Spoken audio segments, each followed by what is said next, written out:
Sloan, do you want me to meet you at the cemetery, Sloan? Kristen was worried about me.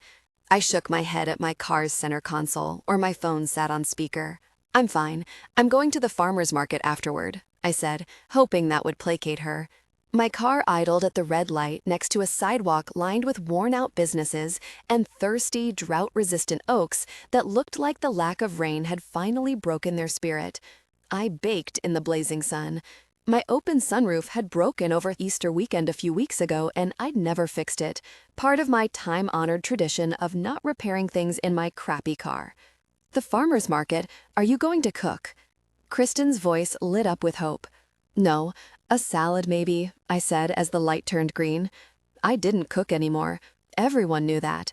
I didn't do a lot of things anymore. Oh, well, do you want me to come over later? She asked. I'll bring cookie dough and liquor. No, I'll be... Oh my God, a furry, copper-colored blur darted into the road and I slammed on the brakes. My phone became a projectile into the dash and my purse dumped over the passenger seat, spilling tampons and single-serve flavored creamers. Sloan, what happened? I clutched the wheel, my heart pounding. Kristen, I gotta go. I think I just killed a dog. I hit the end call button and unbuckled myself, threw the car in park, and put a trembling hand on the door to wait for a break in traffic to get out. Please, let it have been quick and painless. Please, this would destroy me. This was just what it would take. The limp body of somebody's poor pet under the tires of my shitty car on this particular cursed day, and what little joy I had left would just pop out and float off. I hate my life. My throat tightened. I promised myself I wouldn't cry today. I promised. Barking. A floppy-eared dog head popped up over my bumper, sniffing the air. I barely had time to process that this animal was still alive before it leapt up onto the hood. He yapped at me through the glass and then grabbed my windshield wiper and started tugging on it. What the? I tilted my head, actually laughing a little. The muscles involved felt weak from disuse, and for a heartbeat, just a flicker of a moment, I forgot what today was. I forgot I was on my way to visit a grave. My cell phone pinged with a quick succession of texts, probably Kristen, losing her gosh. This was why I never got up this early. Nothing but mayhem. Was this what went on in Canoga Park at 9 a.m. on a Friday? Dogs running all willy-nilly in the streets? A horn blared, and a middle finger shot up from a passing convertible. My car sat parked in the road with a dog on the hood. I leapt into action to stage a mid-street rescue. I didn't want him to bolt and get hit in the road. I waited again for a pause in the cars while the dog crouched on his haunches and barked at me through the glass. I was shaking my head at him when he backed up, gave me one more smiling head cock, scaled my windshield, and dove through my sunroof. He landed on top of me in a wallop of flying fur and legs. The air was pushed from my lungs in an oomph as a foot slid right down my tank top into my cleavage, sticking the landing and scratching me from collarbone to belly button.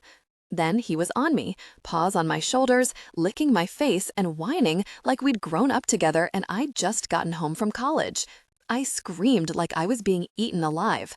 I wrestled him off me into the passenger seat, gasping and disheveled, dog drool on my face, and when my cell phone rang, I grabbed for it reflexively. Sloan, are you okay? Kristen asked before I even got the phone to my ear. A dog just jumped through my sunroof. What? Yeah. I wiped my cheek with the bottom of my tank top. It's in my front seat. The dog smiled at me. He actually grinned as his tail whacked back and forth. Then he lowered his head and made a single cacking noise. I watched in horror as he hacked up a slimy ball of grass right into my drink holder over my untouched latte. And, police lights fired up in my rear view. You have got to be kidding me, I breathed, looking back and forth between the barf, the dog, and the lights in my mirror. I started to giggle. It was my stress response. That and a twitching eyelid, both of which made me look insane. This cop was in for a show. Kristen, I need to call you back. I'm getting pulled over. I laughed. Wait, what? Yeah, I know. I'm parked in the middle of the street and now the cops are here. I hung up, and the police car made an impatient siren whoop behind me. I crawled along until I could pull into a mini-mall. I looked down, fixing my tank top and shaking my head, alternating between grumbling to myself about irresponsible dog owners and giggling like a lunatic. I considered whether I looked cute enough to get out of a ticket. All evidence pointed to no. There was a time, in another universe, when this face had won beauty pageants. Now, I looked like I'd been in a fight with a raccoon over a pizza crust and lost. Scratches streaked my arms from the dog's nails, and I was covered in enough orange fur to make a puppy. My blonde hair was pulled up in a messy bun that had been half yanked loose in the melee, and my yoga pants and paint-stained tank top weren't doing me any favors. My bare face looked pale and tired. I'd looked tired for 2 years. Well, have to ride this one out on personality alone, I mumbled to the dog. He smiled with that lolled-out tongue, and I gave him a reproachful look. Your parents have a lot of explaining to do. I rolled my window down and handed over my license and registration to the cop before he asked for it. That was quite the scene back there. The officer glanced down at my information. Sloan Monroe. It's illegal to obstruct traffic, he said, his tone bored. Officer, this wasn't my fault. This dog bolted into the street, and then he just jumped through my sunroof. I could see my reflection in his aviator sunglasses. My eyelid twitched, and I squeezed it shut, squinting up at him with one eye. God, I looked nuts. This isn't my first rodeo, young lady. Find something that doesn't require you to block traffic for your next YouTube video, and just be glad you're only getting an obstruction ticket and not one for letting an unleashed animal run around. Wait, you think he's mine? I plucked a long piece of fur from my mouth. I get that nothing says dog ownership more than one diving through the top of your car, but I've never seen this guy before in my life. Then I looked down and started to giggle. The dog had his head on my lap, doing an Oscar-worthy performance of being my dog. He looked up at me with "Hi, Mommy" eyes. I snorted and descended into manic laughter again, putting a finger to my twitching eyelid. Today, of all days, this happens today? The cop stared at me for a solid half a minute, soaking in all like crazy. I'm sure the dog barf in the cup holder didn't help. Not that it did much to take away from the original ambiance of my dilapidated car. I hadn't washed it in 2 years. Still, he must have seen something he believed on my face because he entertained my story for a moment. Okay, well, I'll just put a call in to animal control. He leaned toward the radio mic on his shoulder. Get this dangerous stray off your hands. I sobered in a second, dropping my finger from my eye. No, you can't send him to the shelter.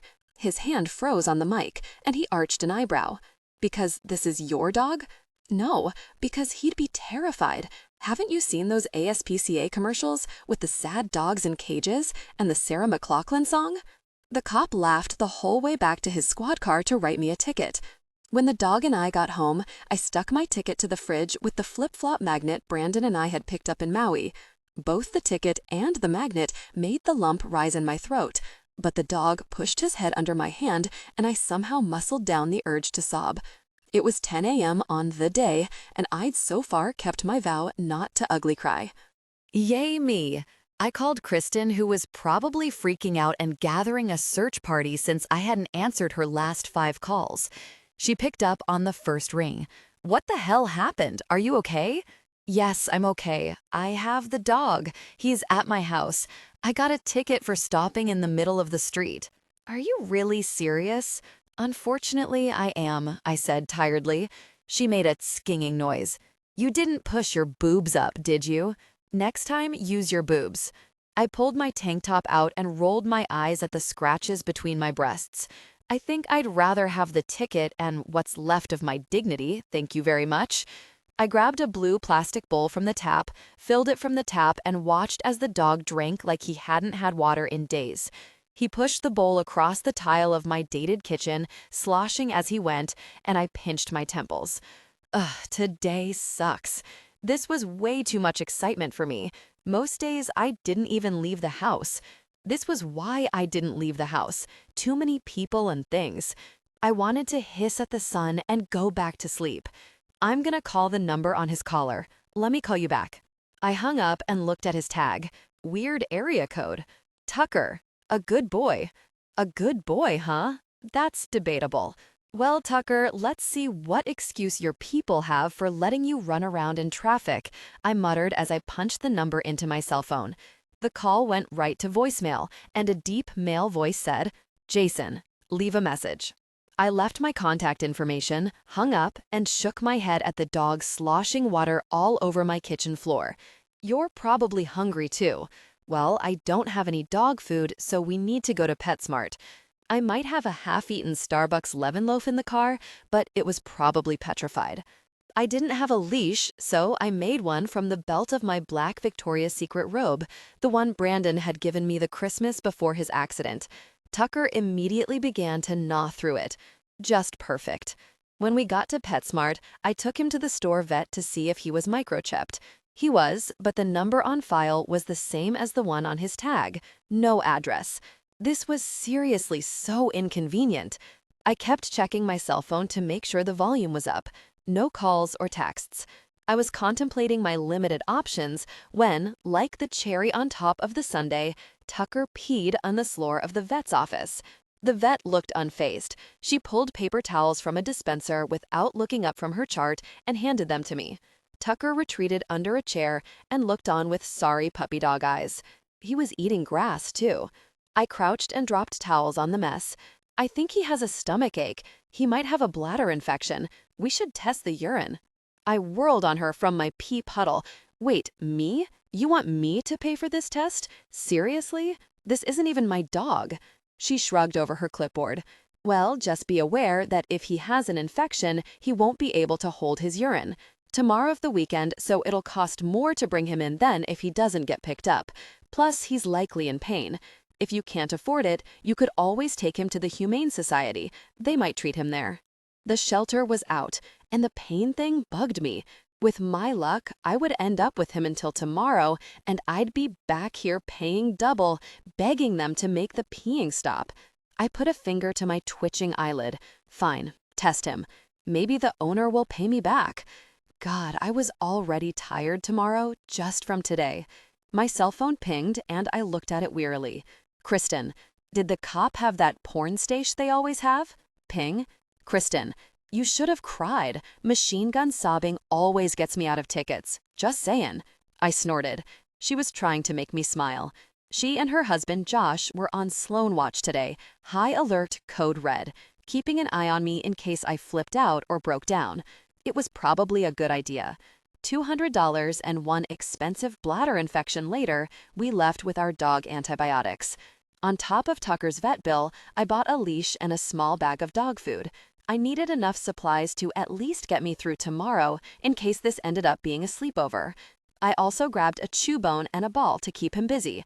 I didn't need this Tasmanian devil destroying my house. I wasn't familiar with his breed. I forgot to ask the vet. He looked sort of like a small golden retriever. It wouldn't surprise me if he turned out to be half honey badger. He was a little wild. What dog jumps through a sunroof? Whatever he was not what I was supposed to be doing today. Today, I was supposed to be with Brandon, setting a bottle of Woodford Reserve against his headstone, sitting on a blanket on the grass next to where we laid him to rest, telling him how much I missed him, how the world was worse for him not being in it, how hollow I was, and it wasn't getting better with time like they said it would. April 8th was the 2-year anniversary of his accident, not the date of his death. He lived a month before he succumbed to his injuries, but the date of the crash. That was really the day his life was over. My life was over. He never woke up. So today could never just be some day. The year held a lot of days like that for me. The day in December when he'd proposed, his birthday, my birthday, holidays, the date of the wedding that never happened. In fact, most of the calendar was a minefield of hard days. One would crest, I'd live through it, and then another one would roll toward me in the constant ebb and swell that was the year. Another year without him. So I had planned to distract myself today, have my visit to the cemetery, and then be productive, get some paintings done, eat something healthy. I'd committed to not sleeping through the day like last year. I'd promised myself I would ignore that the month of April smelled like a hospital to me now and reminded me of fixed pupils and beeping machines with tempos that never changed. I glanced at my phone again. Nothing. Sloan. Affection. Between friends. 10 days. I had Tucker for 10 wonderful fur on my bedspread, wet kisses in the morning, tail wagging days. I knocked on the door of Kristen's house, grinning from ear to ear. When she opened it, she stared. "You really did it." "I told you I would." I beamed, edging past her into the house, not waiting to be invited in. Tucker and her little dog, Stuntman Mike, circled each other, tails wagging, noses to butts. She closed the front door behind me. "You walked here? That's like 7 miles, you crazy difficult person." "Yeah, I know," I said. My reemergence into daylight had been shocking friends and family alike lately. "I have to use your bathroom. Is Oliver awake?" "No, he's down for his nap." She followed me down the hall. "God, you're really loving this dog thing, huh?" "Oh, which reminds me," she said, "I made him something." She disappeared and came back a second later, holding up a dog tee that read, "I jumped on Sloan through a sunroof, and all I got was this t-shirt." I snorted. Kristen ran an online business from her house that sold merchandise for dogs. I went into the bathroom, and she tucked the shirt under her arm and leaned on the doorframe. Josh wasn't home, so we fell immediately back into our old roommate habit of never closing doors between us. "He's incredible. I've never seen an animal so well trained," I said. "Somebody must have really spent time working with him." I washed my hands and looked at my flushed face in the mirror, tucking some flyaway hairs behind my ear. Still no callback from that Jason guy? I hadn't heard a word from Tucker's owner. Tucker had spent the first 2 days peeing in my house despite his expensive antibiotics, and I'd spent 2 days taking him outside as much as humanly possible to save my carpets. It was miraculous how motivating a puddle of dog pee on your floors could be. Seriously, better than a personal trainer. My Fitbit had never seen so much action. I, of course, got no painting done at all while I was walking him. But this body had a tan for the first time in longer than I could remember, and I had to admit that the exercise felt good. So even after his infection was gone, we kept up the walks. Today, I felt particularly ambitious, so I decided to walk to Kristen's house to see her and the baby. I figured if I got tired, we could just call an Uber. But we made it, and the victory was glorious. "Not a peep from Jason," I said. I'd put up posters with Tucker's picture at the intersection where I found him, and I'd listed him on a few missing pet websites. I'd even registered him as a found dog at the Humane Society. And every day I left a message for Jason. I was beginning to think Tucker had been officially abandoned. "So, I saved your dog from certain death, and he thanked me by jumping on me through my sunroof like a grenade. Give me a call to arrange for a pickup. I have so many questions." "Hi, Jason. Sloan again. Your dog is peeing all over my house from the bladder infection he got from not being let out. It would be great if you came to get him so he can pee all over your house instead. Thanks. Sloan and Tucker here." While Tucker's love of expensive food basically makes him my twin separated at birth, I can't afford to keep feeding him. Think you might be able to call me back? I followed Kristen into the kitchen and gave Tucker a bowl of water with ice cubes in it. Then I sat at the granite counter, and she slid a glass of iced tea over to me. "Can I just say how happy I am that you're getting out?" My mood deflated in an instant, and her steady brown eyes studied me. "Kristen, do you think it's weird Tucker showed up on the anniversary of the accident? I mean, it is, right?" She waited for me to continue, stirring her ice around her glass. "Tucker literally fell into my lap. And do you know what kind of dog he is? A Nova Scotia duck tolling retriever." I ticked the long name off with a 5-finger tap on the countertop. "A hunting dog, Kristen. Ducks." Kristen knew better than anyone the significance of that. Duck hunting had been Brandon's favorite sport. He'd fly out to South Dakota every year for it with Josh. "What if Brandon sent him to me?" I said, a lump bolting into my throat. She gave me a sympathetic smile. "Well, I do think Brandon wouldn't have wanted you to be this unhappy," she said gently. 2 years is a long, really time to be this sad, Sloan." I nodded and wiped my face with the top of my shirt. I stared bleary-eyed at the high chair pushed up against the kitchen table. Kristen's life was a painful reminder of what mine should have been. If Brandon had lived, and we'd been married like we planned, I'd probably have a baby of my own, taking him on playdates with Kristen and Josh's 1-year-old son. Kristen had been my best friend since 6th grade. Our worlds had been on the same trajectory since junior high. We'd done everything together. Our lives' milestones had always lined up accordingly. Brandon and Josh had been best friends too. I'd pictured couples trips and having babies together, buying houses next door to each other. And now Kristen had continued without me. Her life had kept its pace, and mine had crashed and burned when Brandon's motorcycle did the same. I was stuck in some sort of arrested development, trapped in a continuous loop I couldn't pull myself out of. Until now, something had shifted in me. Maybe it was the routine that Tucker made we stick to, or the walks, or the sun. Maybe it was the thought that this dog was somehow a gift from the man I'd lost, a sign to try. I'd always believed in signs. It just seemed too unlikely to be a random thing. Of all the cars in all the world, Tucker ran in front of mine. It was like he chose me. I pulled out my cell phone. That reminds me, it's time for my call to Jason. His steady voice had become a part of my daily routine. But this time, when voicemail picked up, a robotic female informed me that the mailbox was full. A sign? I looked at Kristen, who watched me wordlessly. That was it. My mind was made up. I thumbed through my phone and found a picture of Tucker and me that I'd taken a few days earlier. I attached it to a message to Jason and sent it off. You're right, Brandon would want me to be happy. And that Jason guy, if he ever shows up, he can go to hell. Jason. The plane taxied toward our gate to the clink of seatbelts coming undone. The air stopped coming through the tiny vents above us, and I got instantly hot. I peeled off my sweatshirt and plucked at the front of my black t-shirt. Kathy leaned in and bounced her eyebrows. "You smell nice," she said in her thick Australian accent. Then she felt up my arm. "Ooh, Linnea, cop a feel of his arm on your side. He's so muscular." Linnea reached across me to hit her friend with a rolled-up magazine. "The man gives up his first-class seat for that military bloke, and to thank him you put your mitts all over him. You should— Oh, he is muscular." I chuckled. I'd been the meat in a Kathy and Linnea sandwich for the last 4 hours on my flight from New Zealand to Australia. Being jammed into a center seat had been well worth the sacrifice. These two strangers were really hilarious. I'd been highly entertained the whole trip. Better than a complimentary bourbon and a warm washcloth. When we began to deplane, I stood in the aisle to pull down the ladies' carry-ons. "Jason," Kathy said in front of me, waiting for her bag. "I have a daughter who's single. She's a nurse. She'd love those blue eyes. Yeah, interested? If she's half as gorgeous as you, she's out of my league." I extended the handle on her luggage and handed it to her with a wink. She grinned up at me. "Cheeky bastard. Good luck with everything."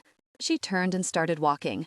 "Thanks for the autograph. I'm getting on Twitter to keep tabs on you," she said over her shoulder, following Linnea out of the plane. I smiled after her as I grabbed my backpack from the overhead and stepped back into my empty row to dig out my phone. It had been dead when I boarded. I disconnected it from its portable charger and powered it on for the first time in 2 weeks. It burst into a vibrating symphony of chimes and pings. Back to the real world. 15 days of backpacking, I dreaded the crap I'd have to sift through after being out of contact for so long. I'd probably have 100 messages from my agent Ernie alone. I punched in my PIN and started with my voicemails as I shouldered my bag. My mailbox was full. I was 4 messages in and waiting for a break in the line in the aisle to get off the plane when an unfamiliar female voice came through the phone. Hi, I've got Tucker here. He was running around loose in the middle of the street on Topanga Canyon Boulevard. My name's Sloan. My number is 818-555-7629. Let me know when you want to come get him." Gosh. I swung my backpack in front of me to dig for a pen. I wrote the number down on my hand and dialed it, doing the math quickly in my head. It was 11 a.m. in Melbourne, 6 p.m. in Los Angeles. Come on, come on, come on.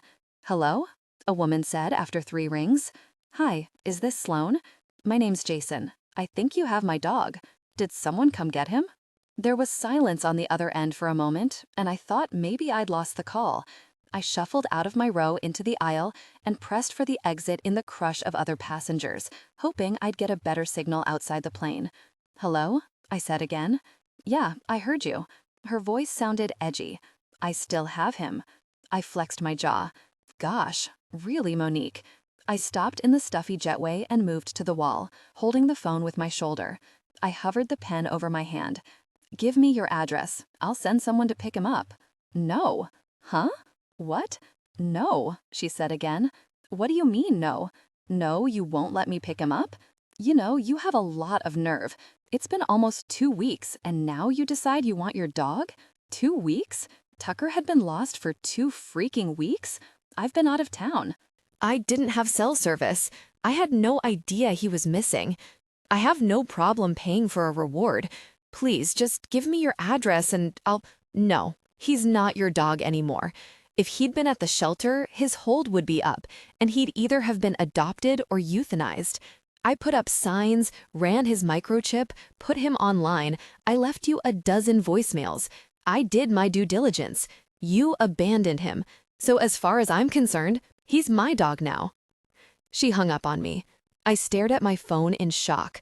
I hit send on the number again and it went straight to voicemail. Cursing, I called Monique.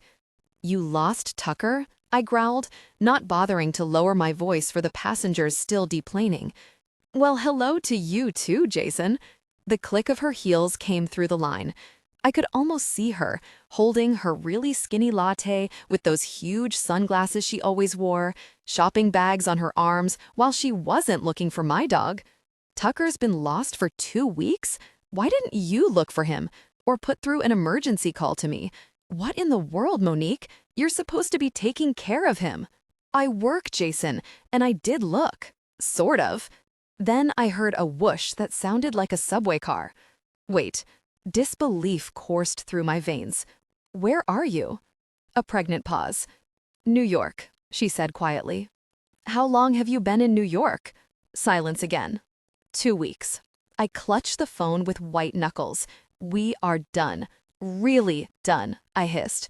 "Jason, when Givenchy calls, you don't tell them that you can't be in their Vogue shoot because you have to look for your friend's dog. I'm sorry, okay? Don't." I hung up. I'd heard enough.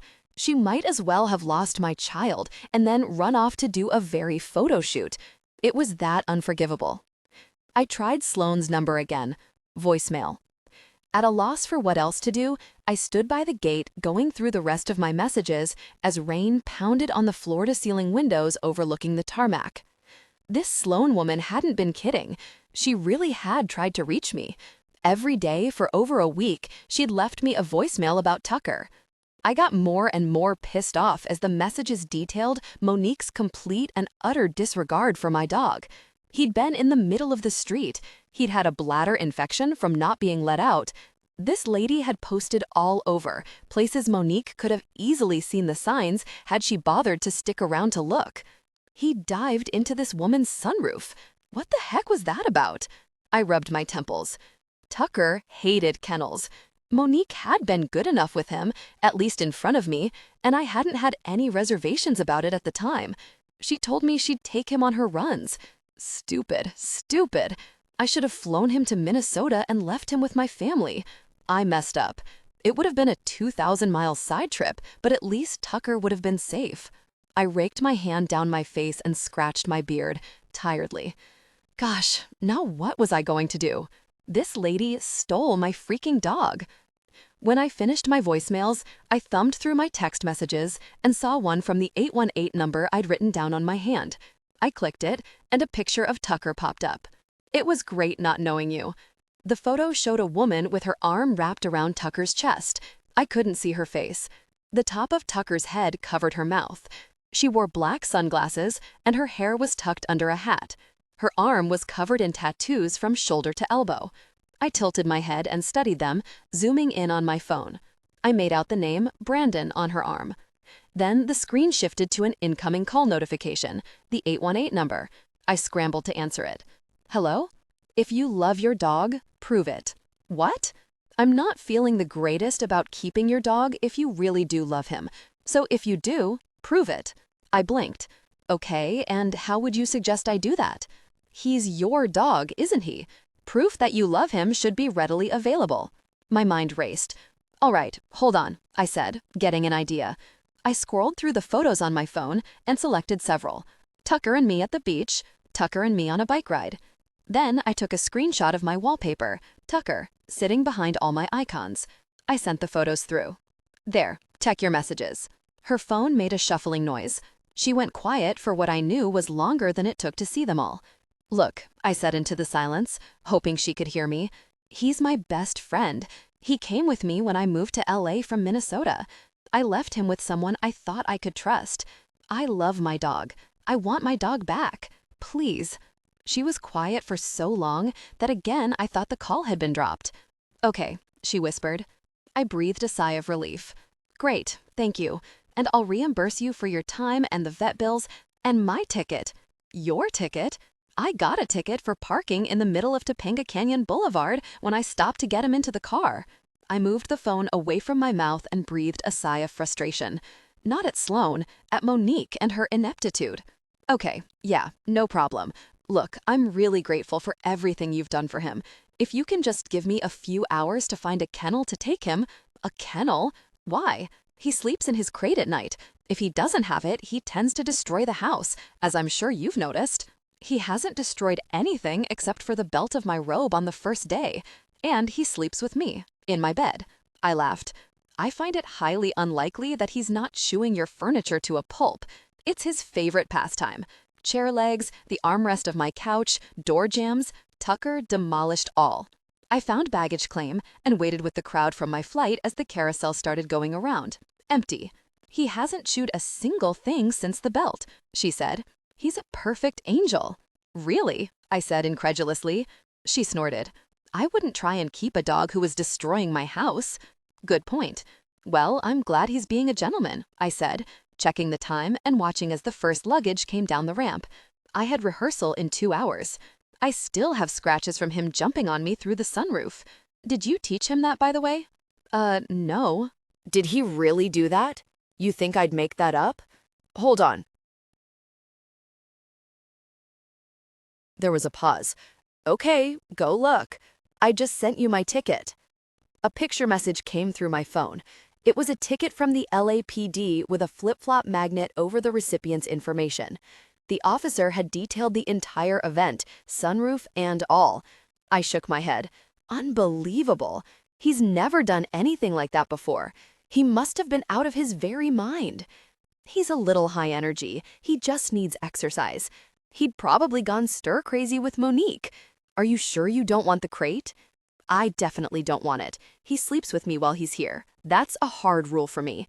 And I'm not giving you my address either. You could be a creeper. I snorted. I'm not a creeper. Yeah, well, that's exactly what a creeper would say. There was a smile in there. How old are you? I asked, suddenly curious. She scoffed. Well, that's unnecessary. What? Me asking your age? It's the first thing I'd ask a dog sitter in an interview, I reasoned, though that wasn't really what drove my interest. I liked her messages. They'd been kind of funny. Well, that would be illegal. You can't ask someone their age on a job interview. I smiled. What can I ask? Let's see. You can ask what my background is. Are you in HR? You seem awfully knowledgeable about properly conducted interviews. See, that's a question you could ask. Witty. And I thought I already had the job, she pointed out. You do. What? I can't know a little about who my best friend is sleeping with?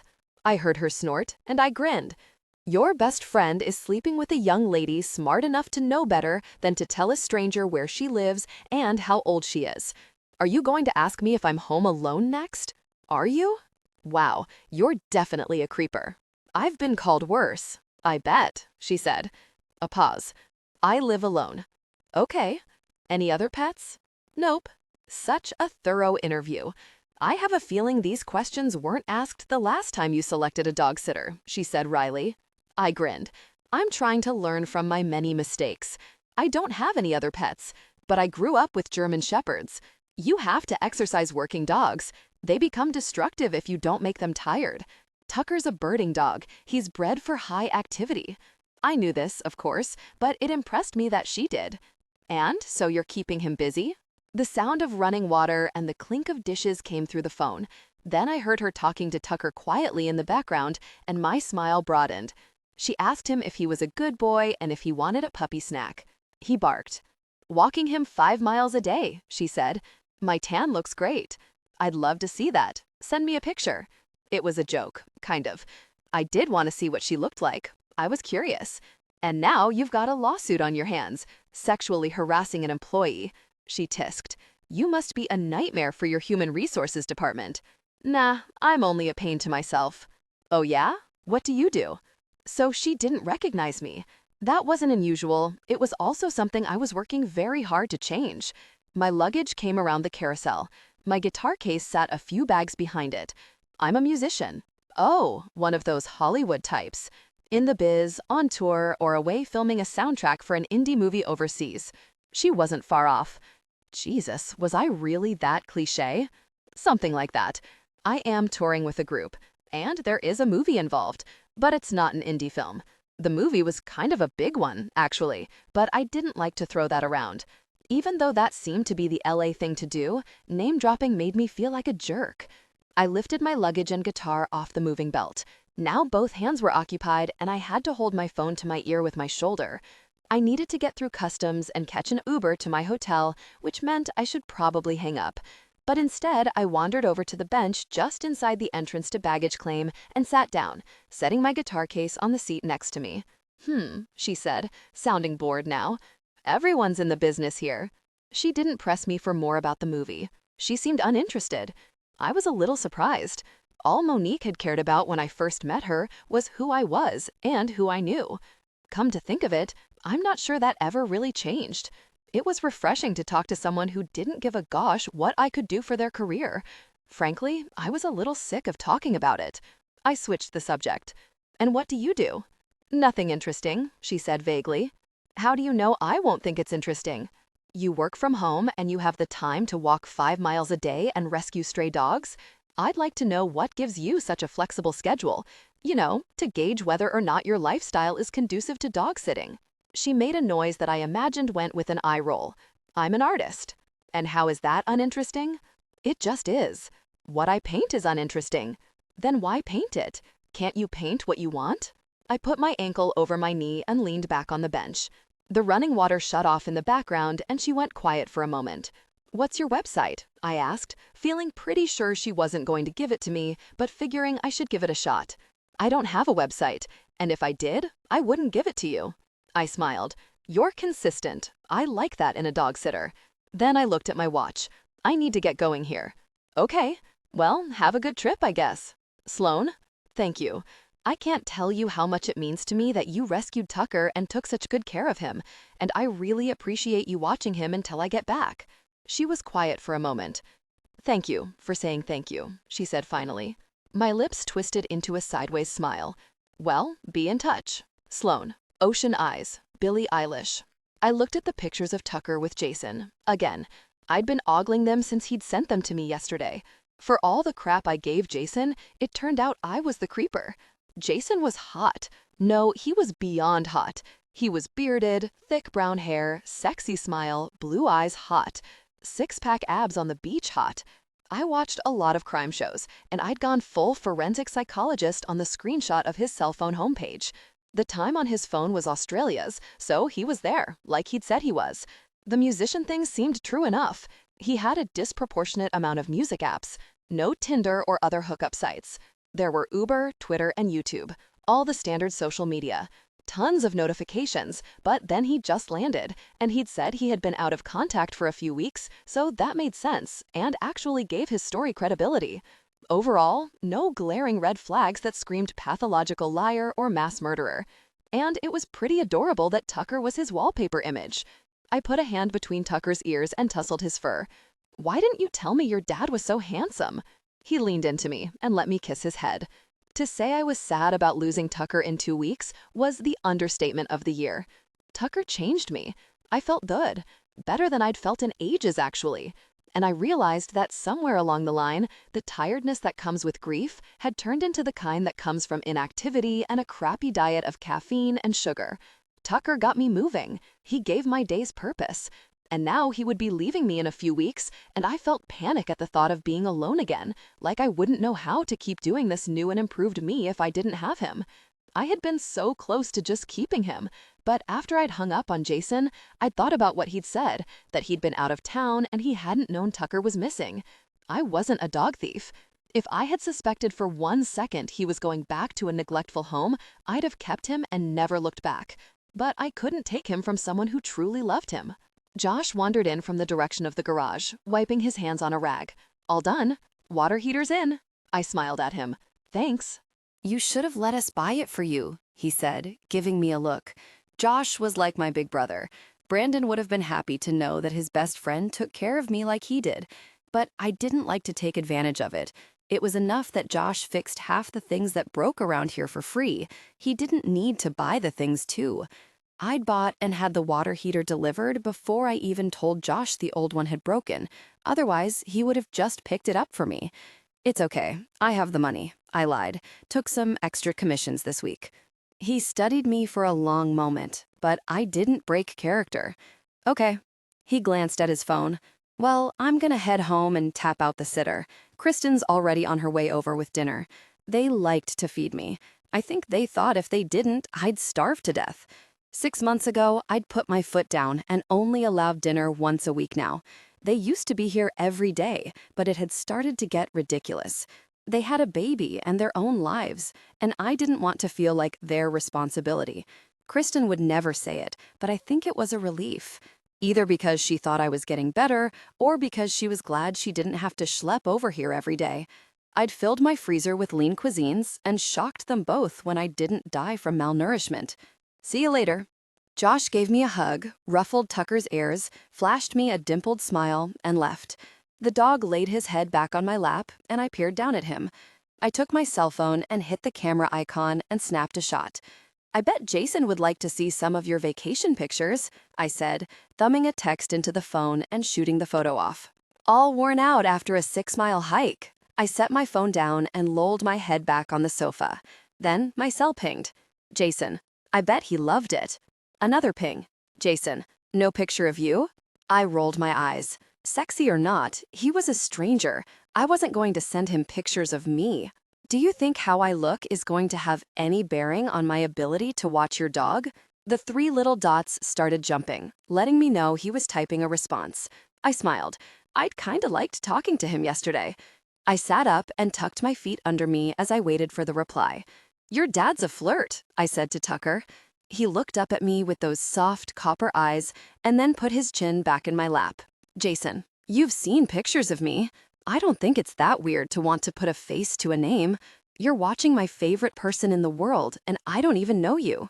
I twisted my lips. He had a bit of a point, but still, you're a stranger. You could be a pirate. The dots began jumping again. Jason, that be true. I laughed. Jason, do you like games? Where was this going? It depends. On whether someone ends up drunk or naked at the end of it. I don't like those games. I always end up the sober one, driving all the drunk, naked people home. Not that kind of game. I'm listening. Every day I can ask you one question to get to know you better, and if you don't want to answer it, you have to send me a picture. I shook my head while I typed. What kind of questions are we talking about? The yes or no, check a box kind? Lol, no, too elementary school. Real questions. I can ask anything I want, and you have to answer it truthfully. Do I get to ask you a question every day? Of course. And if you don't want to answer it, I'll answer it. How about if you don't want to answer it, you have to let me keep Tucker an extra day? There was a pause between texts. The ceiling fan made a steady clicking noise above me while I waited. Jason, deal. His questions were going to be perverted. I was almost certain. He wanted a picture, so he'd probably ask me things he thought I'd never answer. But the game was too alluring, and I liked the idea of asking this good-looking mystery man about himself. It was kind of fun. Jason, ready for my first question? Ready. Jason, why don't you paint what you want to paint? I stared at the text. I hadn't been expecting that. Had he asked it to throw me off? Had my weirdness over my art shown through in our brief conversation yesterday? I let out a deep breath. Now I kinda wished there were just yes and no boxes to check. I decided to deflect him. Really? This question? Seems like a waste. You get a do-over. Don't want a do-over. And then, wouldn't mind a picture though. My lips pursed. Fine, I muttered to myself. I haven't painted my own works since my fiancé died 2 years ago. The dots started to jump. Then they stopped. Then they started again. Jason, I'm sorry to hear that. There was a pause between texts while he typed again. Jason, sometimes the hardest place to live is the one in between. I blinked at the message. Yes, I whispered. The dots started bouncing again. Your turn. What's your question? I was glad he was changing the subject. I didn't want to talk about this. I thought about my question and decided I'd had a little fun with it. How would you survive a zombie apocalypse? The dots jumped for several minutes. Then a text pinged, but just 3 words came through. Jason, I'm calling you. The phone rang. Well, I said, answering without saying hello. My answer is too long to text. You've given the zombie apocalypse that much thought, huh? Haven't you? It's a serious situation, he said sternly. Only a matter of time, really. I could tell he was smiling when he continued speaking. Survival is all about going where there's the least threat of other humans and zombies. We'd have to get to somewhere remote. We, you, and me. How do you know that I'm qualified to be on your zombie apocalypse survival team? Are you? Are you? Of course. But you didn't know that. Do you always give out important jobs to people without checking their qualifications? It seems to be a thing with you. I pulled a blanket over Tucker and me and grabbed my iced coffee, snuggling deeper into the sofa. You're right. Totally right. Admission into my survival compound is contingent upon a satisfactory, comprehensive interview, illustration of survival skills, and a thorough physical. I'll be conducting the physical personally. I laughed hard. Okay, so provided I've passed all of your tests, we'd be holed up in a rural, what, cabin? I asked, putting the straw to my lips, still smiling. Yes, on my property in northern Minnesota, where we could live off the land until things blow over. I raised my eyebrows. Live off the land? Do you know how? Did you think Tucker was just a pretty face? You hunt? With Tucker? I looked down at him. Brandon would have loved a hunting dog. The phone shuffled, and Jason was quiet for a moment. Check your phone. A picture came through of Tucker wearing a life jacket at the bow of a small fishing boat on a choppy-looking lake. A shotgun rested against the boat bench, and a gray, cloudy sky loomed behind him. Jason wasn't in the picture, and I felt a pang of disappointment. Then I felt disappointment in myself. I had become some sort of voyeur over this beautiful man. It felt strange to be attracted to someone, and even weirder to be attracted to someone I'd never met before. I hadn't really noticed another man since Brandon died. It kind of felt like cheating. And do you cook this meat that you kill? I asked. The meat is eaten, he said, sounding somewhat evasive. You give it to your mom, I deadpanned. He laughed. She's an excellent cook. There's no shame in giving it to my mom. So you hunt, you're familiar with firearms, you've got a bunker in the woods. You do seem like a good candidate for Zompox survival, I allowed. I might join your team. Not sure how I'd feel about holing up in northern Minnesota in the winter, though. You'd be surprised at how warm the cabin gets once the fire gets going, and we could always share body heat. I arched my eyebrows. You are awfully flirty for a man who's never seen me before. What if I'm hideous? So you object to me flirting with you based solely on your personality? He had me there. And what if I have a boyfriend? Do you? I smirked. That sounds like a question for tomorrow's round of Truth or Picture. Come on, you're not going to give me one freebie. It's a simple yes or no. Shouldn't I know if Tucker is spending time with another man? I snorted. Really? You're going to make this about Tucker? I just think we should discuss it if my dog is going to be around an unfamiliar male influence. I don't want to confuse him, he said in a mock-serious tone. I rolled my eyes and laughed.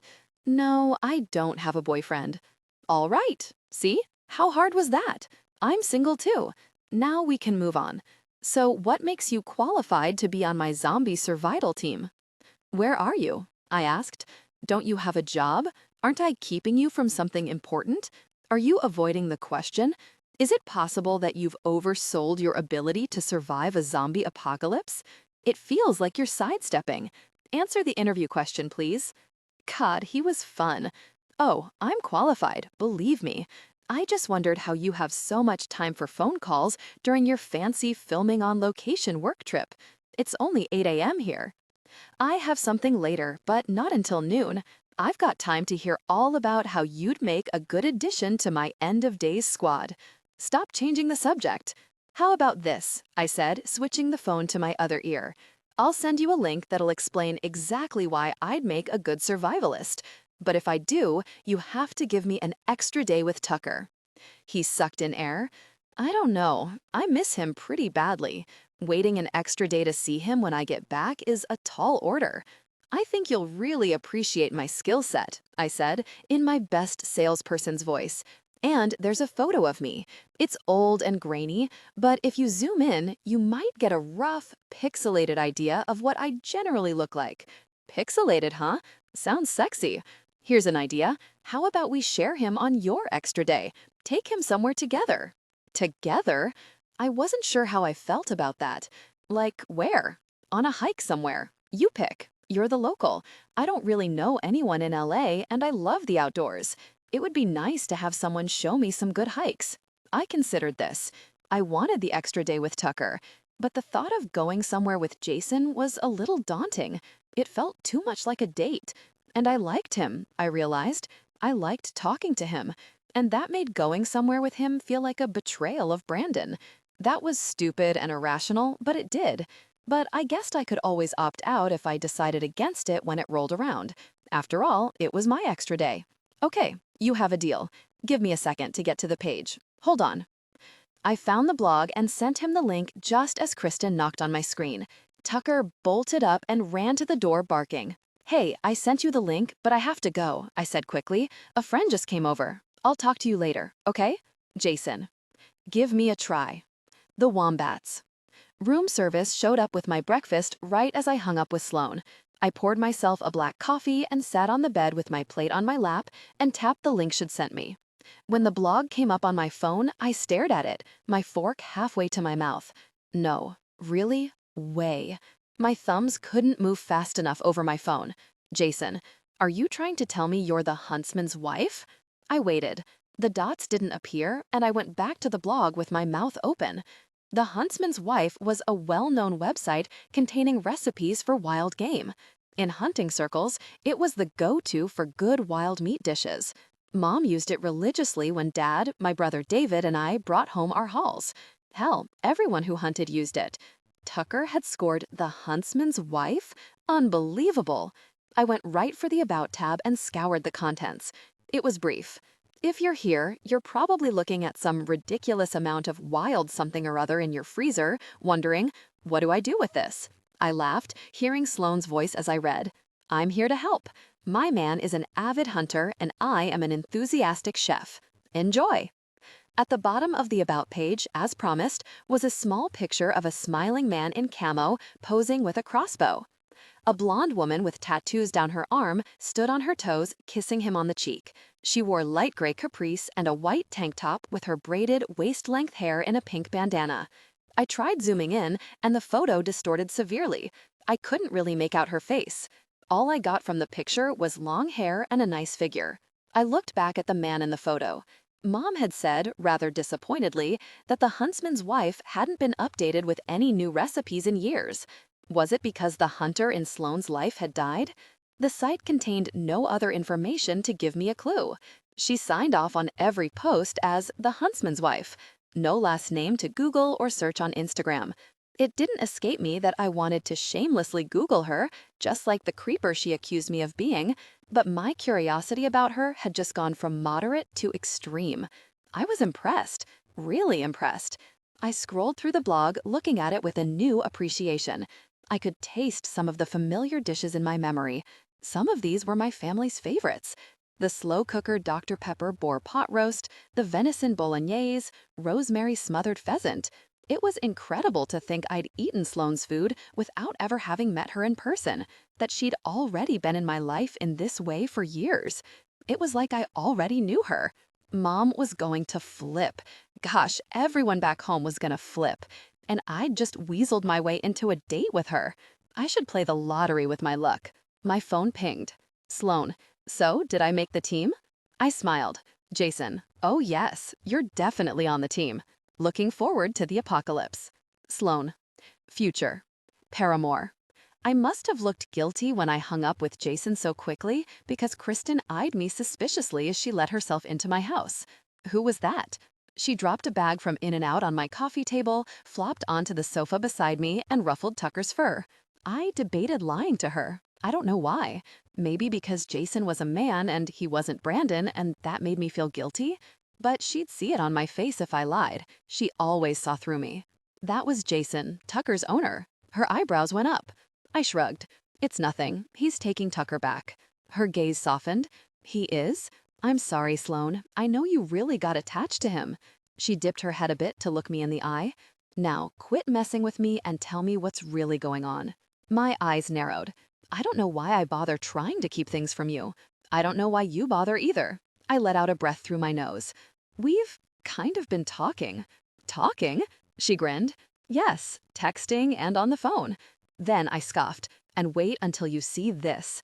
I grabbed my phone and went to the pictures Jason had sent me of him and Tucker. I handed it over to her and waited as she looked at them. Her eyes flew wide. This is Jason? That is Jason. And he's nice and funny and really, really flirty. And he has a great dog, she said. Yes, and he has a great dog. Is he single? Yes. Is he asking you things like whether or not you're single? She asked. Yes. She beamed, handing my phone back. Have you met him? Then she looked over at Tucker. Why is his dog still here? He's in Australia for work for a few more weeks. I'm keeping Tucker for him until he gets back. My phone pinged and I glanced at it. It was Jason. My eyes shot up to Kristen and she arched an eyebrow. Is that him? She asked, smiling like the Cheshire Cat. Is it a suggestive picture? Is it amazing? No, it is not a suggestive picture. Oh. If he ever sent me one of those, this little back and forth would come to an abrupt end. He wants to know if The Huntsman's Wife is my blog. Her eyes lit up. Are you posting again? No, it's a long story, how that came up. I pursed my lips. Why do I feel guilty about this? Because you haven't dated since Brandon. Because you're like a hermit. You remind me of those veiled Italian widows from the old world, wearing black and lighting Virgin Mary candles, shuffling around with their rosaries. And I hit her with a throw pillow, and she laughed. Seriously, Sloan, you're a hot bombshell. You're beautiful and talented, and you deserve to be happy again. This recluse stuff is nonsense. Wow, tell me how you really feel. No, I mean it, Sloan. Josh and I talked about this a few days ago. We're staging an intervention. We decided that once the 2-year mark hit, we weren't going to let you continue to make your life a shrine to Brandon. Enough is enough. I looked at her tiredly. I don't choose to feel like this, Kristen. Like heck you don't. You used to be one of the most driven people I know. You had galleries fighting over your work. She looked around the living room, and when her eyes fell on my most recent commissioned artwork, she turned to me accusatorily. This is the stuff I'm talking about. What is that? A really astronaut cat? I had the sense to look abashed. You're a crazy talented artist. Look at the junk you're painting. You choose this. I sighed. She was right. She was right about all of it. Do things that make you happy. Why don't you paint something you like? Paint Tucker. She shook her head at me. And that guy? You should climb him like a tree, or at the very least shake his branches. See what kind of interesting things fall out. I laughed. Then I bit my lip. Okay, you're right. I will try. You need to find some intimacy. Find a guy who'll be passionate with you, she said suddenly. Let's get you feeling shiny and new. I recoiled in horror, and her eyes danced mischievously. Oh my God, no. Yes, my treat. I want you to feel refreshed. My eyelid twinged. You are awful. I pushed a small human out of this body. My body is changed. I have to live vicariously through your experiences. We both giggled. If I agree, will you stop saying those words? Kristen stayed until almost 11 p.m. I'd sent Jason a quick text asking him if I'd made his zombie survival team. He'd said I had. That was the last of our back and forth for the day. The next morning, Tucker woke me up at 7:30. That was another good thing about Tucker. He got me out of bed. He always wanted to be let out before 8, and he made sure I knew it. After I took him out, I couldn't ever get back to sleep, so I stayed up and started my day. I used to sleep until noon, sometimes later. I liked the earlier routine. It gave me more sunlight hours, and the sun perked me up. To my surprise, my phone vibrated at exactly 9 a.m. It was Jason. I wondered if he'd waited until 9 o'clock on purpose so he wouldn't text me too early. It made me smile to think he'd sat there watching the time, waiting for the exact moment it would be acceptable to text. Jason, you up? Sloan, I am. Your dog doesn't sleep in. What time is it there? Jason, 2 a.m. Thursday. Just got back to the hotel. Wednesday there, right? Yep, late night for you. Jason, rehearsing. So who came over? He was fishing. I smiled. Sloan, my best friend. Jason, did you talk about me? I blanched. Then I panicked. How was I supposed to respond to that? Yes, we talked about you. My best friend advised me to pursue you intimately, and then we talked about my personal life? Of course I was going to lie, but I was too guilty to think up a believable one on the fly. I was weighing my responses when another text came through. Jason, you totally talked about me. My thumbs jumped into action. Sloan, I did not. Liar. If you didn't talk about me, what did you talk about? I may have mentioned you in a casual, very platonic way, briefly. Did you tell her about our date? It's not a date. It wasn't, right? Jason, what would you call it? I put my palm up in exasperation. Sloan, an appointment. Huh, how do I get it switched to a date? You don't. I chewed on my thumbnail. The dots jumped, and I waited to see what he had to say in response to my rebuff. Jason, when I tell my friends about it, I'm calling it a date. You can't stop me. There's literally nothing you can do about it. I laughed. This guy, he did not lack confidence, that was for sure. I decided, in the spirit of keeping my promise to Kristen, to give him something small. Sloan, I'm 26. Jason, another freebie. I'm 29. What high school did you graduate from? I smirked. He was sneaky. Sloan, nice try. Then you'll Google my yearbook and figure out my last name. Jason, I'll tell you my last name if you tell me yours. Nope. Jason, it's a really great last name. I'm sure it is. Not gonna happen though. Jason, truth or dare? No. Spin the bottle? No. I was giggling now. Monopoly? Yes, I will play Monopoly with you someday. Now things are getting exciting. He wasn't wrong. Jason, talk too much. Coin. The massive time difference between Melbourne and California was really messing with me. I wish I could say I was jet-lagged, but the real issue was that I had to put off texting Sloan so I didn't wake her up in the middle of the night. Teasing her had become my new favorite pastime. We chatted and texted on and off all day Thursday, my time, but I got slammed the whole day Friday with rehearsals and sound checks. She'd sent me a picture of Tucker, and I'd shot her a one-word reply. After that, I didn't get a second to breathe until after dinner. At 7 p.m. Australia time, it was 1 a.m. for Sloan. When I woke up Saturday morning, I felt for my phone on the nightstand. I typed in my message, barely awake. Jason, it's a new day and I get a new question. The jumping dots didn't appear, and when the phone rang in my hand, it was Ernie. Good morning, Down Under. I'm guessing by your context clues that you haven't checked your email today. I could tell by the wind coming through the phone that he was in his coupe with the top down. I'm going to need you to not lose your composure. It's a 15-hour flight to Australia, and I can't be there to chokehold you off a ledge. Gosh, I sat up in bed and put him on speaker.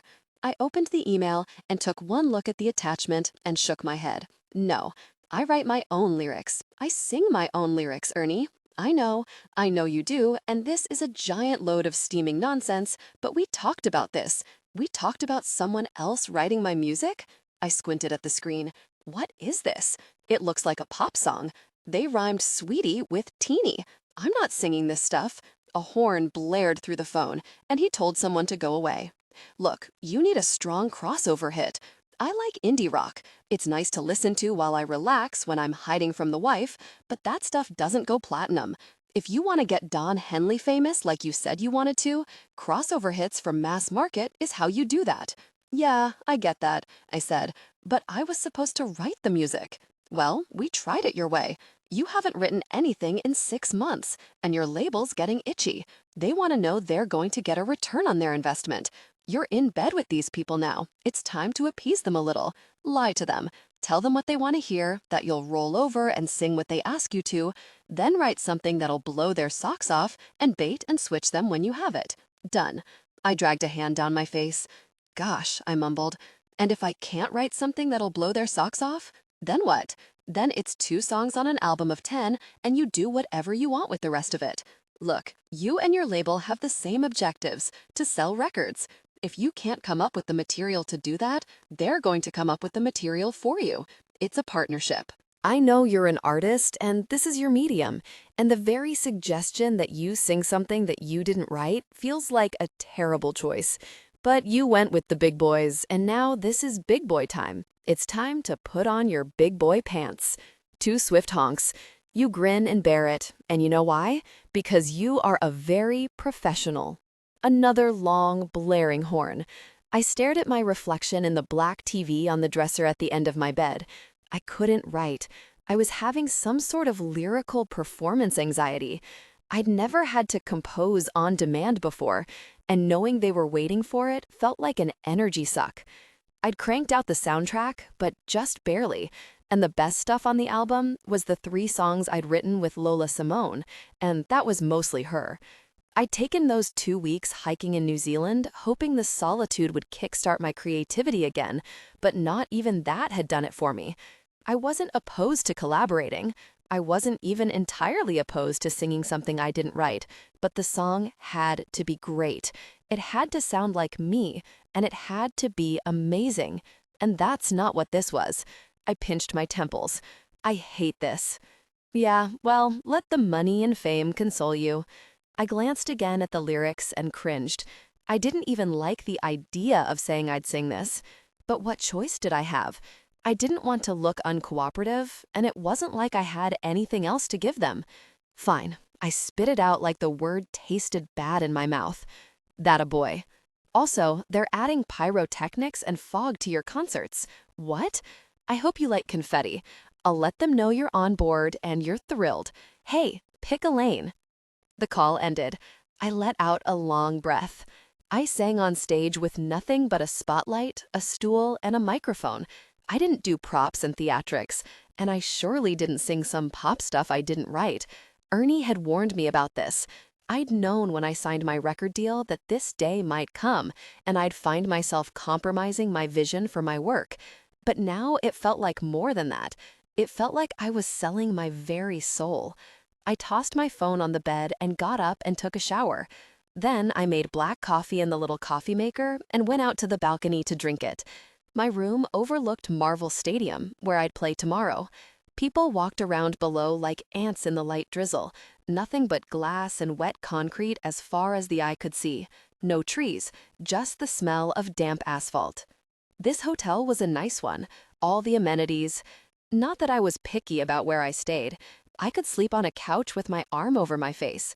It was just a nice change, and one that came with having a big record label that had assigned me a personal tour manager. Per diems for room service, top-of-the-line recording studios, hefty advances, first-class flights that I usually gave away, but it was a frill nonetheless. I blew a resigned breath through my nose. Ernie was right. It was a give and take. I'd been an independent musician for so long, I just wasn't used to being told what to do and how. I'd have to get used to it. Sloan still hadn't texted. I leaned on the railing and checked my phone again, wondering if it had chirped and I'd missed it. I double-checked that my last text had gone through. It was marked read. She'd never taken this long to respond before. When a text came through from Lola with a suggestive picture, I was doubly annoyed. She had a new number. Again, I'd already blocked the last 2. I was probably going to have to change my number since blocking hers wasn't making any difference. I deleted the picture, irritated, and decided to go to the gym. I didn't have anything on my schedule. I'd actually been looking forward to today when I'd be free to bother Sloan as I saw fit. It hadn't occurred to me she'd maybe not be available for that or interested in it. Between this, the Lola text, and the call with Ernie, my morning was a wash. I hadn't realized how much I looked forward to sparring with Sloan every day until it looked like she might stop accepting my challenges. She was funny. I enjoyed talking to her. I also liked hearing what Tucker was doing, though it occurred to me I'd be checking in on him a hell of a lot less if he were still with Monique. I was tying my running shoes when my cell phone pinged. I tipped the screen toward me and smiled. Sloan, don't think you're getting 2 questions just because you missed yesterday. I kicked off my shoes and got back onto the bed, sitting up against the headboard with a grin. Jason, do you have time for a phone call? The dots started to bounce. Very. I loved those dots. Sloan, sure. I hit the phone icon and pressed my cell to my ear. So you're going to rob me of a question because I was a gentleman and didn't call you at 1 in the morning to ask it? I teased when she picked up. Seems to me that a gentleman who really wanted to get to know me better would have found time for a text with his question during reasonable hours. I was very busy yesterday. Sounds like you just weren't properly motivated yesterday.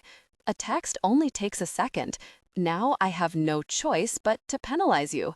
Her tone was playful, but she wasn't going to cut me any slack. And was she maybe, just possibly, a little mad at me for not being more attentive yesterday? The thought made me smile to myself. What can I do to make it up to you? Give me your address and I'll send you flowers. What's your favorite kind? Sunflowers. And not a chance. I guessed you might say that. You knew I would say that. So, what's your question? I didn't even have to think about it. What did you tell your friend Kristen about me? She groaned. I think I'd prefer to send you a picture. That bad, huh? If I give you back your forfeited question, will you change this one? Definitely not. She let out a sigh, and I snickered. Then I threw her a lifeline. I'll tell you what, if you agree that our hike with Tucker is going to be a date, I'll ask you something else. Or you could keep calling it an appointment, and then you can tell me all about what you 2 ladies talked about yesterday. Or you could send me a picture. It's all a win for me. I can't actually decide which option I like best. They're all so great. She laughed. You are not going to give this up, are you? Nope. You know what? I think I will tell you what I said, because I said very little actually. I showed her your picture, I said we'd been texting and talking, and I said you were taking Tucker back. That's it. You asked the wrong question. You should have asked what Kristen said in response to what I said. That was the juicy stuff. You showed her my picture? I asked, grinning. Yes. Why? She's my best friend and we were talking about you, she said. So you agree that having a picture of someone is helpful? I see where you're taking this, and it won't work. I have a best friend too, you know. Cooper, the bartender downstairs, would also like to see a picture to accompany my stories about you. Well, Cooper is going to have to help you to think up much better questions then, isn't he? I put my arm behind my head and grinned. Make my picture your wallpaper. What? No. Do it. I dare you. No, Tucker is my wallpaper. I like having Tucker as my wallpaper. Unlike his dad, Tucker is well behaved. Well, in all fairness, Tucker's got a date and not an appointment. She laughed. Housekeeping knocked, and I slid off the mattress to open the door and wave them off, slipping the Do Not Disturb sign onto the nub. I grabbed a bottled water from the minibar and climbed back onto the bed. So, what did you do yesterday that had you so busy that you missed your daily question? She asked. I had sound check and rehearsal, then I had dinner with the group, I said, taking the cap off my water. Oh, you're in a group? No, I'm a lone wolf. I had dinner with the group that I'm working with tomorrow night. And who's that? I was opening for the Black Keys on Sunday, but for Sloan, that was embargoed information. I had officially decided not to tell her who I was or what I really did for a living. I didn't want it to distract her from getting to know me as a person. I'd learned a few lessons from my time with Monique. I wasn't going to lie, per se. I just wasn't going to volunteer things whenever possible. You've probably never heard of them, I said. Then I changed the subject. So my mom's pretty excited I know the huntsman's wife. Really? Does she use my website? Yes, religiously. I've eaten a lot of your food. Where did you learn how to cook? My mom has a catering company. She has a food truck on the Warner Bros. Lot. I grew up helping her. And does she serve a lot of wild game? I could almost imagine the smirk I heard on her lips. Almost. I really did wish I had a picture. No, but once you know how the meat tastes, it's not hard to work with it, she said. I shook my head. Yes, it is. That's why your page is so popular. Is it? You're kidding, right? Everyone I know uses it. Why don't you update it anymore? She paused for a moment. I cooked the meat that Brandon, my fiancé, used to bring home. He died in a motorcycle accident 2 years ago, hit by a drunk driver. So I stopped blogging. I could hear the tightness at the edges of her voice, and something protective in me twitched, which was weird. I barely knew her, but I didn't like that she'd gone through this. Why do all the bad things always seem to happen to good people? Do you still cook other things? I asked, getting us off the topic. Not really. It kind of lost its allure for me. So if you don't cook, what have you eaten today? Well, I'm still blowing through the gift cards I got for Christmas, so I went to Starbucks and got my coffee, she said. Then I went to Kristen's house to go swimming. She has a toddler. We had watermelon and macaroni and cheese for lunch. Kristen made it, so the mac and cheese was very soggy. And where was Tucker? Did you leave him alone at home, heartbroken in a small closet? Oh, you mean did I leave him in a crate? I smirked at the jab. No, he came with me, and he went swimming too. And he got a puppuccino at Starbucks. I wrinkled my forehead. A what? A puppuccino, a cup of whipped cream for dogs. That's a thing? It is. There's all kinds of things you can get for dogs at restaurants. You can get ice cream at most places, as long as it doesn't have vanilla beans in it. And there's a cupcake shop called Nadia Cakes that I take him to that has doggy cupcakes they make from scratch. I arched my eyebrows. Wow, he really is on vacation. There's a reason why you're paying me the big bucks for my dog-sitting services. I'd have paid more. I'd have done it for less. I smiled and jammed another pillow behind my back. I'm going to put you on speaker. Hold on, she said. I have to get some work done and I need my hands. I heard shuffling. What are you painting? Want to see it? She asked, sounding slightly farther away than before. Yes, absolutely. Hold on, I'll send you a picture. It's really lame. You're gonna laugh. There, I put my cell phone on speaker and clicked on the picture message she sent. Is that an astronaut cat? I told you it was lame. I zoomed in. It's well done. It's just a cat's head on an astronaut's body? Yeah. I do freelance work for a company that takes your pet's face and photoshops it on different templates. Then they send it out to an artist to paint it. They're not all cat astronauts. Sometimes they're dogs playing poker, she laughed. I tilted my head to study the picture. It's pretty impressive that you can paint that, though. I'd love to see what you did on your own. You're obviously talented. I wasn't gawshing her. It really was good. It got easier to paint something I was given than to find inspiration.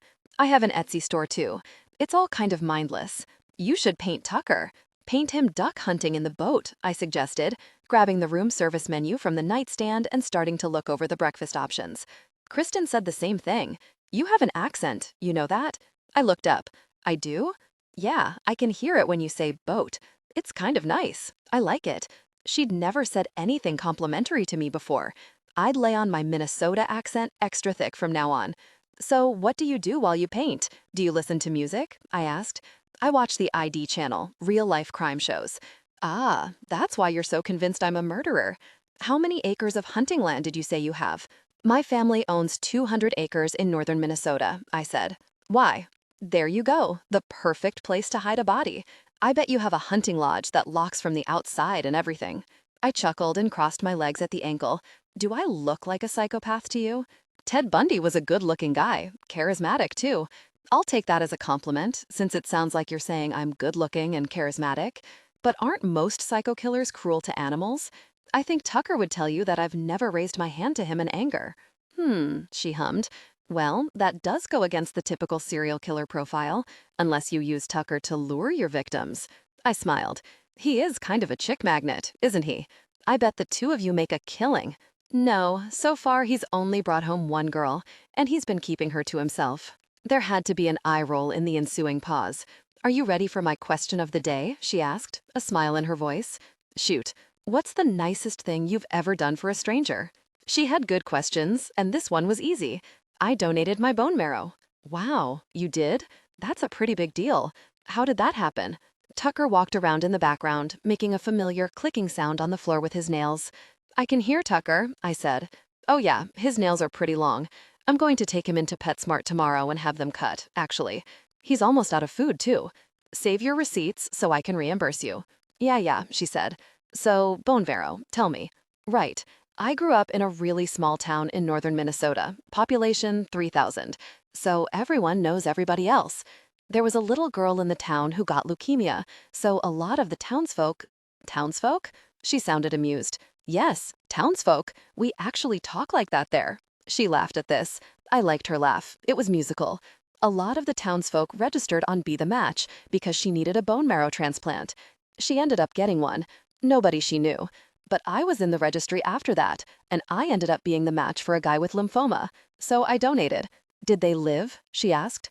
I nodded. They did. I'm friends with the guy on Facebook. He's been in remission for 4 years now. And Emily, too. She just graduated high school.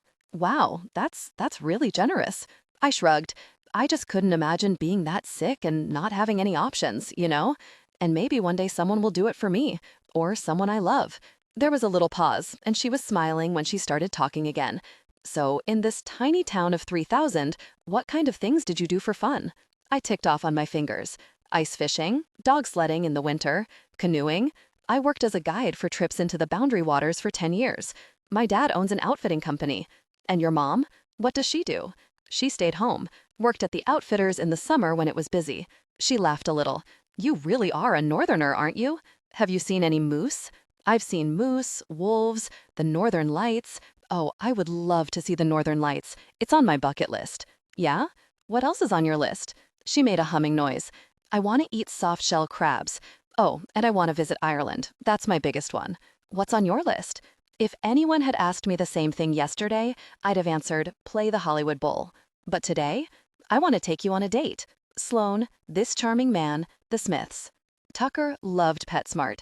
He started crying to be let out as soon as we got to the parking lot. He jumped from the car and pulled me into the store, choking himself in the process. His enthusiasm made me laugh, but that wasn't the only thing making me smile today. Jason had me in a good mood. We'd talked all day yesterday. All day. When Fight Club came on the TV in his hotel room, I found it on Netflix and we watched it together, talking through it. I drained my cell phone battery 3 times and finally ended up lying in bed hooked up to my charger until we hung up a little after midnight. It was official. I had a major crush on him. He'd grown up stomping around in the woods, and I'd gone to a high school that had a student body the size of his town. He'd worked summers taking tourists on canoeing trips into the wilderness, while I did beauty pageants until I was 18 and worked at the mall. But somehow we clicked. We got along so well, it was crazy. And it was scary. Now I hated that he didn't know what I looked like. What if he didn't think I was pretty? What if he was like, oh, when he finally saw me for the first time? I wanted to just bite the bullet and send him a picture, but now I was too freaked out about it. And all through yesterday's phone call, he'd kept asking me for a date. It was 1, and I hadn't heard from him yet today, but it was still early in Melbourne. I'd spent the morning stressing about my appearance. I had a newfound urgency to undo 2 years of neglect. Jason would be back in California in a week. That gave me 7 short days to prepare. I hadn't cared about my appearance in so long, I wasn't sure where to even begin. I always threw my hair into a bun, my toes went without polish, my skin got nothing except a splash of soap and water twice a day.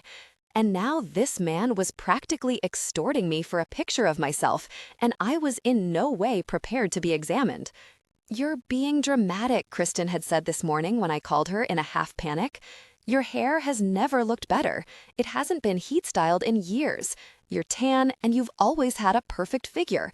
Relax, you're a knockout. Believe me, I'd tell you if you were a hot mess. This did make me feel a little better, she would tell me. She had literally no filter. This morning, I'd plucked my eyebrows and made an appointment to have my hair trimmed. I did a teeth whitening strip and a mud mask, and afterward I felt slightly less despondent. But I was still so nervous. I hadn't cared about what a man thought of me since Brandon, and suddenly I was obsessed. I felt like I was shaking out a dusty party dress I'd left balled on the floor of my closet for 2 years, hoping it still fit and the moths hadn't destroyed it.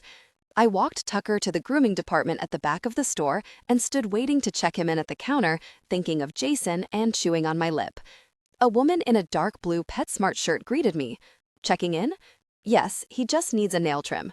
She leaned over and looked at Tucker. No problem. And who do we have here? Tucker. Something flashed across her face. The groomer behind her jerked her head up to stare at me, and the two shared a look. Are you Sloan? The first woman asked. Yes, I said, looking back and forth between them, unsure what was happening. One moment, she grinned, putting up a finger. Just wait here. Then she darted into a side door. When it opened again, a giant vase of sunflowers floated out. Oh my God, I whispered. He didn't. The woman heaved the vase onto the countertop. These are for you, she said, beaming. I stared at the arrangement in shock. How? Your boyfriend called us this morning and said he wanted to surprise you when you came in. We've been waiting for you all day. It's so sweet. My stomach flipped at the word boyfriend. He wasn't, of course, but my stomach didn't care. The flowers were stunning. Red roses were mixed in with the huge yellow blossoms, and flowering branches gave it extra height. It was easily the largest arrangement I'd ever gotten. It must have cost a fortune. There's a card, the woman said, turning the vase to the little white envelope. I plucked it free and slid a shaking finger under the seal. There were 2 square boxes drawn on the small paper with the words yes and no written above them. Sloan, do you like me? Check 1. Jason? I laughed out loud and had to slap a hand over my mouth. I handed Tucker over for his nail trim and called Jason. He answered groggily, but I could hear the smile in his voice. Good afternoon, Sloan. You are too much. How did you know where to send these? He sounded like he was stretching. You said you were going to PetSmart. I know generally where you live. I Googled it. They're beautiful. I was accused of not being properly motivated once, so I stepped up my game. You really did, I said, looking the flowers up and down. But you shouldn't have done it. Did you read the card? I blushed. Yes. Did you check a box? Maybe. Are you going to tell me which one? Definitely not. Then that's my question for the day, he said, the smile in his voice coming through the phone. I sighed. I checked, yes. Good, he said. I like you too, Sloan. A beautiful mess. Jason Raz. There's a small wet spot on my kitchen tile. I think I've got a leaky pipe, I told Jason over the phone. I started pulling out all the cleaning products from under my sink and dabbed at the damp surface with my finger. Ugh, it's definitely wet under here. I can have a look at it for you when I get back, he offered, a hopeful edge to his voice. Jason was coming home tomorrow. He was packing his hotel room up as we spoke and heading to catch a flight in just a few hours. My stomach flipped again. It had been roiling for days in anticipation of meeting him in person. I was a mess. My eyelid twitched mercilessly from the stress. No, you're not coming over here, I said again. I'll meet you like we planned. Come on, at least let me meet you at a restaurant. What kind of date is Starbucks? It's not a date, I reminded him, sliding a bowl under the slow drip. Oh, that's right, it's an appointment. We'd known each other for 2 weeks, and for the last week of that, we'd spoken daily, for hours a day. We texted nonstop when we weren't talking. I liked him so much, it was ridiculous. I think I knew him better in a week than I'd known Brandon in 6 months. Jason was a lot less shy. But I couldn't bring myself to agree to a real date, not until we met in person. I just don't want things to be weird, I said, turning and sliding down to the floor with my back against the dishwasher. I closed my eyes and put a finger on my spasming eyelid. Why would they be weird? Because you've never seen me before? Because we've talked constantly for the last week and you've never even been in the same room with me? I didn't answer. The long sound of a zipper closing on luggage came through the line. Put Tucker on the phone, he said. What? Tucker, put him on the phone. Like, put the phone up to his ear? Yes. I got up and found Tucker sleeping on the sofa. Should I leave you two alone for this? Yeah, this is just between us, guys. Okay, here goes. I held the phone to Tucker's ear. He immediately perked up at the sound of Jason's voice. He cocked his head and listened, and then bolted off the sofa and tore around the living room, barking. I put the phone back to my ear, laughing. What did you say to him? I asked him to show you how excited I am to meet you. Actually, I told him there's a squirrel outside, but I think he still illustrated my point. I smiled into the receiver. Then I moved the phone away from my mouth and swallowed. I made you something. You did? What is it? Just something. I'm going to send it to you now. I hope you like it. I attached a link to a text and held my finger over the little arrow that would put it into the universe. I took a nervous breath and sent it through. No getting it back now. It was done. I'm going to go to bed early, I said. Have a safe flight, okay? I guess I'll see you tomorrow, Jason, Soul Meets Body, Death Cab for Cutie, Sloan, sent me a link to a YouTube video. I sat on the edge of my bed and watched it, maximizing the screen. Someone held up a piece of paper in front of the camera that read, "My Vacation with Sloan." Then it began to show clips of Tucker. Tucker on hikes, Tucker swimming in a swimming pool, Tucker at Starbucks licking whipped cream out of a paper cup, and him at PetSmart with a blue plush doll in his mouth. Then he was in a bathtub getting a bath with his hair spiked into a mohawk. Tucker chasing a green tennis ball on the grass and playing with other dogs at a dog park. If I hadn't already liked Sloan, this would have done it. Tucker was my currency. It might as well have been me she was spoiling. It had the same effect. I smiled down at my screen as I watched a clip of Tucker on his back getting a belly rub. Then the frame changed, and he sat on a couch next to a woman. I bolted to attention and pulled the phone closer. The woman smiled at him, and he licked her face. I could see the tattoos on her arm. She looked directly at the camera and reached up off screen, and the video ended. My heart thudded against my ribcage. This was Sloan. This was the woman I'd been talking to, and she was really beautiful. I played the video back. Then I played it back again. I paused it and took screenshots of her so I could look at them. I zoomed in and studied her. She had one of those broad smiles that radiated. Full lips, large brown doe eyes, long golden blonde hair. Jesus, she was gorgeous. I was still watching the video when I got into my Uber. I called her. Voicemail.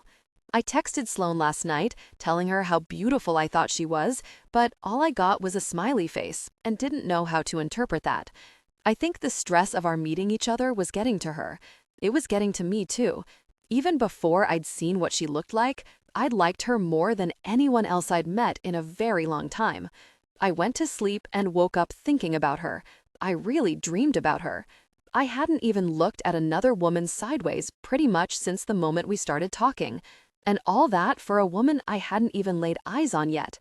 Now I worried that I would somehow not measure up, which was crazy.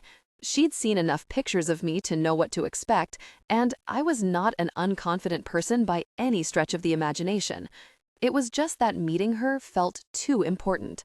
My flight had been smooth, and I'd gotten as much sleep as I could so I'd be fresh for our appointment. After I dropped off my luggage at home, I took a shower, threw on a t-shirt and jeans, and took longer than I cared to admit trimming my beard and messing with my hair. Then I made my way to the Starbucks on Topanga Canyon. I waited on the patio, bouncing my knee, opening and closing my hand the way I always did right before I played in front of a big crowd. I'd gotten there half an hour early, and I sat there scanning the parking lot and sidewalks, completely nervous, and laughing to myself because I never got like this for anything or anyone. I didn't know what it meant that I felt like this already. All I knew was that I did. She was 8 minutes late when she called. "Hey," I said, picking up on the first ring. "You said Topanga Canyon, right?" "Jason, I can't come. My kitchen is flooded." Chaos came through the line. Tucker barked in the background, and I could hear the sound of spraying water. "The pipe under your sink?" "Yes, oh my God, it's a disaster." I was already running to my truck. "Give me your address." There was a pause. But I had to laugh. "Still? Even now?" "Sloan, your kitchen," she moaned. "Fine." She rattled off her address and told me not to knock. Google Maps said she was just 2 blocks away, and I got there within 3 minutes and ran into the house. I glanced around the living room, registering only momentarily that I was in Sloan's personal space. It smelled like vanilla. It was clean. The flowers I'd sent her sat by an easel with a half-painted canvas of a pug dressed like Napoleon on it. I darted toward the sound of distress and burst into the kitchen to madness. Sloan was by the sink, soaking wet and panting, standing in an inch of water. Our gazes met, and she hit me like a ton of bricks. My body's reaction to her was instantaneous. I could almost feel my pupils dilate as I took her in. She was a woman who would have frozen me dead in my tracks anywhere. Absolutely show-stopping. I allowed myself 2 heartbeats to stare at her before I tore my eyes away to look around. She hadn't been kidding. This really was bad. Towels and what must have been the contents of the cabinet were strewn all over the floor. The doors under the sink were open and water sprayed out. Tucker barked and scratched from behind a door off the kitchen. I quickly rummaged through the open toolbox on the counter, hyper-aware that Sloan watched me. Then I dove to my knees to look under the sink, kneeling in a pond of cold water and taking the spray right in the face. Sloan had amazing water pressure. I was impressed. The cutoff valve on the water inlet line was jammed. It took a few hard yanks, but I got it shut off. By the time I stopped the flow, I was completely drenched. I shimmied out and stood, soaking wet, water dripping off the tips of my fingers. I turned to her, raking a hand through my damp hair. She looked at me, her eyes wide, and we stared at each other. Wow, this is her. Hi, she breathed. Hello. The short video clip and the tiny picture of her on The Huntsman's Wife had in no way prepared me for Sloan in person. She was like a 1950s pinup girl, all tattoos and curves, long hair, loose around her shoulders, wet at the ends. Smart, funny, and now this? I'd won the really lottery. Why she hadn't been throwing pictures at me right and left was beyond me. Maybe she didn't want me to know how good-looking she was for the same reason I downplayed what I did for a living. I don't know, but this was a welcome surprise for sure. Her wide brown eyes moved down my chest and back to my face. The only sounds were the water still trickling out from under the sink and the thrumming of my heart in my ears. The corner of her mouth twitched. Then she started to laugh, and I mentally assigned the image to every smiling moment I'd imagined on the phone. Beautiful. I'm glad you didn't make things weird for our first appointment, I said. Just a run-of-the-mill, no-stress first meeting flood. She looked down at the water in her kitchen. This is so messed up, she said, still giggling. Do you have a shop vac? I don't know. She put a hand to her forehead. Brandon might have had one. Where's your garage? She pointed to a door. I went into the garage and immediately noted the man cave-like interior, professional tools and an impressive workbench. A few neon beer signs on the walls, a dusty man's jacket hung on a hook by the door, and an empty open beer sat on the counter. An old Corolla sat in the middle of the 2 parking spaces with a duct-taped side mirror and a door that didn't match the rest of the car. After poking around, I found a shop vac. When I got back into the kitchen, Sloan was sweeping water out the back door with a broom. The next half hour was spent sucking water off the floor while Sloan wrung out towels and set up fans in the doorway. We worked without talking. The vacuum was too loud, but we kept stealing glances at each other. I helped her carry a huge armload of wet towels to the washing machine. When the door to the laundry room opened, Tucker spilled out, and I dropped my towels and crouched on the floor, laughing and letting him lick my face. God, I'd missed him. He made crying noises at the sight of me, and all I could think was, this guy's getting a major finder's fee later. Sloan watched us with a smile and started the load. When she closed the lid and turned to me, I leaned in the doorway with my arms crossed. Tucker stood between us and looked back and forth with the same proud face he always made when he'd retrieved a duck for me and dropped it at my feet. Thanks for all your help. She looked up at me through her long lashes. This house is a mess. It's really old. Things keep breaking. She seemed unsure what to do now that the crisis had been dealt with. I smiled. Go to dinner with me. She blinked. Dinner? Tonight? A date? Not an appointment, a date. She studied my face. I want to take you out, I said. Let me. If she said no, I was pretty sure I was going to beg. Okay, I grinned. Good, finally. I'll wait for you to get ready, I said. We'll leave Tucker here and I'll get him when I drop you off. But what about you? You're soaking wet. You get ready and then I'll drive us to my place so I can change. She gave me a wide-eyed stranger danger look and I laughed. So that was the face she made every time I asked her probing questions on the phone. Here, I pulled out my soggy wallet and fished out my ID. Take a picture of my driver's license and send it to Kristen. I handed it over and she looked at it. You really are an organ donor and not a creeper or a pirate. I hope you're not disappointed. She laughed, and I couldn't even take my eyes off her. She smiled up at me. Give me a second to get changed. Sloan. Name? Goo Goo Dolls. This place isn't as crappy as I thought it was going to be, I said, loud enough that Jason could hear me through the door. Jason lived in a silver Airstream trailer parked behind some music executive's mansion in Calabasas. An Olympic-sized pool glistened within 10 steps of Jason's front door, surrounded by birds of paradise and waterfalls. The whole place was green. I could only imagine how much it cost to water everything in the drought. There were penalties for using too much water. My lawn was dead.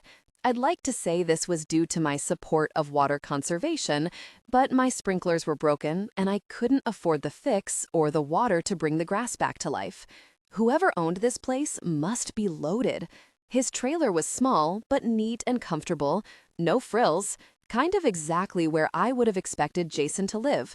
He was a bit of a minimalist from what he'd said to me during our talks.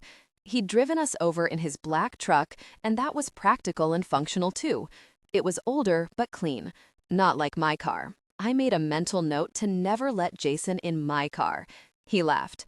"And why were you expecting someplace crappy?" he said from the other side of the bedroom door. "Because you said Tucker chewed up everything." I picked up a picture frame from the counter and studied the photo of Jason in thick winter clothes, smiling with his dog. A snowy backdrop as far as the eye could see spilled out behind them. Not my favorite shot of him. I liked the ones where I could see more skin. I set it down hurriedly as he opened the door of his room. God, he was easy to look at. I felt my face flush, again. When he'd walked into my kitchen, my body had turned on like a house coming out of a 2-year-long power outage. Everything switched on until the entire place was lit and all the appliances were running. Heart, cheeks, lungs, eyes, the tips of my fingers, the butterflies in my stomach, ringing in my ears, weakness in my knees. All alive, all buzzing with electricity. He looked from me to the picture frame. "That's in Minnesota," he said, leaning on the counter, his arm almost touching mine. I swallowed hard. He smelled good, really good. Something crisp and clean, like pine and fresh laundry. It made me want to lean in and take a deep breath. His luggage sat in the small sitting area, and a guitar case rested on a bench by the tiny table. It reminded me how short a time he'd actually been back. He'd flown in, had about an hour to himself, then had gone to meet me. "Aren't you tired?" I asked, peering over at him. "You just got off a 15-hour flight." "I can sleep just about anywhere. I got enough rest on the plane." He leaned well inside my personal bubble. I think he did it on purpose. I could actually feel the heat coming off his body. My conservative side, the side that couldn't forget I'd been engaged to another man, wanted me to take a step back. But the side that suspiciously sounded like Kristen ran out of breath yelling at me to hold my ground. I held my ground. I was single and was allowed to feel like this. I was permitted to flirt and get butterflies when another man stood too close. And I was definitely getting butterflies now. "Are you here permanently? In LA?" I asked, trying to keep my voice from betraying my reaction to his nearness. "For the moment. They wanted me here for the soundtrack I was working on. My recording studio's here, and it was just easier to coordinate everything with me living locally.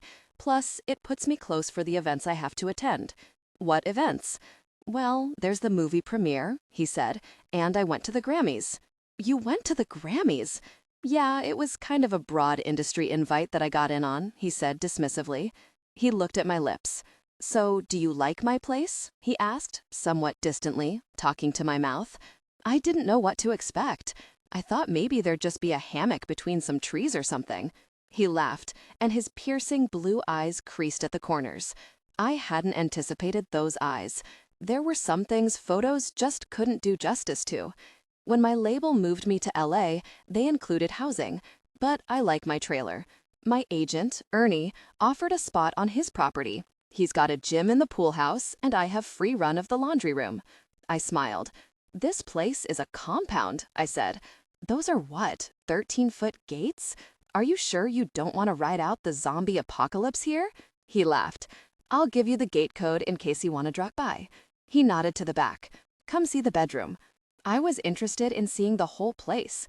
He let me go first, and I stood just inside the door and looked around. No bedspread, only gray sheets and a soft-looking blanket folded down at the end. He must sleep hot. Lord knew he put off enough body heat. Simple beige curtains hung on the windows, and a cell phone charger was plugged in on the nightstand. The room smelled like him, and being in such a personal space made my heart flutter a little. It was weird to talk to someone so much on the phone and then realize he was a real person with nice smells and a bed. Jason had come up behind me, and he leaned into the room with his hands over his head on the doorframe. "Look, I got you in my bedroom on the first date," he teased, and I glanced over my shoulder and shot him a look. "Is that where Tucker sleeps, in his little dungeon?" I pointed to a crate wedged between the bed and the wall. He chuckled. "I wonder how he'll take being back in his crate now that he's been spoiled by sleeping with a beautiful woman for so long." I turned to him. "Are you just going to flirt shamelessly with me now that you're on this date that you wanted so much?" "Of course," he grinned. The room was small, and with him hanging in the doorway, I was backed up to the mattress. With his hands over his head like that, his arm and chest muscles pushed against his t-shirt. He had the most amazing body. He wasn't bulky, he was lithe and toned, and he stood easily a foot taller than me. He filled the room with his presence, even from the door. My eyes flickered down. The bottom of his shirt had ridden up, and I could see a line of hair running down the middle of his stomach into the top of his jeans.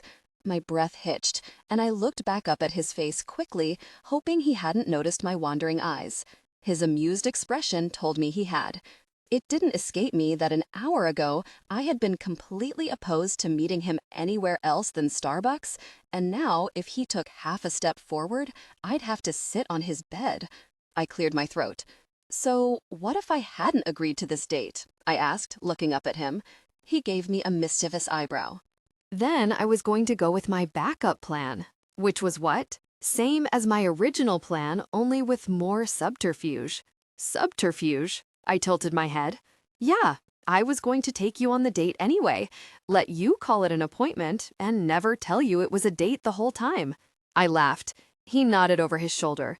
"Come on, let's go eat." Jason wanted me to pick where we went, so I took him to a hole-in-the-wall Mexican place I liked down the street from my house. A red-boothed small restaurant with trumpet-heavy ranchera music playing over the speakers and paintings of matadors on the walls. They gave us a quiet booth in a corner at a table with a sombrero hanging above it. "I figure you haven't had Mexican in a while," I said. "Australia probably isn't known for your carne asada." A busboy slid 2 ice waters in front of us. "We don't have very good Mexican food in Minnesota," he said. "It's one of my favorite things about LA. What else do you like about California?" "Well, the dog sitters are hot," he said, winking at me over the laminated menu. I narrowed my eyes at him playfully as I pulled my vibrating cell phone out of my pocket. "Oh no," I said, looking at the screen. "I have 7 missed calls from Kristen.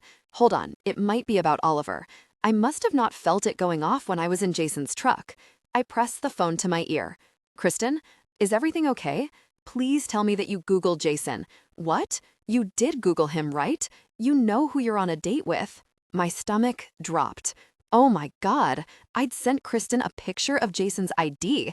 She'd obviously found him online. Was he a registered sex offender? A felon?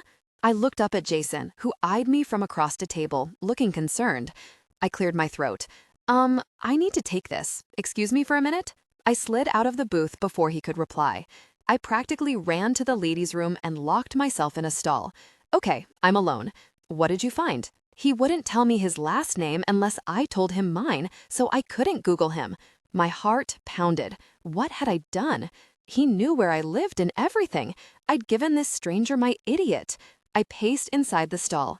I almost deserved to be murdered. I was so stupid. "You're seriously telling me you don't know who he is? I thought you guys talk like 24/7.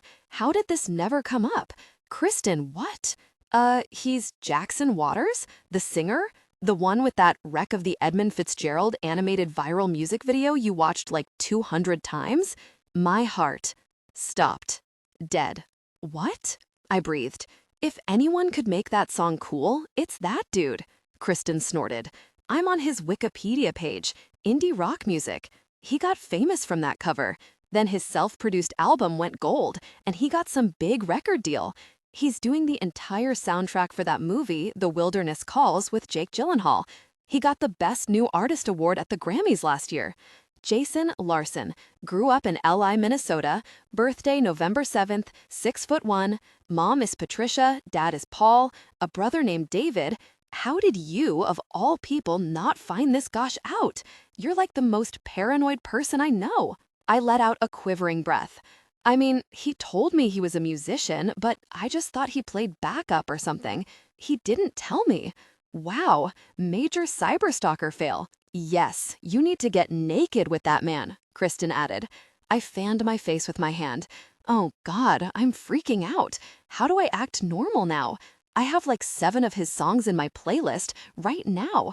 I'm a fan. I'm like a groupie. I cannot be cool, Kristen. Okay, but did you shave your legs? No, I didn't. I shaved none of the things because I'm not getting naked with him, nor did I have any plans to. How can I go back out there, Kristen? I'm going to have a panic attack. Jason had just been catapulted from a man I was really into to someone I was literally starstruck by. I can't breathe. I stole his dog. He sent me flowers, was all I managed to say. My brain was misfiring, shooting off realizations as the information repositioned Jason in my mind. Uh-huh. Well, you have nobody to blame but yourself. You should have used the Google. Now get back out there. Have fun, Josh shouted from the background, and they both snickered. I made a pitiful groaning noise and hung up. Then I Googled Jackson Waters and hit images. There he was. There were shots of him in a tuxedo on a red carpet, then another picture of him sitting on a rock in the woods playing his guitar. Oh my God, a still frame of him holding a Grammy, a really Grammy. I grew up feeding celebrities out of my mom's food truck. They didn't fluster me. I rarely got nervous around them. But Jackson Waters was different. His music haunted me. It spoke to my soul. It was ethereal and beautiful, and I could not be nonchalant about this. I came out of the stall with shaking hands and stood over the sink. Calm down, I whispered, willing my body to comply. It didn't listen. I think I would have been less panicked if I'd found out I was on a date with an escaped convict. When I finally walked back out to the table, Jason smiled, a look of relief on his face at seeing me reappear. He'd probably wondered if I'd escaped out a bathroom window by how long I was gone. "Everything okay?" he asked as I slid into the booth. "Do we need to go?"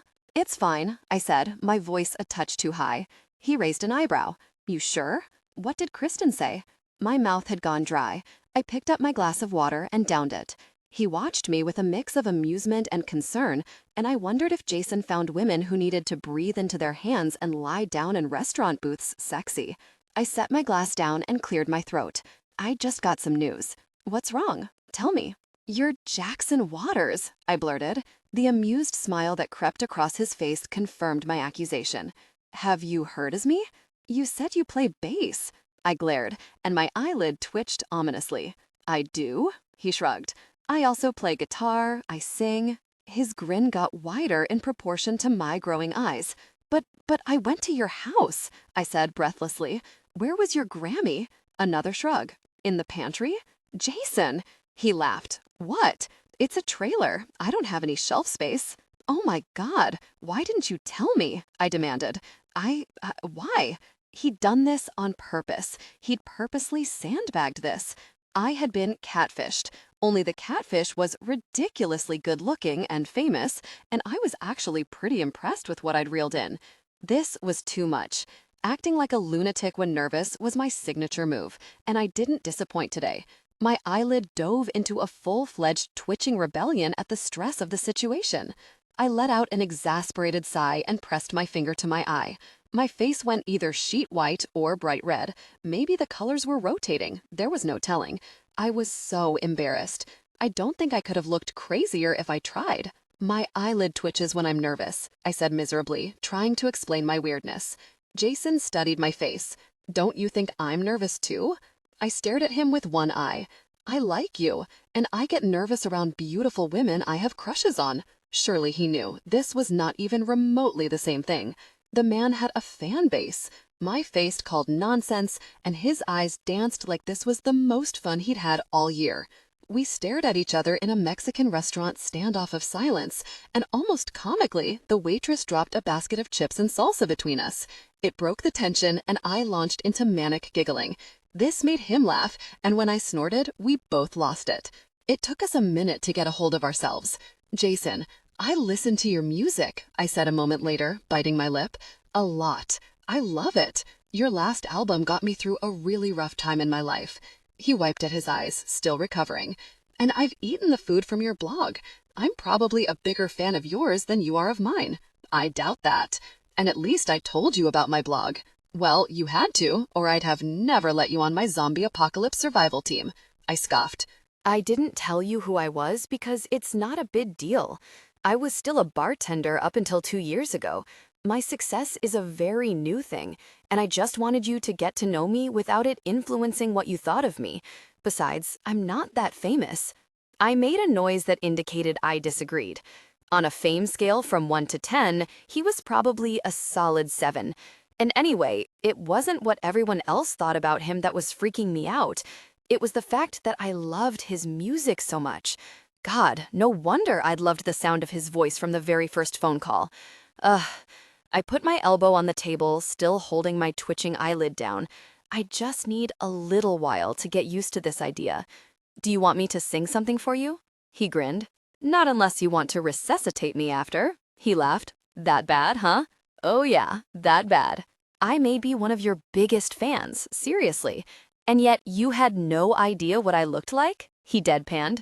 Your viral video is claymation, and you're not on your album cover. It's just a picture of that weird red-eyed duck. A loon? He grinned. You could have Googled me. Come on, who Googles pictures of singers? Your appearance has no bearing on your ability to make good music, just like your appearance has no bearing on your ability to be a good dog sitter. Exactly. By the time our food came, things were almost back to normal as a first date with your favorite recording artist could be. The margarita I was having was helping immensely. My strategy for dealing with this new Jackson development was to try to forget who he was. Jason assured me he didn't get recognized very often, so hopefully that would aid in my attempt. If other people swooned, I was going to swoon in solidarity. I was glad he hadn't told me. He was right. It might have changed things. Mostly because if I had known sooner, my resulting weirdness would have probably scared him off. So do I still get one question a day? He asked, taking a bite of his taco. Sure, why not? He swallowed and wiped his mouth with a napkin. What does Kristen say about our date? I blanched. Where to begin? Are you sure you're ready for this? She's pretty vulgar. He picked up his beer. I like her already. She made some very bold suggestions. He practically choked on his Corona. She also gave me some other rather forward advice. I'm afraid to think too much about that one. And all this before she knew who you really were? He grinned. And now?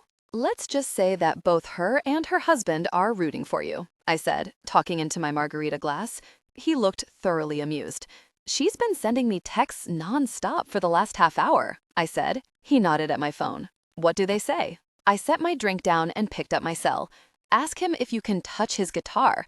He shook his head. That's not too bad. His howl of laughter turned heads at the other tables. She wants to know if you smell like pine cones and flannel. I tilted my head toward him. Do you see what I have to put up with? He beamed. When do I get to meet her? Hopefully never. She'll interrogate you the whole time. Then Josh will get you alone on the premise that he needs help grilling or something, and he'll make threats about what he'll do to you if you hurt me. You're better off never meeting either of them. Trust me. He laughed. I can't wait. Just let me know when. But it can't be this weekend, though. I'm going for a short visit to Minnesota on Friday. Oh, my face fell a little. You just got here. Are you gonna miss me? His eyes sparkled. I held in my smile. Who's watching Tucker while you're gone? I was going to take him with me, unless my dog sitter's available. He grinned. But he's coming with me on tour, though. I scrunched my forehead. You have a tour? When is that? June 1st. 4 months, 50 cities. He was leaving in 3 weeks? For 4 months? Wow, that sucked. Will you come visit me when I'm on the road? He asked. Right now, I'm just trying to make it through this meal without hyperventilating. Now, on to our next adventure, Jason said after dinner, starting the engine of his truck. Where's that? I asked, rolling down my window. Home Depot. Home Depot? For what? 4 parts to fix your sink, he said, backing out of the parking space. I shook my head. No, definitely no. No? He glanced at me. No, I can't let you fix my sink. That's just no. He smiled over the steering wheel. You'd rather let a stranger do it? You, who wouldn't even tell me where you lived until your kitchen was an inch deep in water? He gave me a comical wide-eyed look and then turned back to the road with a grin. I narrowed my eyes. Also, bonus, if you let me do it, Tucker stays over longer. He smirked, knowing he had me. Fine, I said, putting my mouth into my palm, not wanting him to see my smile. Anything else that needs fixing? He asked. The whole house, I mumbled. It's not in good shape. The house had begun to feel like a sandcastle at high tide. It was crumbling around me. No. When Brandon and I bought it, he was going to fix it up. He was good at that stuff, I said, trailing off, not knowing if I should be talking about my dead fiancé on a date. But Jason's expression stayed neutral. Give me a list. I'll do it, he said, turning onto Roscoe Boulevard. I smiled. You're a handyman in addition to being Jackson Waters? We're self-sufficient in Alili. I could build you a whole new house if you wanted. So what do you need done? Jason. What? I like fixing things. Besides, my dog likes you. I bet he'd like to come over. Come to think of it, I like you, and I'd like to come over too. His unrelenting flirting was going to give me a heart attack. But I couldn't really argue with his reasoning. The pipe did need fixing. Josh did 2-day shifts at the station, so if he had work tomorrow, that would leave me without a kitchen sink until at least Wednesday. That was provided he dropped everything on his day off to come help me, which I hated. And frankly, I couldn't afford to pay for a professional to do it. I already lived paycheck to paycheck. Brandon's fire station had set up a GoFundMe for me after Brandon died. That had helped bridge the gap until I was up to working again. I made okay money doing astronaut cats, from the volume alone. I'd always been fast, but the ancient water heater just needed replacing. And the month before that, the air conditioning unit broke. Now my kitchen had flooded, and I wasn't sure if the floors were going to survive the damage. If I had to pay for a new kitchen floor, I wouldn't be able to pay my mortgage this month. I should have sold the house after Brandon died. I couldn't afford it on a single income. It was too big for me and too broken. But I just couldn't bring myself to do it, the same way I couldn't bring myself to empty his closet or clean out the garage. Okay, but can I pay for your time? I asked, and I'll obviously cover the materials. I don't want you to pay me. Oh, which reminds me. He reached across me to open the glove box. His arm brushed my knee, and the sides of his lips twitched. He handed me an envelope. Here. The money for watching Tucker. I know I don't have your receipts yet, but I guesstimated. And I added a reward. I held the envelope and looked at it. I needed what was in it, but now taking it felt weird. It was one thing to accept it from a stranger whose dog I was watching, a man who was taking Tucker away from me. That was a business arrangement. It was something else entirely to accept money from a guy I was kind of dating and who wanted to help me with repairs on my house. I handed it back to him. Why don't you keep this? You can fix the sink, and we'll call it even. He didn't reach for it. I insist you take it. It's non-negotiable. Something final in his voice told me the discussion was over. As for materials, you have a lot of tools and parts in the garage. I doubt I'll need much else. I can get a lot done with what's already there. I didn't reply. He parked the truck in the Home Depot lot and put on the brake. We're here. You don't think this is a little weird? You fixing my sink? The weird thing would be me not fixing it, knowing that I can. Come on, he said, opening his door. I want to get to work on your plumbing. Jason went through Home Depot with a surgical accuracy that told me he knew his way around a home improvement project. At the self-checkout stand, he wouldn't let me pay. Part of our date. No, it's not, I objected, trying to swipe the items from him. He pivoted and held everything over his head, out of my reach. I crossed my arms and glared at him. His blue eyes twinkled, and I marveled for the 100th time at how handsome he was. His pictures had been great, but he was so much better set in motion. If I'd taken you to a carnival and won you a stuffed animal, that would be part of the date, right? Or if I'd brought flowers or paid for a movie? Yes, but that's typical date stuff. Buying me parts to fix my sink isn't. So you want me to be typical? He grinned. He had this way of backing me into my own corners. He turned his back on me and continued his purchase, shooting a victorious look over his shoulder as the receipt printed out. One more stop, he said, grabbing the bag. What now? Are you going to change my oil or something? I can change your oil if you want. He laughed, then took my hand and wove his fingers through mine as he walked me out of the store. I died. I had to draw on some internal strength women probably use for childbirth just to close my fingers around his, because his touch made me lose control over the use of my hand. Jackson Waters is holding my hand. I didn't even remember the walk to the truck. I think I blacked out. You're going to like the entertainment portion of this date, Jason said a few minutes later, pulling up to a gas station. Let's go inside and get some dessert. We made our ice cream selections from the deep freezer, and then I poured myself a small decaf and hovered over the coffee station, eyeing the individual flavored creamers. Jason came up behind me as I took 7 hazelnuts and slipped them into my purse. I turned to him and he arched his eyebrows at me. What? They come with the coffee, and I love the little creamers. I keep them in my purse for coffee emergencies. Coffee emergencies? He smiled down on me.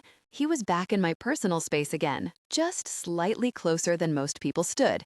It made me feel a little breathless. Yeah, I swallowed. You can never be too prepared. And do you have a lot of these emergencies? He asked. His eyes moved to my lips again, and he cocked his head a little like he was studying them. At least one a day. He came back up and grinned. Come on. He took my hand as he led me to the register. He bought our desserts and my coffee, and he asked for $20 worth of lottery scratchers. Once we were back in the truck, Jason drove us around to the car wash. Ready? He asked, leaning out the window to punch a code into the kiosk. Ready for what? The entertainment. Rainbow car wash. I laughed. Oh my gosh, I love rainbow car washes. It's been so long since I've done one. You don't wash your car? He asked, driving in. Once the tires were taken over by the track, he leaned back in his seat and opened his ice cream. I pulled the lid off of my sorbet and started poking at it with my spoon. You haven't seen my car. The Corolla? I saw it in your garage when I was looking for the shop vac. Well, then you understand why I don't bother to wash it, I said, looking up at the windshield as water started spraying over the truck. The long strips of fabric began slapping back and forth across the hood, and the nostalgic citrus smell of the underbody wash drifted in through the vents. We need a soundtrack for this. He fiddled with the radio. A mewing Lona Simone song came on, and he quickly changed the channel. I hated her music too Courtney Love for me. He settled on KROQ, and when the foamy rainbow soap started to pour over the truck, we glanced at each other and smiled. We held the look for a long moment before staring back out through the glass. I was so sensitive to him sitting there, I could barely focus. It almost felt like neither of us was actually watching the car wash. Like our eyes were there, but our attention was on each other. At least mine was. When the truck was done, Jason parked in front of the gas station and handed me $10 worth of scratchers. If we win anything, we decide what to do with the money together, he said, digging in his cup holder and producing a penny to give me. How do you think of this stuff? I smiled, rubbing my penny on the scratcher. I think this is the best date I've ever been on. First, the guy saves me from a flood. Then he reveals he's my favorite recording artist. He gives me an envelope full of money, buys me hardware, followed by a show and some gambling. I could think of a few ways we could make it even better. He gave me a devilish grin. Just so you know, I don't even kiss on the first date, I said, finishing my scratcher. I won $2 and held the card up to show him with a smirk. And here I am getting the upgraded car wash for nothing. I laughed. I couldn't believe what a good time I was having. I always figured my first date after Brandon would be a painful milestone, a band-aid to tear off. But it wasn't. Jason made it easy. Jason made it a lot of things. Can I see you tomorrow? He asked. I smiled. You want to see me again? I don't even want to drop you off at home tonight. I blushed. Again. But then I remembered what day tomorrow was. It was the 2-year anniversary of Brandon's death, the day we'd taken him off life support. I had an agenda for tomorrow, a list of positive things I decided to do in his memory. I can't. I have plans tomorrow. How about the day after? He looked slightly disappointed, but he nodded. Okay, the day after then. It's a date. I didn't object to him calling it a date, and he looked triumphantly back at the scratchers in his lap. He won $5. So what do we do with the money? He asked. I bit my lip, thinking. His eyes moved to my mouth again, and I smiled. With $7? How about we buy a chew toy for Tucker? Great idea. We could take him to PetSmart on our next date. He put the scratchers into the drink holder. A guitar intro I recognized came through the speakers. Oh, I love this song, I said. Name by the Goo Goo Dolls, right? He picked up my raspberry sorbet. Yup. Can I try this? He asked. I nodded at his carton. Give me yours. We sat listening to the music and eating each other's ice cream. His was mint chocolate chip. We used each other's spoons. Something about knowing that the little plastic utensil had been in his mouth made my heart pound. I couldn't believe this day. We stared at each other unapologetically as we sat there. My eyes traveled from his sharp blue irises to his lips. I wondered if his beard would tickle if he kissed me. I'd never kissed anyone with a beard before. I moved down to his throat and watched his Adam's apple bob as he swallowed. I saw the pulse of his neck and the dip of his collarbone, the way his chest strained against his shirt, the rhythmic rise and fall of his breathing. By the time I looked back up, neither of us was moving. I sat with my spoon upside down on my tongue, all the ice cream in my mouth long gone. He held his carton in his lap and just stared at me. Jason had this way of looking at me. It reminded me of how people used to look at my paintings back before the astronaut cats. A focused fascination that leaned in and searched the brushstrokes. He didn't even blink. It made me feel self-conscious, except I was pretty sure it meant he liked what he saw, which was good, because I liked what I saw too, a lot. And then suddenly he was moving. Without breaking eye contact, he put his sorbet onto the dash. He took my spoon and my ice cream out of my hands, and his fingers brushed mine in a split second of electricity before he set the carton down somewhere. Then he slid across the seat and slipped my cheeks into his warm palms. His fingers raked through the back of my hair, and he kissed me. He barely touched me, just a light brushing of his lips against mine, the slightest feel of his breath on my face. It shot through me in milliseconds. The static crackling between us ignited, and I did exactly what Kristen said I should. I climbed him like a tree. Jason, electric love. Borns, get a room. A hand thumped on the hood of my truck, and Sloan scrambled off my lap and pressed her back to the passenger door with wide eyes. We sat there and stared at each other, panting. Holy gosh. Jason, I think you need to take me home, she breathed, biting her lip. I wanted to take her home, all right. I wanted to take her home and carry her into her bedroom. But unfortunately, that wasn't what she meant. Are you sure? She nodded. I dragged my eyes to the windshield and got the truck started. The tension between us on the drive home was like the arrow of a compass, turning to true north, the same way it had felt in the car wash, like it was work to not look at her. I kept glancing over at her, and every time I did, I caught her looking back at me. I don't think it's a good idea for you to walk me to the door, she said when I pulled into her driveway. Seriously, don't get out, like, at all. I put the truck in park. What about your sink?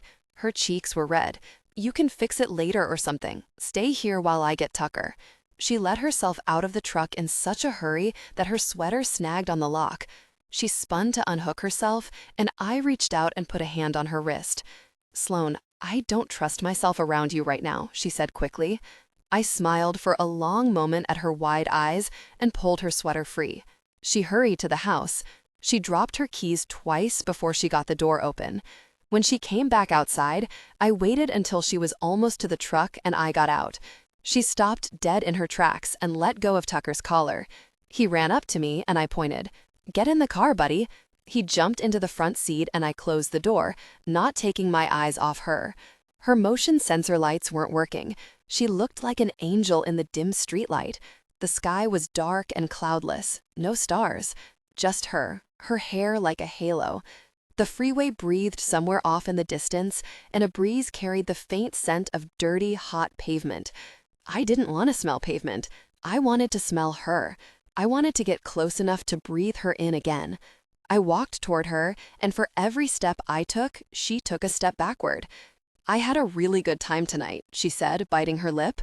Her back bumped into the garage, and she looked up at me like a rabbit frozen in the grass near a fox, trying to decide if it should stay still or bolt. I stopped 2 feet short, not wanting to corner her. I'd like to kiss you goodnight, Sloan. She didn't move, but her eyes dropped to my mouth. The air between us felt charged. The imprint of hers still lingered on my skin. I could feel the press of her thighs, the weight of her soft body. Her perfume clung to me like fingers twisted into my shirt, drawing me toward her again. Come here, I said, my voice low. The command activated her. She flew at me. I caught her in a swirl of her floral scent, and my lips were on hers in a second, warm and wet, mint and raspberries on her tongue. The smell of her skin drove me really insane. Sweet honeysuckle drifted up around me and ensconced us. They came together in passion. She dragged her hands through my hair, and when she gasped, I let her come up for air and trailed my mouth along her jaw and down her neck. She tilted her head back and let out a soft moan, and I almost lost it. That guy at the gas station had been right. We did need a room. I staggered us toward her front door. Then, suddenly, she was wiggling away from me, her feet back on the ground. She put her hand to my chest, making space between us. She panted, and her wide eyes flickered back down to my lips, and it looked for a second like she might reconsider, but instead, she launched herself off me, turned, and tore full speed into the house.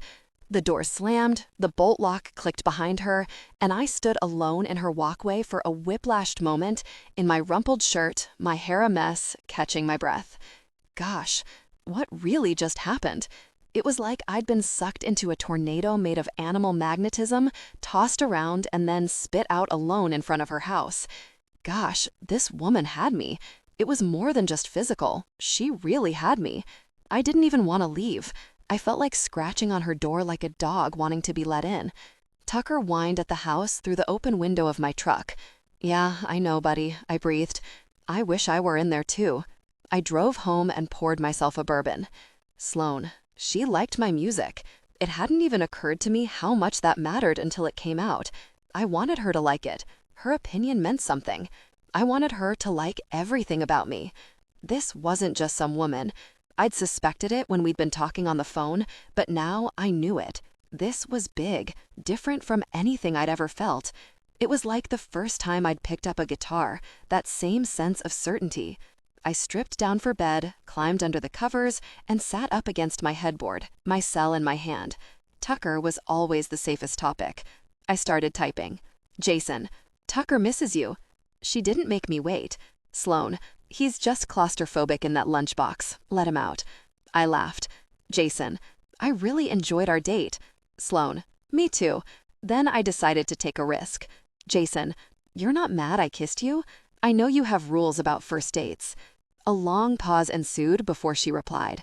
When the dots started to jump, I sat up to wait for her text to come through, throwing back the rest of my whiskey. Sloan, "I'm beginning to think the rules don't apply to you. Good night, Jason." Jason, "Make you mine." Public. I couldn't get Sloan out of my head, which was unfortunate because I also couldn't get her on the phone.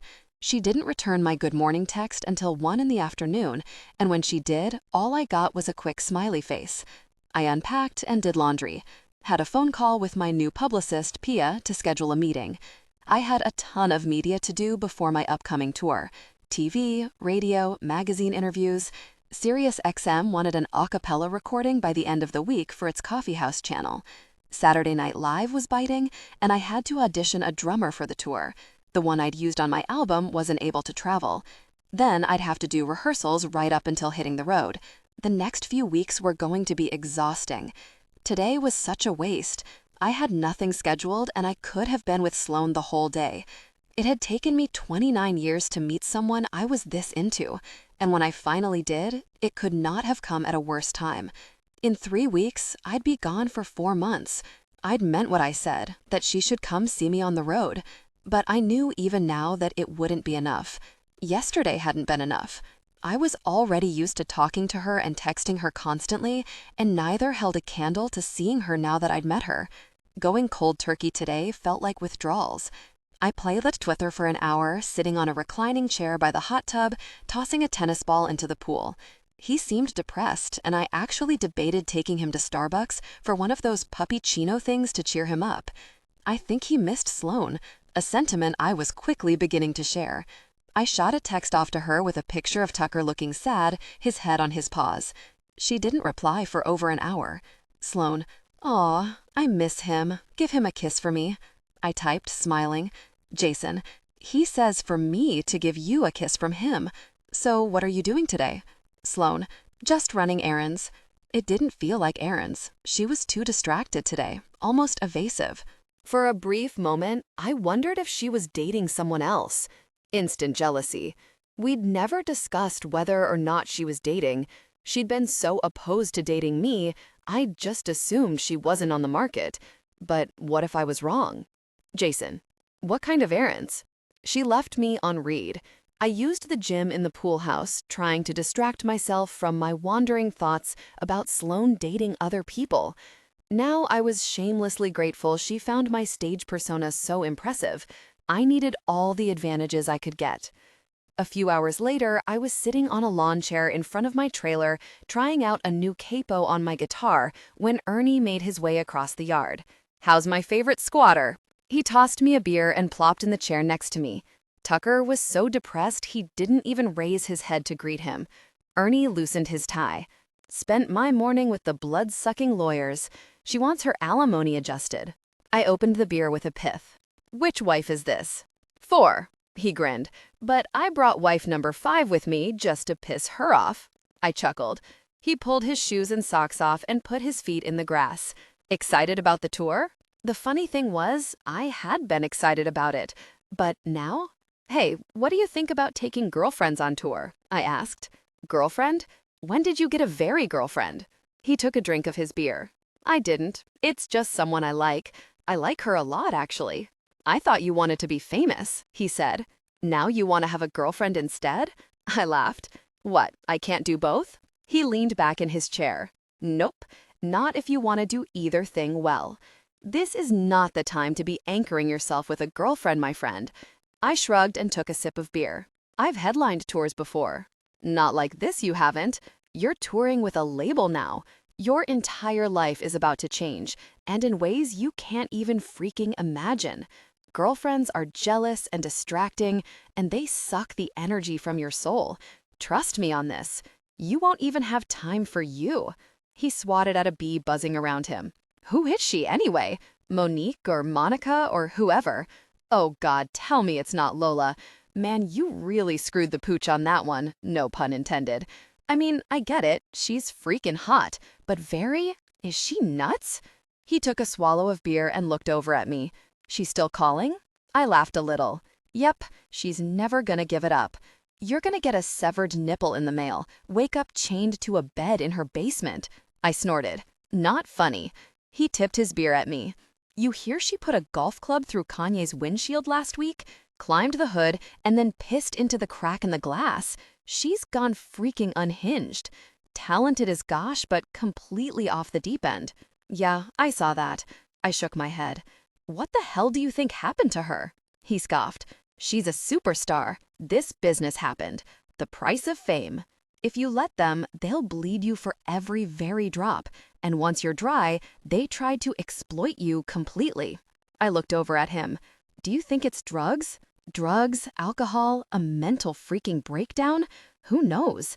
She's been circling the drain for a while, if you want my opinion. She's always been a bit of a paparazzi whore, a touch of Lindsay Lohan. It's a very shame she turned out like this, though. What a waste." I blew a breath out through my nose. I had to agree about the waste thing, my current situation with her notwithstanding. Lola was brilliant, a lyrical genius. I never met anyone that musically talented in my life. You know she plays like 7 instruments and has a 4-octave vocal range. Freaking effortless. I shook my head. "We got along, too. She was cool. I liked her." He snorted. "I bet you did. This is what happens when you mistake creative chemistry for actual chemistry. I did that once and ended up married to wife number 3. Worst 9 days of my life." I scoffed. "Well, to say I regret it at this point would be an understatement."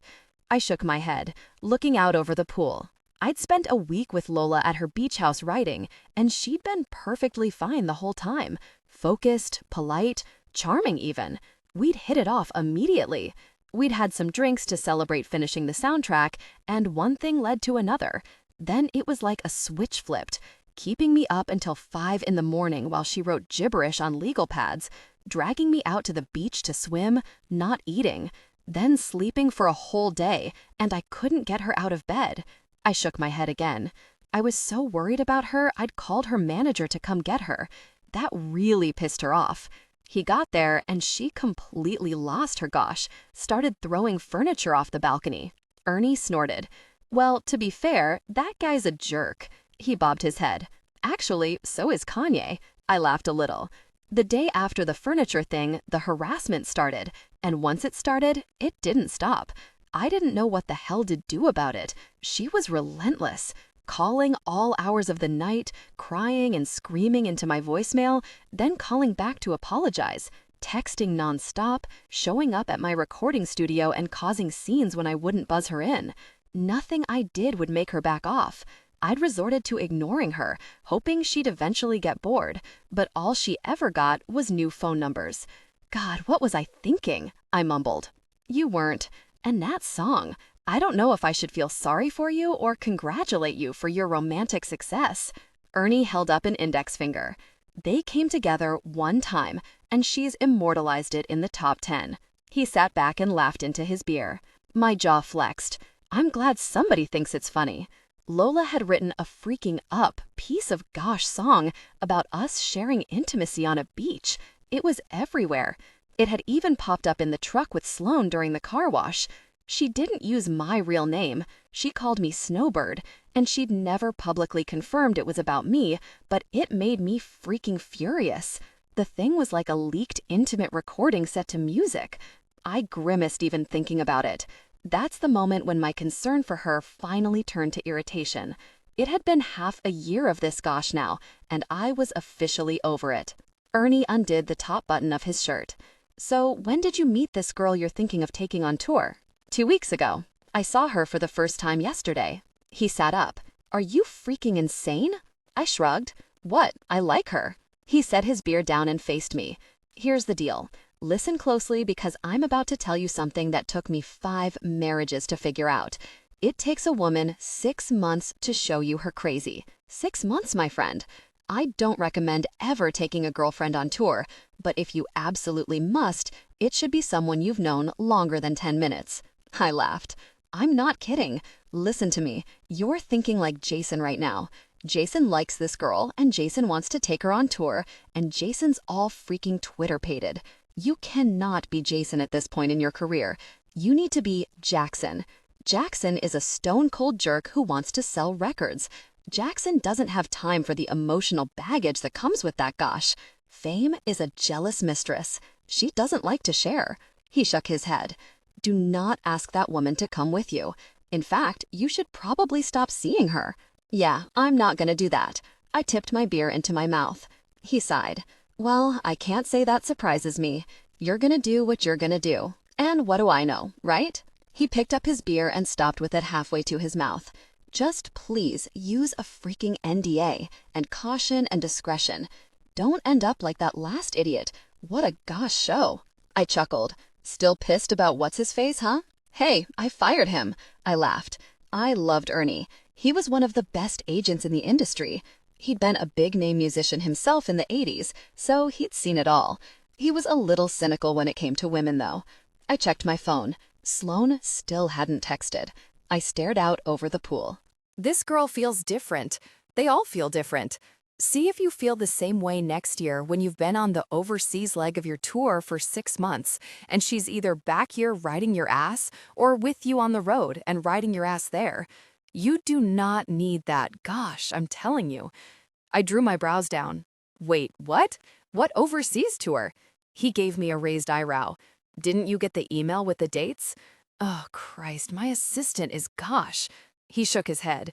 They're extending your tour to the UK, adding 2 more months here, 8 months there. Pia's working on the media blasts now. You'll be home for the holidays for 5 weeks. He looked over at me. You're welcome for that, by the way. They wanted you singing in Paris for their Christmas thing, and I told them to go bother someone else so you could see your family. They might even keep that promise, though I wouldn't count on it, he mumbled. They wouldn't put it in writing. Then you're off to Dublin and London and wherever else. He tipped his beer at me. Congratulations and long live the Queen. I sat back in my chair with my beer between my knees. Jesus, 14 months on the road? I'd never done more than 3 without a long break between. I told you, not a good time to have a girlfriend. They're gonna work you to within an inch of your life. You said you want to be Don Henley famous, and this is definitely the label to get you there, but they do not mess around. I dragged a hand down my mouth. Well, it was what I wanted. I dreamed of making it since I was 5, and I'd worked my ass off to get here. Ernie was right, though. The timing sucked. The timing really sucked. He glanced at his watch. I gotta get going. He stood and turned to me. Hey, I don't mean to be a downer about the girlfriend thing. I'm sure it'll all work out and you'll ride happily into the sunset. I've just been around the block a few times and I've seen how hard this business is on relationships. He slapped my back. But you guys are different. You two are gonna be fine. Just don't take her on tour. I laughed, and Ernie made his way back to the house, his shoes dangling from his fingers. Don't take her on tour, Jackson, he yelled over his shoulder. Gosh, I didn't see how I could even if I wanted to. 14 months, minus the little break for the holidays, that was over a year on the road. That was a commitment, a huge commitment, a leave your life behind commitment. But I was getting ahead of myself. At the moment, I couldn't even get a very text back. For the next few hours, I just fiddled with my guitar, keeping my phone close in case Sloan called, which she didn't. Finally, at 8 o'clock, I bit the bullet and I just called her, even though she hadn't responded to my last text. It went to voicemail. Now I felt bad for every woman I'd ever left hanging, waiting for a phone call. This, gosh, sucked. Tucker and I were quite the pair. I was brooding and irritable, and he wouldn't get up except to raise his head occasionally and whine. When my phone finally rang at 10:30, I jumped for it. It was Sloan. Any thoughts of giving her a hard time for making me wait all day flew out the window. Hey, you're alive. I smiled into my phone. But there was no reply. Then I heard crying. I stood. Sloan, are you okay? Jason, she sniffed. She was drunk. No mistaking the slur in her voice. Sloan, where are you? Home. I breathed a sigh of relief that she wasn't driving or somewhere unsafe.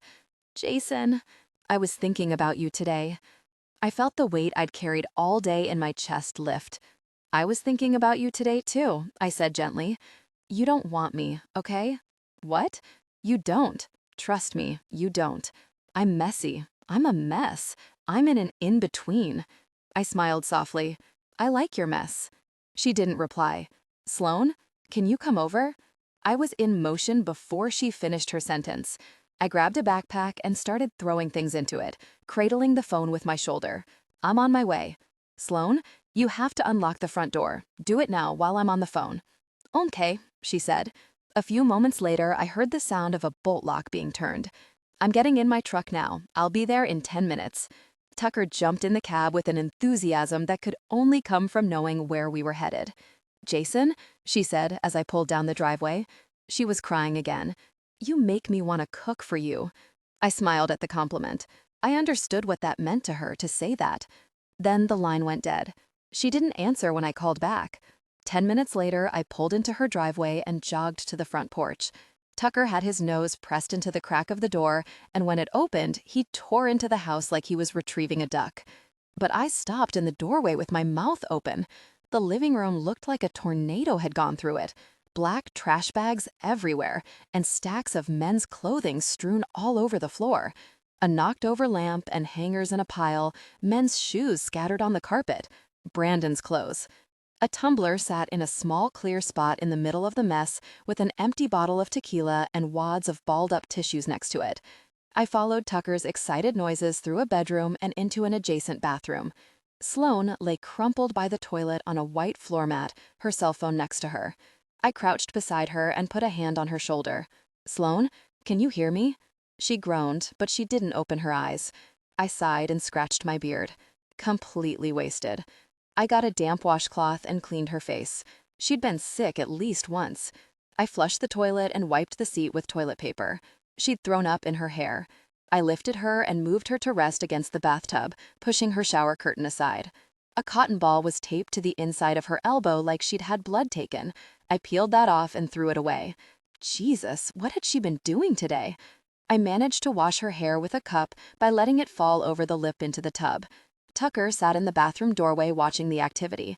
He seemed to know I was helping her. At one point, she started to cough, and I turned her to the toilet and held her hair back while she threw up again. She muttered some apologies, vaguely aware I was there. Then she went back under. I towel-dried her hair and brushed it back as best I could, pulling it into a messy ponytail and carrying her to bed. She nuzzled her face into my neck and clutched my shirt, and my heart pounded. I had to laugh. Even sloppy drunk, this woman had me. Tucker jumped up and snuggled next to her as I tucked her in. She threw an arm around him and hugged him to her with a soft, "Tucker." No wonder he was disappointed to be home with me. If I got to sleep like that every night, I'd be pissed to be back with me too. I walked through the house and locked up, turning off lights and collecting the empty bottle and tumbler, stepping around piles of her dead fiancé's personal effects. I got a bucket from the garage and a glass of water for her and left them by the bed. I collected her phone from the bathroom floor to plug into the charger on her nightstand, dropping a few pills next to her water for the morning. She'd need them. Afterward, I went out to my truck and got the parts for her sink. I went about fixing it so I could wash the dishes, checking back in on her when it was done. She slept peacefully. A large photograph of Sloan hung over her bed. I couldn't stop looking at it. It was a portrait of her from the side, naked and balancing on the balls of her feet with her tattooed arm covering her breasts. It looked like a professional photo, one from a tattoo magazine. Maybe she'd done modeling before. God knows she was good-looking enough. It was a fantastic shot. Pictures lined her dresser, mostly her and another woman, who I assumed was Kristen. Sloan looked like the colorful one of the two, even though I knew she was more conservative than her friend. One frame showed them at Disneyland wearing Mickey Mouse ears. Another was them outside the Pantages Theater with a Wicked poster behind them. There were photos of Brandon, too. I recognized him from the picture on The Huntsman's Wife. He'd been a good-looking guy. He and Sloan had matched. He had a Marine Corps tattoo on his forearm. In one picture, he wore a t-shirt that read Burbank Fire Department on it. There was a photo of him with Sloan on a beach, standing in the surf. Another one in a Tough Mudder frame showed him with Sloan, racing bibs pinned to their shirts. She wore knee-high socks and pigtails, smiling, covered in mud. It was ridiculous to feel jealous of a man who'd been dead for 2 years, but I did. I wondered how I measured up. I was a very different person than he was. Just from these photos, I could see we had lived very different lives. I went back out to the living room and lay down on the couch to spend the night in case she needed my help. Who was I kidding? I was staying because I wanted to stay. Something must have really affected her today, and I wondered if I had anything to do with it. She'd said she'd been thinking about me. I thought about what she said earlier on the phone, that she was in an in-between. I didn't care where she was. I wanted to be there with her. Sloan? I woke up wishing I had died in my sleep. My head felt like a tomato that had been dropped from a second-story building. I felt blindly along my nightstand for my phone to check the time. My eyes were puffy from crying, and my fingers knocked into a glass of water. I cracked an eye open. 2 Advils sat on the nightstand. My phone was on the charger at 100%. A bucket was on the floor next to the bed. I prayed it had been Kristen.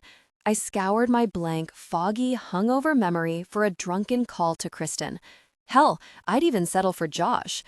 But then I saw Tucker curled up on the other side of the bed, and I groaned. I looked at my last call, squinting at the impossibly bright screen. I drunk-dialed Jason.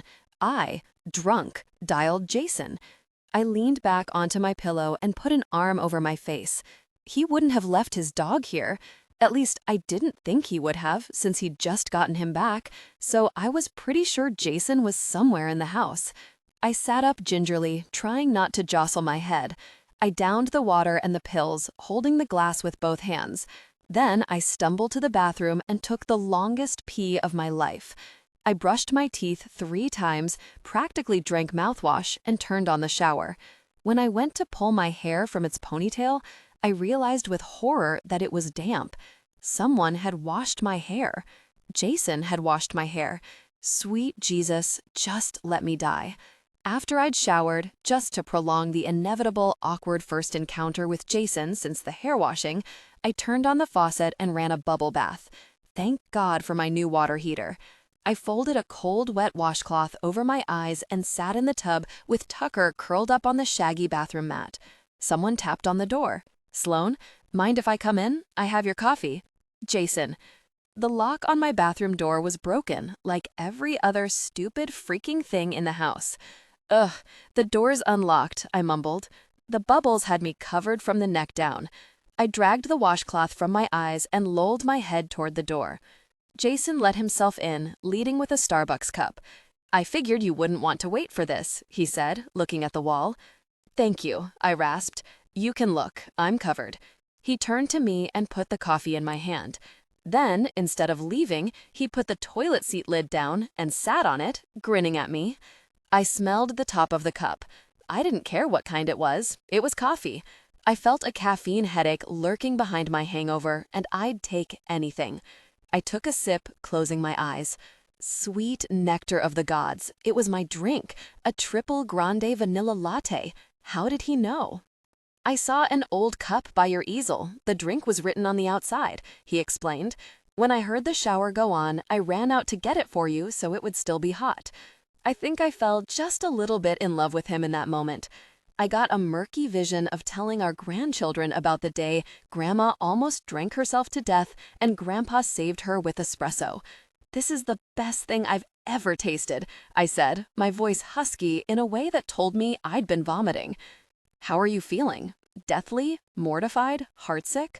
I've felt better. Jason wore a gray Muse t-shirt and jeans. He leaned forward with his elbows on his knees, his sky-blue eyes searching my face. I was puffy and hungover, and this talented, sexy man had just brought me my favorite coffee after spending a night washing barf out of my hair. Jackson Waters washed barf out of my hair. I was too sick for the embarrassment to truly settle in my bones. I accepted this information with a shallow understanding of how really messed up it all was, and the knowledge that I'd dwell on it obsessively later while applying the appropriate mortification. This was the end for us, I was sure of it. He had probably stuck around to make sure I didn't choke to death on my own vomit. Now that he'd seen that I was alive, he'll collect his dog and leave, and I'd never see him again. I was a disaster, damaged, a hot mess, and now he truly knew it. My living room was covered in my dead fiancé's clothing because, yes, after 2 years, I still had all his clothes. I'd called Jason while sloppy drunk and said God only knew what. What was there to like? I'll make you some breakfast, he said, pushing up on his knees. Take your time. Then, to my shock, he leaned down and with the biggest grin, he tipped my chin up and kissed me. Did you take the Advil? He whispered, hovering just above me, looking at me with an amused smile. Yeah? Good. And he kissed me again, lingering for a moment. Then he winked and walked out of the bathroom. Oh, my God, I breathed, grabbing for my washcloth and dragging it back over my face. I finally came out half an hour later, wearing a sweatshirt and leggings, no makeup, wrapped in a blanket and holding the bucket Jason left by my bed in a zero, really given effort at not looking the way I felt. I figured I'd gone this far, why not go all in? Jason sat waiting on the sofa. His face lit up when he saw me. The scene was almost ironic. I would have laughed if I still didn't feel so crappy. There was Jason, surrounded by an ocean of Brandon's things, trying to be a part of my ridiculous, sad universe. And the funny thing was, all this chaos was for him. After our date and the kissing, which, let's be honest here, was so out of this world, it had probably ruined me for all other men, it had occurred to me that at some point, I might want to invite him home. That if I ever wanted to ask him inside, he'd spend the night in my room and use my bathroom. Then I looked at my life through Jason's eyes, and all I saw was Brandon. Brandon's clothes in the closet, Brandon's toothbrush still in the bathroom, the last beer he had still sitting on his workbench in the garage, evaporated and empty. And I thought about what Kristen had said, about my life being a shrine to him, and I realized I was still living with another man, and that man wasn't ever coming home. So for the 2-year anniversary of his death, I did the healthy thing. I paid my visit to his grave, gave blood in his memory, and started cleaning. I put on some upbeat music and tried to make it something positive. Things had started well. I packed up all Brandon's hunting gear and brought it to Josh. That had been easy. I knew that's what Brandon would have wanted me to do with it. Then I threw away his toiletries and cleared out the medicine cabinet. But when I started on his clothes, the situation went south. Some of his clothes still smelled like him, and they reminded me of places we'd been together, like the t-shirt he picked up in Venice Beach on our second date, and the jacket he wore when we rented that cabin in Big Bear that one winter. I started a pile for a few items I wanted to keep, things that had sentimental value for me, and after a while, that pile was bigger than the donation pile. So I grabbed some tequila, had a shot of liquid courage, and started moving items from the keep pile into trash bags. And I was actually getting through it until I found a receipt in the pocket of his favorite jeans. A receipt from Luigi's, the stupid Italian place in Canoga Park we liked, the last place we ate together. That's when I'd lost it. The rest of the night was a lot of drinking, crying, and, as evidenced by Jason's presence in my living room, drunk dialing. I sat on the sofa with him and crossed my legs under me. Tucker jumped up next to me and put his head in my lap. Jason smiled, handing me a weird silver package from the coffee table. Breakfast. I wrinkled my forehead.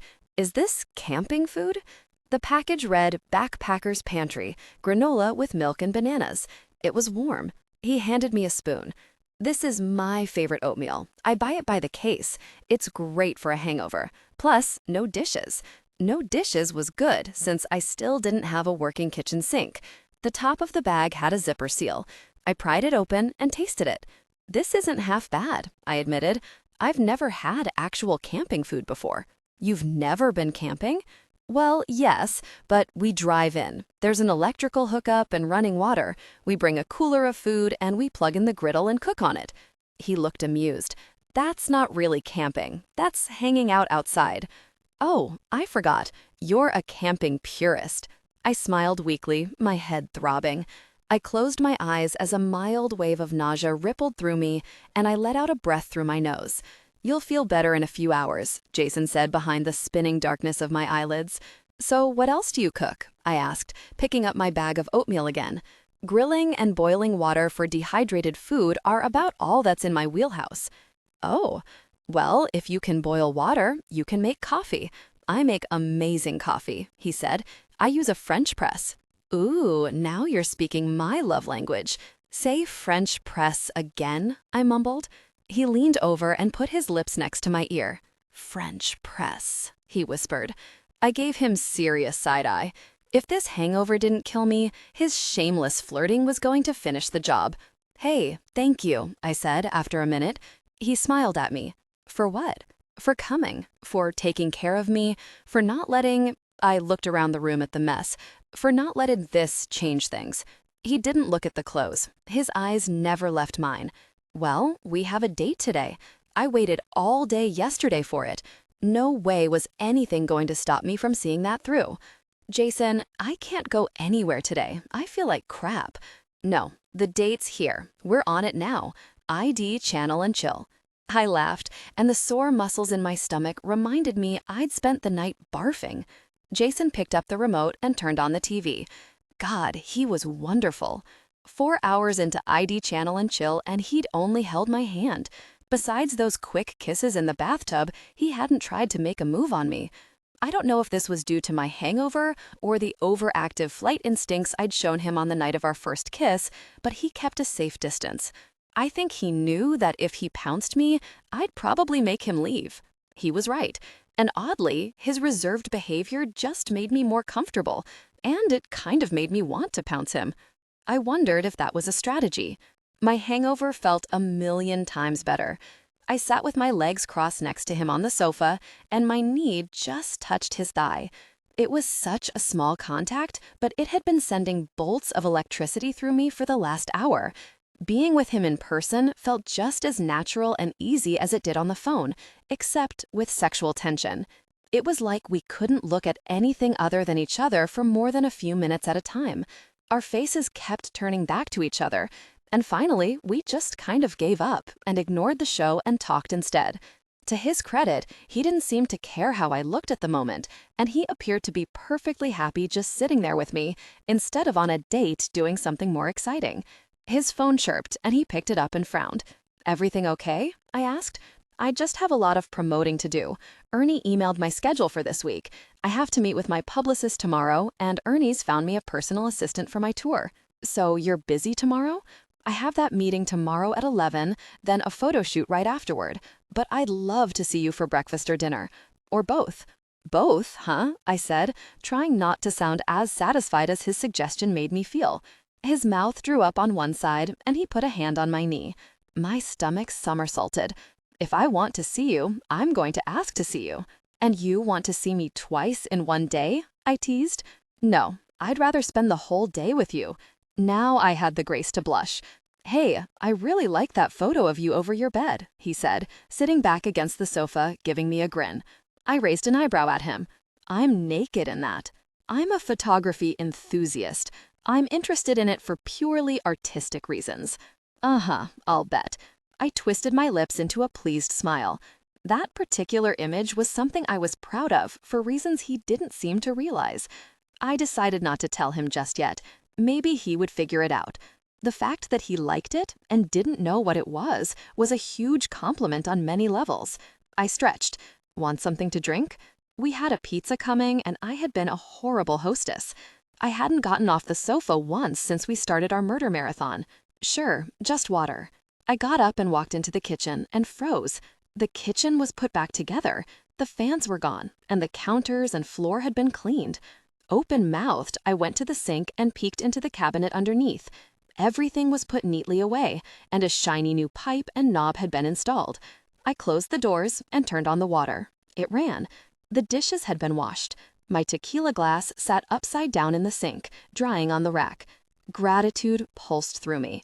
When I came out, I handed Jason his water and nudged his knee with mine. You fixed the kitchen. I said I would. He set his glass on a coaster. I'd like to cook you dinner tomorrow. A grin crept across his handsome face. I'd love that. He kept beaming up at me. What? I asked. It's just something you said to me on the phone last night. Oh, God, what? I said with horror. He twisted his lips into a smirk. Tell me. You said I make you want to cook for me. Ugh, drunk me had no business putting that out there for sober me. She was such a gossip. I flopped down next to him. Well, thank God it was only that. What else could it have been? No clue. I have no access to the mind of drunk Sloan. That woman is a stranger to me. So, what did you do yesterday? He asked, putting the TV on mute. I had hoped I wouldn't have to get into my day yesterday. It had seemed like maybe we were just going to sit among the remnants of Brandon's life and ignore it. That would have been my preference. But no such luck. And Jason had done more than enough to earn the right to ask. Brandon died 2 years ago yesterday, I said. I visited his grave. I gave blood. And then I came home and decided to finally go through his stuff. Jason's eyes took on a look of understanding. That must have been very difficult for you. It was. It is. But it's time. Jason, I want it all. Coin. Sloan kicked me out last night at 7. She said she had some things she needed to do. I think she was going to finish packing up Brandon's clothes. I'd have offered to help, but it didn't really feel like my place. I didn't like leaving her. I knew it was crazy, but I honestly wanted to sleep on her couch again, just to be near her. It felt like I was supposed to be near her. My Minnesota trip was the day after tomorrow, and I wasn't going to see her the whole weekend. Really. I'd been on my best behavior yesterday, holding back from kissing her the way I really wanted to, because I knew if things escalated like they had the other night after our first date, she'd kick me out. The last thing I wanted was to lose my newfound house privileges. I decided I would only kiss her on the porch, coming and going, until she was ready for more. It wasn't easy. She wouldn't see me for breakfast this morning. Another disappointment. She said she had things to do. I looked forward to dinner, though. Having the huntsman's wife cook for you was an honor of the highest degree. It was a brutal hour and a half in traffic to downtown LA. I called Sloan after I checked in at the front desk at my publicist's office. Sloan answered, talking to someone else in the background. What? No, but thanks. She sounded amused. Who was that? I asked, thinking maybe she was with Kristen. I sat in the waiting area drinking a Fiji water. The entire place was white. Even the receptionist wore white. Framed photos of Pia with her famous clients were the only pops of color on the walls. I have no idea who that was. I think I just got hit on, she said, disbelief in her voice. What did he say to you? It was weird. I sat up. Was it inappropriate? What? No, she laughed. He asked me for my number. Then he said if I don't give it to him, him and his friends are going to sing You've Last That Lovin' Feelin'. I don't get it. I snorted. Was the guy wearing naval dress whites by chance? How did you know? You've never seen Top Gun? No. I shook my head with a chuckle. Well, I know what we're watching later. So, what are you doing today? I asked, putting my ankle over my knee, leaning back into the couch. I checked my watch. My appointment wasn't for another 10 minutes. I'm at the car wash right now. Then I have to go to Vaughn's to get stuff to make dinner. And what's for dinner? I'm thinking chicken provençal. I have to see how the produce looks. And then I need to go to the mall. The mall? For what? She paused.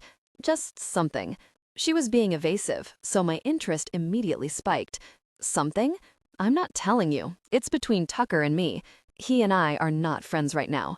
I'd left Tucker at Sloan's house last night since I was going to be gone all day today, and I was going over there later anyway. Besides, he liked it better there, and I didn't blame him. Really? I thought he was an angel. She scoffed. Turns out I was wrong about that. What did he do? Give me a hint. He ate something he shouldn't have eaten. Really, Tucker? Can I pay to replace it? She laughed. No, definitely not. I got it. He's going to spend a few hours in doggy prison thinking about what he's done. Doggy prison? The laundry room. It's not Guantanamo Bay like the crate, but it'll do. She was never going to stop giving me gosh about the crate. Okay, now you really have to tell me. She sighed into the phone. Your dog? My dog. I thought we were co-parenting. I could tell she was smiling by the pause. No, he's definitely your dog today. Your dog ate about 24 pairs of my underwear. My burst of laughter made the receptionist look up from her white desk. He's been pulling them out of the dirty clothes basket every day to chew them up and stash them under the bed. I found his hoard this morning. I wondered where they were going. I was laughing too hard to respond. She huffed. Your best friend is a pervert, and I feel like you're not taking this seriously. Well, I can't really say I blame him. He has excellent taste, I said, pinching the bridge of my nose, still chuckling. So what store are you going to? The lingerie department at Nordstrom. I looked up and arched an eyebrow. I think I should be allowed, as a responsible dog owner, to replace these damaged items. I'll need to approve everything, of course, for insurance purposes. Dressing room pictures would be best. In fact, we should probably Skype. You know, I've already forgiven Tucker for everything he'll ever do. You? Not so much. What? How am I the bad guy in this? Here I am just trying to make you whole. Uh-huh. I like red, by the way. She snorted. What makes you think that you're ever going to see my underwear? I grinned. Unwavering, unrelenting persistence.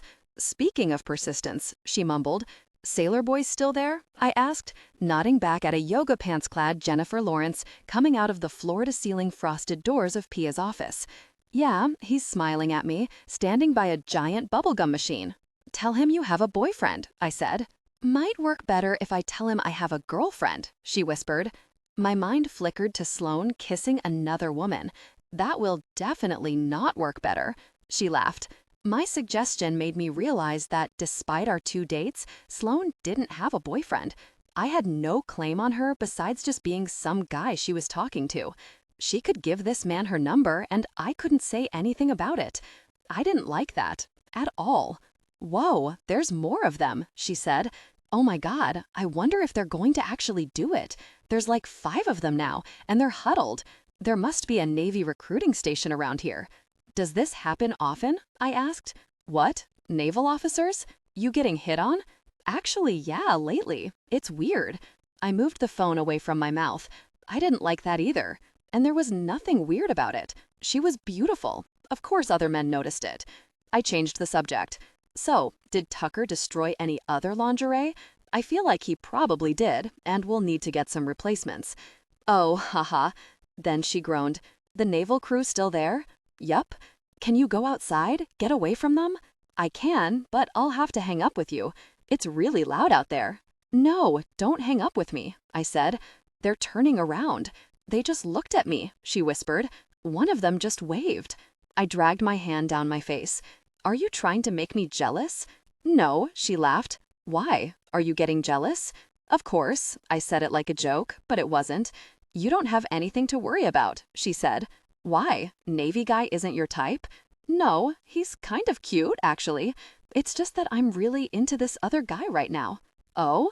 My heart picked up. Yeah, he's pretty amazing. Thoughtful, took care of me when I was sick yesterday. Sexy northern accent. Doesn't scare easily. Something I need in a man. Sick? Is that what we're calling it? I was beaming. I knew she could tell. Yep, sick. We don't need to elaborate. Oh no. What? They're coming over here? Oh my God. Singing? Sloan. Girlfriend. Phoenix. When I opened the front door at 6:15, Jason stood there leaning on his arm against the doorframe, still laughing. I put my hands on my hips and glared playfully at him. I'm glad one of us found that amusing. That was easily the most embarrassing thing to ever happen to me, and so much recent content to choose from. Jason had laughed so hard on the phone through the whole mortifying performance, you could hear him through my cell a foot away. I'm sorry, you're right. Can I come in? He wheezed. He looked so good. Even slightly annoyed at him for laughing at me, I had to bite my lip in appreciation. He wore a green flannel with the sleeves rolled up, and his china blue eyes were gleaming. They were gleaming at my expense, but still. I put an arm across the door. I was musically assaulted today by a roving a cappella group in naval dress whites, and you think it's funny? He crashed into me, hugging me around the waist. I went limp in protest, dropping my arms to my side like noodles, and it made him laugh harder. You just don't realize the effect you have on musicians, Sloan Monroe. I narrowed my eyes, but he kissed me, smiling against my unresponsive, protesting lips. Normally, his close proximity made me swoon, but his laughing made me just indignant enough to hold my ground. I come bearing gifts, he whispered, an inch from my mouth, still cracking up. It better be good. I'm about ready to throw you into the laundry room with Tucker. He let me go, picking up a plastic bag from the steps and handed it to me, his eyes sparkling. I looked inside and gasped. It was full of tiny creamers. I bought 5 coffees for these, he said. When I hit the creamer station, I felt like a Viking on a raid. I beamed. Jason, you pillaged for me? This is so sweet. But when he leaned in, I turned my face to the side. Where are my 5 coffees? Gas station coffee? For a connoisseur like you? I wouldn't dare. Then he reached down around the side of my front porch flower pot with the petrified geraniums in it and produced a warm Starbucks cup. I looked at it and held my breath. That's so thoughtful. I raised my eyes to his. But I can't have caffeine this late. He smiled. I know, it's decaf. I had to clutch a hand over my heart. You realize that repeatedly bringing me my favorite coffee is comparable to feeding a stray cat, right? You might never get rid of me now. Good, he said, pulling me close to kiss me with an enormous grin. I was hoping for something like that. After dinner, we watched Top Gun. I rolled my eyes in the right place. Jason had his arm around me, and we were snuggled deep into the sofa with a blanket over our laps. Tucker was curled up next to me, sleeping. The living room was clear. I'd spent last night packing everything into the car. This morning, I'd dropped it all off at Goodwill, bracing myself for the punch in the heart, but it never came. And I realized it was actually a relief to let it all go, like I'd been carrying it on my back all this time. Then I washed my car, because, my car. I couldn't let Jason see one more unattractive thing about me. I was sure he had a limit somewhere, and my Corolla was enough to make any man run screaming from the garage. Not that Jason seemed to care what kind of dumpster fire I was. He'd never met the best version of me, and for some reason, he still seemed to want to be here. I was a ghost, wandering the rooms of a museum of the person I used to be, and Jason was like one of the living, who could somehow see me and decided to wander the place with me. I liked that he was willing to wander the place with me. He twined his fingers in mine on top of the blanket, and I put my head on his shoulder. He pressed a kiss to my forehead, and I could feel him looking down on me long after he finished. I smiled to myself. Being with Jason in the house I'd shared with Brandon didn't feel strange. I'd lived here alone 4 times longer than Brandon had ever lived here with me. But I think the biggest part of it was that even when all his stuff had still been here, this place didn't feel like Brandon's. It didn't even feel like mine. I'd realized something in the past 2 days. This house was a mausoleum, and not for the man I lost, for myself. Once I took out everything that belonged to Brandon, all that was left behind was remnants of me, and it wasn't the me of now. It was the me of back then. The happy me who'd hung shadow boxes and cooked in the kitchen, the one who painted actual dignified works of art that I was proud enough to hang on walls. These little mementos were all around me, small reminders of a woman I hadn't seen since Brandon took off on his motorcycle that morning and never came home. And the thing was, I wanted to be that whole again. I missed myself. I missed being happy.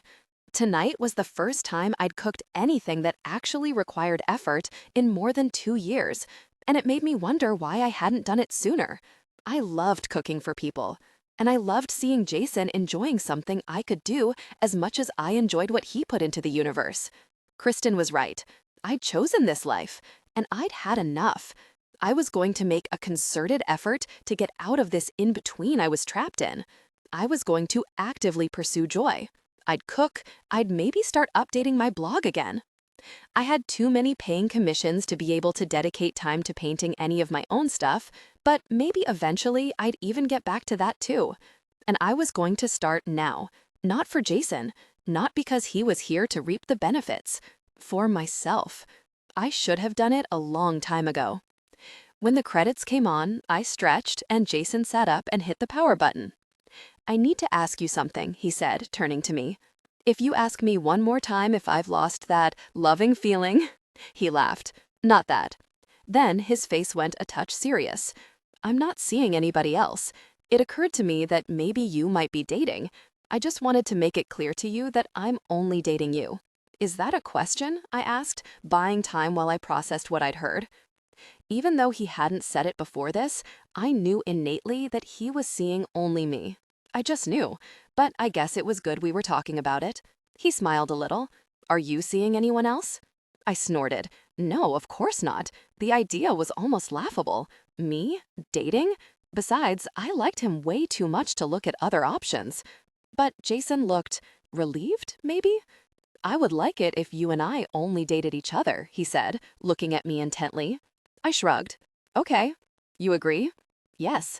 I won't see anyone else. Just you." He gazed at me for a moment, something soft playing around the edges of his smile. Then he leaned over and kissed me. It was a gentle, closed-mouthed kiss, and when it was over, he stroked my cheek with his thumb, looking in my eyes. My heart fluttered. Then my cell phone vibrated in my lap, and we both looked down, reading the text at the same time. "Kristen, tomorrow. Get here by 5. I want help with the sides. Bring him." I groaned. "What?" Jason asked. "Kristen is conspiring to meet you. It's her birthday tomorrow, and Josh is grilling steaks. She wants me to bring you." "Sure," he said. I shook my head. "No, it'll be awful. They'll make you so uncomfortable. They're shameless. No." "So you're just going to hide me from your best friend? Forever?" "Yes, that's the plan." "You don't understand. I can't even let her know you're over here right now. She'll show up just to show you pictures of me at my 8th grade dance." He laughed. "What time should I pick you up? You really want to do this? It may test our relationship." "So you admit it's a relationship," he said, smiling at me. I narrowed my eyes at him, suspecting a trap. "Well, what would you call it?" "That's exactly what I'd call it. But you have a tendency to rob me of the titles I'm due." "Like what? Like calling our first date an appointment?" I rolled my eyes. "Fine, we're in a relationship," I said, forcing out the last word. It was way early for that, but it kind of was one, I guess. He wasn't wrong. "A monogamous relationship," he added. "Yes, we're not dating anyone else, so I suppose that's also true." "So that makes you my girlfriend." I choked. "Jason?" "What? What else would you call it?" He looked completely amused at how flustered I was. "I don't know. We're seeing each other, exclusively." That's how I'd say it. "And that would make me your boyfriend," he said, his eyes dancing. He was right, and I was terrified. "We've only known each other for 2 weeks," I said. "This is only our 3rd date." He shook his head. "I don't care. I bit my lip. Jason, I take that status really seriously. I hope so, because so do I. Look, I don't care what the rule books say we should be doing right now. I like you. You like me. We agree that we're exclusively seeing each other. And I want you to be able to tell random a cappella groups that hit on you that you have a boyfriend. Then he leaned in and kissed me. It was a gentle, closed-mouthed kiss, and when it was over, he stroked my cheek with his thumb, looking in my eyes. My heart fluttered. Then my cell phone vibrated in my lap, and we both looked down, reading the text at the same time. Kristen, tomorrow. Get here by 5. I want help with the sides. Bring him. I groaned. What? Jason asked. Kristen is conspiring to meet you. It's her birthday tomorrow, and Josh is grilling steaks. She wants me to bring you. Sure, he said. I shook my head. No, it'll be awful. They'll make you so uncomfortable. They're shameless. No. So you're just going to hide me from your best friend? Forever? Yes, that's the plan. You don't understand. I can't even let her know you're over here right now. She'll show up just to show you pictures of me at my 8th grade dance. He laughed. What time should I pick you up? You really want to do this? It may test our relationship. So you admit it's a relationship? He said, smiling at me. I narrowed my eyes at him, suspecting a trap. Well, what would you call it? That's exactly what I'd call it. But you have a tendency to rob me of the titles I'm due. Like what? Like calling our first date an appointment? I rolled my eyes. Fine. We're in a relationship, I said, forcing out the last word. It was way early for that, but it kind of was one, I guess. He wasn't wrong. A monogamous relationship, he added. Yes, we're not dating anyone else, so I suppose that's also true. So that makes you my girlfriend. I choked. Jason! What? What else would you call it? He looked completely amused at how flustered I was. I don't know. We're seeing each other, exclusively. That's how I'd say it. And that would make me your boyfriend, he said, his eyes dancing. He was right, and I was terrified. We've only known each other for 2 weeks, I said. This is only our 3rd date. He shook his head. I don't care. I bit my lip. Jason, I take that status really seriously. I hope so, because so do I. Look, I don't care what the rule books say we should be doing right now. I like you. You like me. We agree that we're exclusively seeing each other. And I want you to be able to tell random a cappella groups that hit on you that you have a boyfriend. Then he leaned in and kissed me. And your boyfriend should definitely know your best friend. Jason, I feel it. Avid dancer, I could have written a love song about that chicken Sloan made for dinner. Hell, maybe I should write a love song about that chicken Sloan made for dinner. It would be better than the gush my label sent over, even in my current state of writer's block. When it came time for me to go home, I even considered asking this time if I could spend the night on the couch, but I figured if she wanted me there, she wouldn't be kicking me out, so I sucked it up and left. Stepping out onto the porch that evening, kissing her goodnight, and driving off in my truck felt as counterintuitive to me as anything I'd ever done, like leaving my guitar behind on a sidewalk. No guy in his right mind ever did anything to really up a chance like this. I was getting this shot with her on a technicality. I'd slipped in under some wire. She'd been isolated and grieving, so no other man had gotten to her. I knew how lucky I was, and every moment I spent with her, I was more and more aware of it. I wanted to do things for her, bring her gifts that made her smile, hold her doors open, take out the very trash in her kitchen, watch her paint. I wanted to be useful to her and see what she looked like before she went to bed and watch her laugh at something on TV. I definitely didn't want to go home without her, that was for very sure. When I got back to my trailer, it felt hollow and cold. I sighed and tossed my keys on the kitchen counter, taking off my jacket. I looked around and felt no attachment to any of it. It was my place, filled with my things, but it didn't feel like home. Oddly enough, Sloan's place did, and I had a feeling it had more to do with the company than the house. Tucker, the panty bandit, jumped on the bed, and I let him. No crate for him tonight. We were in this together. Why make him any more miserable than he had to be, stuck here with me instead of with Sloan, sniffing around my laundry basket instead of hers? I showered and was rubbing my hair with a towel when I heard tapping. Tucker hopped off the bed and ran for the door, scratching and whining. I looked at my watch. It was almost midnight, a little late for Ernie to be wandering the yard. I jumped into some sweatpants and opened the door to Sloan standing outside, rubbing her arms in the cold. Tucker spilled out of the trailer and circled her happily, jumping on her. Maybe I should have called first, she said, patting Tucker's head and eyeing my bare chest. She bit her lip uncertainly, and I broke into a grin. Get in here. She climbed the step and I pulled her to me. I just missed you, she said, looking up at me shyly after I'd given her a proper kiss hello. You shouldn't have let me leave, I said. I would have slept in the living room. You would? Oh yeah. I leaned down and kissed her again, standing there by the open door of the trailer. The kiss was a grateful one. She delivered herself to me like a gift. You're staying the night, right? I asked, beaming at her. I wasn't suggesting anything other than sleeping. If she didn't usually kiss on the first date, we weren't going to be intimate on the third one, no matter how charming I might be, and I would never push her into it. Only if it's just sleeping, she said, eyeing me warily. Of course. Will you put a shirt on? She glanced at my chest. I chuckled. Yes. And you promise to behave? Absolutely. She smiled, looking relieved, and nodded. I would have agreed to any demand she made if it meant she'd stay. I would have slept on a floaty in the pool if that was what it would take. I tore myself from her. You want some water? Sure. While I filled her glass, she wandered to the fridge and took down the tour itinerary I'd stuck there. Is this your tour schedule? Yeah. This one was for my US dates. I hadn't told her about the extra 2 months or the UK portion yet. Hitting her with, by the way, I'm going to be gone for 14 months, felt a little heavy for the first day of our official relationship. She followed me into my room and sat on the edge of my bed and studied the printout while I dug in my drawer for a shirt. Wow, do you even get a day off? She looked up at me.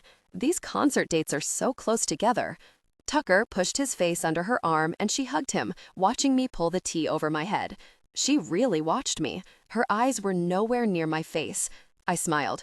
She was biting her lip and one of those blushes I loved was creeping up her neck. I looked at her too. She wore a white tank top and some pink shorts. Her hair was in a messy braid. She looked like she'd been ready for bed before she came over. The tank top was low cut. Very. I'd probably have to sleep with a pillow between us to maintain a respectful distance. It was definitely going to be a challenge. Tours are hard work, I said, taking the packet from her and dropping it onto the top of Tucker's crate. I got under the covers and held up her side so she could join me. She scooted in and put her head on my chest. I reached over, turning off the lights, then hugged her closer. It wasn't close enough. I put my nose to her hair and breathed in, and she slid a leg up over my thigh and snuggled into me. I wondered if she could hear my heart pounding. She had to. I cleared my throat. You never close your eyes anymore. She hit me, and I laughed, kissing the top of her head. Tucker settled at the end of the bed, and I shut my eyes, feeling a sense of calm, like everything I needed was in one place at the same time. Sloan, the wreck of the Edmund Fitzgerald. Jason picked me up right at 4:45 to drive us to Kristen's to attend her trial by fire. I was hoping he'd get stuck doing some Jackson Waters thing and have to cancel, but no luck. I argued we should take separate cars so he could escape if he needed to, but he wouldn't hear of it. My eyelid was in a full-scale panic attack. The finger wasn't enough to hold it in place. I needed my whole palm. Jason looked over at me from behind the wheel of his truck and laughed. Come on, she cannot be that bad. Jason, there's probably a clone of her guarding the gates of hell. The creasing at the corners of his eyes made me smile despite myself. I just never know what she's going to do. She's always scheming. And the baby's at his grandmother's house tonight, so who knows what she's got planned. Schemes, huh? He chuckled. Yes, she loves messing with me. I can't explain her, Jason. She's too weird. When we knocked on the door to Kristen's tan stucco house, I gave Jason one more "I'm so sorry" glance, and he winked at me. Kristen threw the door open, grinning right past me at Jason like a lunatic. You must be Jason. She bumped into me theatrically and dove right in for a hug with I date. I shook my head at her over his shoulder, and she gave me crazy eyes. When he was released from her clutches, Jason handed her the flowers he'd brought, and she gushed, ushering us inside, where Josh waited like an accomplice holding 2 beers. Stuntman Mike bounced off Jason's shins, and he crouched and petted him. Kristen leaned over and whispered in my ear, "He does smell like flannel." "You promised me you'd behave," I hissed. "What? "What did I do?" she said, blinking at me with feigned innocence. Jason stood and took the beer he was offered, shaking Josh's hand, introducing himself. Jason didn't look the least bit uncomfortable. Maybe he was used to overzealous, grabby, slightly inappropriate fans? "Hey," Kristen whispered, nudging me in the ribs. "I told Josh to ask him a tricky question. If he can answer it, he's going to throw him out." I blanched, and she practically skipped across the room and hooked her arm in Jason's. "Let me give you the tour." "I'm coming on the tour," I announced. "Nope, it's a one-person tour. We're all booked up." She slapped the flowers to my chest. "Put these in water, will you? And, Josh, can you show Sloan to the kitchen where there's a potato salad that needs putting together? Thanks." Jason looked thoroughly amused at my distress and allowed himself to be led away.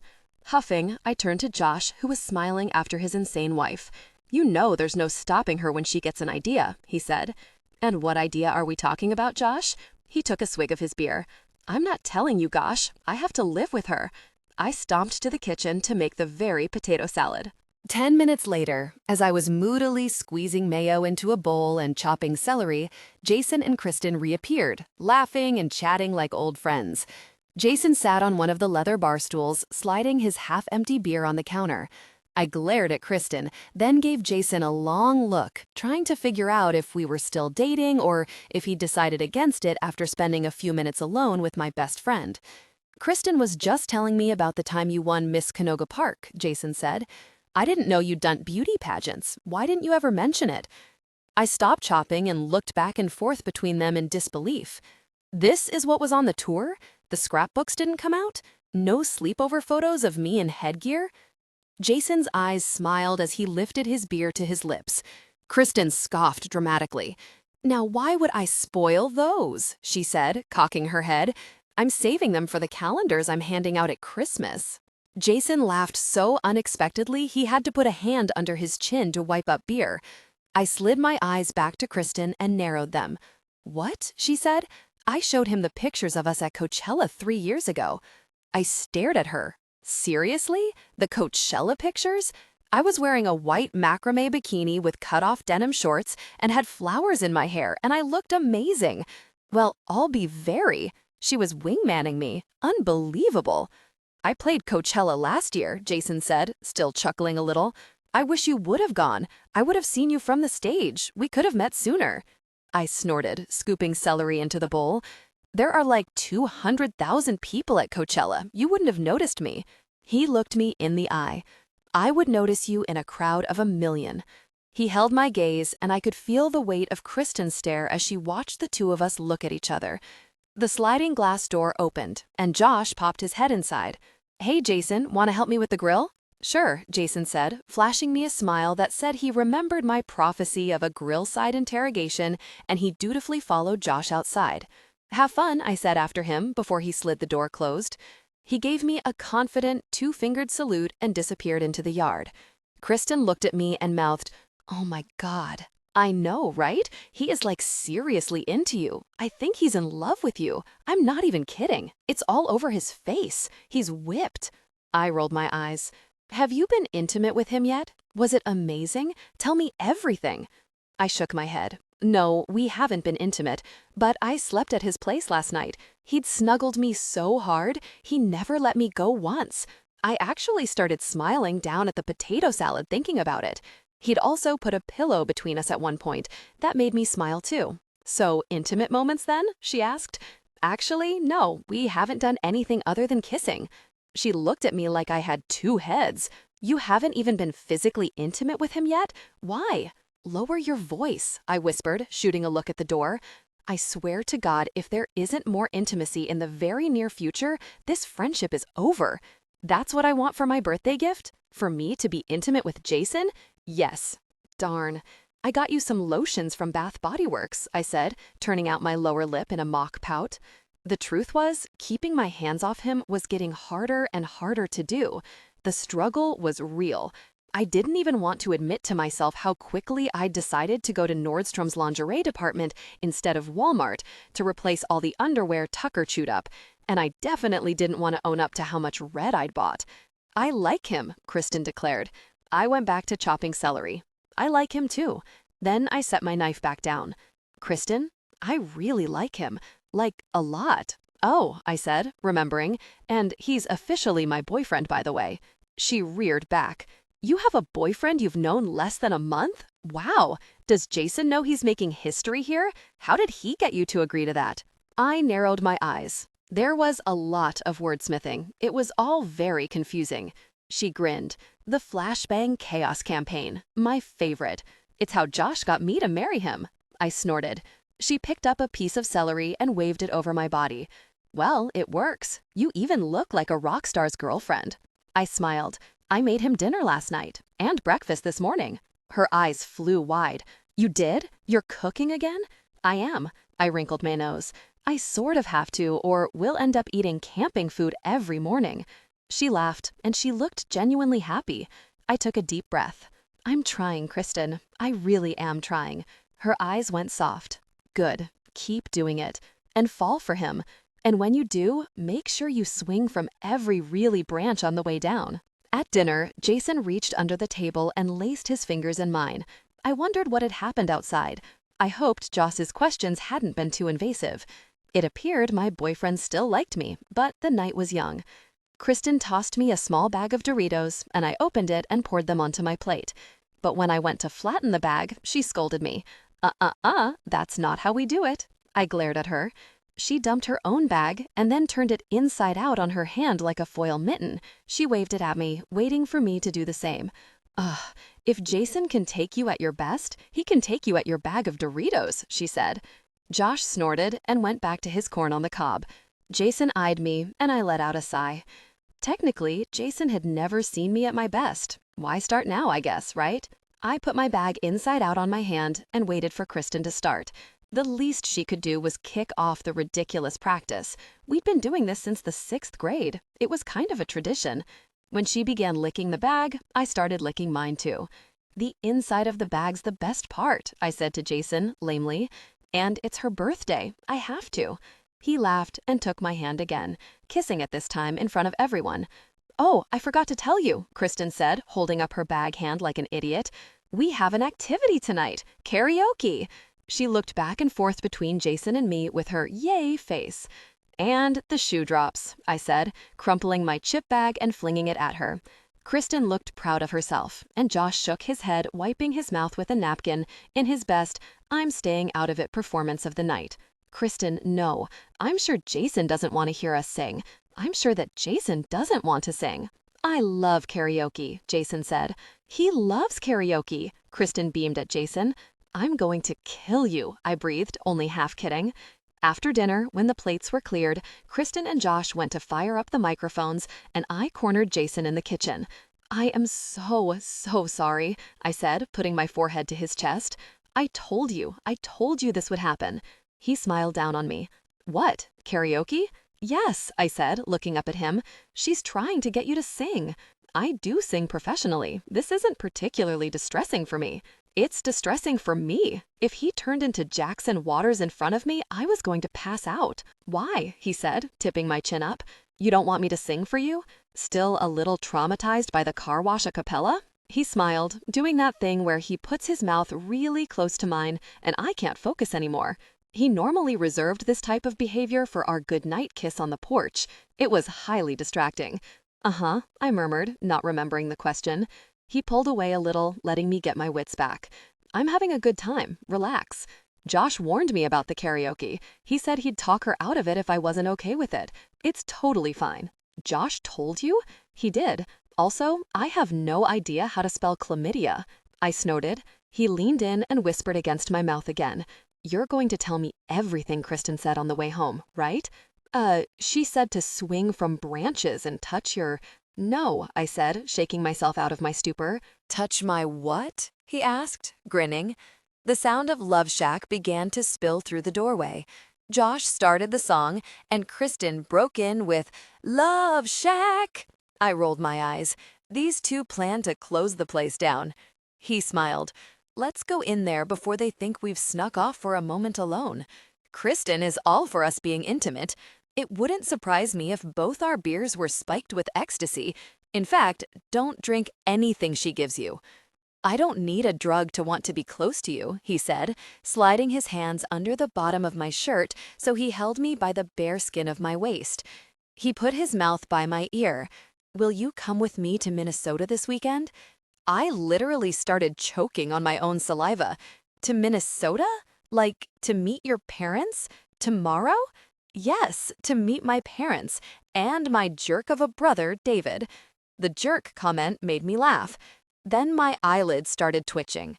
He nuzzled his nose to mine. I don't know when I'll be out there again, and I want you to come with me.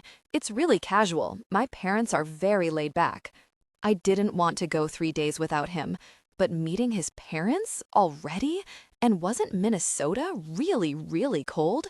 Jason, I've been your girlfriend for like 5 minutes. Yeah, and I already told them all about you. I pulled my face back to look at him. You did? What did you say? The truth? That you held my dog ransom until I agreed to go out on a date with you. I hit him and he chuckled. Come on, don't make me miss you for 3 days. It'll be fun. Come with me. He said he'd miss me. I melted. Okay, I said. He beamed. Yes? Yes. Fine. Take me to Minnesota. Forget it. Why not? What else was I going to do while he was gone besides wish I were with him? He smiled and put his forehead to mine, pulling me closer to him. I want something else, he said to my eyes. I arched my eyebrow, but he just laughed. Not that, although I wouldn't mind that, he added. I want you to cook with my mom when we get there. It would mean a lot to her. I rubbed my nose to his. You couldn't stop me if you tried. He smiled and was leaning in to kiss me when Kristen popped her head into the kitchen. We jumped like teenagers who'd just gotten caught making out on the sofa. Hey, get a room, she said, talking into the microphone so it reverberated through the house. Then she whispered into the mic, seriously, the guest room is all made up. Make yourselves comfortable. She bit her lip and bounced her eyebrows and then disappeared back into the living room. Jason and I put our heads together and laughed. Come on, I want to sing a duet with you, he said. I groaned. Need a shot of courage? I bet Kristen has some tequila. He grinned. Tequila officially tastes like the time I almost died. I'm going to have to go it sober. He chuckled and dragged me into the living room by the hand. When Love Shack was over, Kristen roped me into singing Hopelessly Devoted to You with her. I died of embarrassment, but it was her birthday and Kristen was happy, and that was what mattered. Then the inevitable happened and Jason's turn was up. What do you want me to sing? He asked Kristen. Any requests? The Wreck of the Edmund Fitzgerald, she said, without even thinking about it. It was for me. There was no question. I was going to kill her. Jason put a thumb over his shoulder. Hey, I have my guitar in the truck. Would it be okay if I got it? Kristen's eyes flew wide. Seriously? Yes, you can get it. Are you kidding me? Go. Jason got up and went out to the truck. Josh and Kristen looked stoked. And why wouldn't they be? They'd gotten a Grammy-winning musician to serenade them at their barbecue. I, on the other hand, felt a fine sweat breaking out across my forehead. I was just getting used to the idea of having a boyfriend. I was still months away, maybe even years, from getting used to the idea that he was Jackson Waters. The only way that I dealt with this fact was by doing my best to forget it. I was completely not ready for this. Kristen and Josh sandwiched me on the sofa, elbow to elbow. Jason came back in with a guitar case, and I felt myself being sucked into his vortex, just watching him pulling out his instrument. I was a complete groupie. It was embarrassing. I wondered if he could tell. I picked up a parenting magazine from the coffee table and started to fan myself, while Jason stood in front of the TV, tuning his strings. That alone was enough to give me heart palpitations. But when he began to play, that was absolutely unreal. It was all over for me. I was officially in love. He was incredible. Jason had a voice like honey and coffee grounds, sweet and textured. It was so much better in person than on the album. It didn't even seem possible that it was this good. He was so talented. I wanted to slap myself for not wanting to let him sing to me sooner. And at the same time, I knew that if he had, I'd have confused my feelings for him with my feelings about him. He was going to be famous, really, truly famous. He had it all, the looks, the talent, the presence. I could see it as clearly as anything I'd ever known. And this was my boyfriend. I said it over and over again in my mind. This man wanted me. I felt flattered and lucky. Then I felt nervous and unworthy. I ran through a symphony of emotions as he played, and the whole time he sang, he smiled at me, like he was just happy I could see this side of him. And I was happy too, because Jason and Jackson were definitely the same man. When I jumped up to wrap my legs around his waist, the motion sensor activated, and the floodlights poured over my porch. They used to be broken. Very Jason for fixing things around here like he'd said he would. It was after midnight. My neighborhood was quiet, but I wasn't a fan of the full-fledged stage lights. They came together intimately, his body pressing close as he kissed me. Desire grew between them. The tension had been building between us the entire evening. Even Kristen's shenanigans and the awful duet Jason had forced me to sing with him hadn't lessened it. He'd been touching me and kissing me all night, right in front of Kristen and Josh. They didn't care. They probably handed him protection on the way out. As soon as he got me alone on the porch, their desire for each other intensified. The light shut off, and I smiled against his mouth. Then it came on again, dousing us in the brightness of 10,000 suns, and I grimaced. "We could go inside," he whispered, and his eyes came up to mine, his breathing hard. Oh gosh. I nodded and wrapped an arm around my neck. I felt around behind me for the knob, and when I turned it, the door gave way and we almost fell into the living room. He staggered a few feet before regaining his balance. We laughed a little, but we didn't stop kissing. He kicked the door closed behind us and whirled me onto the sofa, their bodies close in the dimness. All of him pressed against me. I gathered the bottom of his t-shirt and tugged it up. "Take this off," I said breathlessly.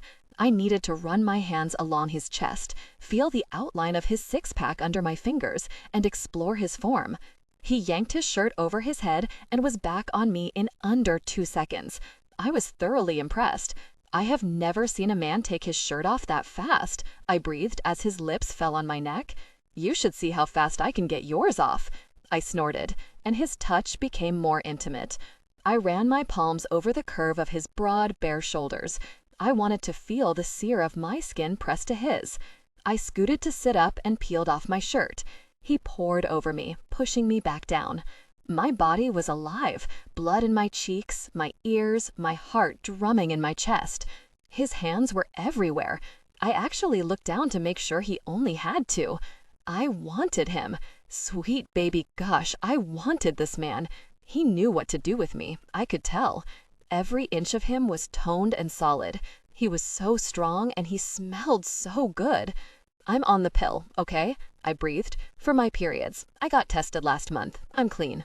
And Kristen and Josh had offered protection. I laughed, and it was drowned by his lips back on mine. This was real. This was happening. My breathing was ragged as I reached for him, and his breath hitched. Then something in the familiar metallic clink of the buckle whipped me instantly back into the room. Brandon. The last time I did this was with Brandon. I sobered in a heartbeat. All the passion bled right out of me. I fell back onto the cushions, limp. "Jason, I can't." His hands stilled immediately. All 12 of them. "I'm not ready. I'm sorry," I whispered. He hovered over me and put his forehead to mine and closed his eyes, catching his breath. His chest pressed into me, and I could feel exactly how much he wanted me, his body close to mine. Gosh, I felt awful. I should never have let things go so far. The porch was safe, bright as anything, but safe. The porch didn't come with expectations, with possibilities. He breathed against me for a minute, and I felt him cooling down. "I just need more time. It's too soon." I bit my lip. "Don't be mad at me." He opened one eye and looked at me gently. "I'm not mad. I could never be mad at you for that. Look at me." He held my eyes. "I get it. And I want you to be ready. You're not doing any of us a favor if you rush things, okay?" It was so earnest, it made my heart melt. "Okay." He smiled softly at me and kissed my forehead. Then he reached up and grabbed a throw blanket and pulled it over me, tucking it under my arms, and got up and put on his shirt. I sat up on the sofa and clutched the blanket to my chest, and I watched him as he went to let Tucker out of the laundry room. The dog bounded over to me and jumped into my lap, licking me. Jason leaned down with a hand on the top of the sofa and kissed me. "I'll pick you up for the airport at 5:30. Get some sleep." He smiled at me. "Thank you for understanding." He shook his head. "You're worth the wait. You're worth everything." He winked and let himself out, and Tucker followed him, close on his heels. "Jason, time to move." Lola Simone was sitting on the step of my trailer. I slammed the door to my truck. "What in the world are you doing here?" Tucker let out a low growl next to me. She sat on the metal stair, lit by the lights of the pool, with her back against my door. She wore a tiny silver dress and posed provocatively in answer to my question. "Oh gosh, come on," I said, looking away from her. "Enough of this mess, Lola. Get up." I looked back at her. She didn't budge. "Lola, now, leave." "Already? I just got here." She grinned up at me, her eyelids heavy. "Talk about a short visit," she muttered. "Who really gave you this address? I don't want you here. I'm done. Move or I'll move you myself." Her eyes glinted and she shook her head. Hot anger built inside me. I was so freaking sick of this, sick of it. I'd been more than patient up to this point.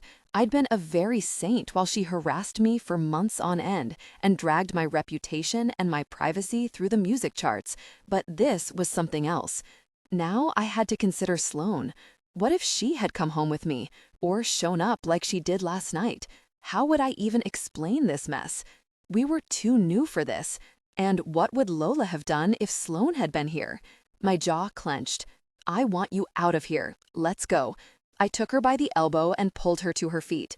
I just wanted to get her out of my way so I could go inside, but I could feel the wobble of her body from the grip I had, and I knew that if I let go, she'd fall. Gosh, she was a freaking mess. I nodded to the Hummer I'd seen parked outside the gate. "Call your chaperone to come get you." She chuckled mirthlessly. "Aw, are you mad at me?" "You wrote a really song about me," I snapped. "What were you thinking? Were you trying to ruin my very career? I have an image to maintain, and you wrote me exposed and drunk on a freaking beach." She grinned lazily, her eyes closed, her bracelets clinking down her wrist. "Well, you inspire me, Minnesota. Never had something so clean before," she slurred. I shook my head at her. "I don't know what really happened to you. I don't know what your fascination is with me, what you're on, or what your problem is, but I wish you'd figure it out and leave me, gosh, alone." She blew her smoke sideways and smiled like a cobra. "So we're not doing this, hum?" My nostrils flared. "No, we're not. You're something else, Jackson. You snapped your fingers and I came all the way over here." She looked back up at me. I glared at her. "Don't ever come here again. Do you understand me?" She smirked and yanked her arm down. The second I let go of her, she teetered in her heels like a baby deer. She lost her balance and tumbled backward onto the lawn, laughing. I could see her bodyguard making his way up the drive, right on cue.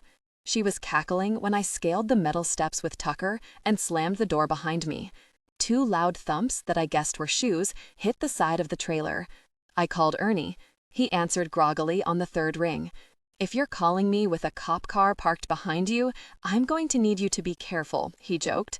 "Lola was just in the yard," he groaned. "Ugh, gosh. Give me 5 minutes." By the time Ernie met me outside, Lola was gone. Her stilettos sat abandoned on the grass. "I checked the security cameras," he said, meeting me by the pool in boxers and an open robe. "She used the gate code to get in." "I don't suppose you gave that to her?" "No, I didn't." "I also didn't tell her where I live," I said, dragging a hand down my mouth. He blew a breath through his nose and looked around the yard. "Well, I can reset the code. That's not a big deal. But we have bigger problems. You're not going to be happy." His eyes came back to me. "What?" He took a deep breath. "Due to the substantial financial commitment that your label is now making for your international tour, they would like to bring in another headliner. It's pretty standard. I've seen this before. It's not a lack of faith, it's more of an insurance policy to make sure they don't lose their very shirt." "Okay." They want to bring in Lola. I dropped my arms. No, absolutely not. They like the tie-in. You've got 3 potentially hit singles with her on the soundtrack. They want you mainstream, and Lola is as commercial as they come, so attaching you to her is beneficial. And say what you will about her, but everything she really touches turns to gold. And Jason, she wants it. She wants it bad. In fact, I think it was her idea. There was no really way. It would be a mess show. Lola was a disaster. She'd be plastered the whole time. I'd be scraping her off the floor and propping her up on stage, peeling her off me like duct tape. I'm not doing it. Yeah, well, I thought you might say that. I did what I thought you'd want me to do, which was to tell them to go to hell in the nicest way possible. I said if it ain't broke, don't fix it. Your US tour dates are selling out nicely, and you don't need the help. And I made a point that Lola's a hot, really mess, and she's 1 overdose from a 90-day stint in rehab. I nodded. Good. What did they say? They thanked me for my feedback and said they'd take it into consideration. I stared at him. Can they do this? They can do whatever they really want. They're paying for it. This is just like the fog machine and the really pyrotechnics. It's their call. I raked a hand through my hair. No. I looked him in the eye. If they dump her on me, I'm out. So now comes the fun part. Ernie ticked off on his fingers. You walk, and they sue you for breach of contract. You have to pay back your advances, plus their expenses, plus any projected revenue from the tour. The damages will be in the millions. These guys don't mess around. You could have a kid in the hospital and they'd expect you to be there, on stage as scheduled. Barring a mental really breakdown or a life-threatening illness, you'll be there. Even in a coma, you might be there. They're not above operating you like a puppet with their hand up your back. He dipped his head to look at me. And the icing on the difficult cake? If you do manage to get a tour canceled for anything less than some medical emergency, you can kiss your really career goodbye, because nobody's going to touch you after that. I felt the color drain from my face. I don't understand, I breathed. I don't really get why she's pushing this. Why me? He scoffed. You're probably the only guy who didn't do lines off her back and smack her around before they came together intimately. She's got a tour with somebody, so why not the guy who held doors for her? He shook his head. We are between a rock and a hard place, my friend. I gotta tell you, if you would have asked me a month ago who the worst person to bring on tour is, I'd have said a girlfriend. But Lola? She's my really tour nightmare. You see the mess in the tabloids this morning? She threw a beer bottle at a photog's head. She's like a rampaging hybrid of all my ex-wives, on cocaine. Sloan. A cloud of doom rolled over me as I realized for the first time just how far-reaching this was. I wouldn't be able to bring Sloan on tour. I wouldn't even be able to fly her out to visit. It would be uncomfortable for her at best. At worst, it would be downright dangerous. Lola had a history of instability and violence, and some weird, really fixation on me. Who knew what she'd do? Even locked gates couldn't keep her out. Even if I got Sloan a bodyguard, I couldn't guarantee Lola wouldn't get to her with more than a year of close proximity to try. Hell, Kanye had bodyguards too, and a lot of good that had done. Not to mention all the lewd mess I knew she'd throw at my girlfriend just to piss me off. I couldn't subject her to it. 14 months. 14 really months of Lola without Sloan. What if I get a restraining order? I asked, clutching at straws. They can't force her on my tour if she can't get within 100 feet of me. He scoffed. For what? Throwing stripper shoes at your trailer? Mentioning you on Twitter? Has she made any threats? Hurt you in any way? Ernie put a hand on my shoulder. Look, I don't want you climbing a ledge yet. I'm working on it. I'll get the lawyers involved if I have to. I didn't even plan on telling you until I had a definitive answer, but with this mess, gosh, no wonder she showed up here. I pinched the bridge of my nose. She'd probably hoped for some happy reunion between us, so I wouldn't fight it when I found out what she was trying to do. But I would fight it. I would do everything in my power to make sure this didn't happen, because if it did, it might cost me Sloan. Jason, Superposition, Young the Giant. My feet were back on Minnesota soil for the first time since Christmas. I loved that Sloan had come home with me. Despite the difficult night I'd had, compliments of Lola, I hadn't stopped smiling all day. I was irritable right until I picked Sloan up and she bounced into my arms. We walked with Tucker to the rental car counter at the tiny airport in Duluth. Sloan laughed at the single luggage carousel. "So where is Minneapolis from here?" she asked, leaning down to pet Tucker. He sat pressed against her leg, looking up at her. "The Twin Cities are 2.5 hours south, and we're going 2 hours north. Let me show you." I pulled out my phone and brought up Google Maps. Right now, we're here, and here's Eboli. She leaned over and I caught a flurry of her perfume as her shoulder pressed into my arm. Something seemed to activate between us. She turned her face slightly in my direction, her eyes moving to my lips, and I felt the same pull that had almost dragged us under last night tug me toward her again. Sloan was moving slower in this relationship than I was. I didn't take it personally. I meant what I said. I'd wait for her. I'd wait as long as she needed.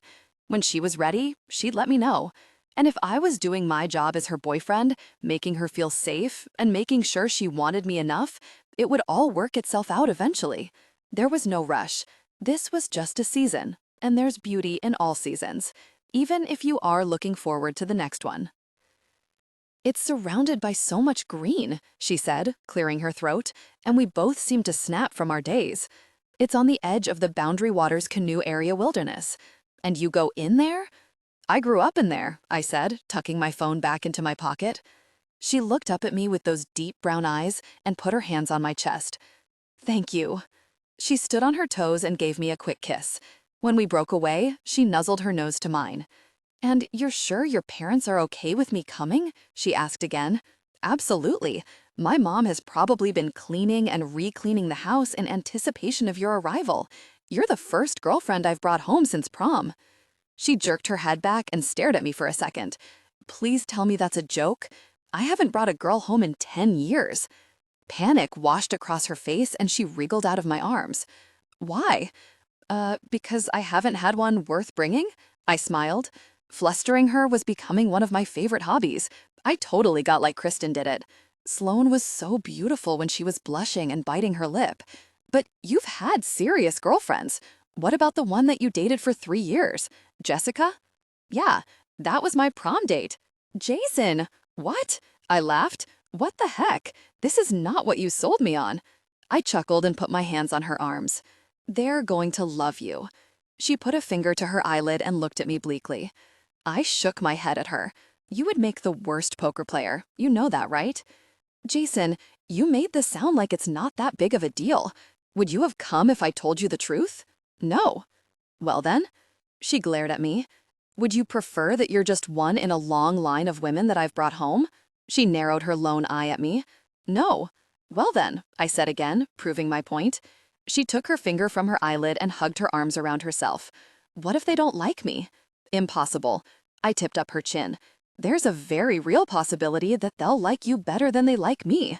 Mom was flipping out, not just because Sloan was the huntsman's wife, but because I didn't bring women home as a rule, and bringing Sloan home meant exactly what Mom thought it did. Sloan. White Winter Hymnal, Fleet Foxes. Jason had his playlist on the Bluetooth of our rental SUV. On the plane, we'd shared his headphones, each of us wearing an earbud so we could listen and still talk to each other. We'd had our foreheads together the whole time. I think I'd learned every fleck in his irises on that flight. Jason looked at me from behind the wheel. "So, just to warn you, my mom's going to put us in separate rooms. She's kind of old-fashioned." Wise woman. It was probably safest to keep us separated, especially after last night. "We could always get a hotel room," he suggested, giving me a wicked sideways glance. "Everyone does keep telling us to get one." My cheeks heated. I could count the number of men I'd slept with on one hand and have fingers to spare. And the last person on my list had been the only man I'd planned on sleeping with ever again. Even though absolutely nothing had felt wrong about what happened between Jason and me last night, Brandon's memory had been just enough of a buzzkill to pull me from the moment. But I doubted I'd hesitate again. Jason was slowly edging out all the things that froze me in time. He was thawing me from my nuclear winter from the outside in, and he was almost to my core. He smiled at the road, and I admired his profile from the side. The lines that creased at the corners of his eyes, the slope of his nose, a small freckle on his cheek, a square jaw and closely trimmed beard with its flecks of red, his Adam's apple. My eyes followed his neck down to his arm. I took in the muscles of his biceps, then the hair on his forearm, his hand on the wheel. I thought of how his voice sounded when he sang, the way the calluses from his guitar felt on my bare skin, and how much talent was in those fingers. Those hands wanted to touch me. No, next time, nothing would stop me. This is Eli. His whole face lit up as we began to drive through the small town. God, I wish I could be that excited to come home. Mom had sold the house I grew up in years ago, after the divorce, and moved to a one-bedroom apartment with her new husband. Dad lived in San Diego with his new wife. I was an only child. Brandon's family and I drifted apart after he died. I was still friends with his sister, Claudia, on Instagram, but we hadn't seen each other since the funeral. Kristen was the closest thing I had to a sibling. It must be so great to be able to come home like Jason was. The two-lane road ran right through the heart of the town. Restaurants and shops peppered the street on both sides. No Starbucks, but I could manage without it for 3 days. We passed Jason's family's business, and he pointed it out as we drove by. The building was cute. It was a log house with Eli Outfitting Company on the side. They'd used a canoe as a flower box under the window, and the railing on the steps was made from paddles. We kept going 15 more minutes beyond the town and turned down a one-lane dirt road with a mailbox at the entrance. I craned my neck to see the house as it came into view. There wasn't another home in sight, and there hadn't been for most of the drive since we left the edge of town. The single-story log house was nestled in the woods, surrounded by forest so thick I couldn't see the other side of it. The roof was green over honey-colored logs, and a porch with log banisters ran the length of the front. The smell of burning firewood filled the crisp air. Jason parked and came around to meet me as I unbuckled myself. "You ready?" he asked as I got out of the car. He stood with his hand on the top of the SUV, barring my exit from behind my open door. "I'm going to need one last good kiss from you. We might not get another chance until we leave on Sunday. I have a feeling we won't get much time alone." He smiled at my mouth. "Oh, I wondered why you had me cornered here. You're saying goodbye to me for a few days." "I'm only saying goodbye to your lips." The passenger side of the SUV blocked us from the view of the house, so I wrapped my arms around his neck and kissed him, smiling against his mouth. Then a booming voice broke into our private moment. "Hey, get a room, jerk!" Jason shut his eyes and grinned. "Really?" I turned around and looked through the windows of the car to see a man coming our way. "David's here," Jason said, smiling. Jason met his brother in front of the SUV. The burly, flannel-clad man held a bundle of firewood. He dropped it and gave Jason a hug as Tucker jumped up and down at their feet. David looked to be around 30, and he outweighed Jason by an easy 50 pounds. He was tall and bearded, like his brother, and looked exactly like a lumberjack. All he needed was suspenders. "Look at you, you Hollywood big shot," David said, holding Jason away from him. "California turned you into a suit. Is that a freaking spray tan? I can't believe Karen let you out this weekend. Did you make a huge sacrifice for your freedom?" Jason replied with a grin. "Ah, gosh, you," David said, good-naturedly. Then he looked at me. "You must be Sloan. Nice to meet you." He put out a hand and gave me a firm shake. "This guy said he had a girlfriend. Of course, nobody believed it. Looks like I just lost $50 at the office." He slapped Jason on the back. "So, what's a beautiful thing like you doing with someone who won the Ugliest Man in Alley contest 3 years in a row?" I smiled and channeled my inner Kristen. "It's purely about chemistry." Jason snorted and David howled. "Whew, I like this girl." He put an arm around his brother and knuckled his chest. Jason beamed. "Where are the kids?" "The kids are sick. Karen stayed with them. Colds or ear infections or something, I don't know. They get every very thing in that school they're in."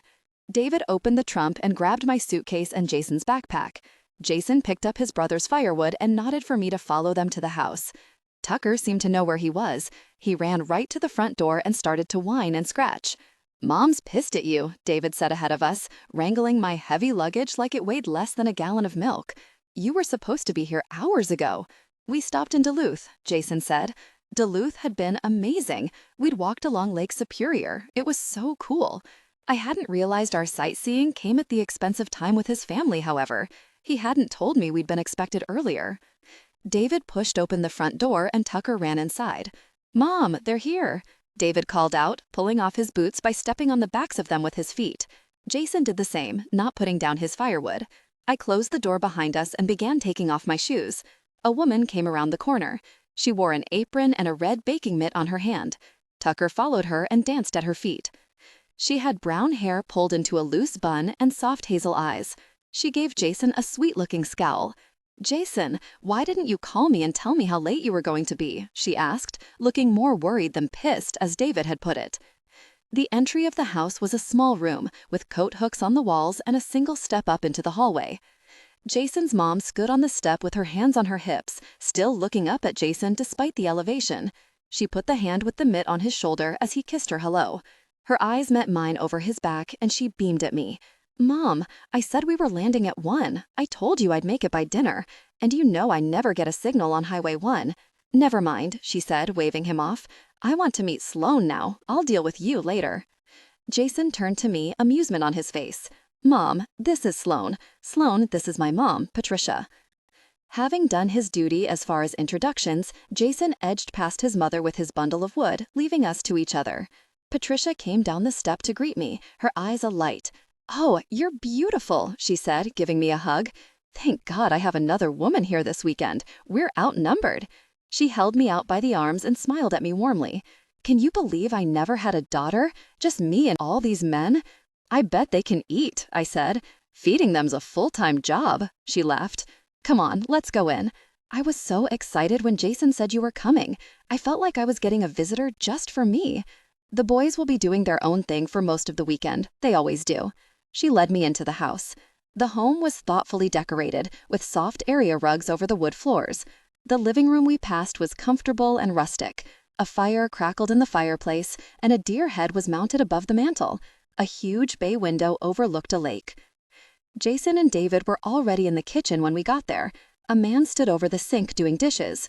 When he looked up, I knew exactly who he was. He looked like an older version of Jason. His beard and hair were salt and pepper, but his eyes were the same clear blue as his son's. "Dad, this is Sloan," Jason said. "Sloan, this is my dad, Paul." I was expecting a hand, but I got a hug and a kiss on the cheek instead. It took me by surprise. Jason grinned at me over Paul's shoulder. Paul smiled at me. "We've heard so much about you, Sloan. The huntsman's wife. Very impressive. We've eaten a lot of your food over the years." "I've heard a lot about you too," I replied, flustered by the familiar welcome. What was up with Larson men and flustering? "And what do you think of our state?" Paul asked. "It's beautiful. I see why Jason sings about it." Paul smiled at his son approvingly. David sat in a chair at the table, and Jason hovered over a pot holding the lid. "What are we having?" he asked, picking up a spoon and tasting the contents. "Swedish meatballs." Patricia hit him with her baking mitt. "Get out of there," she said, running him off. I smiled. "Something to drink?" Jason asked me. "No, thank you." "You want help?" I asked Patricia, joining her by the stove. Jason smiled at me and grabbed a beer from the fridge and went to sit with his brother. "Would you mind chopping some parsley?" she asked, pointing to a cutting board. "It's in the crisper drawer." I dove right in, tying up my hair and washing my hands. I searched the fridge for the parsley and dug around for a knife and began to chop. Patricia looked on approvingly. I faced the brothers as I worked, while Patricia moved around behind me, dropping meatballs into a frying pan. "Dad wants help putting the dock out tomorrow," David said to Jason. "Already?" Jason asked, opening his beer. Paul spoke over his dishes.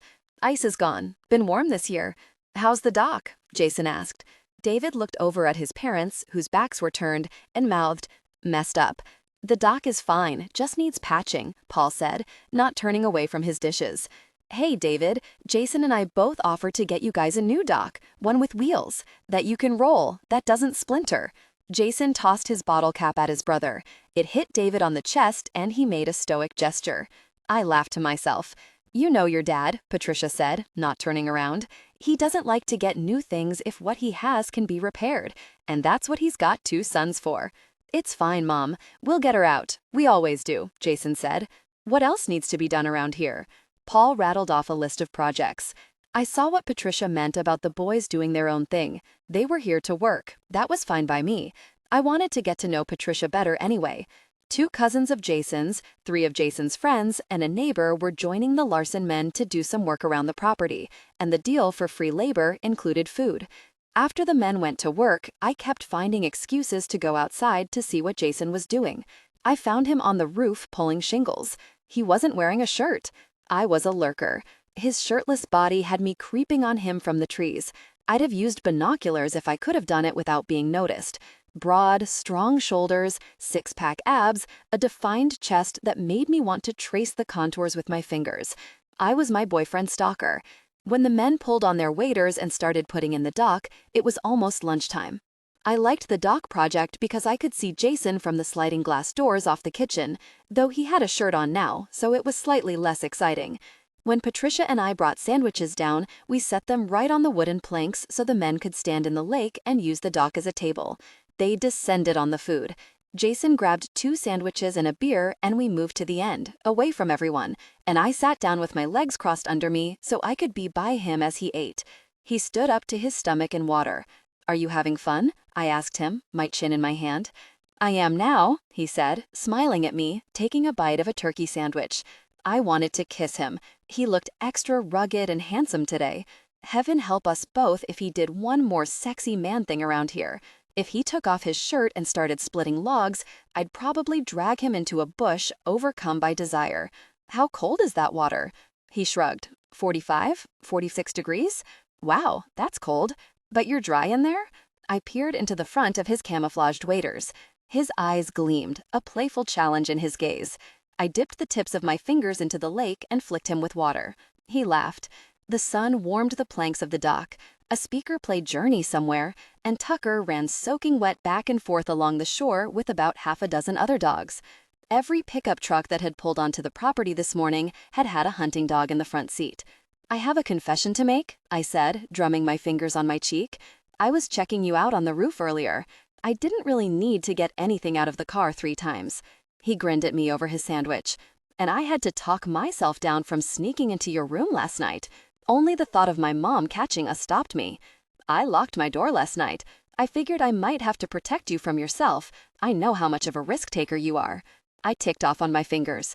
Kissing me on a first date? Volunteering to meet Kristen and Josh? Making out with me in the hallway with your parents in the other room? You have no self-preservation instincts. "Not with you, I don't," I laughed. He finished eating, and I got up and grabbed him a fresh beer from the cooler. "Do you put in your parents' dock every spring?" I asked, sitting back down in front of him. He put his hand on my thigh and rubbed it absently with his thumb. "I try to. They're getting older. They need the help." He took a drink of his beer. "You know, I got my stage name putting in the dock." "Oh, yeah, it was a few years ago. David's oldest, Camille, was 3, and she couldn't say Jason. She used to call me Jackson. I was standing in the lake, and she pointed at me and said, 'Jackson, in the water.' I liked it, so I used it." I gave him a smile. "I wondered about that. There wasn't anything about it on your Wikipedia page. I was going to ask you." "Nobody knows that but my family. And you." I smiled, and we watched each other for a moment. "I wish I could kiss you," I said quietly. "I've been wishing I could kiss you all day." A slow grin crept across his face. He put his beer down. "Well, I don't see how I can refuse that request." He closed in on me, the lake swirling around him, and his fingers traveled past my jaw into my hair. He paused a moment, grinning an inch from my lips, and I inhaled him, his masculine smell, the hops on his breath, the faint, intoxicating scent of his cologne mixed with his sweat. Then he closed his eyes and kissed me. The hoots and whistles started almost immediately. Even the dogs howled. "I'm gonna catch a ton of gosh for this," he breathed against my smiling mouth, his eyes closed. "Well, I hope it was worth it." He answered by kissing me again, and even though the cheering got louder, I don't think either of us really heard it. When he broke away, he put his hands around my face and held my eyes with his. "The reports say there's a good chance of seeing the northern lights tonight." "Really?" "Yeah." He glanced down at my lips. "It happens late, so we'll probably need a tent, some sleeping bags. I'll set us up." He looked back up at me. My heart pounded. I knew what he was saying to me. We would be alone. After dinner, as soon as Jason got out of the shower, I took a quick one of my own. He'd instructed me to dress warmly, so I put on almost everything I'd brought. He double-checked my layers and mumbled with a smile about his California girl getting cold. Not satisfied, he made me put on his bulky twin sweatshirt. We said our goodbyes, left Tucker with Patricia, and made our way down to the rack of canoes outside the garage. He handed me some paddles to carry, then lifted a canoe seat side down onto his shoulders and walked it to the water. He tossed a large green pack inside. Watching him carry that canoe so effortlessly was very, very sexy. "Where are we going?" I asked, as he lifted me in and handed me a life jacket. "Somewhere special." He pulled on his own life jacket and stepped right into the frigid water in his boots.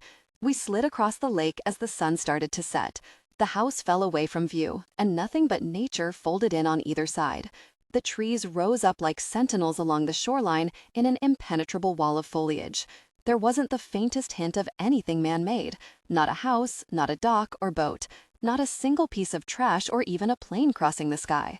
It was just stillness and the sound of the paddle churning the water. Occasionally, he would point out a beaver dam or a bald eagle flying overhead, but besides that, we didn't talk. After a long ride, he pulled up to some rocks on an island, banking the canoe sideways expertly. He hoisted the pack, helped me out, and lifted the canoe from the water and set it on shore. We hiked into the forest and up a rise, coming out into a rocky clearing overlooking the lake. "We're here," he said, opening up the pack and pulling out a tent. "This is where we're sleeping?" "Yep," he said, laying down a tent pad. "This is the Boundary Waters. 2 million acres if you combine the Canadian and American sides, some of the most pristine wilderness in the world." I smiled as I helped him set up the tent. We blew up some sleeping pads and camping pillows, zipped our sleeping bags together so we'd both fit, and tossed them inside. He set up 2 camp chairs and got a fire going, and we watched the flames jumping as the last of the light faded. I could see every star in the sky. I hadn't even known there were that many stars. This was nothing like any kind of camping I'd ever done. This was truly remote. No car sounds, no lights pricking in the distance. Nothing with you except what you carried in. The wood shifted, sparks cracked and climbed, and I tucked my legs into my sweatshirt and hugged them. Jason sat with his elbows on his knees and his hands together, looking at the flames. He'd grown quiet. The air smelled like pine and smoke. It got colder and colder by the second. I looked out over the dark lake toward the distant sound of the lapping of the water on the shore. "I could paint this place. It's so breathtaking," I said. "You should see it in the fall and winter." He nestled another log on the fire and sat back down.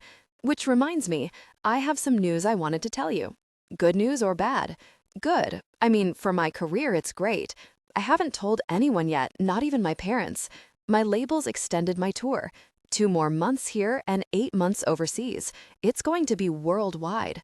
I beamed. "Jason, that's amazing." And then, almost as quickly as I said it, I realized what it actually meant. "Wait, you'll be gone for over a year?" He shrugged, looking at the fire. "Yeah, but I get a 5-week break in between for the holidays, and the first leg of the tour is local." Local? He meant anywhere in America. Followed by what? 8 months where he'd be going to sleep when I was waking up? My heart sank, and I hid my frown behind my knees. I'd been mentally prepared for 4 months. I figured if things were good between us when he left, we'd keep this going like we had when he was in Australia. I wasn't looking forward to it, but it was doable. At worst, the time difference would be 3 hours. Maybe I'd drive to see him when he was playing in California and Vegas, or fly out to be with him for a few days every once in a while. But this was different. This was very different. This was over a year, and 8 months of it would be a 10-plus-hour international flight somewhere if I wanted to see him. Massive time differences, coupled with grueling schedules. I'd read his itinerary. It was ridiculous. And he'd already told me how different this tour would be from the last one in terms of his workload, that he was headlining, and that meant he'd be responsible for all the promoting, and that his sets and rehearsals would be longer. He'd be doing meet and greets with fans, and he'd be on and off planes. My parents had done the long-distance thing for years when my dad worked overseas. Kristen did it with the guy she dated before Josh. I knew exactly what this looked like. It was a slow death of a relationship, a separation that eroded everything, little by little, until it was stripped clean and you were practically strangers, lonely and attached to someone invisible. I'd been lonely and attached to someone invisible for 2 years. I wouldn't do it again. I couldn't do it again. Not that Jason wanted me to do it. We'd only known each other 2.5 weeks, so I didn't in any way expect him to ask me to come with him, and even if he did, I wouldn't. It was too soon. I just didn't move that fast. I'd been with Brandon almost 3 years before I moved in with him. I'd been with Brandon a year before I even went on vacation with him. Now I wondered if Jason had been preparing me for this over the last week. Every time he talked about the insane amount of work he'd be doing, was he setting me up to let me down gently when the time came? He had to know as well as I did that this would end us. We went on listening to the haunting sound of the loons in the darkness. He didn't further the discussion, and I was glad. I didn't want to have a breakup conversation around this campfire, and judging by his silence, he didn't seem to want one either. He probably wanted to enjoy this time. So did I. When Brandon died, I'd wished for one more day, just one more day to be with him and be happy. And Jason and I still had days. If all I was going to get was now and the next few weeks, I wanted to savor it, even if I knew it was going to end. A shooting star tore across the sky, and I looked back over at him to find him looking at me. He had his hands clasped, his cheek resting on his knuckles. "What are you thinking about?" I asked. There was a pause before he replied. "You. I seem to be doing that a lot lately." Another long silence. What was Brandon like? Brandon? Jason had never asked about him before. I let out a long breath and put my cheek to my knees.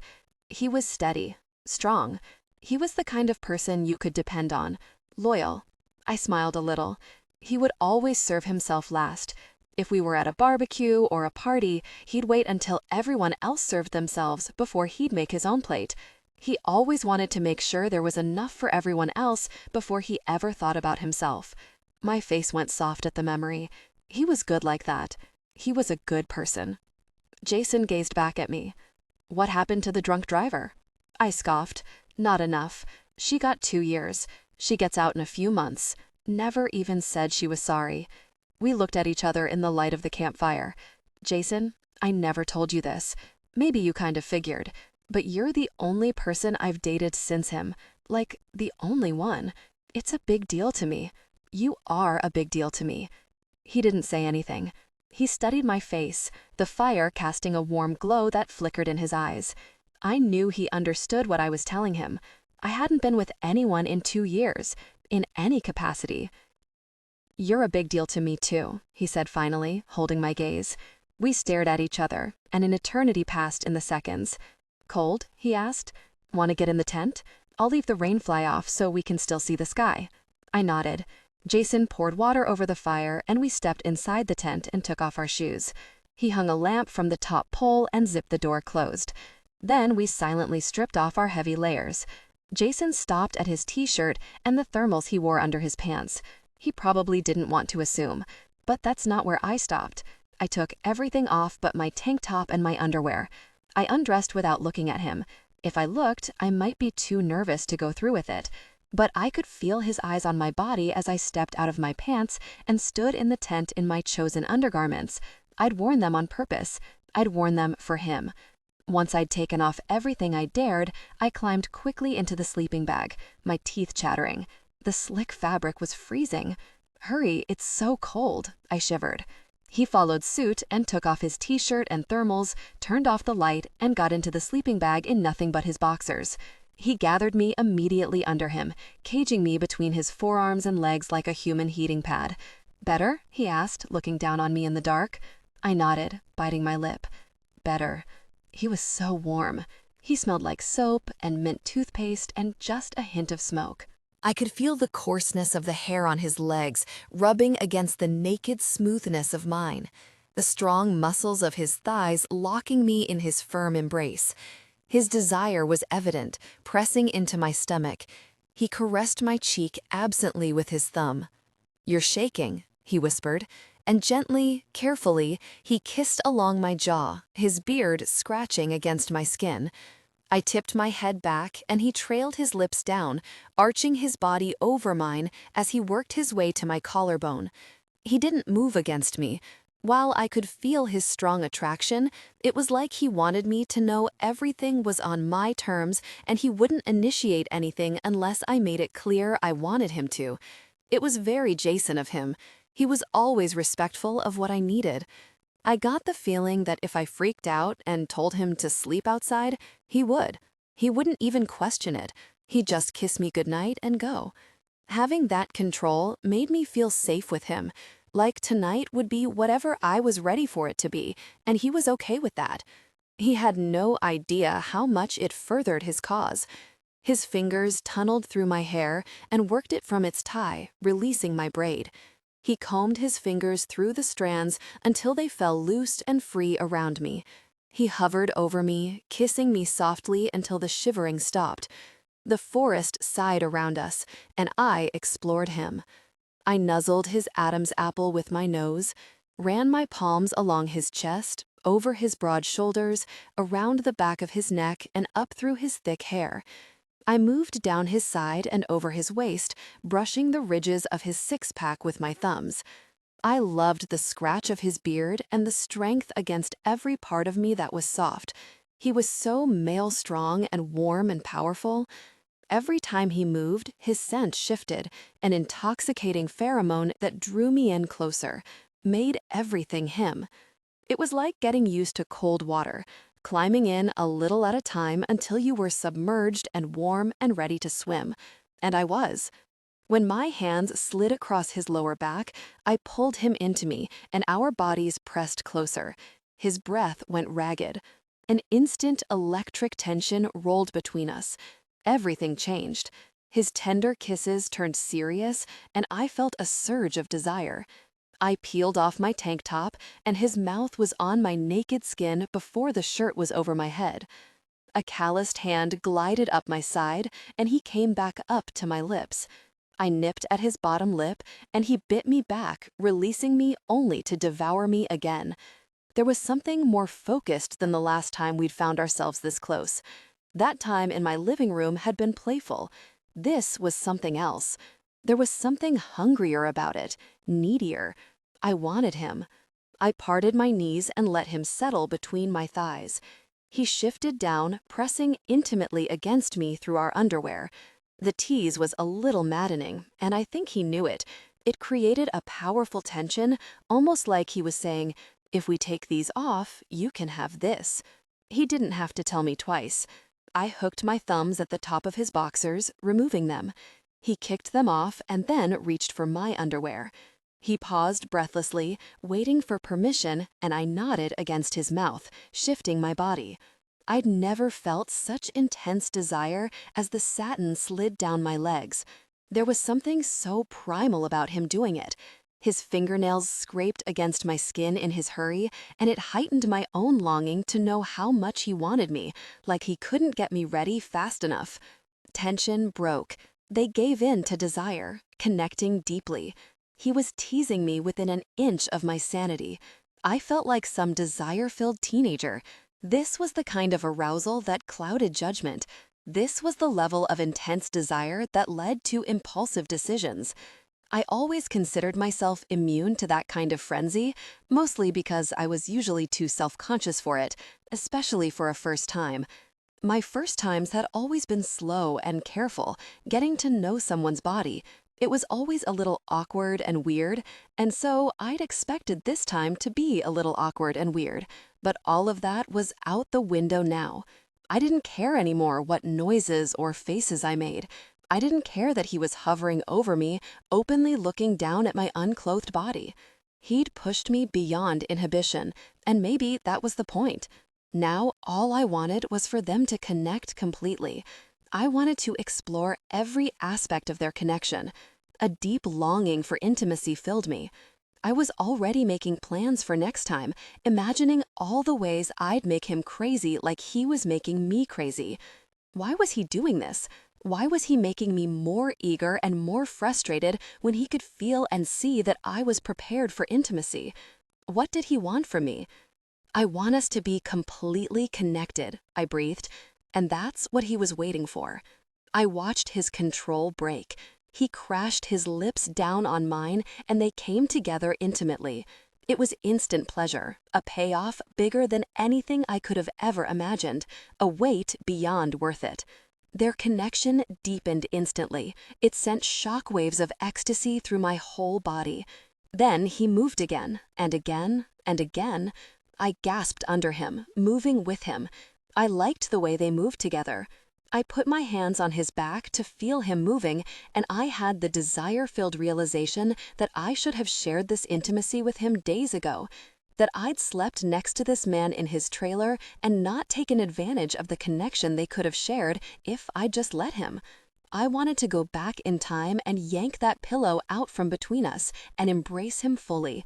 I wanted to go back and let them connect on my sofa, let him share intimacy with me on our first date, the same way I wanted to go back and let him sing to me suitor. How many moments like this had I already missed because of my own stupid hesitations and rules and reservations? And then it occurred to me that's why he'd taken me to this edge, why he'd made me want him to the point of insanity until the only answer could be yes. Because he knew how I was, and he was getting ahead of me now before my overthinking kicked in. I would have laughed if I wasn't so out of my mind. He hiked an elbow behind my knee and somehow managed to deepen their connection. I let out a sound that made me glad there was no one within 2 miles to hear it, and he released a moan of his own. I knew he was close. His body went rigid as he neared the end, and the peak of pleasure that he'd been working me up to built and built on top of itself. And then, when he groaned and I felt the intense sensation of their union, my climax tipped over and decimated me. It was the fireworks finale on the 4th of July, a dam breaking, an atomic bomb. I was leveled. I had nothing left after it. I couldn't even move. I lay there, staring up at the sky through the mesh ceiling of the tent, seeing stars twinkle across my vision that had nothing to do with the galaxy. His nose nuzzled my neck. "Are you okay?" he whispered, still out of breath. I made a tiny squeaking noise, and he laughed. He leaned down and kissed me gently, closing his eyes, smiling against my mouth. There was a reverence in the way he held me, and all I could think was how much I liked the weight of him on top of me. How safe and anchored and grounded I felt. How cherished. I never wanted to move from this spot. There was nothing outside of this tent tonight. Nothing. There was nowhere to be, no phone to check, no lights to turn off or doors to wonder whether I'd locked. Not even the faint white noise that comes with civilization.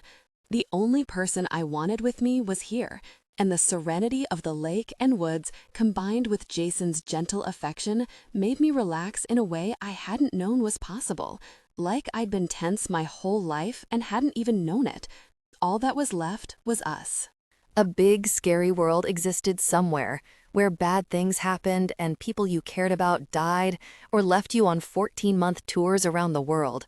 But tonight there was only this, and I was happy and grateful to have it, even if it wouldn't last. The next morning, Tucker met us at the water's edge as we docked back at the shores of Camp Larson. Jason touched my back before he picked up the canoe and pack, and I giggled and hit him. We were going home today, and we'd already decided that he was spending the night at my place tonight. He carried everything to the garage, and I came in with him to drop off the paddles, both of us grinning. He hadn't stopped smiling since he opened his eyes this morning. Neither had I. We never did see those lights. We'd been a little distracted all night. I was weary and tired, and I couldn't have been happier. Well, unless, of course, he wasn't leaving me. But that was something I wouldn't let myself think about right now. I followed him through the garage with Tucker, looking around at all the toys. The Larsons were definitely outdoorsmen. They had all the things. Kayaks harnessed to the ceiling, 3 snowmobiles under covers, a wall of fishing gear. Even a motorcycle was parked in the left stall. "Your dad rides?" I asked as I looked down at a carefully organized box of fishing lures. "Oh, the motorcycle?" he said, shouldering off the enormous pack and putting it in the bed of Paul's truck. "No, that's mine." I looked up and blinked at the bike. His? Jason on a motorcycle? I didn't know he... Sand. Invisible grains of sand began to fill my lungs. Every breath gave me sand. It poured down my throat, heavy and thick, taking up the space in my chest, robbing me of air, drying out my mouth. Can't breathe. Couldn't get anything past the weight of it. I gasped. Tears spilled down my cheeks. The panic spread. The sand coursed through my veins. I couldn't make it stop. It drowned me. Jason, burn slowly. I love you. The brazen youth. I had just slid the backpack into Dad's truck and slammed the tailgate closed when I heard Tucker's whimpers. I came around the driver's side and saw Sloan with her hands over her mouth, gasping for air. I had her in my arms in an instant. Hey, what's wrong? I held her and tried to tip her chin up, but she buried her face in my chest and sobbed. Her whole body shook. She was absolutely terrified. My heart started to pound. Sloan, what happened? I could hear the panic building in my voice. Tell me what's wrong. She didn't reply. I glanced over her shoulder and my eyes glided over the black wheels of my bike, and then I realized, is it because of the motorcycle? She managed a nod. Without another word, I scooped her up into my arms and ran with her outside. It had been 2 years since Brandon's accident. She must have seen thousands of bikes by now. There was only one reason this could be upsetting her. Because it was mine. When I set her feet down on the lawn, I held her by the arms and dipped my head to look at her. Sloan, we're going to work on your breathing, okay? Look in my eyes. In and out. Slow and steady. Can you do that? She nodded and drew a careful, jagged breath through her lips.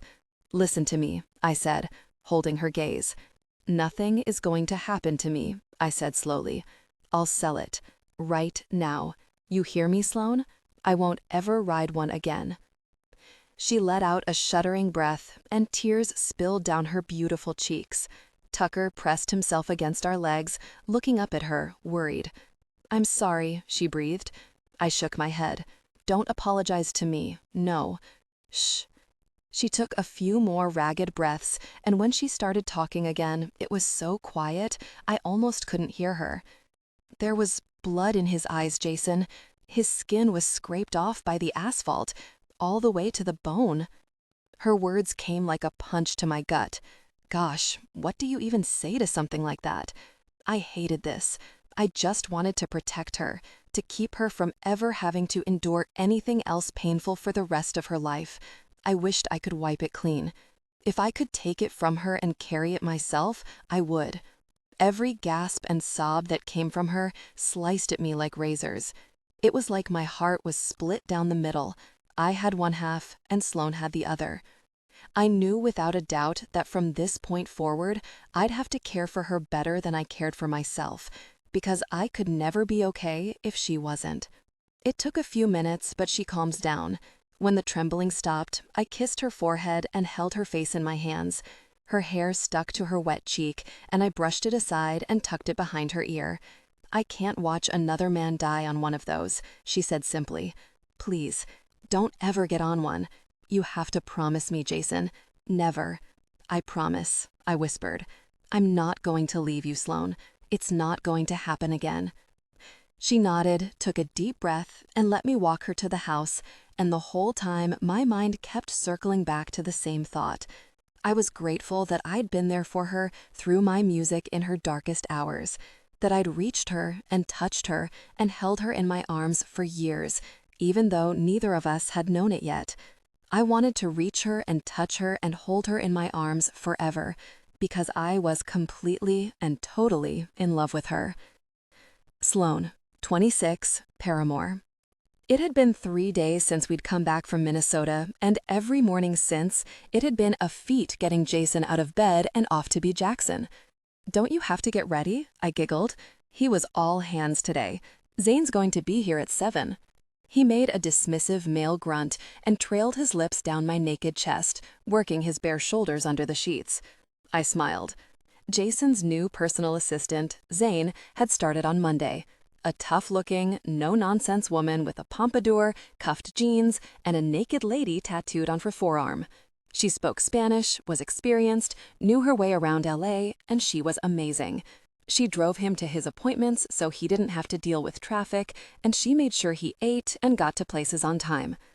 Zane turned out to be exactly what he needed because his schedule had officially become ridiculous. His soundtrack was being released on Friday, and he had radio and TV interviews and photo shoots every day this week. The theme song for the movie was particularly promising. Next weekend, he was even playing Saturday Night Live. Jason's touch grew more intimate. I wriggled, tapping his shoulder. No, no, no. Come on, get in the shower. His head popped up from under the sheet, and he gave me a sad puppy dog look. I smiled at him. I won't contribute to your delinquency. You have that Krog thing today. He let out a sigh and rolled off me onto his back, putting an arm over his face. You make me insane. I can't keep my hands off you. My cell phone pinged, and I leaned over with a grin and reached for it. Who's that? He asked. It was barely 6:15 in the morning. Your mom. My mom? She doesn't text. She texts me, I said, flashing him the screen and then going back to typing a response. Unbelievable. Well, she's not going to call me and read me a recipe over the phone like a crazy person, I said.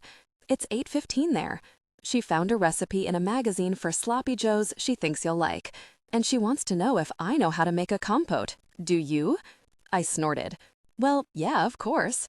He propped himself up on his elbow and looked at me, and I set the phone down on my chest, smiling.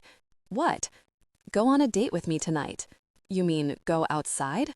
We hadn't spent any time together out of bed since we'd come back from Minnesota.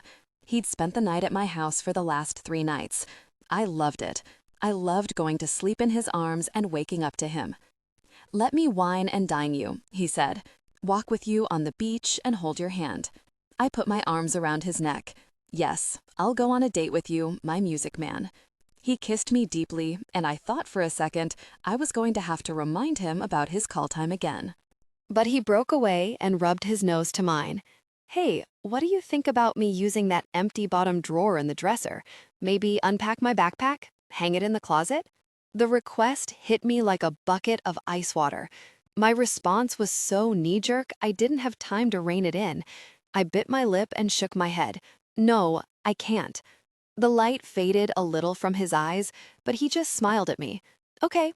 He gave me a quick kiss, got out of bed, went to the bathroom, and closed the door. I sat up and put my hands to my face. Feelings pinged off me, firing in all directions. Why was he doing this to me? Pretending this relationship was going to be able to progress like any other one? This wasn't real life. This was just an in-between. He couldn't put things in drawers. He was leaving. I was doing everything in my power to try and enjoy this time. We had so little of it left. The start date of his tour loomed in front of me like a tidal wave. It was coming, and it would be the end. So then why did he want to put me through this? Emptying out a dresser again? I'd already done it once this year, and it had been hard enough. I threw off the sheets, put on my robe, and sat on the edge of the bed, staring at the guitar he'd propped on the chair and chewing my lip. The pipes knocked in the wall as Jason turned on the shower, and I called Kristen. It was early, but Oliver always got her up at 6, and she answered on the second ring. Jason wants a drawer, I whispered. The baby fussed in the background. Then give him a really drawer? Kristen, he's leaving. He should be living out of a backpack. That's exactly the nature of this situation. This relationship isn't a house, it's a tent. Why keep things here and act like it isn't all going to come to an end in 2 weeks? Is it coming to an end in 2 weeks? I mean, have you guys even talked about it? I chewed my thumbnail. No, not really, but it won't change anything if we do. I'm not doing the long-distance thing for 14 months. What if he's planning to ask you to go with him? Why would he make you his girlfriend and take you home to meet his parents if he wasn't serious about this relationship? I shook my head. I don't know. He didn't tell me the tour was extended until we were in Eli, so maybe he just found out. He probably went into all this with the best intentions, but his circumstances have obviously changed. And I'm not going with him even if he does ask. I've been his girlfriend for a week. I'm not running off on tour with him, and talking about it is just going to make the bubble pop. I just wanted to be blissfully ignorant for a few more days, and then he went and brought up drawers. I think Jason and I were both kind of pretending his tour wasn't happening. Who wanted to be the one to throw a wet blanket on this? Well, bubble or no, you need to really talk about it. And give the man a really drawer. He's been incredibly intimate with you. He can't put socks in a dresser? I put my forehead into my palm and pushed back my hair. I don't know if I can play house with him, Kristen. It's going to be too hard when we break up. She snorted. There's no way you're letting this dude go. You're like half in love with him already. Oh, I'm letting him go. I have to. She scoffed. I rolled my eyes. I can't wait 14 months for a man I've known 3 weeks. Why? At 3 weeks with Josh, I would have tattooed his name across my boob. You'll hang on to a car that's barely running just because you had your first kiss in it, but you won't stick out a long-distance relationship with a man who gives you multiple peaks of pleasure and makes you insanely happy? I shook my head. Did you know that I kept a beer bottle in the garage for the last 2 years because Brandon drank out of it? Like, what kind of crazy is that? I am so tired of being more sentimental about everyone and everything in my life than I am about myself. For once, I want to be the rational one, Kristen. I didn't even like losing Brandon to the fire station for 2 days in a row. Staying with a man who's going to be gone for a year will make me miserable, even if I am half in love with him. I'm in an in-between, and if I keep making decisions that bury me there, I'll never get out of it. She made a whistle noise. Wow, you really are on a self-improvement kick. The baby giggled in the background. Look, I'm glad you're getting your gosh together, Sloan. I really am. And if you think you need to end it when he leaves, do what you gotta do. But give the man a really drawer in the meantime. If you're sharing yourself with him, you can give him a drawer. I snorted. God, I'm a mess. Yeah, but you're the fun, busted piñata kind. That's why this guy's all over you. Look, I gotta go. Oliver's being a handful. I just got fire hosed. Call me later. When I heard the shower turn off, I knocked on the bathroom door to the sound of Jason's electric razor. He called me in, and I leaned back on the sink next to him, my beltless silk robe falling open. He gave me an appreciative glance. He wasn't mad at me. The room was steamy and smelled like his cologne. He had a towel around his waist, and he stood over the sink trimming his beard. Something about the casual routine stirred feelings in me. It felt so right to have him here. His presence didn't even feel new. It felt familiar and normal, and it gave me a preemptive sadness that I suspected would grow with every day that brought us closer to his departure date. In a few weeks, he would be gone. The bathroom would be empty. Tucker would go with him. Jason wouldn't come over anymore. And the clothes in the drawer he wanted would disappear. Empty, again. Don't worry, he winked at me. I'll clean the sink. You won't even know I was here. The irony. I gave him a weak smile. God, I was a nut job. In the last week, I'd shown Jason enough crazy to scare off anyone. He'd seen me blackout drunk and washed barf out of my hair. He'd sat with me, surrounded by piles of my dead fiancé's clothing, and watched TV. He held me while I had a panic attack and even offered to sell his motorcycle so it wouldn't upset me. I was knee-jerk emotional responses, a minefield of bad days and walls to tear down, and they popped up at random, without warning. And he didn't care. For some reason, this gorgeous man, who looked like he could be in a Vineray electric razor commercial, was all in, even if we were about to be all out, and I wouldn't even give him a really drawer. I leaned there, watching him run the razor down his neck, and he glanced at me with those blue eyes, and I missed him already. You're a very patient man, aren't you? He looked at me and raised an eyebrow. Well, it's paid off so far. The breath that I blew through my lips was one of resolve. So it wouldn't last. Okay, but I'd give it everything until it ended. I held up a key. Jason froze and his razor clicked off. I pressed the key to his bare chest, over his heart. Use whatever drawer you want, I said. Park your truck in the garage. No more ringing the doorbell when you come home, okay? The smile on his face made my heart hurt. I don't know that I'd ever seen him look this happy. Okay, he whispered, putting his palm over the hand on his chest. We'd have it all, right up until we wouldn't. Jason, broken Lund, I typed in my text and heard the ping from across the store. Jason, you're so really. One word, pleather. Sloan, how do you feel about taxidermy? Jason, how do you feel about the 70s? A Talking Heads song played in the background, and I looked over the racks of the musty Santa Monica thrift store. Sloan glanced up at me from across the room and narrowed her eyes. I beamed back at her. She'd had Zane drop me off at Goodwill so she could challenge me to a game on our date night. We each got $15 to buy something the other person had to wear for the rest of the evening.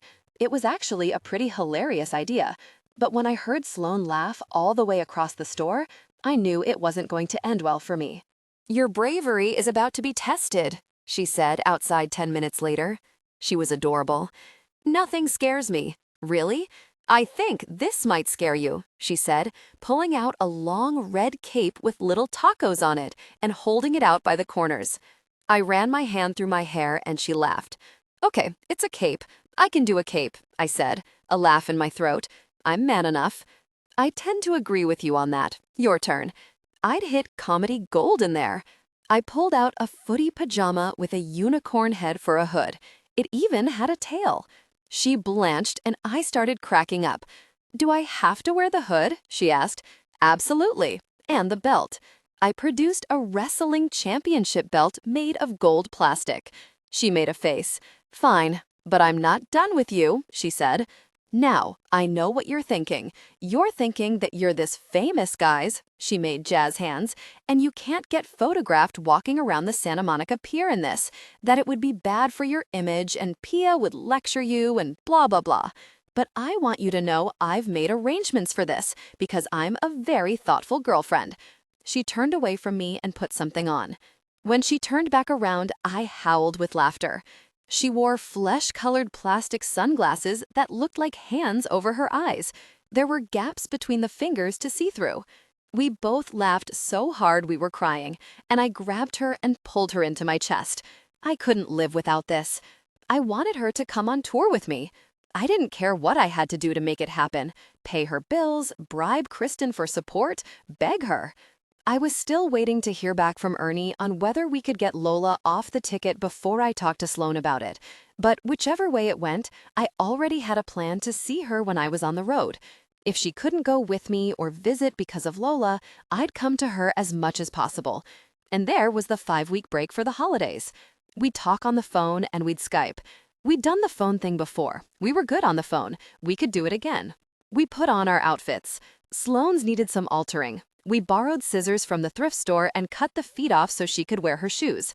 She said it was hot, so we cut the arms off too. "There," she said, unzipping the front, the crooked horn on her hood bouncing. "Sexy unicorn." I looked at her through the plastic fingers of my new sunglasses. "Are you satisfied with yourself? Look what you've done to us." "I am satisfied, thank you." She cocked her head at me triumphantly. "You're nuts. You know that, right?" "You're nuts too." She slipped her hands around my waist and hugged me, looking up at me with her chin to my chest. "Oh, we have to take a picture and send it to your mom." We took a few funny selfies and shot them over.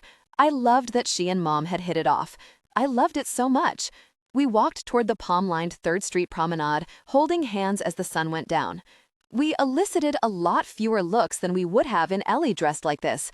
We almost went unnoticed, actually. I was grateful for the glasses. I'd brought a hat and some sunglasses so I wouldn't get recognized. I was doing a lot of appearances now, and more often than not these days, someone, somewhere, would know who I was. Santa Monica was touristy. The last thing I wanted was to end up signing autographs while out with Sloan. But I think the cape and the finger glasses did a better job of concealing my identity than my original plan. Nobody expected a taco cape wearing Jackson Waters. Sloan stood at a shop window looking at a mannequin, and I came up behind her and wrapped my cape around her. "Hey, I want to talk to you about something." I put a kiss on the side of her head, and she smiled at me in the reflection in the glass. "I was wondering where you wanted to spend my 5-week break. We can be here the whole time if you want, but I know Mom would like it if we came for Thanksgiving." I watched her smile melt. She turned to face me. "Jason," her voice was apologetic. My heart sank. "Jason, I think we need to be realistic," she said gently. "You're going to be gone over a year. You'll be on the road the whole time, in different time zones." Wait, I blanked at her, not believing what I was hearing. "You want to break up?" Her eyes went soft. "I don't want to break up, but I don't see how it's going to work either." I shook my head. "Sloan, we've done it before, for 2 weeks, when you were opening. But you'll be headlining. You'll be so busy you won't even have time to think about me, let alone call me." Sometimes, even back then, you couldn't find time to call me. I took off my stupid finger glasses and took a step closer to her. We're not breaking up, I said. No. Jason, she said softly, I don't want what we have to be buried. I don't want to struggle to remember good days like this one. I put my hands on her arms. We won't. We'll have plenty of good days. We'll Skype and I'll call you. I'll come visit you whenever I can. It'll be hard, but we just have to put in the effort. I shook my head. Sloan, what did you think we were doing here? Did you just think this was some fling for me? Of course not. That's not what it is for me either. She licked her lips. But your circumstances have changed, and Jason, I know what this looks like. My dad worked overseas when I was growing up. It destroyed my parents' marriage. First, we'll go a day without talking, then 2, then a week. Then you won't even be able to remember the last time we spoke because not talking to each other is the new normal. And I know myself, Jason. I'll be a mess the whole time.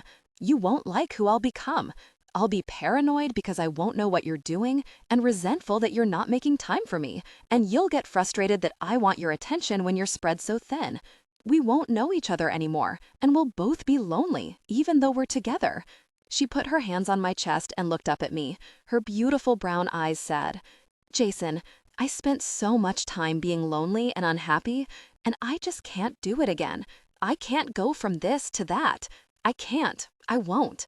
The moment where I should have said, then come with me on tour, hung between us and then passed. Lola made it so I had no choice but to let it pass. Sloan, don't do this, I said, my eyes begging her, please. I studied her face, the determined set of her jaw, her steady eyes holding mine.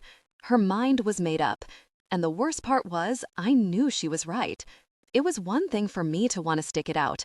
I wasn't happy about the way things would be long distance either, but I'd do it because the alternative was knowing she was out there without me, dating other people.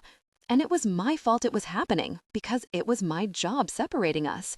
But it wasn't fair to ask her to deal with this difficult situation. She'd been so miserable for so long, I didn't even want her to have to deal with it. I wanted her to be happy. I just hoped that being with me would be the way for her to do that. I swallowed down the knot in my throat. If you need to do this for you, then do it. But I'm waiting for you, and when my tour is over, I'm coming back for you. I took a step closer to her. Tell me you'll take me back.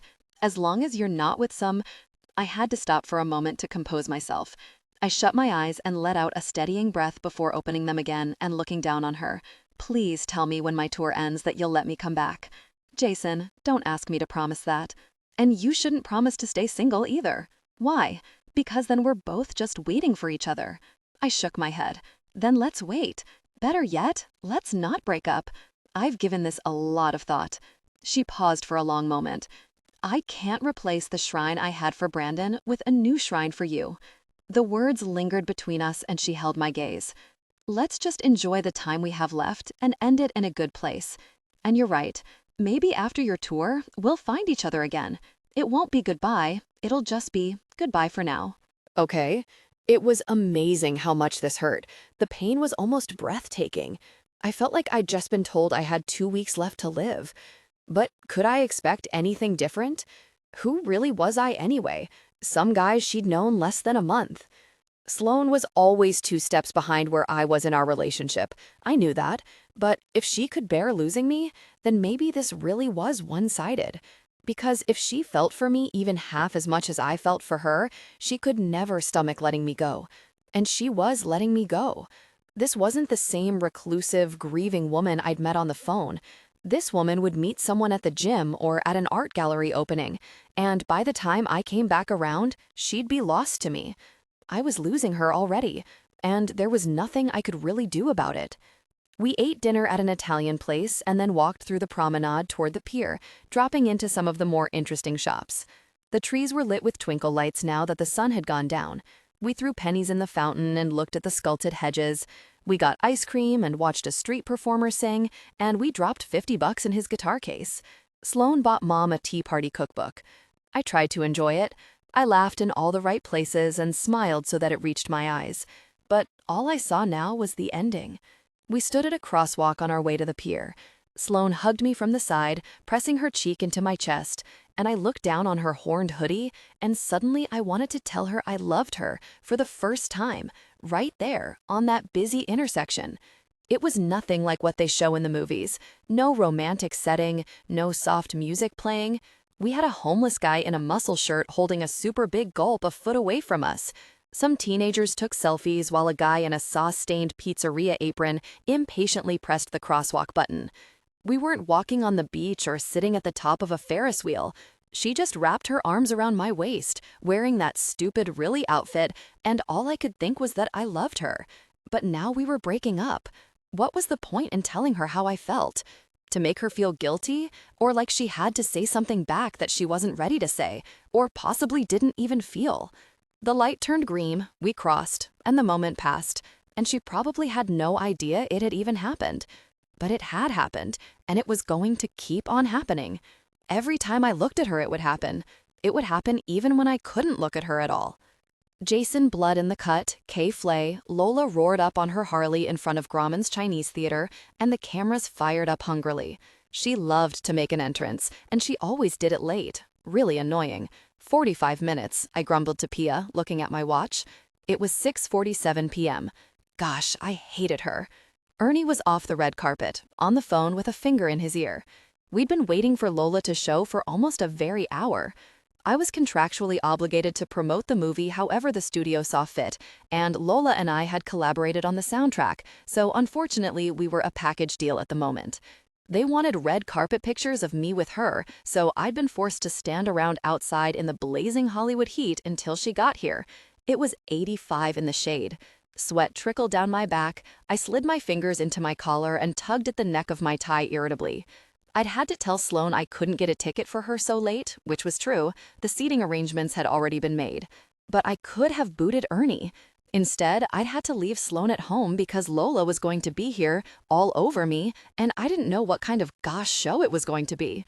It had been 3 days since Sloan told me she wanted to break up when I left.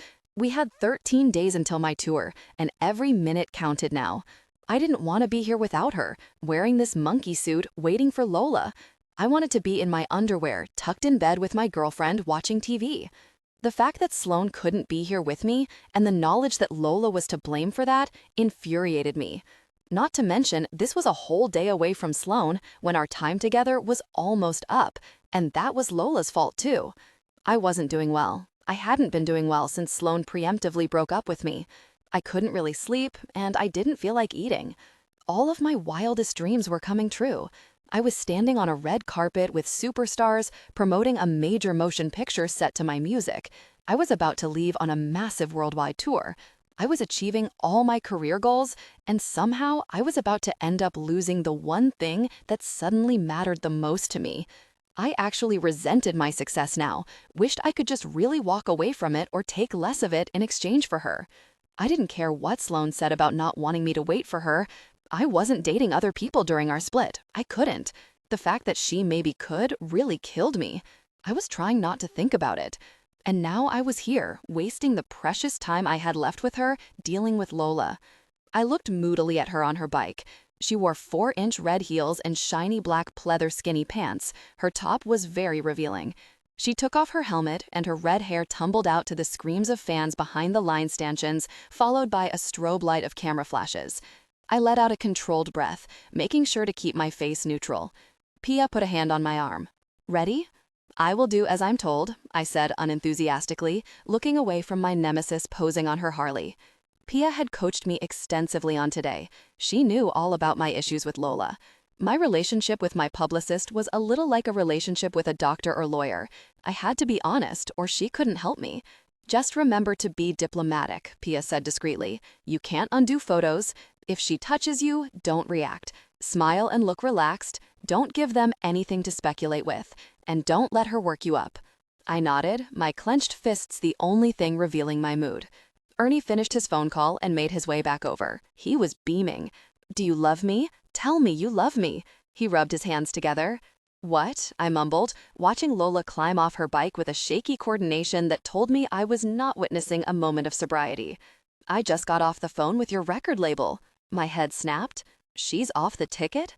It took me a second to process what I was hearing. What? What does that mean?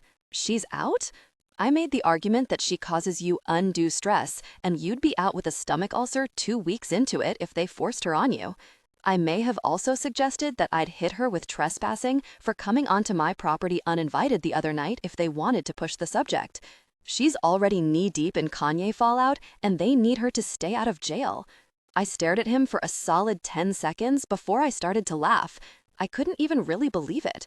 It was the best news I'd had in years. I hugged him and he slapped my back. "But listen," he said, putting an arm around me, his voice low, "and I need you to pay attention because there's stipulations. They said, as long as you put asses in seats, you can go it solo. But I had to agree that if you're struggling, they get to bring her in. No complaints from you, no questions asked." And I couldn't get them to bend on the fog machine and pyrotechnics. Those guys really like fireworks. Yeah, not a problem. I beamed. I was going to ask Sloan to come on my tour as soon as I got home. I'd plead with her. Really, I'd kidnap her if I had to. Everything was different now. Everything. The tour I had been dreading like a stint in a foreign prison suddenly looked like a 14-month dream vacation. I'm asking Sloan to go with me. Ernie eyed me. "So you're really doing this girlfriend thing, huh?" I grinned. "Oh yeah, I'm doing it." He let out a long breath and nodded. "Okay. Kinda thought you might. Well, I like her. She's a good one. You were right." Pia spoke over her cell phone without looking up. "A girlfriend on tour? Not easy." She shook her head over her text. "Have you seen your media packet?" She looked up at me over her glasses. "They're keeping you busy, young man. Your attention is going to be extremely divided." Ernie waved her off. "There's no talking to him, isn't that right?" He slapped my back. I grinned. Lola saw me looking at her, and she shoved a paper she'd been signing into some poor fan's chest and sauntered over to me. Her bodyguard, personal assistant, stylist, and long-suffering publicist followed close behind. "Jackson," she said, giving Pia and Ernie a cursory glance and then sliding her cat eyes back to me. "Lola." I gave her a gosh-eating grin. I couldn't help it. "Jason, we need to start heading over," Pia said, checking her watch and nodding to the photo backdrop. Lola fell in beside me as we made our way down the carpet toward the photographers, hooking her arm in mine. I didn't know how to shake her off without it drawing attention, and really, I didn't even care. This was the last time I'd ever have to deal with her. I couldn't stop smiling. I wondered if she knew yet. Probably not by how she was acting. I couldn't imagine she'd be taking the news with grace. It was better she didn't know. She'd probably just cause a really scene over it. We came up on a crowd of supporting actors from the movie waiting for their turn in front of the cameras. A makeup artist I recognized from a GQ photo shoot earlier in the week swooped in and started dabbing at my face, and I took the opportunity to liberate my arm. Lola hovered over the woman's shoulder to watch me, looking bored.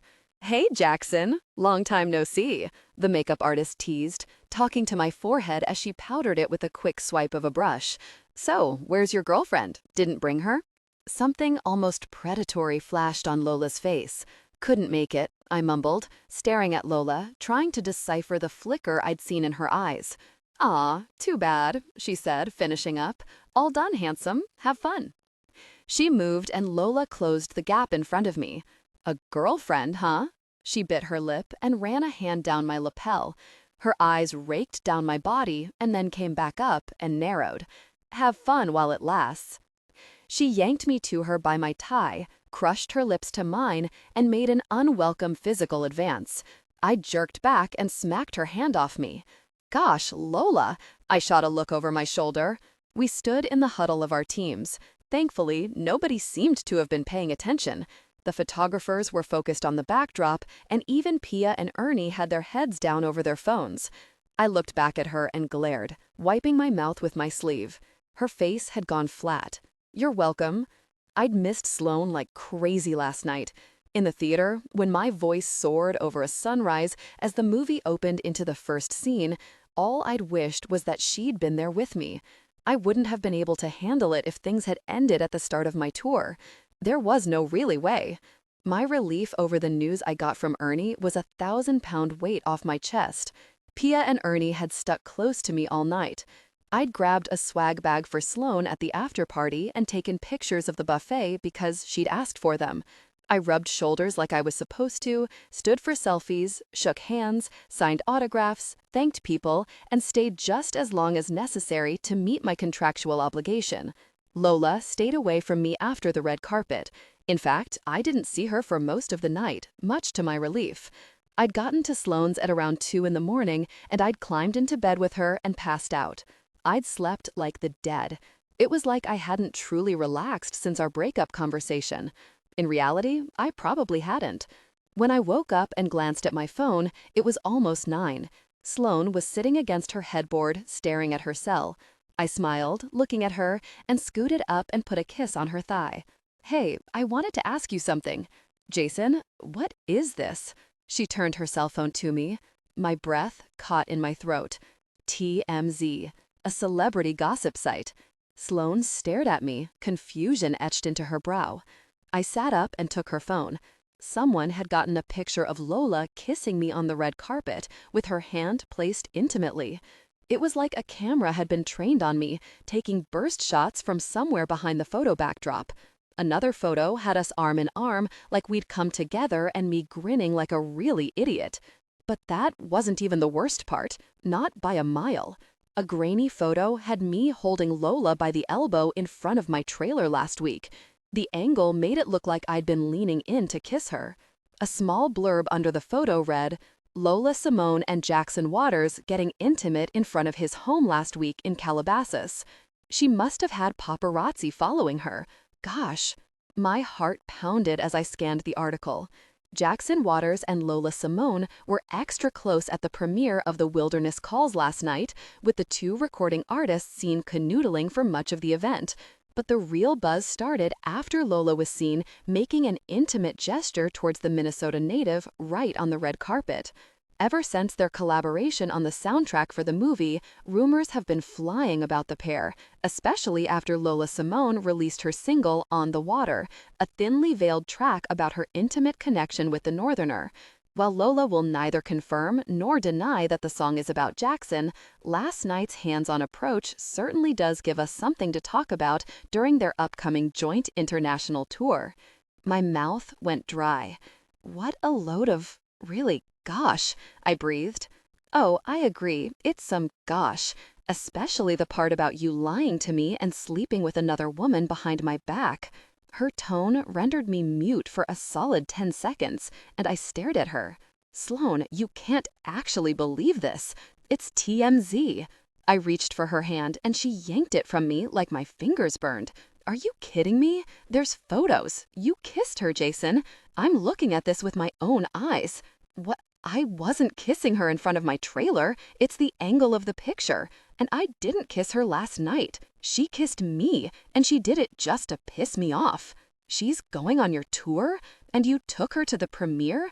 Is that why I couldn't go? She was at your house the night we went to Kristen's? And then the next day you just took me to Minnesota with you like nothing happened?" Her chest was heaving. "I got home from your house, and she was there," I said carefully. "She was wasted, and she wouldn't leave. I didn't tell you what happened because I didn't want to upset you. Sloan, I would never cheat on you." She shook her head at me. "But you hid her from me. You hid all of this from me. There's like 7 lies in this one article." Her stare drilled into my face. "Have you actually had sex with that woman?" And here it was. I closed my eyes and puffed air from my cheeks. "Once. A long time ago." Her disappointed expression gutted me. "Please tell me you're kidding." She let out a shaky breath. "You're kidding, right? You don't think this is something you should have told me about? My mother texted me to tell me that my boyfriend is sneaking around with his ex, and I didn't even know what to say. Gosh, gosh, gosh. Sloan, I'm sorry. I didn't know about the article until just now, or I would have gotten ahead of it. Lola was just a one-time thing, and it was a mistake. Frankly, I'm embarrassed about it." She pressed her lips into a line. "Great. Just a casual encounter mistake with Ernie's gate code. Even better." She threw the blankets off her and stormed to the bathroom. I didn't give her the gate. She disappeared around the doorway. I got up and followed her into the bathroom. "I didn't give her the gate code," I said, coming around the corner. I don't even know how she knew where I lived." She scoffed and yanked a piece of toilet paper off the roll with her back to me and wiped at her eyes. Right. I threw up my hands. "Sloan, what did you want me to do? I have no control over what they write and how she behaves. This is what she does. She's famous for this. Gosh, she does it for the attention." She whirled on me. "This isn't even about her, Jason. This has absolutely nothing to do with her or them. This is about you. How about you have a little respect for me? Tell me when another woman has kissed you in front of dozens of cameras, so I can at least be ready for the TMZ article. Tell me when someone shows up at your house in the middle of the night for a casual encounter. This is humiliating, Jason. You lied to me." "I never lied to you," I said calmly. "I just didn't tell you about it. I didn't want to come to you with this until I had a solution for what to do about it. I didn't want it to give you any unnecessary grief. She's given me enough for the both of us." She stood by the sink, glaring at me. Lying by omission is still a lie. You've had some woman you have history with, who I didn't even know existed for you, showing up at your house in the middle of the night, writing songs about you, going with you to movie premieres. They're putting her on your tour, and you let magazines write about it before you bothered to give me a heads up about this double life you're leading. And you seriously have nothing to say about keeping this from me, other than you were doing me some favor by lying to me about it? I looked her in the eye. "She's been kicked off my tour, and I was trying to spare you." Her eyes flashed. "Okay, how about this? How about the next time an ex-boyfriend shows up here for an intimate encounter and touches me inappropriately, I'll spare you and it'll just be my little secret." Jealousy pulsed through me like an instant shot of adrenaline, and my temper ignited. "If anyone ever puts their hands on you, you better really tell me." She gawked at me. "Oh, so now you get it, do you? That's not okay, but this is?" "It's not the same thing," I said through clenched teeth. "She's a really mess. She's not worth any of this. You need to get over it." She blinked at me. "Get over it?" She laughed dryly. "Wow, you're right. I should just get over it so you don't have to be accountable for anything you just did. How inconvenient for you to have a girlfriend who demands honesty. I guess you're happy we're breaking up in 2 weeks so you can continue on with your double life without anyone nagging you about it. That was you who wanted that. I don't want to break up. I never really did. It kills me that you don't want to be with me." We stood there across from each other, both of us breathing hard. I combed a hand through my hair. "Look, I understand this is upsetting for you. I'm not thrilled about it either. This whole thing with Lola has been a really nightmare. She's been harassing me for months. She kissed me. This tabloid gosh is going to happen. It comes with my career, and I can't do anything about it. None of this went down the way they said it did, and even if I told you every single thing all the time, I cannot possibly prepare you for every story they might make up. They spin things. It's what they do. You're going to need a tougher skin, and you're just going to have to trust me." She let out a mirthless laugh. "You know, I was actually considering what you said the other day, that we should wait for each other." I blinked at her. "You were?" I breathed. "Of course I was. You think it's any easier for me to lose you? You think I want to see other people? I thought maybe you were right, and we could just agree to focus for a year on our careers and stay faithful to each other." She scoffed. "But I can't live like this. I don't even know what you're doing here, and you wanted me to stay behind and wait for you while you do God knows what out there? You want trust? You don't even talk to me." Her chin started to quiver. "Jason, I think you need to leave." My heart plummeted. "Sloan," I took a step toward her and put out a hand. She smacked it away from her. "I need you to leave before I say something to you that I'm going to regret." She hugged her elbows to her stomach and her eyes filled with tears. Alarm bells went off inside me, all systems responding. I swallowed. "Sloan, let's just talk, please. No fighting. Let's talk." "Jason, I want you to listen to me. I do not want to see you right now. I do not want to talk to you. I want you to leave this house. And you should know that if I'd understood how little respect you were going to have for this relationship, I would never have dated you." Sloan. A moment of silence. The neighborhood. "Jason, can we please talk?" I stared at the vertical blinking line in the empty text box. I set my phone face down on Kristen's kitchen island and put my forehead in my hand. Was that him? Kristen asked, leaning on the counter. Josh stood by the sink, giving Oliver a bath. Had sculpted the baby's hair into a mohawk, and Oliver was giggling. I had Stuntman Mike in my lap, wearing his emotional support lunatic shirt. Tucker lay curled at my feet. Jason had called his dog to him before he left my house 2 days ago, but Tucker hadn't budged from the bed, so Jason had left him. Yes, that was him. What did he say? What he's been saying. He wants to talk? I nodded. My eyes filled up again, and she ripped off a paper towel and handed it to me. Sloan, why don't you just talk to him? About what? He doesn't get this, Kristen. He seriously thinks there's nothing wrong with any of this. He lied to me.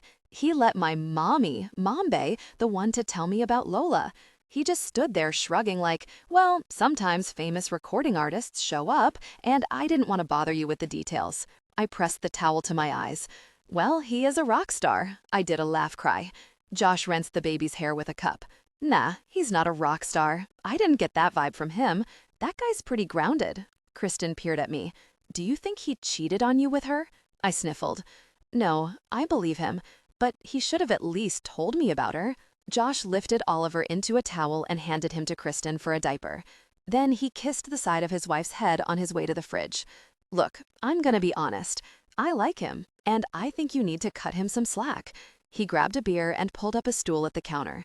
Did he handle the situation badly? Yes, but no guy wants to tell his girlfriend about his past relationships, believe me. I shook my head at him. So he should just get a pass for this? He was about to go on a year-long tour with his old hookup, and I didn't even know about it. Josh opened his beer. I know what a man looks like when he's in love with you, Sloan. I saw the same look on Brandon's face once, and I'm telling you, this guy's serious about you. Give him a break. He messed up, and he knows it. He's probably losing his mind right now. He's losing his mind? Jason felt like a stranger to me, with some torrid past and secret double life. Like the Jason I'd known was a different person from the man who'd lied to me and hooked up with Lola Simone. Maybe the bad guy was Jackson. Did you even listen to that song? I asked, looking back and forth between the two of them. Did you? How many times had I heard that nasty Lola Simone song and not realized it was about Jason? It was like I just found out my boyfriend had starred in a lyrical porno that everyone had seen. The whole situation was so cringy. Kristen shrugged while she fastened Oliver's diaper. I listened to it. So he got drunk and was intimate with her on a beach. Then she wrote a song about it. It's messed up, but that just makes her a difficult person. It doesn't make him anything less than a guy who was exercising his God-given right to make bad choices 6 months before he knew you. I let out a breath. What about the lying? Kristen sucked air through her teeth. He didn't really lie. He just didn't tell you. I mean, that doesn't make it okay, but I gotta be honest, I kinda get it. I stared at her, incredulous. What? Jason's a nice guy, she said, pulling a onesie over the baby's head. He's the kind of person who donates his real bone marrow to a stranger. He didn't want to make you insecure. Was he really going to tell you that a gorgeous rock star showed up at his house in the middle of the night to be intimate with him when the two of you had only been dating for 3 days? How would that have gone over? She did have a point. She put the baby in his high chair, and when she grabbed him, same thing. He probably thought nobody saw it, and he was sparing you the visual of a famous train wreck touching his anatomy. And he's not special, believe me. She's always doing things like that. She'd be overly suggestive with anyone. She sat on Josh's knee and put an arm around his neck. I mopped at my nose. You know, maybe I wouldn't be so upset with him if he'd told me about this without letting TMZ pick it up first. You guys don't have typical problems, I'll give you that, Josh chuckled, pulling on his beer. Just tell him that from now on, he needs to be honest with you so you don't get blindsided when stuff like this happens. I clutched my damp wad of paper towels, miserable. I did. He said he can't prepare me for every story the tabloids might make up. He sure as hell could have prepared me for this one, though, I mumbled. My phone rang. I picked it up and looked at the screen. It was him. My gaze shot to Kristen. I hovered a finger over the answer call button. I wanted to hear his voice, talk to him. But I wanted the old Jason, the one from before. I thought about how he'd been so oblivious to how he'd let this happen, how he'd purposely hid all this from me, and how dismissive and unapologetic he'd been. I sent his call to voicemail and shut off my phone. What could he possibly have to say that would change my mind? The only thing that could make this different was complete and total transparency in our relationship, and he'd made it very clear he had no intention of participating in that. Kristen shook her head at me. "You only have 10 days, Sloan. That's all you get before his tour. Are you really willing to let this be the thing that breaks you guys up? You can end it now, like this, or calm down and give him a chance and at least enjoy the time you have left." I shook my head. "It's bigger than that, Kristen. This isn't just about the next 10 days. It's about whether I'd even consider dating him again when his tour is over. He wants me to wait for him. And you know what? I was actually considering it. I figured, what's the harm? It's not like I'm gonna be dating anyway. We can just put our relationship on hold, do what we have to do, stay faithful to each other, and get back together when his tour is over. And all I can think now is, how much crap will I learn about him this way while he's gone?" I wiped at my nose. Even if I forgive the lying, the omissions, which he didn't even seem to be sorry about, what about the next time? And there will be a next time. He was right. This gosh is going to happen. I don't know if I'm strong enough to do this with him again and again while he purposely keeps me in the dark. I mean, if he didn't feel like Lola Simone and the song sitting at #2 on the very music charts warranted mentioning, what else isn't he telling me? Am I just going to find out about his skeletons with everyone else when they hit the celebrity gossip circuit? I shook my head. I'm not cut out for this life, and I don't think I really realized it until today.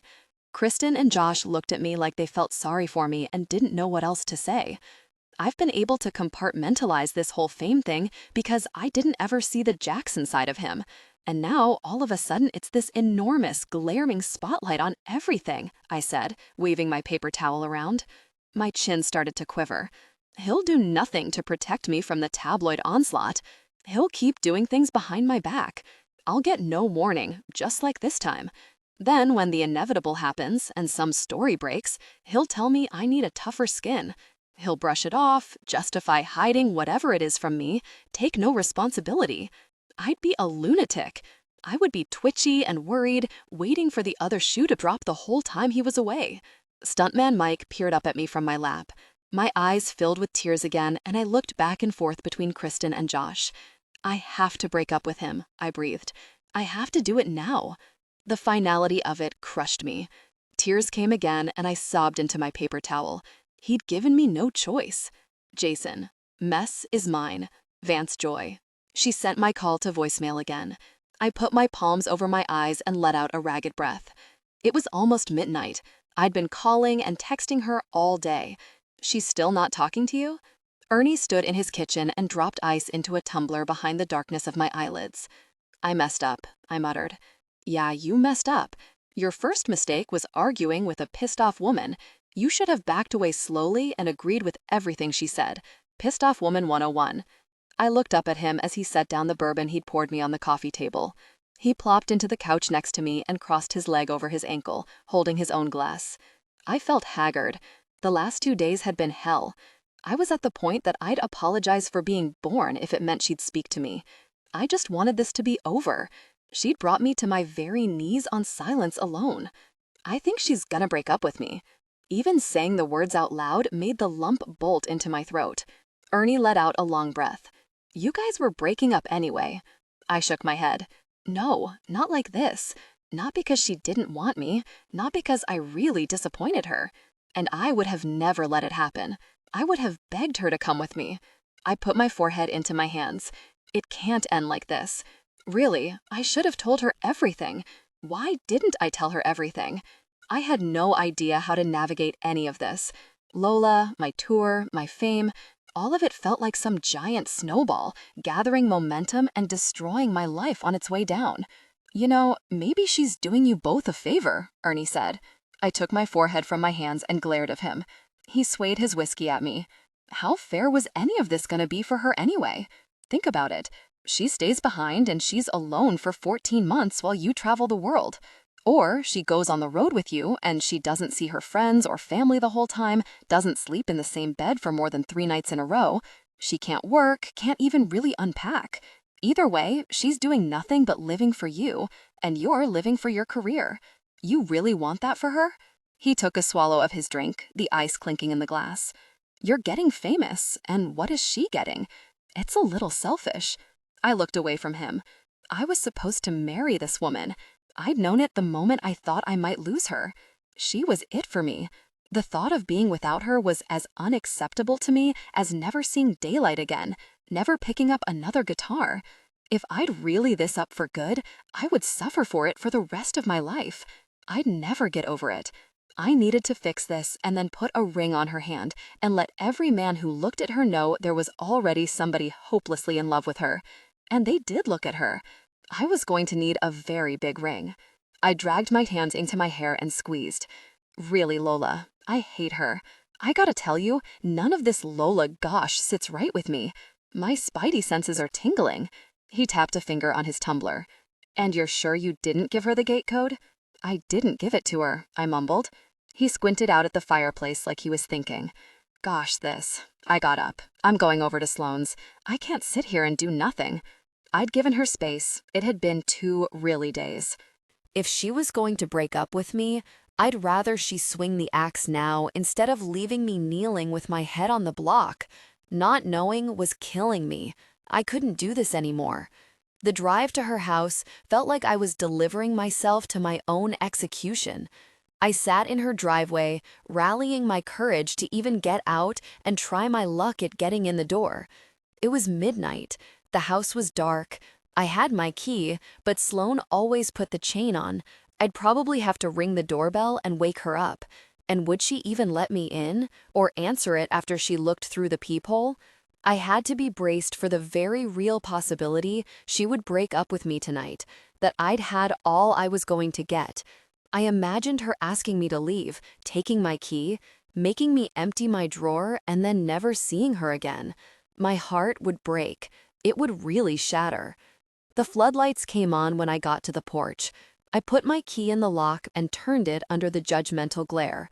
I pushed the door open an inch, then another, and the moment when the chain would have gone taut came and went, and Tucker spilled out and jumped on my legs. She didn't put the chain on. It was the first ray of hope I'd had in days. I stood with my forehead to the open door and my hand on the knob for a solid minute. She didn't lock me out. I prayed this meant something, that it wasn't just some oversight, and I hoped that this wouldn't be the last time I ever spoke to the woman I loved. Sloan Holocene Bon Iver. The dip of the bed jostled me from my sleep. Somewhere in my misery, I'd drifted off.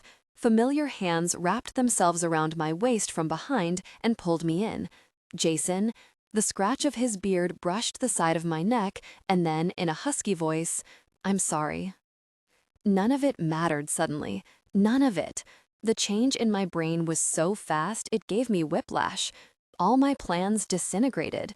My mind flipped in a single heartbeat. I rolled over in the circle of his arms and kissed him. Even if there hadn't been an apology, I'd have kissed him. He was forgiven, and I immediately became whole again. He held my cheeks in his warm hands. Sloan, I'm so sorry. I should have told you everything. I don't know why I didn't. I'm sorry too, I whispered. I missed you so much. I don't know what I was thinking. I should have trusted you. I just got so in my head. It was my fault, he said. I was just afraid you'd think less of me or wouldn't be able to handle it, and I thought I was protecting you. It was stupid. He put his forehead to mine. You didn't put the chain on, he whispered. I shook my head. No, I hadn't put the chain on. I couldn't speak to him, but I couldn't lock him out, even though I didn't think he would come home. Not after the way I made him leave. But Jason never did have self-preservation instincts when it came to me, did he? He brushed the hair off my forehead in the dimness. Don't ever take yourself from me again. Promise me, please. His beautiful, deep voice sounded like suffering. The room was dim. The only light came from the glow of my alarm clock on my nightstand. but I could see the dark circles under his lids and the hollow look in his eyes, and my heart broke 1,000 times in a single beat, and I knew instantly that I would never have been able to break up with him when he left for his tour. Never. His plane would have still been sitting on the tarmac, and I'd have been calling him, begging him to take me back. 14 months of being separated was nothing compared to nothing at all. Jason, I don't want to break up when you go on tour. I can't. I love you. The words sucked the air right out of my lungs, and I blinked into the darkness. I love you, Sloan. I love you too, I breathed. He let out a noise that sounded like a mixture of joy and relief, and I wrapped my arms around him and buried my face in his beard. He held me so tightly I couldn't breathe. Sloan, come with me on my tour, please. I laughed into his neck from happiness. Yes? Yes? I nodded. It was crazy. It was so not the kind of spontaneous thing I did, but it wasn't even a question. I had to. I wanted so much to be me again. I'd promised myself I would chase joy, climb out of my in-between, live a life of happiness that was worth living, and the only life I wanted to live was with him. I'll pay your mortgage, he said into my hair, a grin in his voice. I'll give you as much as you need. I pulled away so I could look at him. No, I can't let you do that. Maybe I can rent it? It needs too many repairs to rent, he said, his hands on my face. Why don't you sell it? Sell it? When we get back, we can buy a new place, he said, something better, close to Kristen and Josh. I smiled at him. You want to live with me? His eyes moved back and forth between mine. I want everything with you. Gosh, if I was going to do this thing, I was going to do it, and I wanted to start over. I wanted to start over with him. I nodded. Okay, let's do everything. Let's do it all. He paused and beamed at me. And then he smothered me with kisses. My mouth, my cheeks, my neck, telling me over and over and over again that he loved me, and I laughed and clutched him. Every time he said it, the words filled me up. They wrapped themselves around me like warm, strong arms and made me feel safe and cherished, pushing out every doubt that his past and his fame had made me feel. He loved me, and I loved him back.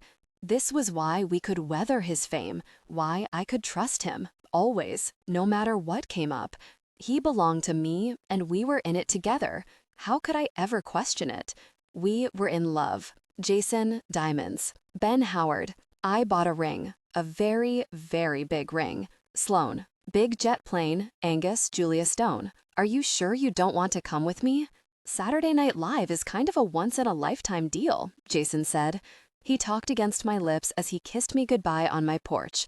His guitar case sat next to us, and his hands twined in the hair at the nape of my neck. His eyes practically smoldered. He did this on purpose, of course, because he knew how defenseless I was when he sucked me into that vortex of his. I had to be strong. I had too much to do. If you want me to be ready to leave my whole life behind in less than a week, I can't give you 3 more days, I said, nuzzling his nose with my eyes closed. It was actually a good thing he was leaving for New York. The man was highly distracting. I couldn't get anything done when he was home. Well, nothing that required clothes anyway. I'm going to miss you, he breathed. I'm going to miss you too, I kissed him, wrapping my arms around his neck. But mostly, I'm going to miss being the other woman for a few days, he snorted.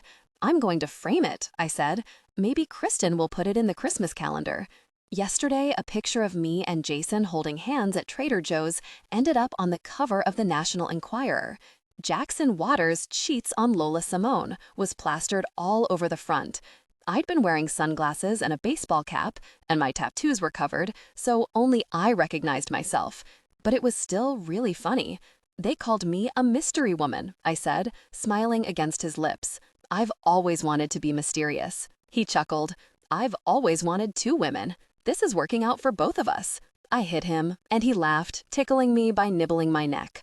It had been 3 days since we made up, and things between us were on a whole new level. There was no more end date. We weren't breaking up, we were going on his tour, and then moving in together. The future of our relationship was clearly laid, and we were ridiculously in love with each other. He'd told me everything. About Lola, the song, why he didn't ask me on tour earlier, everything. And I'd listened and understood, and when it was over, I felt like we were allies against the world. Zane idled in my driveway, waiting for him. I could tell he didn't want to leave me, and it made my heart happy, but I had to be practical. Go, you're going to be late for your flight. Text me from the car. Look at me. I gazed up and drowned in his blue eyes. He put his thumb over my lips, pressing them shut. I love you, he said. Then he moved his thumb, kissed me swiftly, and jogged down the steps with his guitar before I could reply. My heart could barely take it. I don't think I could ever get used to him saying that. I leaned on the doorframe, Tucker at my feet, and watched Jason get into the car, smiling. I blew him a kiss as they pulled out of the driveway, and my cell phone pinged with a text message from him before Zane's Tesla cleared the end of the block. Jason, I miss you already. Ping. Jason, send me a loving message. I laughed. God, we were so adorable, even I could barely stand us. I got to work. In the next 7 days, I had to contact the company I painted for and tell them I was quitting, and I had to put my Etsy store on vacation. 3 paintings needed to be completed. I had to rent a storage container, put my house on the market, and start packing. Things needed to be pulled together for a quick yard sale. And I still had the hardest thing of all to check off my list, telling Kristen I was leaving. We'd never been apart for more than a few days before. Never, going as far back as the 6th grade. There was no telling how she would react. I half expected her to tell me not to go. She'd been a huge Jason fan so far, but agreeing to go on tour with him after only 2 weeks as his girlfriend sounded crazy, even to me. And then to explain I'd be selling my house and moving in with him too? On paper, it was nuts, no matter how right it felt to me. I'd made plans to meet her and the baby at the park, and I drove over with Tucker at noon. Kristen had Oliver in his jogging stroller and was already making a circuit around the running track when I got there. I walked the wrong way until I met up with her. When I fell in beside her, she didn't waste any time calling me on my agenda. So what do you need to tell me? She looked determinedly ahead, speedwalking. God, how does she do that every time, knowing exactly what I'm up to within 5 seconds of seeing my face? I didn't bother drawing it out. Jason's asked me to go on tour with him. Kristen didn't take her eyes off the running track. And you said yes? And I said yes. But there's something else. I'm selling the house. And when we get back, we're moving in together. Kristen stopped walking so fast I outpaced her by 3 steps before I noticed. She panted and stared at me for a moment. Let's go sit, she said carefully, giving me a look I couldn't decipher. This wasn't good. I so wanted her to support me in this. I was going to do it whether she wanted me to or not, but I really had hoped she was going to back me because the news hadn't gone over well with my parents, at all. My dad thought my running away on tour with my rock star boyfriend of 2 weeks was some kind of crisis I was working through. He'd given me a long speech about the perils of dating musicians and ended it by telling me he disagreed wholeheartedly with my decision. He'd even thrown around the word disappointed. He'd loved Brandon. They were both ex-military and they'd played in the same poker league. Dad didn't even want to meet Jason. He said he'd put money on it being over by Labor Day, and if it wasn't, maybe he'd meet him at Thanksgiving. Maybe. Mom tended to be more of a romantic, but after Jason's minor tabloid scandal, she thought I was crazy to even consider staying with him, let alone going on his tour and selling my house to move in with him. She'd agreed to meet him, but was so unenthusiastic I opted out. Jason's family had embraced me so much, I think it killed him to know how mine felt. Not having anyone be as happy about this as I was sucked. We found a bench in the shade, walking in a heavy silence until we got there. Kristen parked the stroller and handed Oliver his sippy cup before sitting to face me. I dove in. Before you even start, I know it's only been a few weeks, and I know I'm glad you're going. It took me a few moments to process what she'd said. You are? Yes, and I'm glad you're selling the house. You should have done that a long time ago. I blinked at her. You're not upset that I'll be gone so long? You don't think I'm crazy? Sloan, there are some things I need to say to you. She pushed her hair behind her ear and licked her lips. It took her a while to begin. She seemed at a loss for words. Kristen was never at a loss for words. I know that you'll be away for a long time, but I've gone longer without seeing you. She paused for a long beat. These last 2 years, the Sloan I grew up with has been missing. I was afraid she was buried at Forest Lawn with Brandon, and I was never going to see her again. Then you decided to live. And you know what? My Sloan came back. She shook her head. I missed my friend. And if I thought that you were only okay because you have a man in your life again, I'd tell you not to go. But I think you have a man in your life because you're okay. I don't think this is some rebound thing. I think what you two have is real. And gosh, if he wants you to go on his tour, go. Because I haven't seen you this really happy in a very long time. The tears were falling before I even knew they were coming. Thank you, I whispered. I'm glad he finally figured out how bad it would suck if he went without you. Honestly, Josh and I were worried about what might happen when he left, and we were wondering what was taking him so long to ask. Seriously? You guys talked about it? Of course we talked about it, did drills and everything. I laughed out of relief and hugged her. This made it real. It gave it validation to have her support this. Both of them, her and Josh. They saw it too, what I had with Jason. Sloan, it makes me so happy to see you make these choices. Go, have adventures, fall more in love, shake a tambourine, be a really groupie, and say cliché gosh like I'm with the band. I snorted, wiping up my tears. I'll be here when you get back. And so will you. Finally. Kristen and I walked for 45 minutes, talking about the tour and Oliver. Then I had to get back to the house and get started on my to-do list. I hugged her goodbye and made my way up the stairs to the parking lot. I was texting Jason. He'd just sung Name into my voicemail on the way to the airport, the song we had our first kiss to. I melted. I was typing with my head down, telling him I loved him, so I didn't notice my car until my feet were already crunching over glass. I looked up and froze with a hand to my mouth. My windows were broken. All of my windows were broken. My windshield was caved into the front seat like someone had stood directly on the hood to smash it in. All 4 tires had been slashed. My side mirrors had been broken off and lay scattered in the parking lot like candy from a busted piñata. And the words, Jackson's property, were spray painted over the door that didn't match the rest of the car. Jason. The cameras in the parking lot were broken, but I really knew who did it. Lola was pissed about being booted off my tour, about seeing me in the tabloids with another woman, and she'd gone after Sloan. I had no doubt in my mind it was her. I was really furious. I'd called Ernie immediately after Sloan told me about her car, and he'd gone down and gotten her. I'd almost flown back from New York, but both of them insisted I stay and do SNL. Ernie promised he'd keep her safe and deal with the police, and he did. But the car wasn't the end of it, not even close. Sloan's social media accounts were suddenly bombarded with trolls. Fake accounts set up with no other purpose than to comment on her photos and slide into her DMs and harass her.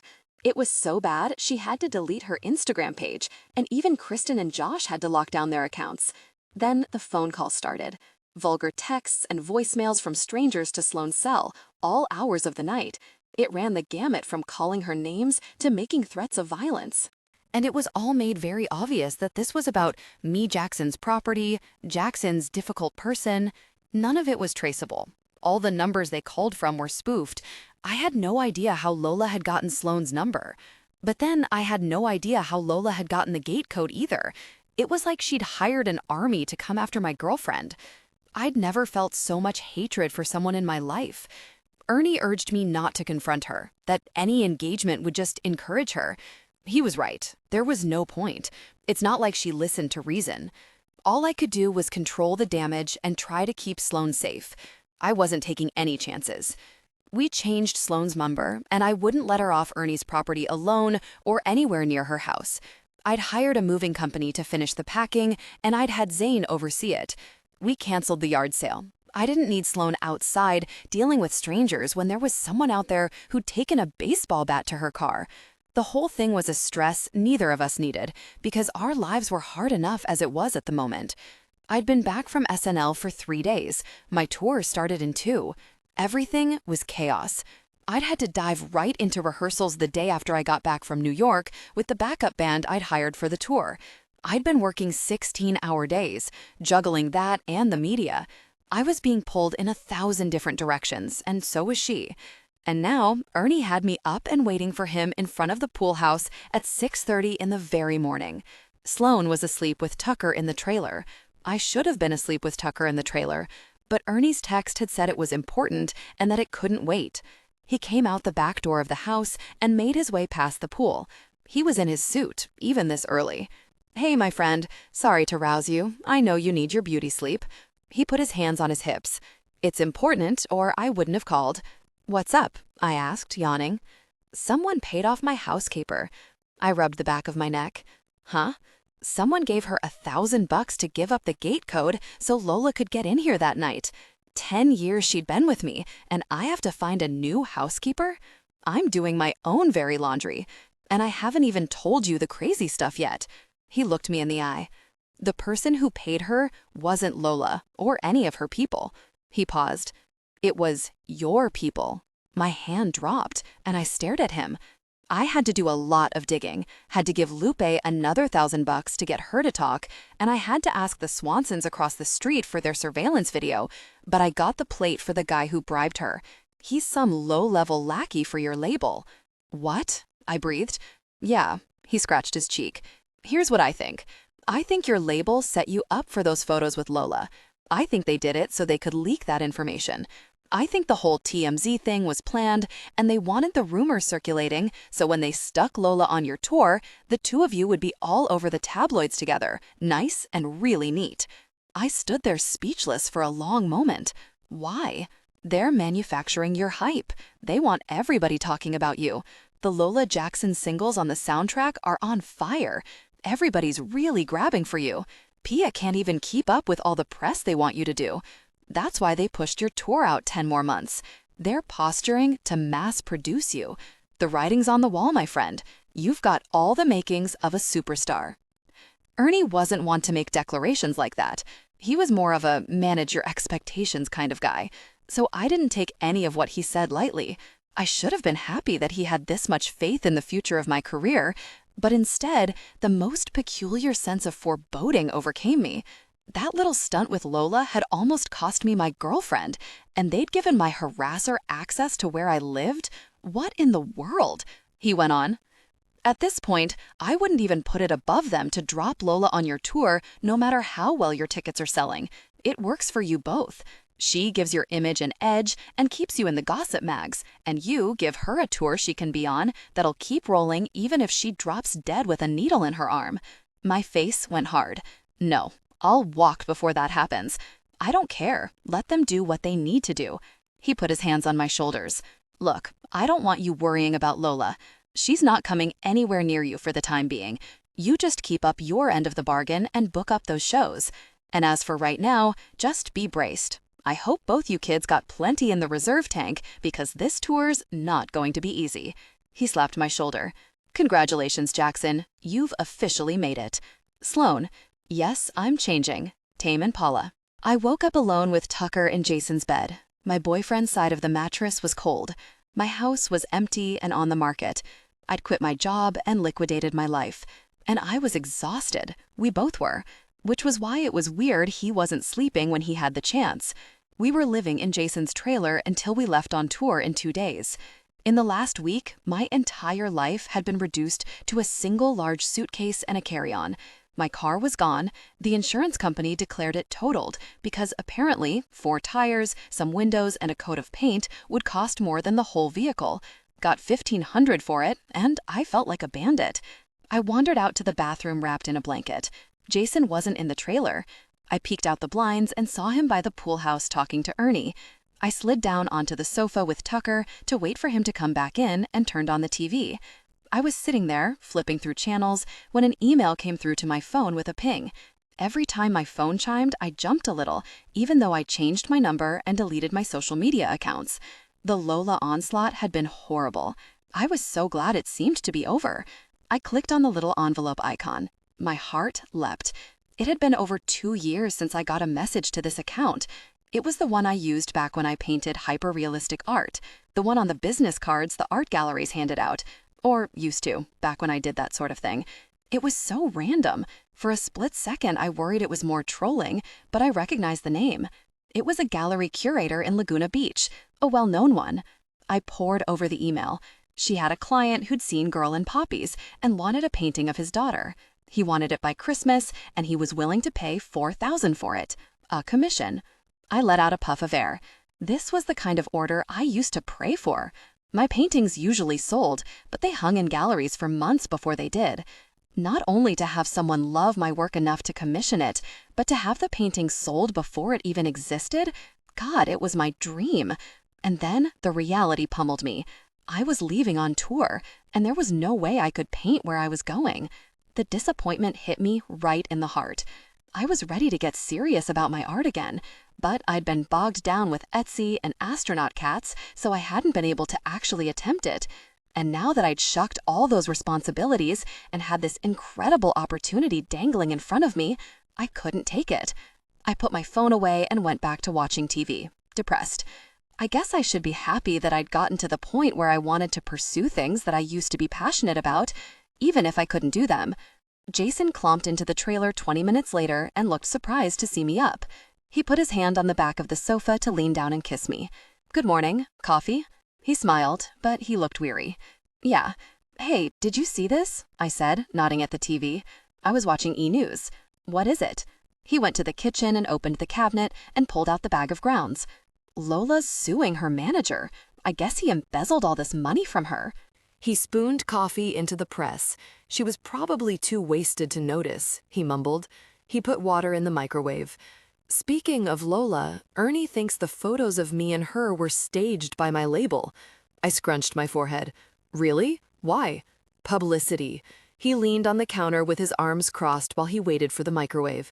He thinks they might put her on my tour, even if my shows are sold out. I shrugged. Okay. Well, she doesn't scare me, just so you know. He smiled and walked over to turn off the TV. Hey, I got you a gift. I grinned at him. You did? He opened a cabinet in the kitchen and pulled out a large blue polka dot gift bag and put it in my lap as he sat down. I thought you might like this, he said. I reached in and pulled out a small table lamp. It had a gear for the base, a twisted metal neck, and an old scuffed-up curved license plate for the shade. It's from your car, he said. I had Zane get the parts from the junkyard and send it to a guy who makes lamps out of repurposed auto parts. I had to place a rush order to get it before we left, but I really wanted you to have it. I know you liked that car. I beamed. Jason, this is so thoughtful. I loved it. I leaned over and hugged his neck. Thank you. He pressed his cheek to the side of my head. We can keep it here until we come back from tour and get a house. I nodded, wiping under my eyes with my thumb. This was Jason. So thoughtful. You ready for breakfast? I sniffed. Pancakes or bacon and eggs? Both? He sighed, and his hand went up to rub his forehead. I'm sorry we can't go out to eat. He'd been getting recognized. A lot. The Wilderness Calls was a blockbuster. Once the movie came out and Saturday Night Live aired, his soundtrack had blown up. The music video for the theme song had over 50 million views as of yesterday, and unlike with his claymation one, he was in it, front and center. At the last minute, they gave him the cover of GQ magazine, which didn't surprise me one bit. The man took a good picture. And Lola's little tabloid scandal had actually seemed to work to his advantage. His website crashed the day it came out, so I guess the publicity stunt succeeded, even if it did almost ruin our lives. Jason liked his fans. He liked signing autographs. He was personable and outgoing, but I don't think he'd quite expected this level of celebrity. There was no shutting it off. He was a neon sign. People took pictures without asking, came up to him at the store and the gas station, followed him. We had gone out to a late-night dinner a few days ago, and we hadn't had a moment's peace. And even if he wasn't being approached, he was being looked at, stared at. On top of all of that, he was super on edge after the Lola thing. He said he felt like he couldn't protect me with random strangers coming up to us at every turn. I moved closer to him, settling onto his lap. He glanced down, a spark in his eyes. Well, we'll just have to change the way we live a little, I said. Order room service in bed instead of going to restaurants, that kind of thing. I kissed him, and he gave me a weak but grateful smile. His head lolled back on the sofa. What are you doing today? His hand absently caressed my thigh. I have to go to FedEx and ship out the last of my commissions. Then I need to drop off a few bags at Goodwill and turn the house keys into the real estate office. I'm stealing your truck. First, she steals my heart, then she steals my truck, he said tiredly. Technically, I stole your dog first. He chuckled, looking down at me over his nose, not lifting his head from the back of the sofa. Any chance you might be able to do the girlfriend thing and come watch me rehearse today? I smiled. Where? Century City. I think I can fit that into my day. He beamed, looking truly happy for the first time this morning, and leaned in and kissed me. But he knew my lips too well. He pulled his face back. What? I let out a sigh.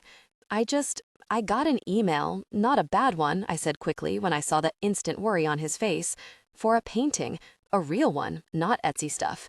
He beamed. That's great. What do they want you to paint? I tucked my hair behind my ear. It's a little girl on a swing, and they're offering me a lot of money for it. He pulled me into me by my thighs and smiled. Of course they are. You're incredible. I smiled weakly. I miss creating, feeling like I'm reaching my full potential. I totally want to do it, and I can't. He wrinkled his forehead. Why not? I shrugged. Well, we'll be touring. I can't paint on a bus. When do they need it by? Christmas. So do it on our break. I shifted on his lap. I hadn't thought about that. 5 weeks isn't very long to finish something like this. Leave a little early, he said. He leaned in and kissed me. And I'm glad this came up because there's another gift in the bag, he whispered to my lips. You missed it. I pulled away slightly and looked at him. Go on. I leaned over and picked up the bag again, pulling out the tissue paper. A gift card sat at the bottom. It was to an art supply store. For $1,000! Jason, this is too much, I gasped. He wrapped his arms around my back and put his lips to my ear. I just think you're so sexy when you paint, he said, trailing kisses down my neck. And now that there won't be any more astronaut cats, I figured you might want to go back to painting your own stuff. You'll need supplies, and I want to support you like you support me. His closeness was evident. Thank you, I whispered. He nipped at my lip. You're welcome. Then he got up and threw me over his shoulder like a caveman. I shrieked, giggling as he turned us for the bedroom. Sloan. Little black submarines. The black keys. 14 weeks later. The alarm on Jason's phone went off. Even Tucker whined from the end of the bed. Jason moved next to me to flick on the light, and I winced. It should be illegal to get up before the sun, I mumbled. He laughed a little and propped himself up on his elbow, his hair messy. How you feeling? My ears are stuffy. A cool hand was pressed to my cheek, and I closed my eyes. You don't feel hot, he said. I think it's just allergies or something. I sniffed. I'm okay.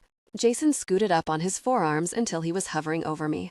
He gave me one of his amused smiles, which meant my hair was probably crazy. Don't kiss me, I said. I don't want you getting sick. If he did, they'd just make him sing through it. He grinned and nuzzled into my neck instead. What city are we in? I asked, yawning. He shifted to look at his hand. Last night was Atlanta, so I'm thinking Memphis?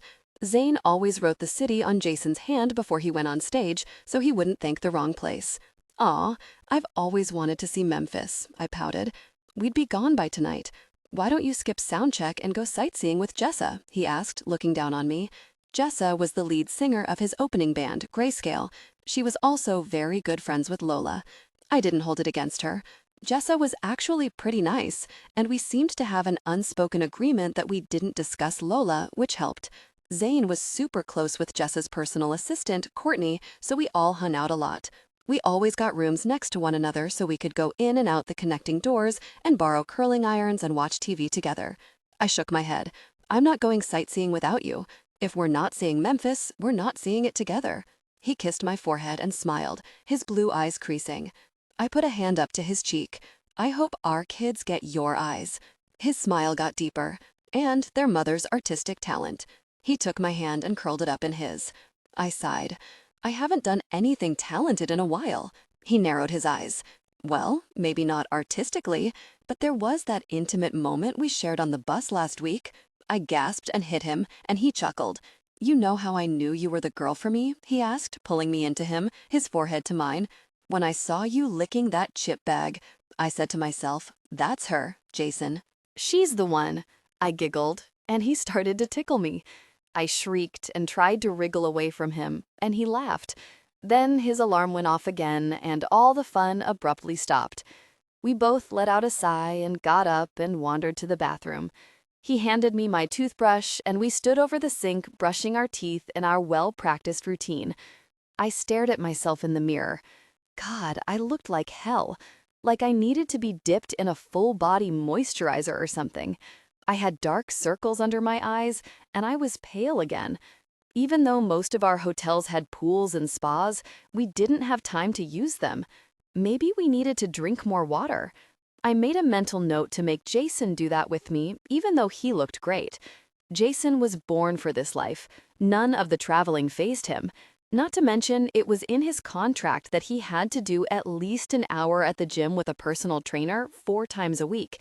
So while I was getting puffy and pale, he was getting toned and hotter than he already was. It was so unfair.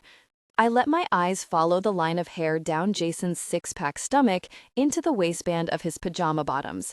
When I looked up, he was smirking at me with his toothbrush in his mouth. He bounced his eyebrows, and I laughed and spit. Don't let it get to your head just because you're still gorgeous despite this marathon we've been running. He spit too. Well, I have to be equal to my beautiful girlfriend, don't I? He winked. I scoffed. Yeah, right. My eyes were bloodshot from coughing. I was bloated and exhausted. I did not adjust to change well, and I hadn't known this about myself until change was all I did. We'd been on the road 3 months, and none of it was at all what I'd expected. There was nothing glamorous or vacation-like about anything we were doing. Bus, hotel, venue, flight. Radio station, news station, photo shoots, fast food, 6 hours of sleep, 4 hours of sleep, back in the bus. Perpetual motion, all the time. It was so constant my body couldn't catch up. The crew got 2 days off a week, but we didn't. There was always some sort of media thing they needed Jason doing. He was too afraid to not do it. If he didn't sell out his concerts, they'd bring in Lola. It was exhausting. I'd been fighting this cold for forever. My stomach was a mess too. We were eating nothing but junk, and there really wasn't much of a choice. Jason's tour manager had him on such a tight schedule, stopping for anything longer than gas, and whatever restaurant was in the adjacent parking lot was all we could manage. We ate at all different hours of the day. Sometimes we had dinner at 5 before his show. Sometimes we didn't eat until midnight. I was jet-lagged, and we weren't even out of the United States yet. I was living for our 5-week break, counting down the days. It was September 4th, and we had 10 more weeks of this until the time off for the holidays. I hadn't seen Kristen in months. Jason kept offering to fly her and Josh out, but there was no point. We almost never stayed in the same place for more than 2 days, and the baby wouldn't do well with all the traveling. So the plan was to spend a week in Ailey with his family for Thanksgiving, and then a month in California so I could paint and see Kristen and my parents. A month wasn't a lot of time to pull off the piece that had been commissioned, but I didn't want to leave him early, and honestly, I was so excited to do it, I didn't care if it meant I had to paint 14 hours a day just to finish it in time. I missed painting like a deep ache in my soul. I'd never gone this long without doing it in some capacity. Now, over 3 months without a paintbrush in my hand, and I craved it. Not to mention, I wanted the work. I'd made a nice chunk of change from the sale of my house. I had my own money to spend, not that Jason would let me, but I wanted a purpose, something that wasn't just being Jason's girlfriend. Someone knocked on the door, and I put on my robe and went to answer it. This was part of our system now. I got the door, and Jason got out of sight in case someone passed by and saw him inside. We'd learned to do this the hard way. If someone spotted him in the room, we had to move, or we'd have fans or cameras waiting for us when we came out, or worse, knocking and waking us up. I opened the door to Zane holding our coffees and the room service guy with the cart standing there at the same time. "Hey," I said, letting them both in. I breathed in the warm smell of pancakes and bacon as the cart pushed past me into the room. At least I could count on a semi-decent meal when we stayed in a hotel with room service. But even that had lost its luster months ago. All the menus were the same 5 or 6 options for every meal at every hotel. I had never thought I'd be bored of room service, but here we were. I'd pictured we'd eat at all the signature restaurants in the cities we would visit. Barbecue in Kansas, deep dish pizza in Chicago, cheesesteaks in Philadelphia. But we didn't really visit the cities we were in. We drove through them, sometimes so fast we didn't even know we'd been there. Zane handed me my Starbucks latte and put Jason's black Sumatra drip next to the TV. She pulled a folder out from under her arm. Here's the schedule. They booked him in the 6 o'clock slot. I groaned. They couldn't pre-record it? Nope, live. Sorry.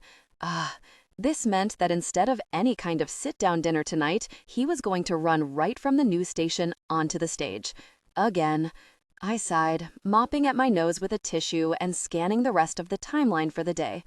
After the concert tonight, we were making the 3-hour drive from Memphis to Nashville for a festival tomorrow. So we'd check into the hotel at 2 a.m., sound check at 8, festival at noon. Another crappy schedule. Zane seemed to sense my weariness and signed the room service slip for me. "You okay?" she asked after she let the guy out. Jason was in the shower. I could hear the water running. I rubbed my forehead. "Yeah, I'm just so tired. Go get your nails done or something. Skip this gosh." I looked down at my hands and the chipped polish on my fingers. It was funny because when I was grieving Brandon, I didn't take care of myself, and it was exactly like that now too. "Want me to get you something?" she asked. Zane was great. She was like our life raft out here. We were so isolated. Jason couldn't even get off the bus half the time, or he'd end up signing autographs. He couldn't even go into a CVS and pick his own deodorant. Zane did everything for us, our laundry, our errands. "I'm fine," I said, coughing into my elbow. "Thank you, though." "You just gotta get used to the road," she said, leaning down to grab the bag of dirty clothes where we always put it by the door. "You'll be a pro by the next one." I scoffed. "At least I'll get a few years to recover from the one I'm on." She flung the bag over her shoulder. "You wish." "He's done after Brisbane," I said, wiping my nose. She looked confused. "He gets a 3-month break after this one, and then he's back on the road." "He didn't tell you?" I blinked at her. "No. They've been sending around the paperwork to the crew to extend their contracts. I just got mine yesterday. Maybe he didn't know yet." My stomach dropped. "Are you sure?" "Very sure. Looks like he's pretty hot in Tokyo. I hear they're sending him there, and then Brazil, Chile, Panama, Argentina. It's good. Means he's big." I completely deflated. Another tour? 3 months off and then more of this? "Oh my God," I breathed. Zane patted her leg. "Let's go, Tuck. Walk time." Tucker jumped off the bed and let Zane leash him. "I'ma bring up some Dayquil. Text me if you want anything else." I let them out and put my back to the door after it shut. The disappointment crashed into me like a whole new wave of exhaustion, and my eyelid lurched into spasms. I didn't know what I'd expected. I mean, they'd have him doing something when this tour was over. But I just thought it would be writing and recording his next album, home, with me, in a house somewhere. It had never even occurred to me that they'd have him do this all over again right after the last one. So was this what it was going to look like? On tour, off tour, and then back again? Forever? The water shut off in the shower. I took another second to compose myself and went back into the steamy bathroom.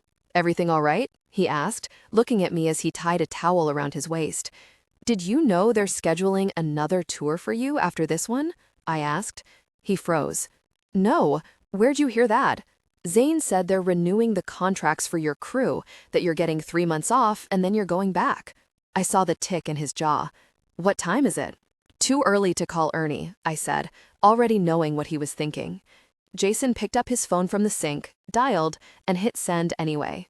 He stalked out into the bedroom and I followed him. "Jason, it's like 4 a.m. there."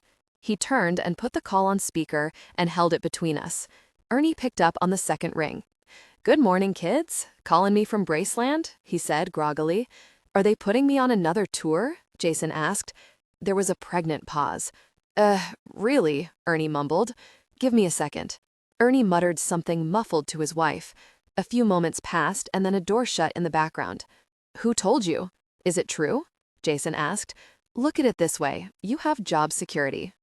I shut my eyes for a long second, and when I opened them, Jason's face looked like an apology.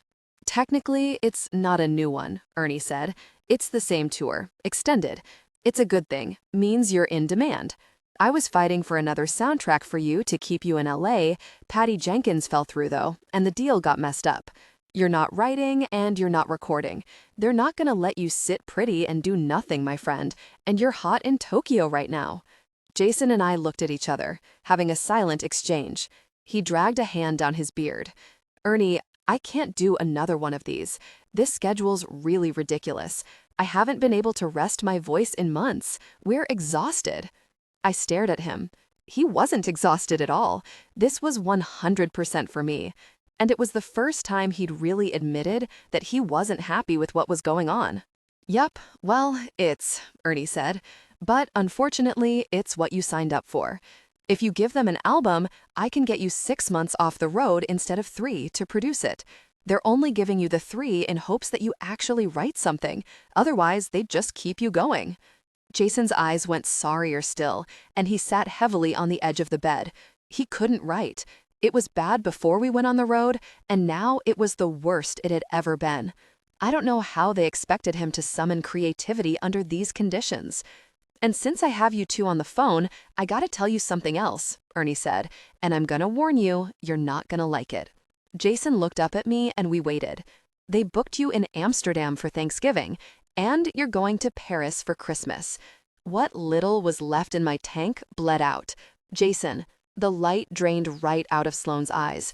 She blinked at me wordlessly for a few seconds, then turned and walked slowly into the bathroom. Ernie, I gotta call you back. I hung up and followed her. She was sitting on the closed lid of the toilet seat with her face in her hands, and I crouched in front of her. I'm sorry, Sloan. I didn't know what else to say. I was sorry. I was sorry every really day out here. This wasn't a life. She was run down and bored. She missed her friends and her family. I did what I could to make it fun for her, but being on the road was just really brutal. She didn't take her face from her hands. I just need a minute to process this, she said quietly. She'd been looking forward to going home. She missed Kristen, and she wanted to do that commission. It was all she talked about, and now it had just been ripped out from under her. What kind of really messed up cosmic joke was it that my passion involved constant motion and travel, and hers required total and complete stillness? Hey, I put a kiss on her knee. Maybe we can go see the Louvre, I said hopefully, knowing that they'd probably have me running to the next thing and it wouldn't happen. She must have known it too. She didn't reply. Sloan. She took a deep breath and pulled a piece of toilet paper from the roll and wiped at her nose. Okay, it is what it is, she sniffed. We can't change it. So how much longer? Her beautiful eyes were bloodshot. How long is your contract? When it's over, Ernie can renegotiate your terms, right? We can ask for better schedules, more control? Yes, but my heart sank at what I was going to have to tell her. When I got my record deal, I'd been ecstatic. Most musicians got a single album offer with an option to renew if the artist did well enough. You got offered 2 albums if the label had faith in you.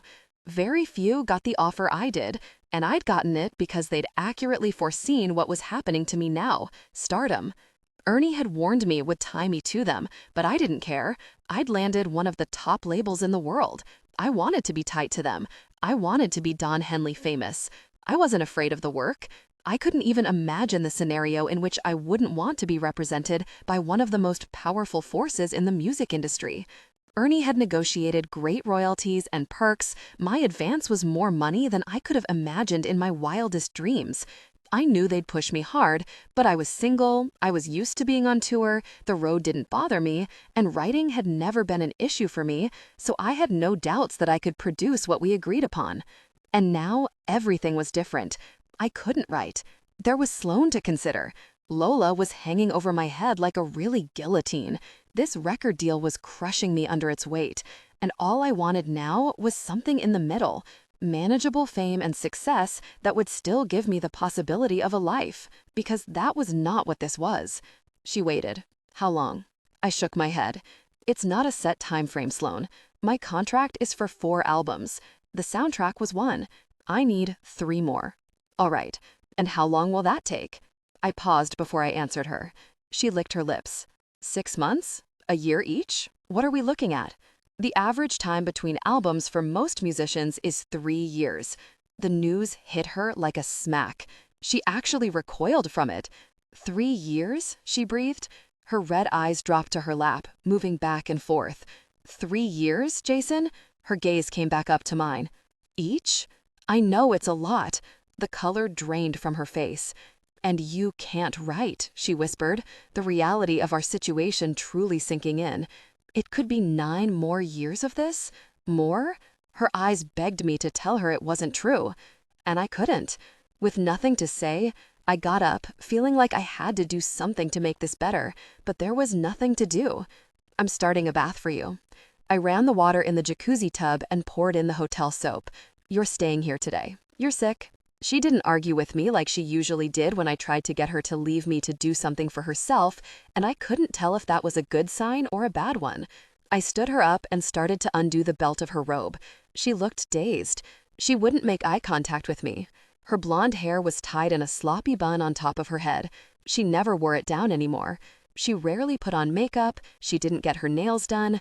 I didn't care 1 ounce how she looked. She was beautiful to me no matter what. But I cared what it meant. She wasn't taking care of herself. She was deteriorating out here. I felt like I'd taken an orchid on a road trip and it wasn't thriving. I was watching it wither, its petals falling off, and there was nothing I could do about it except take it back home and plant it. And now that wasn't going to be possible. She coughed miserably, and I managed to actually feel worse than I already did. I'll bring your breakfast in here, I said, and then you're going back to bed. Come on. I helped her into the tub and went to the room, grabbed the chair from the desk, and rolled it into the bathroom so she could use the seat as a table. Then I ran her food in and set it up. The whole time I was looking at my watch because I was already running late. I needed to be here for her, take care of her, at least be around when she was ready to talk about what had just happened. But I had to be at a really radio station instead. I kissed her forehead goodbye before I left, and she didn't say a word. She didn't even lean into it. Zane drove, and I called Ernie from the car. I cradled the phone with my shoulder and tried to rub the encroaching headache from my temples. He picked up on the first ring. Did you know that you can see the sunrise right through the sliding glass doors of my living room if my wife makes you sleep on the couch? I pinched the bridge of my nose. I shouldn't have called so early. I'm sorry the wife is mad. One of my wives is always mad. It's how I know I'm alive. How's Sloan? She taking it okay?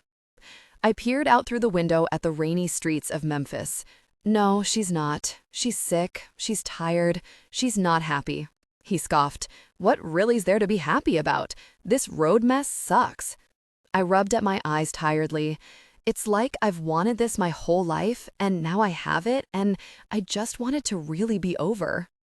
I pictured him doing his head bob. Well, you're a victim of your own success. You have to tour while people want to hear you play. He let out a long breath into the phone. You know, you do have choices here, my friend. I'm not breaking up with her. Well, that's definitely a choice, but that's not what I was about to say, and I'm a little offended you think I'd suggest that at this point. That's your first wife we're talking about. I snorted. You can bite the bullet and record the bullshit they wrote for you. I groaned. Hey, it'll get you started. Speed up the end date. It's that or the other thing, and you definitely don't want the other thing. There are only 2 ways out of a contract. You fulfill it or you get dropped. And they're only going to drop you if your career's gone to mess. I don't see that happening unless you have some kitten drowning video out there that I don't know about. I closed my eyes and lulled my head back on the headrest. Look, he said, give her a break. Send her home for a few weeks. I lifted my head. Send her home? Even the thought of being on the road without her made my stomach plummet. She was the only thing keeping me sane out here. I was a prisoner of my fame now, trapped in a bus or a hotel room unless I wanted to sign autographs, which I didn't. The shine had worn off that months ago. I didn't mind being sequestered with Sloan, but without her, she was my whole world, my best friend. Sending her away sounded like a jail sentence. What does Sloan like to do? He asked. I squeezed my temples. She likes to cook, paint, see Kristen. Okay, then that's what you arrange. She needs a vacation from this mess. The burnout is real, and you're not even overseas yet. You drag Sloan to the UK like this, and she's jet lagged and miserable, and she's going to end up going the way of my second wife, packing up and leaving your ass for your drummer while you're at soundcheck somewhere in Berlin. I nodded wearily. And she's sick? He asked. She's been sick for weeks, I admitted. I probably should have made sure she went to urgent care, but she hadn't had a fever, and it wasn't exactly easy to get away. I'll send a rock doc over to have a look at her. A what? A rock doc. A musician's physician? They're on call for tours. They come to you. There's a guy in Memphis I like. I'll get him over there. He'll patch her up, antibiotics, a shot of B12. She'll be right as rain. I'll do that, and you figure out how to get her home for a few weeks. I let out a long breath. I guess it's a good idea. Of course it is. All right, I gotta go. I gotta bring the wife a mimosa and a credit card in bed, or my back might never recover from this couch. Why don't you just turn off your phone? I asked tiredly. Because I need to be there when my clients call. What you're doing is a hell of a lot harder than what I'm doing. If I would have had an agent who answered the phone to give me relationship advice when I needed him, I might still be married to my first wife. And that was the only wife I ever should have been married to. There was a serious pause in the silence. Take care of her, Jason. You won't get another one. Sloan, keep your head up. Ben Howard. Zane brought Dayquil and NyQuil. I took the NyQuil. I needed to sleep. I needed to not think about what Jason had just told me. It was too enormous and far-reaching to even comprehend in my current state. A decade. This would be our life for the next decade. I wouldn't see Oliver grow up. I wouldn't paint. I wouldn't even have a home. What would be the point? We'd never be there for more than a few months. And there was no other choice. I wouldn't ever leave him. That was the most final thing of all. Our fates were bound. What happened to him happened to me. The way my body cried for sleep after this news scared me because it felt like before, when I used to sleep through my depression. Only this time, I hadn't lost anyone but myself, swallowed whole by Jason's career. I waited until it was 6 a.m. in California, and I called Kristen. God, you sound like you have the black lung, she said, when I launched into a coughing fit instead of saying hello. I know, I've been super sick. I wiped my nose with a tissue. Tucker pushed his face under my arm on the bed like he knew I needed it. She snickered. So, how's the groupie life? She asked once I'd recovered. I gave her the recap of the last week since I talked to her and told her what had happened this morning. Very, she said. That sucks. What are you gonna do? Nothing. What can I do? It's his job. The guy's like a nomad. You're just gonna walk the earth with him for the next 10 years? It won't be the whole time, I said defensively. We'll get breaks. I should have known when you told me the dude lived in a trailer that this wasn't a put roots down kind of guy. Oliver fussed in the background. You do not travel well either. Remember in the 9th grade when Mom took us to Coronado and your nose bled the whole time? I snorted.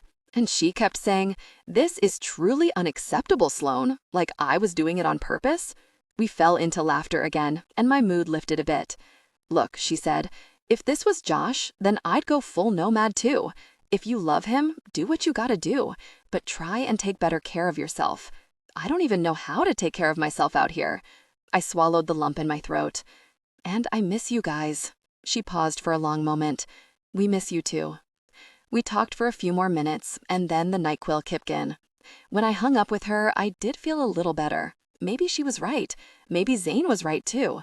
I had to figure this out. I needed more sleep. I needed to exercise and eat better.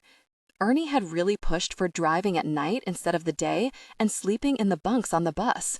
Jason thought it was a good idea too, but we'd tried it a few times and I couldn't get used to it. My mind couldn't relax knowing I was in my pajamas on a freeway somewhere. It was just weird, and I could feel the braking and turning into parking lots, and I kept waking up. But if we did that instead of staying in a hotel every night, we'd have the days free of travel to actually do things. We'd wake up in our city instead of running out of hotel rooms at 5 a.m. and driving all day to get there. Maybe we could even sightsee now and then, go to restaurants. Then we'd eat better and I could get moving again. I let out a sigh as I climbed under the covers and bunched the pillow under my head. I'd tell him when he came back that I wanted to give sleeping on the bus another try. I couldn't keep doing the same things and expecting different results. I fell into one of those cold medicine slumbers, the kind where you float through the black and don't dream. When I woke up, Jason was there sleeping next to me, an arm draped over my waist. It took me a few moments to blink away the confusion. The room was pitch dark, but I could see the sunlight etching the sides of the curtains. He was supposed to be gone until tonight, running around doing media and then at his sound check. I sat up on my elbows. The clock said noon. I'd slept 5 hours. Jason stirred and opened his eyes. "Hey, you're up. How are you feeling?" "Groggy. What are you doing here?" He brushed the hair off my forehead and kissed it. I canceled my day. "You canceled your day?" Ugh, his publicist was going to be so pissed. "Jason, don't worry. I didn't cancel my concert, but we're staying in today. We're going to lie in bed and watch crime shows. Zane's picking up food from the highest-rated restaurant in Memphis, and I have a doctor coming to see you in an hour." It was a punch to my heart. My chin started to quiver.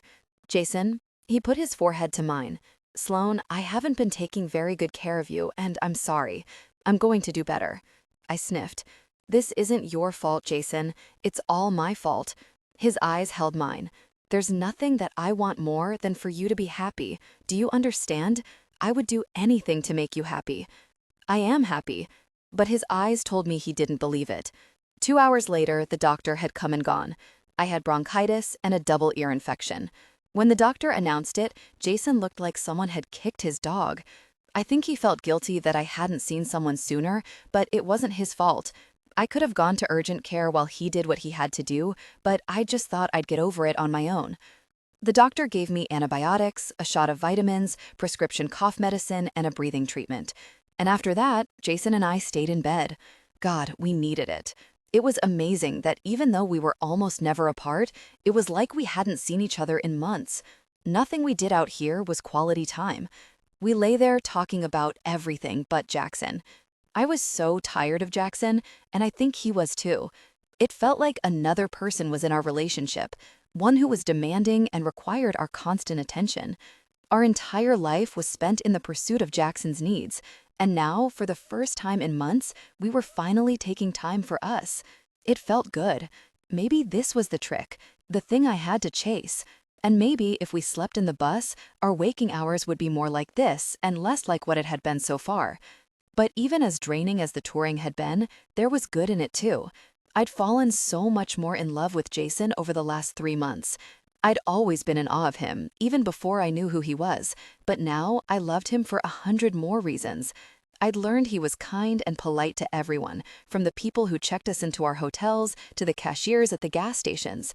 I learned he'd stay until every single person who wanted to meet him got the chance, no matter how tired he was. He was generous, he tipped well, and took care of the people around him. He always helped bring in his gear, even though his crew was supposed to do it. I knew he carried around spare guitar picks to give to little kids who wanted autographs. And most of all, I knew he cherished me. I felt like the center of his gravity, like wherever I was, he was orbiting me. It was an honor to be loved by him, and it made all of this worth it, even though it was hard. We were lying there with our heads on the same pillow, looking at each other. He reached out and brushed my hair behind my ear as I studied him. I'd memorized every freckle in his eyes, every line. "I could paint your face from memory, you know that?" I said quietly. "You are burned into me, Jason." He smiled gently. "Sloan, I did something for you." I bit my lip. "What?" He let out a breath. "You can say no if you want to, but I put a lot of thought into it and really think you should do it." "I put a lot of thought into something too," I said. "I think we should try sleeping on the bus again. You're right, it's more practical. I'm just going to have to get used to. I want you to go to Eckerly and stay a few months with my family." I bolted up straight. "What?" He sat up and put out a hand. "Hear me out, okay? It's not as crazy as it sounds. I want you to do that commission," he said, "and I think my parents' house would be the perfect place to do it. You could paint by the bay window overlooking the lake. You could take Tucker with you, and he'd have all that space to run after being cooped up with us for so many months. My mom's freezer is full of wild game, and you could cook and maybe start updating your blog again. Mom loves you, and she wants to get to know you better. Minnesota is central, so no matter where I am in the US, you could fly out to see me and be there within 3 hours, and the time differences won't be that bad." And I called Kristen. Her and Oliver are going to come and stay with you there for 2 weeks. I blinked at him. You called Kristen? His blue eyes held mine. Yes, I did. You could go to California for Thanksgiving and see your parents, and if you leave now, you'll be done with the painting in time to join me in Paris for Christmas. The timing is perfect. I was speechless. Jason, I don't want to leave you. He shook his head. Look, we have to figure out how to make this work for both of us. It's not going to end anytime soon. You need to have something that's for you. He looked me in the eye. I want you to go. I want you to do this. We stared at each other, my chest rising and falling a little too quickly, and him looking levelly back at me. It was so thoughtful and sweet. Really, it was. But I couldn't, could I? After losing Brandon, I'd found joy in nothing. Everything stopped for me. My world was a bleeding watercolor in the rain, and now it was a stark white canvas, begging for me to paint on it, and my hands were tied behind my back. I was in an in-between again. I'd set up a new shrine without even realizing I was doing it. Only this one wasn't for Brandon or Jason. It was for Jackson. I wanted to do that commission so badly it was a physical craving. I had to go somewhere else to paint it. That was the simple truth of it. There was no other choice. And Jason was right. I needed a break. If I went overseas like this, I was going to fall apart. I was physically exhausted, and the UK leg was even longer than this one, and I'd be jet-lagged on top of it. If I was worn down now, how would I be then without a chance to recover first? I could come back, reset, and be ready to take all this on again, and we'd try the bus thing, and maybe it would be a game changer. And there was something else too. If I said no, if I didn't take him up on this offer, he'd feel worse than he already did. He needed this solution as much as I did, so he wouldn't feel helpless to make things better for me. I licked my lips. When were you thinking I'd go? Tonight. I blanched. Tonight? As in a few hours? If it's too fast or you're not up to it, you can stay here for a few days and rest, but there's a flight to Duluth at 7:30. And if you left today, I could even go with you to the airport. I already talked to Dad about picking you up. I shook my head at him. Why is every trip to your parents' house pitched to me with less than 12 hours' notice? He smiled gently at me and waited for my answer. I held his eyes. God, but 2 whole weeks with Kristen and Oliver? And the luxury of unpacking, sleeping in the same bed until I was ready to wake up, no alarms going off or flights to catch, no more bus or endless Taco Bell. Painting. Say yes, Sloan. I let out a breath. Okay. He looked almost relieved. His face went soft, and he ran a thumb along my cheek. There was something so tender in the way he touched me, it made me forget to breathe. He looked at me like I was the most beautiful woman in the world. I was sick and gross, but he didn't care. I was everything to him, and he made me know it every single day. And now he was going to be without me for weeks, maybe even months, and he was doing it all for me. I was his sacrifice, just like he was mine. I pulled down his hand and looked at it, holding it between us, touching the calluses on his fingertips. I love your hands. His instrument, his talented, capable, loving hands. Have them, they're yours, he said. I smiled. You're giving me your hands? My hands, my voice, my back to do your heavy lifting, my arms to carry you to bed when you've had too much tequila, my money, my time, my heart. It's all yours, Sloan. I could feel the love in his words. It was so earnest, it made my heart ache so much, tears pricked my eyes. If I didn't know any better, I'd say you sing love songs for a living. He shook his head. It's just how I feel. I'm yours, all of me. I think I always belonged to you, even when you belonged to someone else.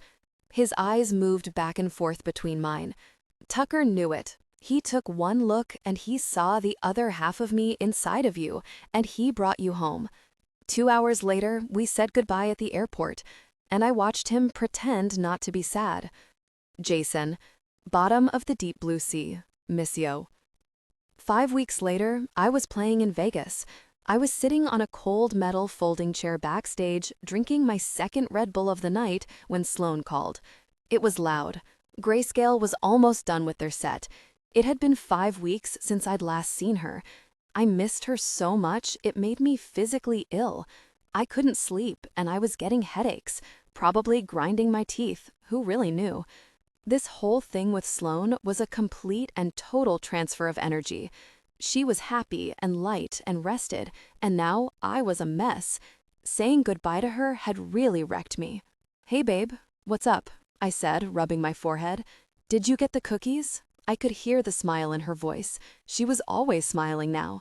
I tried not to dwell too much on what it meant that she was so much happier not being here. "Yeah, thank you. Your mom gave me the recipe," she sang.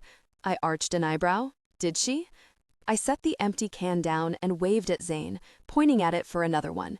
"Yep, I can make them for you now whenever you want." I actually smiled a little, despite the throbbing in my head. "She must really like you. She doesn't give that to anyone." She laughed. "Well, I had to barter for it. I let her post her favorite grouse recipe on the huntsman's wife in exchange. So she can be bought." I chuckled dryly. Mom loved her. Everyone did. Dad raved about my girlfriend every time I called home. But I'd actually been regretting sending her there instead of an Airbnb on the beach or something, because my parents, though well-intentioned, were a distraction. Sloan wasn't getting her work done. I missed her. Every time I talked to her, all I wanted to ask was, how long? How much longer until she came back? Her paintings took months. I knew that, and I didn't want to rush her. She needed to focus, and me constantly asking when she'd be done with it wasn't going to help things. So I never poked her. It was my #1 rule. I inquired about how it was going, if it was coming out the way she wanted, but I never asked how long. And then, last night, she'd sent me a picture. It wasn't even half finished. My heart had crashed and burned in my chest. I don't think she even started until Kristen left, so that was 2 weeks of zero progress. Mom was taking her antique shopping and to meat raffles. Dad was bringing her on hikes and having her over to the outfitter. I'd been right about the cooking thing. Sloan had started updating her blog again, but she and Mom together were a dangerous combination. They could be in the kitchen all day long if left to their own devices, which they were. Under normal circumstances, I'd be thrilled that my family had embraced her, but these weren't normal circumstances. I wanted her back. I'd rather Sloan get 2 hours of painting done and come home to me 2 hours sooner than I get a delivery of Grandma's cookies to my hotel room, even if they were my favorite. "You want to hear something funny?" Sloan said. "Your mom says the next time we're here together, we can share a room." She sounded triumphant. "Wow, that is big," I mumbled. The bass from the stage vibrated from the floor to my brain, and I squeezed my eyes shut. "I think she's hoping you'll get me pregnant so she can keep me." I snorted. "Sounds like a good enough reason to me," I said tiredly. "Let's do it. Stop taking your pill." She laughed. "Wow, your tour has officially made you insane." "What?" I pinched my temples. "You want to raise kids with Kristen, don't you? Let's knock you up." She giggled. "How romantic. But pregnant? And then with a baby? On tour? That's crazy." I squinted out at the curtains. "How is that crazy?" She snorted. "Are you kidding? Why would I be kidding?" I frowned. "Pregnancy is hard, Jason. Look how run down you've been, and you're not carrying a baby. We can't do that on tour." I shook my head. "Sloan, there's always going to be a tour. We know that already. We can't let that stop us from living our lives. Jason, we don't need to have kids right now. We can wait until it's better." I shook my head again. "It's not going to be better. We have to work with what we have." By doing something nuts like dragging myself around the globe pregnant? And then what? Breastfeeding behind stage? A crib in the dressing room? She sounded amused. "Yeah, why not?" "Are you serious?" She laughed. "Have you ever actually met a baby? You do realize that they require a routine, right?" My jaw flexed. "Sloan, I'm not joking about this. If we want to have kids, we should have kids." There was a beat of silence. "You don't even get days off, Jason." The humor had suddenly left her tone. So I get pregnant, and then what? Deal with morning sickness and jet lag? When would I go to the doctor? And would you even be there, with the way they're running you? What if I needed to be on bed rest? What if I went into labor on the road in a foreign country? What if the baby got sick? Or I would make sure you're taken care of," I said slowly. You know that. You can't even take care of yourself out there. You've been having headaches for weeks, you're not sleeping. And we both know how I do on the road. I tried to steady my breathing. So you're just what? Not going to have kids with me? I didn't say that, she said carefully. I just said I wouldn't do it right now. It's not practical. Sloan, this is the best I can do. I can't change it. I know. But that means you have to be realistic about what you can have, what we can have, until this situation improves. Lots of couples put off having kids while they focus on their careers. It's fine. But it wasn't fine. Not to me and not to her either, no matter what the very she said to try to make me feel better about it. The background music from the opening band came to an end. We both heard it. Zane handed me my Red Bull and held up a hand, letting me know I was on in 3 minutes. Sloane's voice softened. Look, you have to go on. Let's talk about this later, okay? You don't need to be worked up about this before your show. I put my fingers on my temples. Sloan, call me tonight, Jason. I love you. The line went dead. I set my phone on my leg and put palms to my eyelids. This separation was killing me. I was really unraveling out here. I couldn't keep doing this. It was nothing like it had been when we met. Talking on the phone wasn't enough anymore. And at the rate she was going with her work, I doubted she'd even be able to meet me in Paris. And now this? How many more things was she going to have to give up? I dragged myself on stage and went through the motions, but I couldn't stop thinking about our conversation. I took a quick break halfway through my set and called her. Hey, she said, picking up. I need to know you'll do whatever it takes for us to have a life together, I said without preamble. You want me to tell you I'll be pregnant and dragging after you like a groupie while you go be a rock star? She said, finally irritated with me. Really? Why are you so dead set on arguing about this? Why are you so dead set on making sure this won't work? I'm a musician, Sloan. You knew this was what you were signing up for. I signed up for touring with you. Me, not babies who will grow up in hotel rooms, not little children who won't even be able to play unless it's in a bus. It's not fair to them. I wouldn't even bring a puppy into this. Not until you have some balance. I would have balance if you were here, I said through gritted teeth. I can't be your balance, Jason. I'm not doing it. I'm not further reducing the quality of my life just so you can check something off your list, she snapped. Sloan? She let out a shaky breath. Jason, I have to go. She hung up on me. I hurled my phone against the wall. Zane, who stood by the emergency exit texting, got pelted with shrapnel. You know I'm not going to be able to replace that until tomorrow, right? She said calmly. Really? I clawed my fingers down my face and then turned my wrath on the nearest inanimate object and kicked over a fog machine. No more very fog. My backup band milled around the water fountain, waiting for me, and they looked at me now like I'd lost my very mind. Maybe I had. I yanked out my in-ear monitor and stormed off to the bathroom to splash water on my face. I leaned on the sink, trying to catch my breath. So now what? The price for being with me had gone even higher? She had to trail after me for years on end, sick and exhausted, missing her friends and family, not painting, and now I was taking motherhood from her too? I just wanted her to tell me that all of this was all right, that we'd figure it out, get through it, do whatever we had to do. And she wouldn't. And why, really would she? None of this was all right. Zane came in.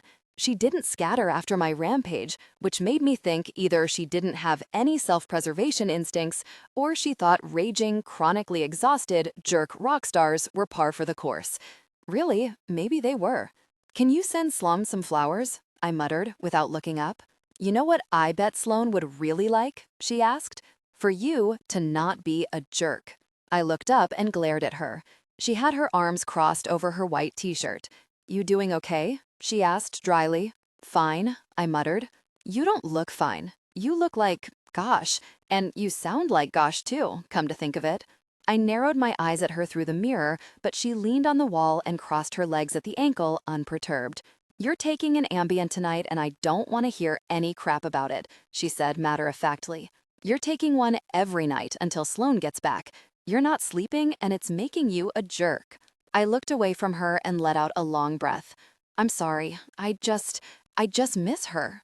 I know, she misses you too, but you need to get it together. Pissing her off isn't gonna fix anything. Nothing was going to fix anything. Last week, I talked to Sloan about recording the bullshit my label had sent over. I was getting desperate. I needed to start working toward an end date, and I still hadn't been able to write anything worth a very.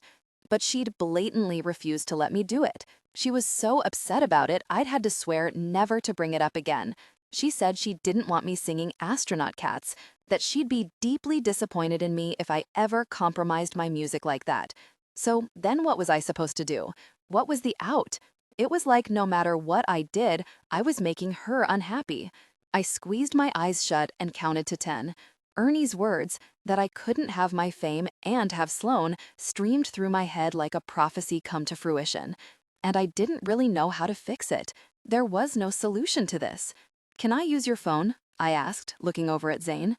She pushed off the wall, pulled it from her pocket, and slapped it into my hand. "Don't really break it." Then she left. I called Sloan. She picked up on the third ring. "Zane?" "Sloan, it's me. Don't hang up. What do you want, Jason?" And then she started to cry. It was the kind of crying that didn't sound like it was beginning. It was the kind that sounded like it was continuing. My heart shattered into 1,000 pieces. I felt like the biggest jerk on the planet. My chest got tight, and I had to clutch it with my free hand. "I'm sorry," I said. "I'm so sorry, Sloan. You're right. I shouldn't be asking you to do more than you're doing. I hate this," she sobbed. "I hate fighting with you." "I know. I'm sorry," I said, a lump growing in my throat. "I just can't handle hearing you won't have kids with me. I already feel like I'm ruining your life.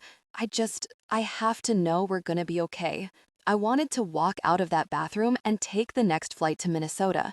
If I hadn't been in the middle of a concert, I would have already been out the door, even if I got to see her for only an hour before I had to get back on a plane. "You're not ruining my life, Jason," she sniffed. "I know what you want me to say to you.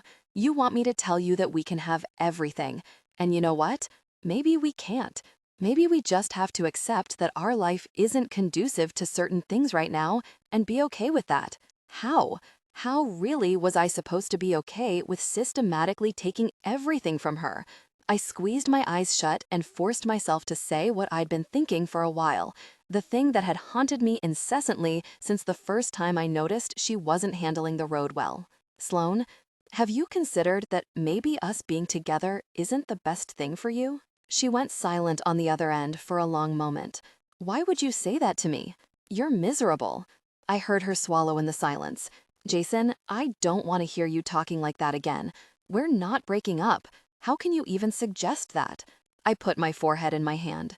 "You want kids, and we can have them when we can offer them more stability." I shook my head. "When? 10 years from now?" "I'll only be 36, she said. "I won't exactly be an old lady." "You know, life doesn't always give you what you want, Jason. Being in a relationship means compromise." I scoffed quietly. The only one compromising was her. We went quiet. The audience began to chant my name. They were getting restless, and I was going to have to go back. Gosh, let them wait. "Why did you call me from Zane's phone?" she asked. "I broke mine," I said, not volunteering the details. She sighed. "Jason, I love you. I choose you. And I know you feel guilty because of the way things are, and you don't have to." I shook my head, even though she couldn't see it. "I want you to have a life. I have a life. With you." She laughed a little. "Also, you should know that the #1 reason I wouldn't have kids with you right now is because we're not married. Until you make an honest woman out of me, I'm not open to any negotiations." I could hear the smile in her voice. She was trying to cheer me up, make light of this. There was nothing funny about it. I had the ring, but I wouldn't ask her. I didn't want her to be like me, trapped in a long-term contract that she'd grow to regret. Sloan? The second I'd hung up with Jason, I darted around my room and packed my things to leave. I grabbed Tucker, said goodbye to Patricia, and had Paul drive me to the airport in Duluth so I could catch the next flight to Vegas. I didn't tell Jason I was coming. He was so low, I wanted to surprise him. I'd told him goodnight when we hung up, and he wasn't expecting to hear from me until the morning. The last 5 weeks had been torture. It was great seeing Kristen, and I loved cooking with Jason's mom. I'd gotten sleep, I'd gotten healthy, and none of it compared to being with him, not even a little. It was going to take me at least another month to finish the piece, and I didn't have another month in me without him. I'd already been debating coming back to the road early when we'd had our argument, and that was the deciding factor. What he'd said scared me. I knew this separation had been hard for him. That's why I'd made it a point to always be happy when we talked, so he'd know his sacrifice wasn't a waste. But now I thought maybe I should have let him see how awful it was without him. Honestly, I couldn't even focus on what I was here to do. I spent most of my days trying to distract myself from the fact that I felt too in a funk to paint. We were simply no good without each other. This separation had been the proof. We were both miserable. I had to go back. I wanted to fall asleep in his arms tonight and every night from now on. Every step I took to getting back to him, getting off the plane, climbing into an Uber, walking into the hotel, made me feel elated, like I was coming home. The road was home. It was miraculous that I felt that way after how much it had worn me down, but it was true. Home was wherever Jason was, and knowing this gave me the world's biggest second wind. This time was going to be different, very different. So much of what I'd struggled with on tour was mental. I'd kept thinking about all the things I wasn't able to do and looking forward to the day it would be over instead of appreciating that every minute out there was time with him. And now that I'd seen what being apart was like, my brain had done a complete 180. I could do this. I could do the crap out of this. I'd learn to sleep on the bus. That was the very first thing on my list. I'd figure out how to eat better. I'd go with him to the gym and exercise when he did. I'd get a crock pot and make us dinner so we could eat real food. I mean, the bus had a kitchen. Why not? And why couldn't I paint on the road if we drove at night? That would mean during the day the bus would be parked. I could paint during his sound check. I'd have to be careful, figure out a way to make sure the canvas was secure when we were moving, but it wasn't impossible. I didn't have to lose myself in Jason's career. I could find myself here, reinvent myself, evolve. He was going to marvel at the new me. And you know what? Maybe we could have kids. If we got the bus outfitted with the right sleeping setup, had help, we could do anything. I was going to channel my inner nomad, make this work for both of us, and turn these years into some of the best of our lives. Reclaim myself and support him at the same time. Learn to love it. Because making him happy was the only way I could be happy. And I knew he felt that way too. That was what was bothering him about all this. He thought he was robbing me of a life. But he was my life, and we could have it all. I stood outside Jason's hotel room with Tucker, beaming, ready to tell him all my plans, ready to start over and do it right this time. I knocked, practically bouncing. But when the door opened, my entire world came to a crashing halt. Lola stood in the doorway. I was frozen. I couldn't even breathe. My eyes had to adjust to it like someone suddenly turning the light on in a dark room. She wore nothing but underwear and a white Jackson Waters sweatshirt. The room was dark behind her. She looked like she'd been sleeping. "Yeah?" she asked lazily. I just stared at her. I couldn't believe it. I literally couldn't believe it. I probably should have been afraid. She'd been harassing me and she beat up my car, but I was too shocked for afraid. What was she doing here? My mouth opened and closed like a fish out of water. Maybe I had the wrong room. Maybe she was in Vegas for some reason, and maybe they were putting her on Jason's tour, and he hadn't told me yet because he didn't know yet, and somehow their rooms got swapped, and the fact that I'd sent cookies to this exact room number not 12 hours ago glared like neon in the back of my mind. I swallowed. "Is Jason here?" She looked drowsily over her shoulder. "Sleeping," she said, peering back at me. The wind was knocked out of me. I didn't understand. Why would she be here? Everything we did was about keeping her from being here. We hated her. Jason didn't want her anywhere near us, and now she was in his room? Tucker growled low next to me, and Lola's eyes dropped to the sound. "I'll take him," she murmured, reaching clumsily for the leash. She was drunk. I yanked him back instinctively. No. I stare at the woman between me and the man I loved. She was shorter in person than I'd expected. Prettier. She had wavy red hair that hung almost to her navel, sharp green eyes with long fake eyelashes, and perfect wingtipped eyeliner. Her lips were bare. A lump started to build in my throat. "What are you doing here?" My voice shook. She looked at me, bored, and leaned her head on the doorframe. "What do you want?" I blanched. What do I want? I belong here. My chest started to heave. This was the person behind all the bad things in our lives. She was the reason I'd had to ghost myself on social media, change the number I had when I was with Brandon. She'd had us running ourselves into the pavement to keep her from being forced on us. She was why we didn't get days off. And now she was in my boyfriend's room, half naked? A small surge of anger-fueled bravery kicked in. I pushed past her. She made a leisurely laughing noise as she fell back into the wall, like this was all hilarious to her in slow motion. And there he was. I don't think I would have truly believed it if I hadn't seen it with my own eyes. But there was Jason. He was in nothing but his underwear, sleeping on top of the bedspread. I stood there dumbfounded for a moment before I darted to the mattress and grabbed his shoulder. "Get up!" I shook him. "Jason, wake up!" He groaned into the pillow. Tucker jumped onto the bed and started licking his face. Jason didn't even push him off.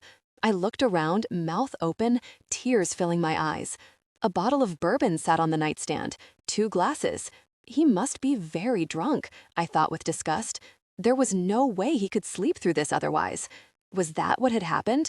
He was upset with me, so he got wasted and was intimate with Lola? The finality of the situation smacked me in the face. How was this happening? How? None of it made sense. "You should probably go," Lola slurred from behind me. I didn't need more prodding. I'd seen enough. I turned and left without looking at her.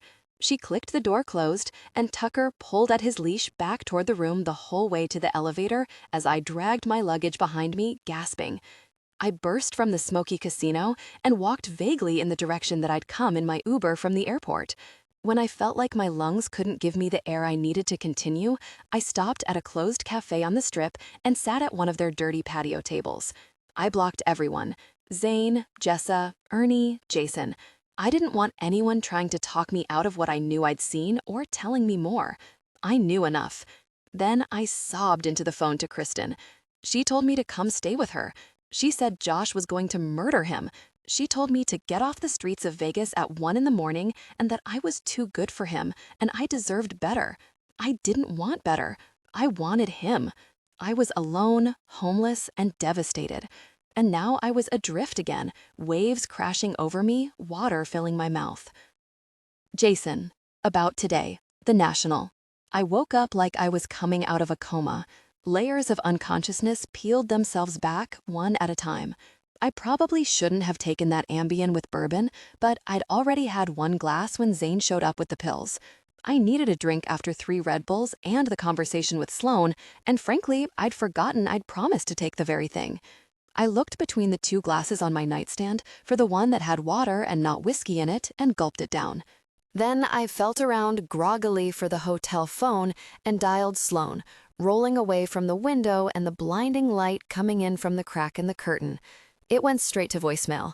Man, that Ambien was no joke.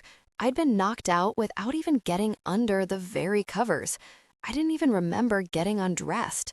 Gosh, I didn't even remember getting on the bed. The wireless hotel phone rang in my hand. I rubbed my eyes and hit the answer button. "What's up?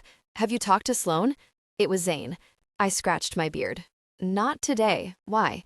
"I'm on my way up. Open your door. Sloan showed up last night and Lola was in your room." I bolted up straight. "What?" "It's not good news. I'll be there in a second." I leapt off the bed and jumped into pants.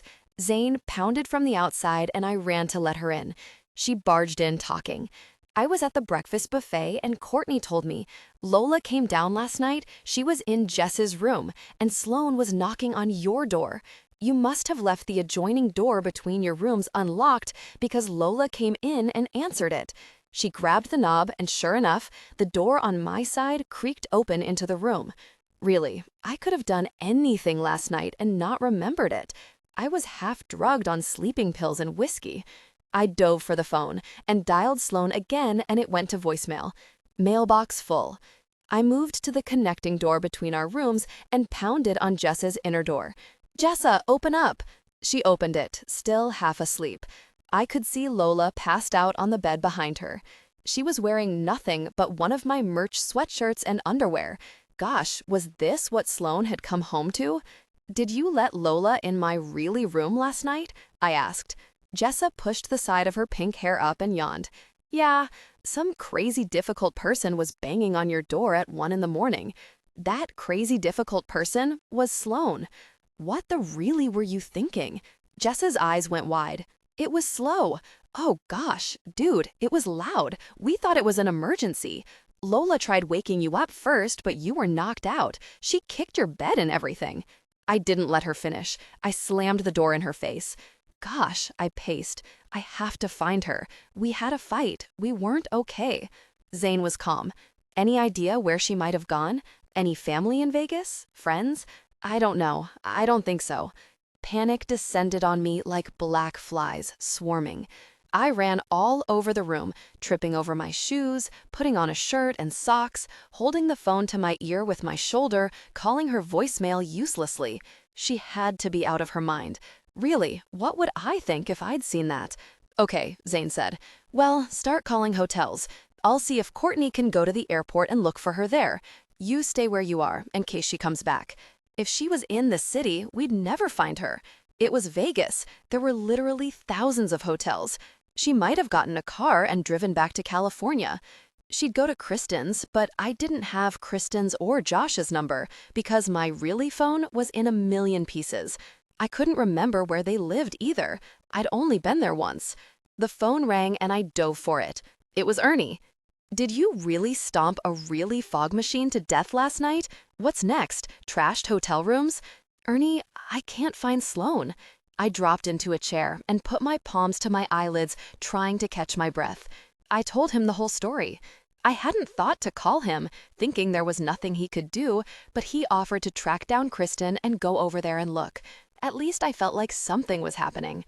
I didn't even know if Sloan was texting me or leaving me voicemails because I didn't have my cell. I was afraid to move in case someone got a lead on her, so instead I paced like a caged animal, dialing her number, hoping one of the calls wouldn't go straight to voicemail.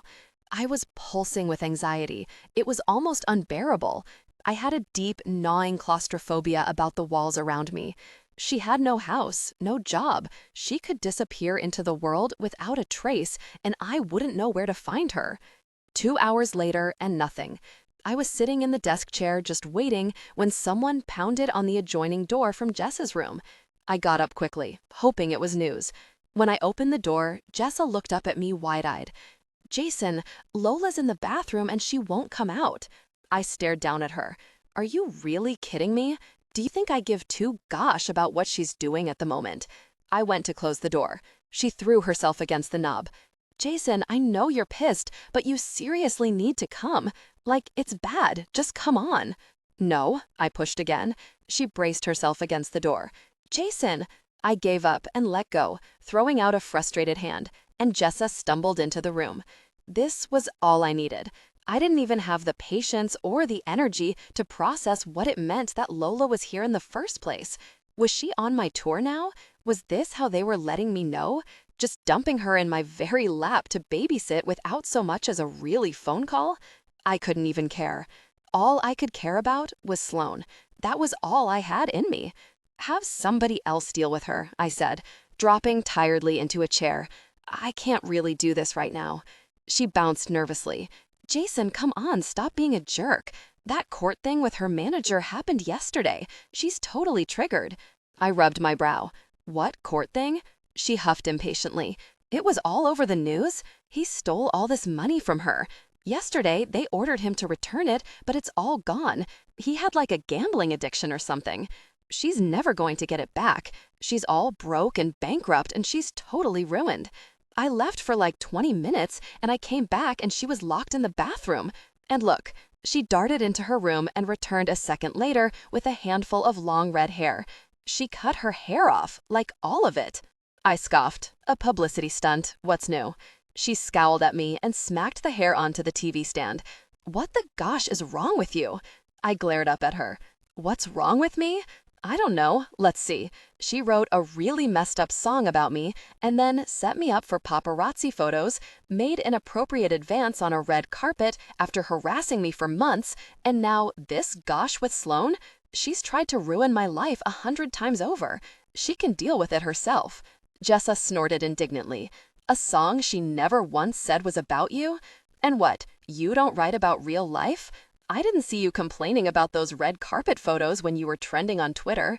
She made every woman in the universe want to know what your name was. She was trying to help you.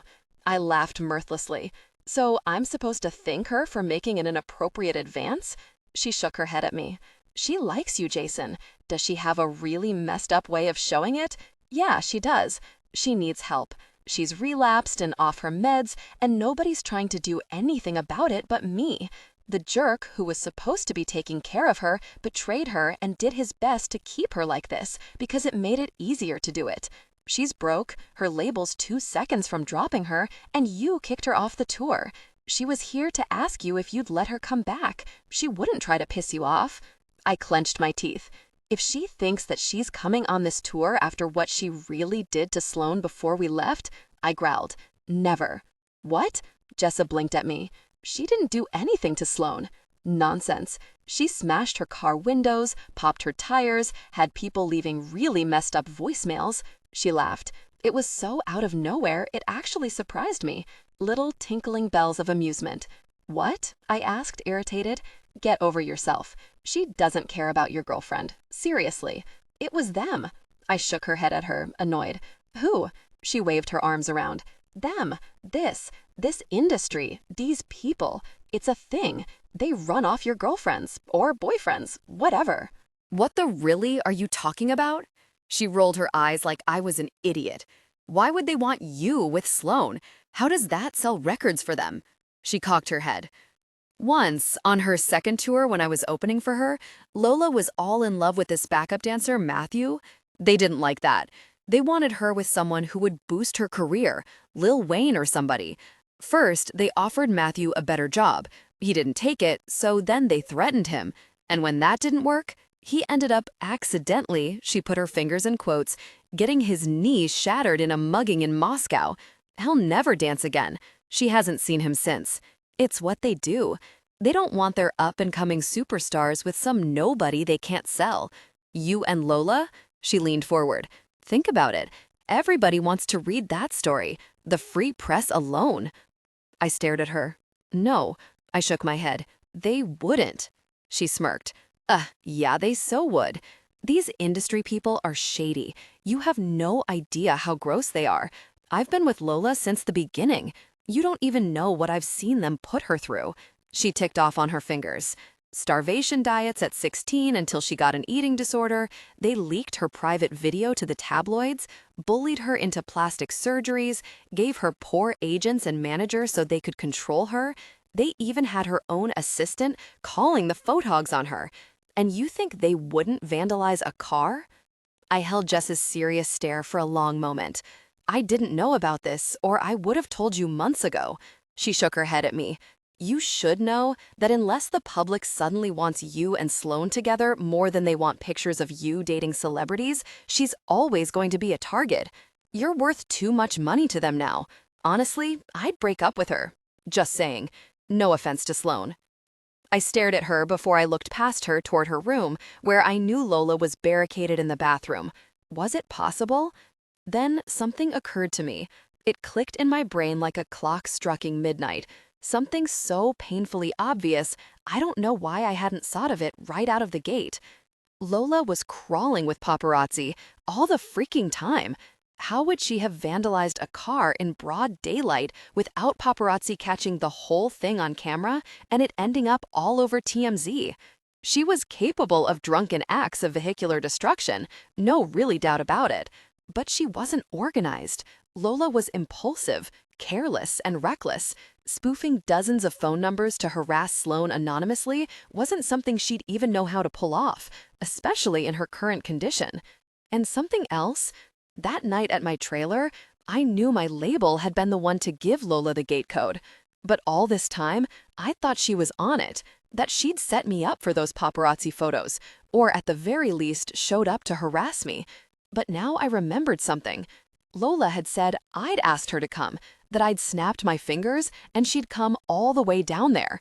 I didn't think much of it at the time, she was so very wasted. But now, they lied to her. They sent her. My mouth went dry. My own? Really? I whispered. It wasn't Lola. It was never Lola. The whole room started to spin. It was them all along.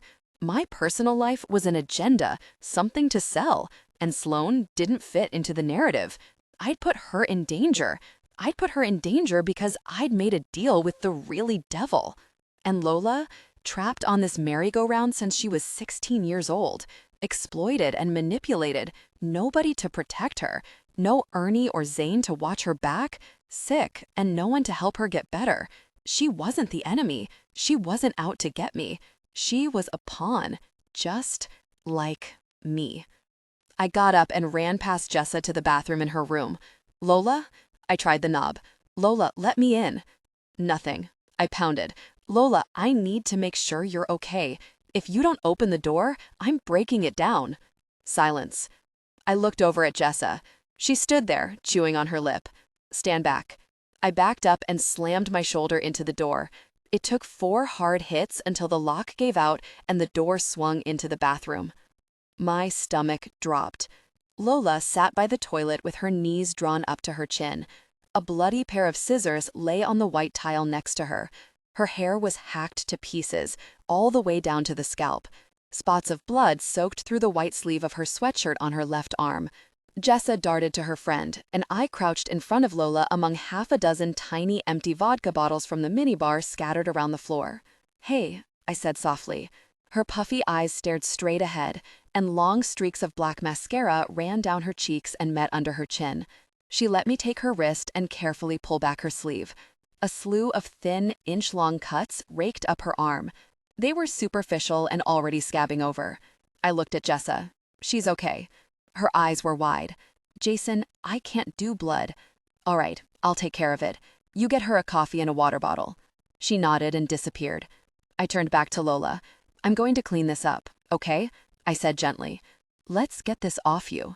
Her green, unfocused eyes settled on me, like she was just realizing I was there. She let me remove her hoodie like a tired child being undressed for bed. She wore a tank top underneath, and I took off my flannel and draped it over her shoulders. Then I took a warm washcloth and dabbed at her wounds while she sat there dazed. She wouldn't answer my questions, so I worked in silence. It was a couple of minutes before she said anything to me. I have nothing, she said quietly. My hand stilled and I looked up at her.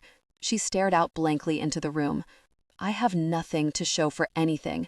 I don't even have a place to live. Really. So it was as bad as Jessa said. I couldn't imagine suffering through all this work to end up empty-handed in the end, without even the money to console me. No wonder she'd tried to climb onto my tour. Tours were where you made the money. And Ernie was right. She wasn't capable of her own. Gosh, I was barely capable of it, and I had my things together. There was no way her label would make a tour investment for her in her condition. But latching onto me? That was easy. 3 duets on my set, and she was done for the night. And if she bailed, the show went on. It was the perfect solution to her problem. It was probably the only solution. What other choice did she have? She couldn't even quietly slip into obscurity, get a job doing something else. She was Lola, really, Simone. Have you eaten today? I asked. She shook her head. Okay, I said. Why don't we get you into bed and order some lunch? She studied me with those fractured green eyes I barely recognized, like a beaten dog, bracing to flinch. I stood and put my hand out to her. Ready to go? She looked at my outstretched palm, my small white flag, and her chin quivered. Then she folded over, put her face into her knees, and cried. I sat next to her and wrapped an arm around her. Hey, it's going to be okay, I whispered. You just start over again. Start now. She sobbed uncontrollably, and I sat there holding her on the cold tile. Jessa came back in with a coffee and a water and sat on the other side of Lola until she calmed down. Lola, look at me. I waited until her glassy eyes held mine. I will do whatever I have to do to help you. Do you understand? If we can get you into rehab, will you go?" She paused a long moment before she nodded at the floor. Then she blinked up at me with wet eyes. "You can't tell them where I am. They'll send cameras. Will you take me?" The question was so childlike, it made my heart constrict. "Of course I'll take you, and I won't let them know where you are, I promise." I ordered her a sandwich and sat with her while she ate it, wrapped in a blanket while Jessa made a call to a private rehab center she recommended. There was still no word from Sloan. Courtney came back empty-handed. Sloan wasn't at the airport, and we were all still going to voicemail. I got my clippers and buzzed the rest of Lola's head for her. Then I handed her off to Jessa and Courtney so they could clean her up before we left for the rehab, and I went back to my room. As soon as I sat on my bed, someone knocked on the door. I ran to open it without checking the peephole. Sloan stood in the hallway with Tucker. I grabbed her in my arms and dragged her inside without a word. The second I had her, I was instantly whole again. "I'm sorry," she said, crying. "I was so upset and I didn't know what to do, and then I thought about it and I knew you'd never cheat on me." My fingers raked into her hair and I clutched her to my chest. I felt like I was collapsing at a finish line. Tucker whined and cried, jumping at my legs. I put my forehead to hers with my eyes closed. "Sloan, I drove halfway to Kristen's and then I drove back because I knew you had to have an explanation. I'm sorry, Jason. I should have trusted you." "You didn't finish your painting," I whispered. She shook her head. "I'm not going to. I'm staying to be with you." Every breath I took of her, I held. I broke away to look at her. Her red nose, her puffy eyes. The most beautiful woman I'd ever seen. The woman I was supposed to marry but never got the chance to ask because my job had robbed us of romantic evenings and perfect moments, and finally a life worth sharing. My soulmate. And someone I needed to let go. It was going to take everything I had in me to do it, but I would do it. The price for being with me had officially become too high. She wasn't safe. I knew that now. It would only be a matter of time before they tried to separate us again. There was no telling how they'd do it, and I couldn't protect her. Maybe next time their warning would be a violent one. They'd break her hand, and she'd never paint again. This wasn't some deranged fan that a few armed bodyguards and a house in a compound could take care of. The threat came from within. They knew where I was at all times, where Sloan was. They had access to us. It could be a roadie they paid off, the person who cleaned our hotel room, anyone. And the more famous I got, the bigger the incentive to do it. There wasn't even anyone I could confront about it. Who was the face behind this? I would never know. And this wasn't a life. All the sacrifices were hers. This wasn't what I'd promised her, and it never would be. We'd never have a house near Kristen and Josh because we'd just be transients, living in a bus. We'd never raise our kids with theirs. We'd never have anything normal. I wanted her to have everything. I wanted her to be able to cook and update her blog, sleep in the same bed for more than 2 nights in a row. I wanted her to be the great artist I knew she was, to have children she wouldn't have to raise alone or take on the road for them to know their father. She deserved it all and more, and I could never give it to her. I knew she'd never leave me. Her standing there was proof of it. She'd abandoned her painting, half finished, to be here so I could keep dragging her around the country like luggage. And if I leveled with her, told her the truth about the danger she was in, she'd just say they didn't scare her, and she wouldn't let them run her off. I was nothing but an indentured servant. I'd never get away. But I wouldn't condemn her to one more dangerous minute of it. I took one final breath in, let it out, and began. "Sloan, we need to talk." She blinked up at me with teary eyes. Those beautiful eyes I wouldn't see again after today. My heart held the lie I was about to tell like a shot of poison I was braced to drink. But if I didn't do it this way, she'd never accept it. She'd never move on. She was too sentimental. It was going to be cruel, but it had to be something final, something horrible, something she'd never forgive. "What?" she asked. "Jason, what? What's wrong?" "Sloan, I'm sorry." "Sorry for what?" I didn't have to say it. Understanding flickered across her face. She took a step back, dropping her hands away from me, and I registered briefly that that was the last time she'd ever touch me. "You," her voice was shaking, "you actually slept with her?" she whispered. I dragged a hand down my mouth. I didn't plan what happened last night with Lola, it just happened. I knew I would never forget that look on her face. Never. Not if I lived to be 100. It was the moment after shattered glass, the tinny was in your ears after a loud noise, a plunge into glacial waters, frozen, unable to breathe. I looked her in the eye. Sloan, this wasn't going to work out between us. I think we both knew that.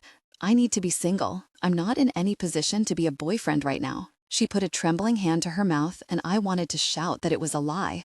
I wanted to close the distance between us and kiss her, tell her it was nonsense, beg her to forgive me for not being what she needed, for not being able to protect her. Instead, I picked up the hotel phone and dialed Zane. I marveled at how calm I was, how collected and matter-of-fact. Zane, I found her. She's here. Can you come down here, please? Sloan had backed up to the wall. She was staring at me, unblinking. Tears were streaming down her face. Tucker looked up at me and made a whining noise like he was crying with her. I'm going to have Zane take you to the airport, I said, tucking the phone in my pocket. I'll buy your ticket. Ernie will pick you up. Oh, I said, like I'd just remembered something. And can you keep Tucker? I don't have time for him. He'd take care of her. She wouldn't be alone. I gave her the last of my heart to take with her. She stared at me in horror. How could you do it? But I didn't have to answer. Zane knocked on the door, and I let her in. She stepped inside and looked back and forth between the two of us in confusion. Sloan crying, me stoic and dying inside. I need you to get Sloan to the airport, I said. A first-class flight to Burbank. Get yourself a ticket so you can wait with her at the gate. I felt Zane's disapproving glare, but I didn't pull my eyes from Sloan to see it. This was the last time I'd look at her, and I didn't want to turn away, even though the stare she gave me was pure hatred. Sloan let Zane take her arm and allowed herself to be led away. The door closed after them, and I fell to my knees as my world shrank around me, suffocating me, the edges turning black. An hour later, with Lola dressed in my flannel and one of Jess's hats so the cameras waiting outside the hotel wouldn't see what she'd done to her hair, I climbed onto Lola's motorcycle with her sitting behind me, and I drove her to a rehab facility an hour away. I could have taken an Uber, I could have called a black car or had Zane drive us, but I needed something that could outrun the paparazzi so they wouldn't know where she went. I did it knowing that Sloan would see this in the tabloids and it would add a final blow to the already mortal wound I'd inflicted. I remembered the fear in her eyes that day in Dad's garage and how I'd vowed never to get on another motorcycle. The last of my promises, broken. I checked Lola into a private room, gave the rehab facility my credit card, and had Ernie send them an NDA. Then I stopped for a new phone, and when I got back to the hotel, I blocked Sloan's number and deleted it. Erased all her messages, all her pictures, deleted her on social media, all traces. I wouldn't know where she lived now, or have a one-click way to reach out to her in case I had a moment of weakness. And then, with the final thread between us severed, I lost my really mind. I destroyed my room. I threw a lamp, pushed over a table, and punched a hole in the wall. Then I got drunk. Blindingly, sloppy drunk.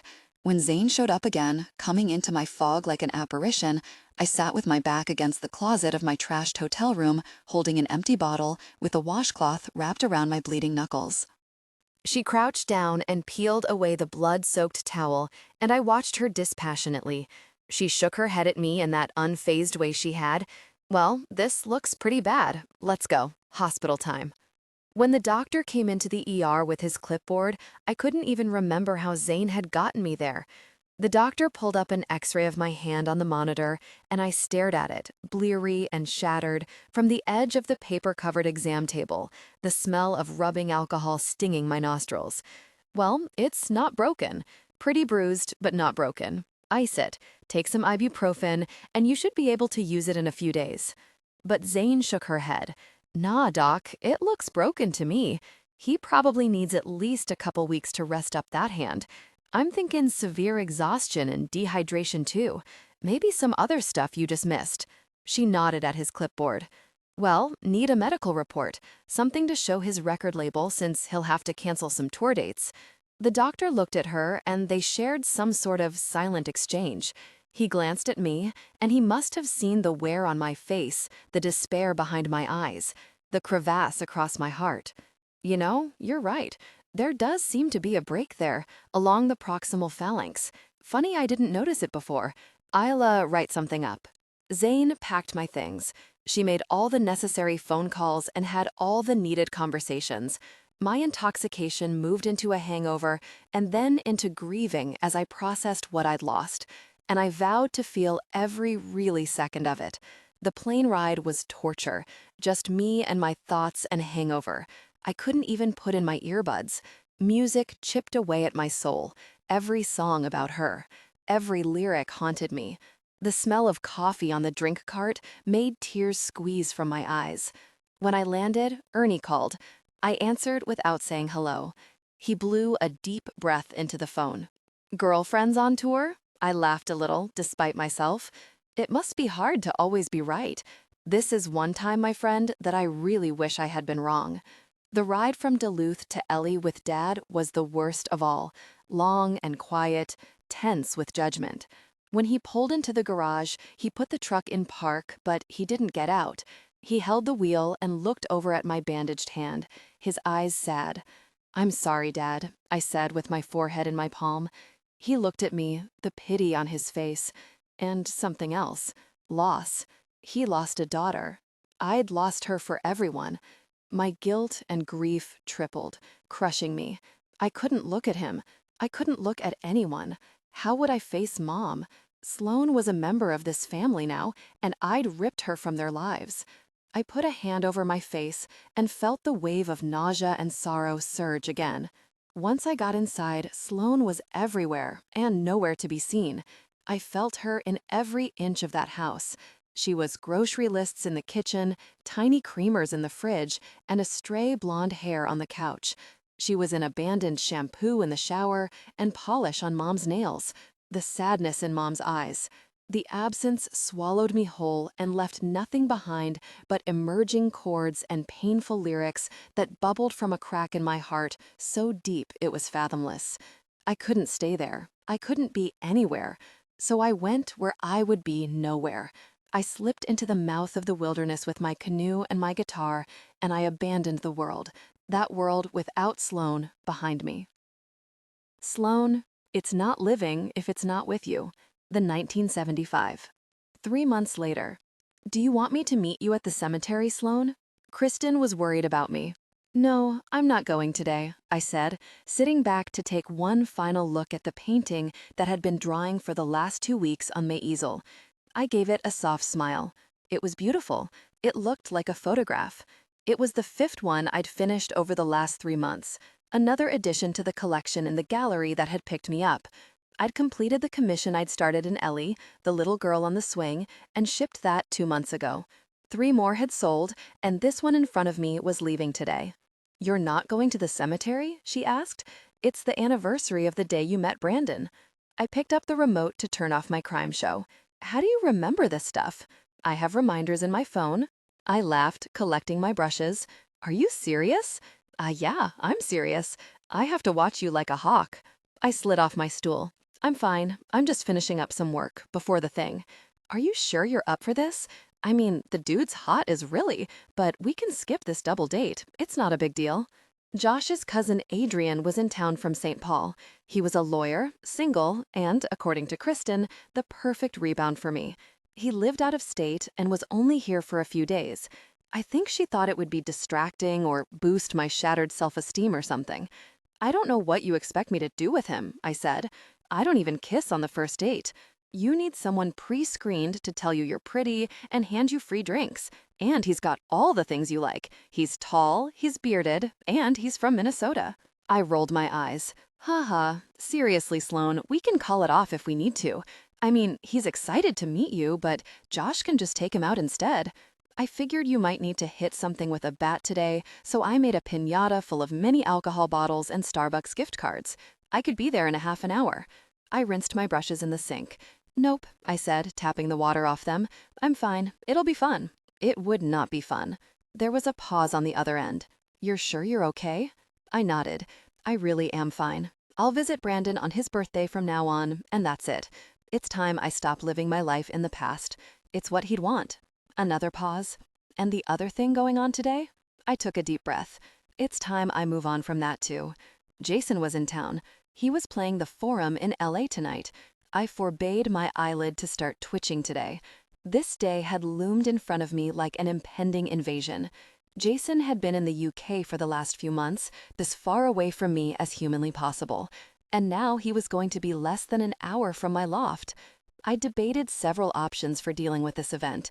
A sleepover at Kristen's, a trip to literally anywhere, as long as it was far enough to put a couple 100 miles between us again.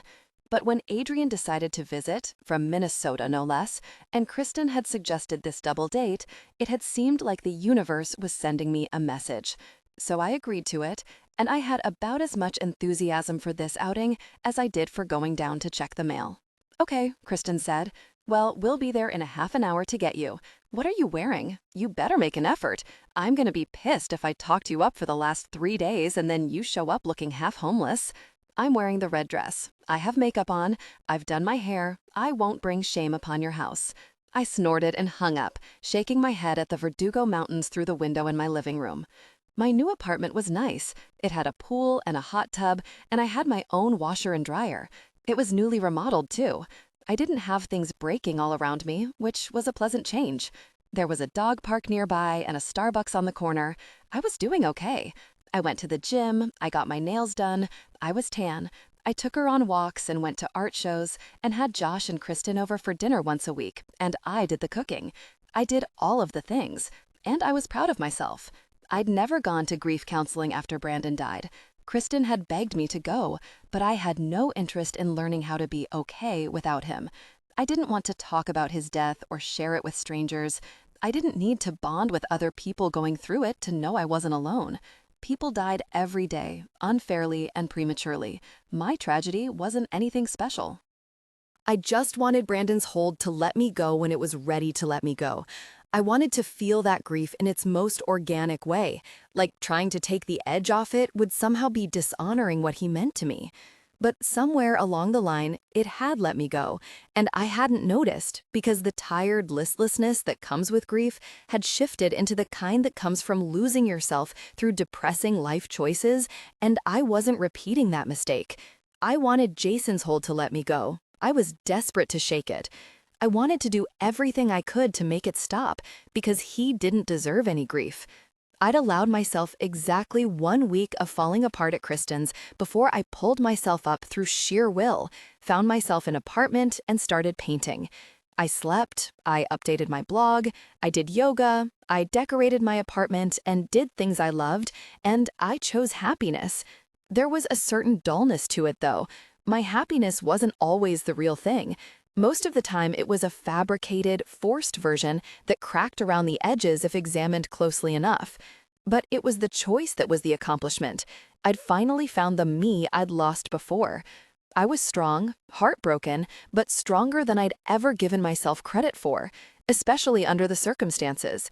It was hard to come to terms with something that didn't make sense, like a tragic, untimely death or a breakup that came out of nowhere. How can you be at peace when you don't know what you did to deserve it or what you could have done to make things different? I couldn't wrap my brain around how I'd misjudged Jason to such a high degree, how I could think he was that in love with me when clearly he wasn't. It made me question my entire sense of self, like finding out your hero isn't a hero at all and you're just too blind to know the difference. Right after it happened, I'd had a moment of disbelief. Even though I'd seen Lola partially dressed in his room with my own eyes, and he'd confessed right to my face, my heart simply wouldn't accept it, and I'd almost called him. Then I saw the picture of him with her on the motorcycle. Jason had broken every single promise he'd ever made me. That was his choice, and mine was going to be to thrive despite it. You can't control the bad things that happen to you. All you can do is decide how much of you you're going to let them take. I would be fooling myself if I said I didn't still love him. I think I'd always be in love with him, but I refused to mourn him or give him a shrine. Everyone around me knew talking about Jason was off limits. No one ever mentioned what he was doing, not even Ernie, during his many visits to check in on me. But a few weeks ago, curiosity had gotten the better of me, and I Googled him. I wished I hadn't looked. Apparently, Jason had gone full rock star since our breakup. He'd trashed a hotel room, kicked in a bathroom door, and everything. Then he'd hurt his hand somehow. The tabloids said a fistfight with a roadie. Jason's crew loved him, so I doubted it. But the article also said he'd broken a fog machine in a rage, and Ernie had accidentally confirmed it when I overheard a phone call with Jason's tour manager, so who knew who Jason was these days? He'd ended up canceling 3 weeks of concerts due to exhaustion and dehydration, and there was speculation that he was abusing drugs and alcohol. I'd seen him passed out myself, and concerts didn't get canceled unless there was a legitimate medical emergency, so I didn't know what to believe. I was worried about him, so I'd asked Ernie. The only time I'd ever asked him about Jason. Ernie told me to let him worry about Jason and to just take care of myself. Judging by how evasive he was, it was pretty clear that at least some of what I'd read was true. And the Lola Jackson rumors were back in the tabloids in full force. Only those I knew for sure weren't rumors. The whole thing made me sick. I wanted to bleach her from my brain. I couldn't forget her standing there in that doorway in her undergarments, so smug. And the universe wouldn't let me forget it either. Her music, his music, constantly popping up in the grocery store and the gym. I'd started wearing earbuds everywhere just so I wouldn't be randomly accosted by it. It was the most peculiar form of torture. Jason was capable of things I never could have imagined. He was someone I didn't even recognize now. Maybe he finally became Jackson. The painting that I was going to deliver to the gallery today had been therapeutic, proof that the 6 months I'd spent with him had been real, at least at the time, at least for me. But it was time I rid myself of the visible reminders of the man I lost. I had enough invisible ones to deal with. I'd drop off that painting, and then I'd go on my first date since my breakup. Kristen and Josh would be there to carry the conversation when this guy bored me, which he probably would, and I'd get through it. I had to, because I chose happiness.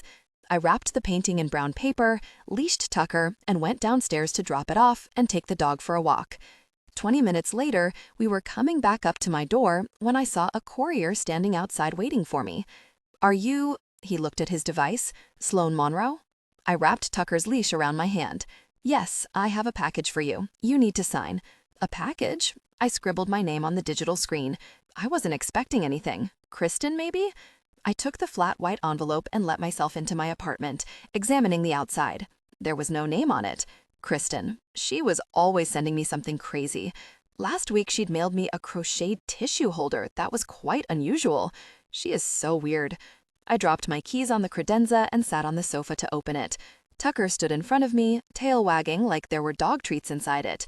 "Maybe it's something for you, huh?" I grinned at him as I pulled out the contents. And then my smile fell. I knew the handwriting on the paper instantly, even before I read a word. A hard lump built in my throat as I scrolled through the letter. I reached back into the envelope, and a shaking hand pulled out the real reason for the delivery. 2 front-row VIP tickets to a Jackson Waters concert at 7 tonight. Sloan, fresh bruises, bring me the horizon. I read the letter Zane had sent me 100 times, stared at those 4 words at the top of the page until they were seared behind my eyelids. Jason lied about Lola. Zane and Courtney were close. The letter went on to explain that Courtney had told Zane she had been there the night Lola showed up, that Jason had never been alone with Lola except for the few seconds when she'd walked through his room to answer the door for me. Jason had taken a sleeping pill and had no idea Lola had even been there until he woke up. Then Zane said that Lola had a breakdown and hurt herself, and Jason was only on that motorcycle to take her to rehab. She told me nothing in the tabloids was true, and that Jason had told Ernie explicitly to let me believe it if I asked. Zane wouldn't lie. She was the most brutally honest person I knew, and if Jason knew she'd done this without his permission, he'd fire her. She was risking her job to send me that message. I couldn't breathe. Why? Why would he make that up? Why would he say something so horrible to me and want me to think so many awful things about him? I immediately called him, the first time in 3 months. It went straight to voicemail. Jason had never, in the entire 6 months I'd known him, had his phone off. Ringer down, yes. Phone off, no. My number was blocked.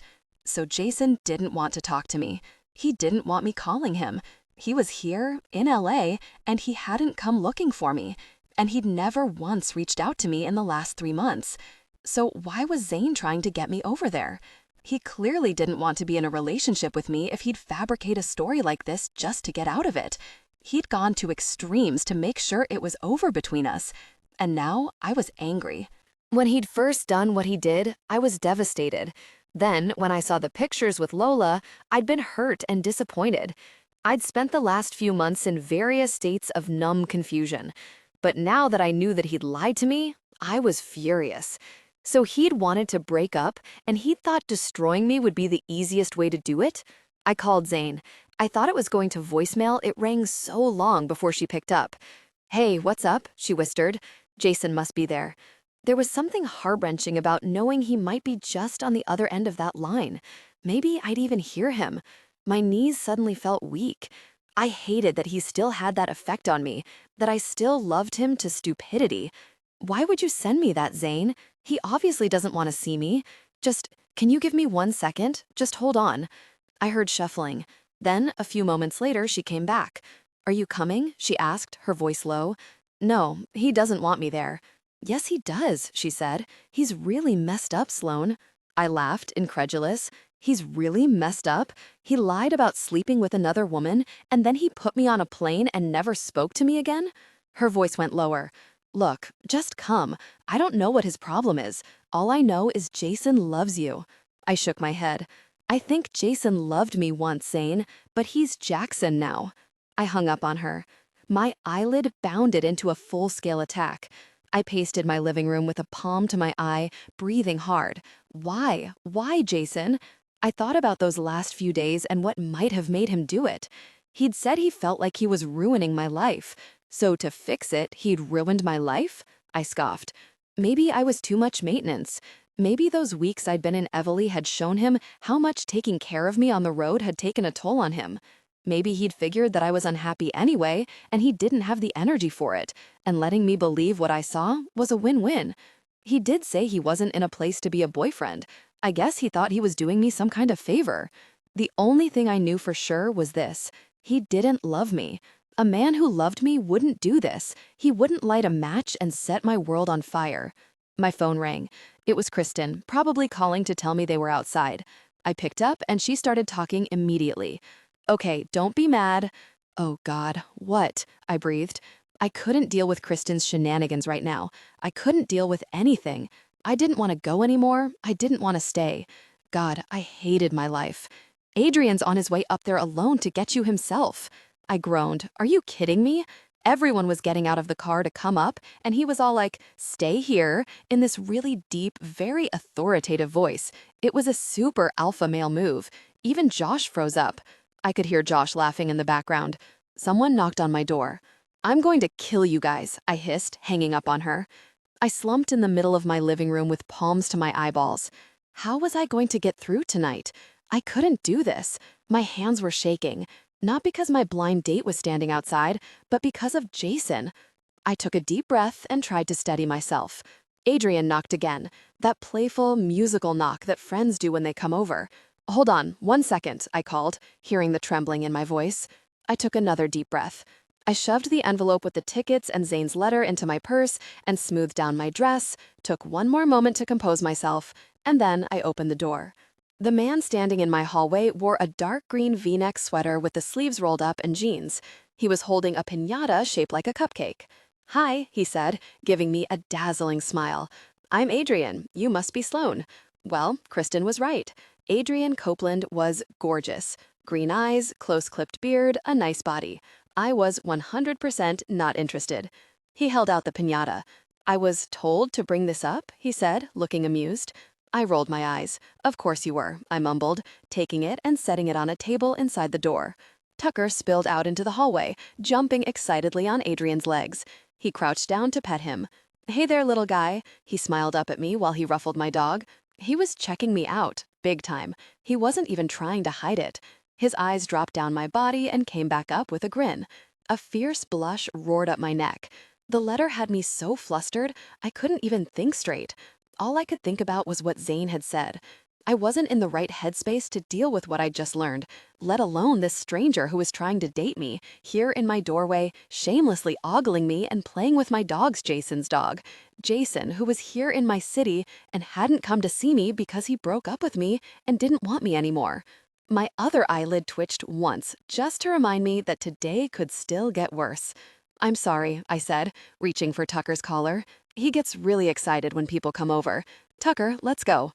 "It's fine," Adrian said. "I like dogs." He let Tucker lick his chin. God, I was 2 seconds from maniacal cackling. Tucker finally finished with him and ran back into the apartment, and Adrian stood. Time to get this over with. I grabbed my purse and slung it over my shoulder. Then I stepped out into the hallway and closed the door. "I'm glad I have you alone for a minute," Adrian said from behind me as I bolted the lock. "I actually wanted to talk to you before we went down." "Okay," I turned to him. My eyelid was having a seizure. I squeezed it shut and stood there looking up at him with one eye. I was positive I looked insane. My face was bright red, and I had to cross my arms and tuck my hands into my armpits to keep them from visibly shaking. But he smiled at me anyway. "I heard some of Kristen's phone call with you earlier. I know you just broke up with someone, and this date's a little jarring for you." Oh, God. I shook my head. "It's not." He put up a hand. "It's fine." He gave me a smile. "I'm only in town for a few days, and I'm just grateful for the opportunity to have dinner in Los Angeles with a beautiful California woman, even if she is unavailable. I just wanted to let you know that this is a zero expectation situation. I've already been told that if I even so much as shake your hand tonight without your express consent, I'll be punched in the forehead." I snorted, my face going soft, and I tucked my hair behind my ear. Josh is really protective of me. It wasn't Josh. He gave me an arched eyebrow.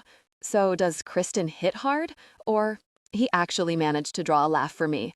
Adrian dipped his head to look me in the eye. "Look, let's just have a good time," he said. "Let me buy you some drinks and see if I can't make you have some fun. Deal?" He waited patiently for my reply. I relaxed a little.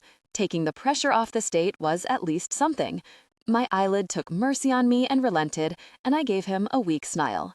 "Okay," he nodded toward the stairs. "Ladies first." We started walking. "You know, I have to be honest," he said, holding the door to the stairwell for me. "Your pictures don't do you justice." I scoffed. "Let me guess, Coachella?" No, actually." He jogged down the steps behind me. "Headgear?" I pushed the door to the sidewalk open, laughing. Kristen and Josh were parked a few feet away. Adrian ran ahead and opened my car door for me. He put a hand to my back as I got in. I didn't like it. I didn't like any man touching me who wasn't Jason. Jason would never touch me again. It was like I could feel him in the air now that he was here in California. He was all around me, like the sun on my face. It actually made me peer out the window, looking for him. I let out a long breath, trying to release him from my mind. It didn't work. Jason, somebody else. The 1975. It wasn't hard to find the ones that were Sloan's. I just looked for the paintings that looked like photographs. 3 hung in the gallery, and they all had sold signs on them, marked by red dots. I stood there, staring, studying every inch of the artwork, making out almost invisible brushstrokes. She touched these. Her hands had created them, her eyes had looked on every inch of canvas, and the art had sprung from her beautiful mind. Pride filled me. I took a deep breath. I missed her. I missed her every second. The click of heels on wood turned me to the approaching gallery curator, a polished, gray-haired woman in glasses and red lipstick. "You must be the gentleman who called." I looked back at the paintings. "Yes. You said you had a Sloan Monroe available?" "It's in the back. Your timing is excellent. It was just dropped off. These don't stick around for long." My heart swelled. I couldn't take my eyes from the wall. "She's very talented," I breathed. I hoped she had used the gift card I'd given her to buy the supplies to make these. I wanted to be a part of this. I wanted to be a part of it all. It wasn't over. It would never be over. At least, not for me. It had been 94 days since I'd last seen her, and I was nothing but a husk of myself now. My world was dim, all was faded. And the more time that passed, the darker it got. Life without her was a sensory deprivation of my soul. My tour had brought me back to California. I'd been braced for how hard it would be to breathe the same air as her. look at the same sky. But then it was hard everywhere, wasn't it? I hadn't told anyone where I was going when I left the hotel. I'd had to sneak out a service exit by the dumpsters in a hat and sunglasses, evading Zane like a zoo animal that had escaped its keeper. She and Ernie would have advised against it, but I'd had to come see these. I'd told Ernie if the paintings didn't sell within the first week of going up, to buy them for me, without Sloan knowing, of course.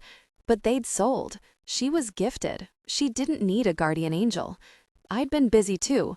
Besides the tour, I'd actually been able to write. I'd composed 6 songs during my 3 weeks in Eiley while my hand was healing, and they were good. They were good because they were about her. Nobody would ever hear any of them. If I put these on an album, Sloan would know they were about her, and I could never let her know how destroyed I was. Those songs were just for me. No, the next new thing I recorded would be some pop garbage written by a hired gun my label picked, and I couldn't even muster up the passion to give a gosh. The clicking heels led me to the back room, and when the woman went to remove the brown paper from the canvas to show it to me, I put up a hand. I'll take it. I don't need to see it. I couldn't spare the extra minutes it would take to wrap it back up. Every second I was here was playing with fire. Sloan lived in the loft upstairs, Ernie had told me. He was the one who told me where to find her artwork, too. I'd asked him to take care of her once she was back in LA, and he had. He also told me she hated me, that she couldn't stand to even hear my name. I'd accomplished everything I'd set out to do. She rued the day she met me, just like I'd needed her to. And my success was my greatest regret. I finished my purchase. With any luck, I could sneak back into my room without Zane ever knowing I'd been gone. I was walking to the door with the painting under my arm when I froze. Kristen and Josh were parked in a black Honda just outside the gallery. I darted behind a sculpture in the entry, and just in time. She came out of nowhere, like the sun peeking through the clouds. If I'd been 2 seconds faster, I would have crashed right into her on the sidewalk. Sloan. Everything slowed. She was just 20 feet away. We were separated by nothing but a sheet of glass. My heart was a thumping bass in my ribcage. I stared out at her from my blind. She looked even more beautiful than I remembered. She had on a red dress with bright red lipstick. Her hair was down around her shoulders, and she was tan. She looked healthy, like she was taking care of herself, like I'd hoped she would. She was smiling at someone behind her, out of my line of sight. A beaming, radiant smile, like the ones she used to give me when I'd sing to her. My heart broke 1,000 times every second that I looked at her. I was going to go out there. I didn't even have control over it. My body had taken on some involuntary reflex in response to her sudden presence. The pull was so strong, it felt like my very existence had just tipped in her direction, and everything was sliding toward her. I took a step, and then some really guy was opening her car door for her and helping her in with a hand on her back. Jason, if I get high, nothing but thieves. I don't even know how I made it back to the venue in one piece. I'd tempted fate by going to the gallery, and fate had called my bluff. I was really destroyed. Seeing her with somebody else tore through my heart like a hot knife. It took the wind right out of my lungs. Men had always looked at her, even when I held her hand. I went mad thinking of someone else touching her, of her smiling at their jokes or cooking them dinner.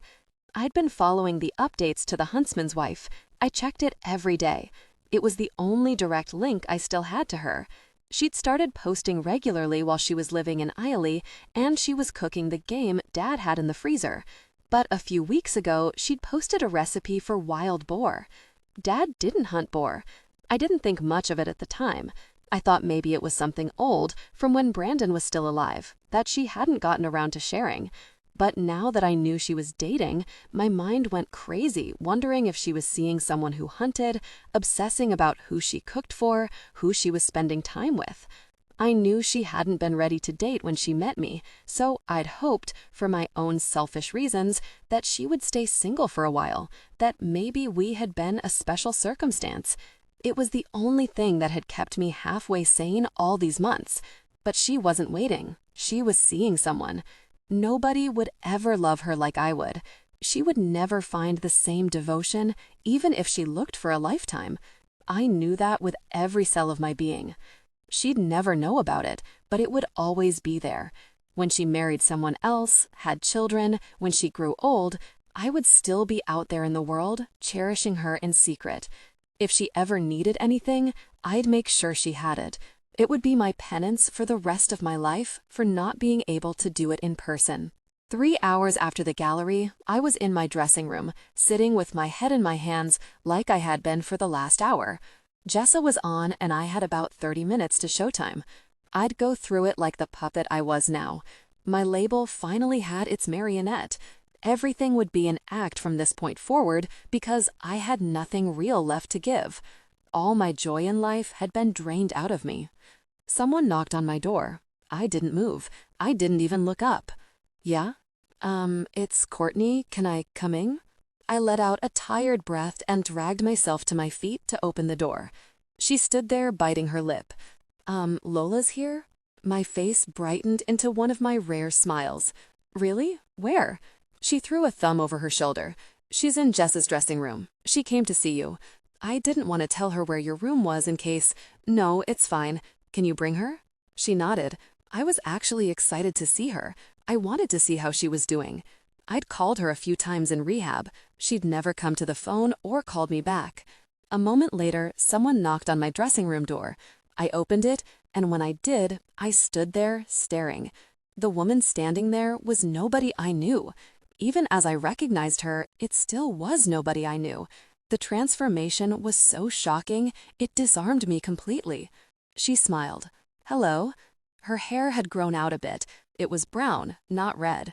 She wasn't wearing any makeup, and a scattering of freckles I never knew she had peppered her nose. She had a red tote bag on her shoulder, and she wore a baggy t-shirt, leggings, and flip-flops. She looked 5 years younger. She wasn't a rock star 3 months into rehab. She looked like a college student studying for finals, a babysitter after the kids had gone to bed, waiting for the parents to come home. Hi, I breathed. God, you look different. She laughed a little, sucking her lips together. Can we talk? Is that okay? Yeah, yes, sure. I let her in and closed the door behind her. She sat on the couch and I took the chair across from her. I couldn't stop staring. I didn't even blink. How was this the same person from all those months ago? The same woman who'd shown up at my trailer, 3 sheets to the wind and staggering across my really lawn? The gaunt, sharp edges of her cheekbones were gone, and so was the death shed carried behind her eyes the last time I saw her. Her clear green irises settled on me. Thank you for seeing me. I wouldn't have blamed you if you didn't want to. No, I'm glad you're here, I said. How have you been? You look good. Her hand went self-consciously to her head. When it gets a little longer, I can get extensions. She laughed nervously. I actually kinda like it because I don't get recognized. She put her hands into her lap and stared down at them for a long moment. I wanted to apologize to you, and to Sloan. I was messed up for a really long time. I wasn't myself, and I'm not proud of how I acted. When I didn't respond, her eyes came up to mine. I didn't know that was your girlfriend that night. I'd never seen her before, and Jessa had said Sloan was in Minnesota. I thought it was your assistant or something walking your dog. She swallowed. This is the first time I've really been sober and stable in almost 3 years. I know that's not an excuse, but it's okay, I said, putting up a hand. I accept your apology, if you accept mine. Her face went soft. She let out a long breath, as if she'd been holding it. I've been talking to Ernie about representing me. I need someone honest, you know? I smiled a little. He's a good one. She nodded. Most of them aren't. You're really lucky. I studied her while she seemed to struggle with what to say. I was wondering if you would ever consider letting me tour with you? I mean, it doesn't have to be full-time or anything, she said quickly. Maybe just the biggest venues or holiday specials? I leaned forward with my elbows on my knees. There'd have to be rules, I said. You'd need to stay sober. Hope flashed across her face. She nodded. Stay on your medication. And if you fall off the wagon, you exit yourself. You don't make me do it. She nodded again, and I sat there, searching her face for the old Lola. I didn't see her. I put out a hand. She looked at my small olive branch, and her chin quivered. Then she took my hand and shook it. I let go of her and reached across the coffee table to pull some tissues from the box. I handed them to her, and she held them, staring down at the tips of her toes, smiling through tears. I sat there, watching her in silence. I felt like I should tell her I was proud of her. I knew how hard it was to battle against yourself, to wrestle your desires down every single day of your life, to do what you know is best. But I didn't have the strength to talk about it. I probably never would. Sometimes the hardest place to live is the one in between. And sometimes in between is all you'll ever get. She wiped at her nose. I should go, she said after a moment, starting to get up. I don't want to cause any more problems for you with Sloan. I laughed a little and sat back in the chair. Sloan and I broke up the night you left. She blinked at me, perched on the end of her cushion. Was it because of me? I shook my head. No, not really. I just couldn't give her the life she deserved. Lola sat there, clutching the wads of tissues I'd handed her. I'm sorry, Jackson, but you know it's probably for the best, right? I do, I said quietly. This business isn't the greatest for relationships. She looked away from me for a moment. I never told you this, but her eyes came back to mine. When I met you, you kind of reminded me of someone. She shook her head. Just someone I used to know, a dancer. She trailed off, and it was a long moment before she continued. I think that's why I was always drawn to you, you know? I let out a small laugh through my nose. I get it. If I ever met someone who reminded me of Sloan, I'd probably never meet someone who reminded me of Sloan. I just wasn't that lucky. Lola wiped at her nose with a tissue. Then she looked around her like she'd just remembered something. She reached down and picked up her tote bag. I forgot to tell you, I brought you something. She sniffed as she pulled a folder out. Feel free to say no. It's just Ernie mentioned that you're having a hard time writing, and I thought. She took a deep breath. Here. She handed it to me. What is it? I asked, taking it. She gave a one-shoulder shrug. I wrote some music when I was in rehab. She laughed again. I wrote a lot of music. You inspired me, Minnesota. I snorted, despite it being a bad joke. I opened the folder and looked at the sheets inside. If you sing them, I'll get royalties, she said, and I need the money. I wrote them just for you, and Ernie says they're good. She trailed off when I didn't look up to answer her. My eyes pored over the verses. The music danced around my mind like lightning bugs. I flipped the pages, hearing the songs in my head. They were good. I mean, they'd need a few tweaks here and there to make them mine, and some of them weren't finished, but they were amazing. I looked up at her. How many are here? 22? I almost choked on the laugh. 22 songs, I breathed. I had to put a hand over my mouth. It was almost 3 albums worth. My freedom. She'd just handed me my freedom. Thank you, I whispered. You'll take them? I nodded, my eyes tearing up. Yes, of course. 'Cause I know you write your own songs. And you, Lola, it would be an honor to sing these. I looked her in the eye, and she stared back at me almost shyly. My name is Nikki. I tilted my head. What? My name. It's Nikki, not Lola. Will you call me that from now on? I had to muscle down the knot in my throat. Yes, I'll call you that. And you call me Jason. I paused for a long moment. It's nice to finally meet you. She smiled. It's nice to finally meet you too. I looked back down at the music in my lap, and a jab of sorrow overcame me. I had my way out now. I'd need a couple more songs, but that was nothing. Hell, maybe Lola would help me. My label would stagger the releases, probably 1 a year and a tour to support each. But 3 more years wasn't 10. But it didn't make any difference for me and Sloan. Lola peered around the room like she could tell I was broken, and she didn't want to stare at the cracks. What's that? She asked, nodding to the paper-wrapped painting I had propped against the wall. I cleared my throat. It's just something I bought. Oh, can I see it? I nodded, and she got up. When she peeled off the brown paper to look, she gasped. Wow, That's a really cool photo of you." I looked up and had to clutch a hand over the punch to my heart. It was me. Sloan had painted me. I stood in the lake, in my waders. It was that day in Eli when I'd been putting in the dock. It was the moment right before I'd kissed her. Tears threatened, and I had to put a hand on my mouth. She'd painted this from memory. It was like seeing the moment through her eyes. This was how she had seen me that day, smiling and happy. I'd been happy because she was there, and I'd never be that happy again. She wanted to get rid of it. She dropped this off to be sold and then left on a date. The tears in my eyes rolled down my cheeks, and I let them. "What's wrong?" Lola asked. I shook my head. "My life is a mess," I said, talking to the canvas. She laughed a little. "Someone smart once told me, you can start over again. Start now." But it was too late for starting over.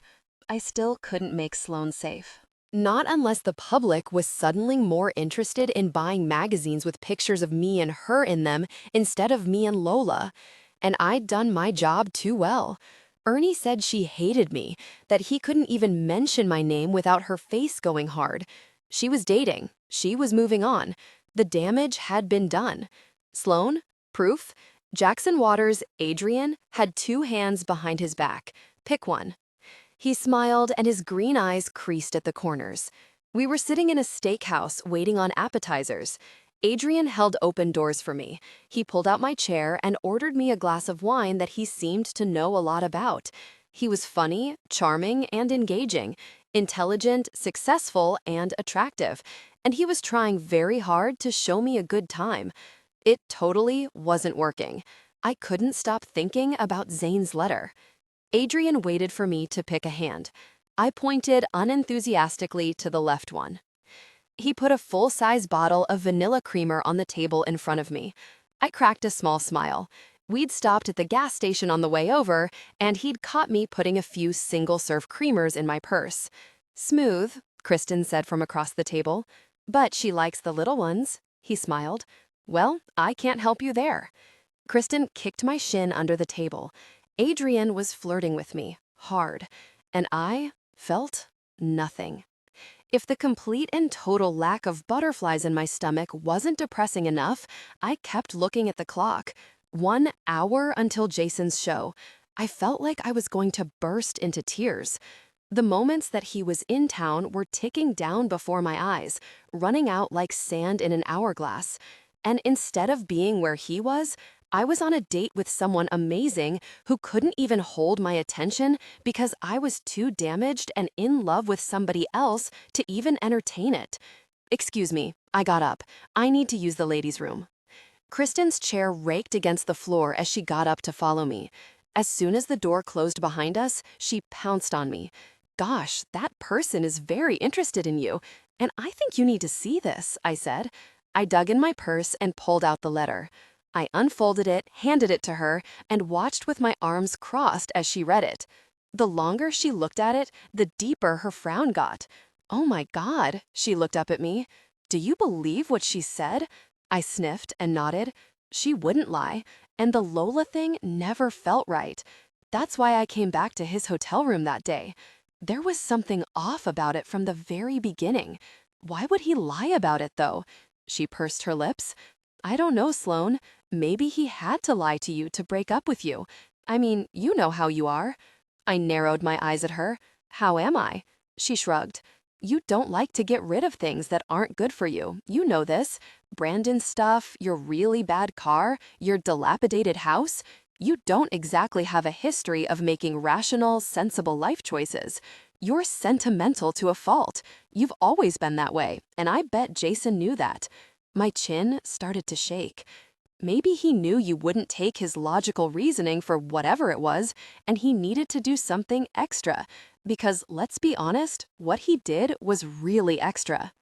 I leaned over the sink and snatched a paper towel out of the dispenser.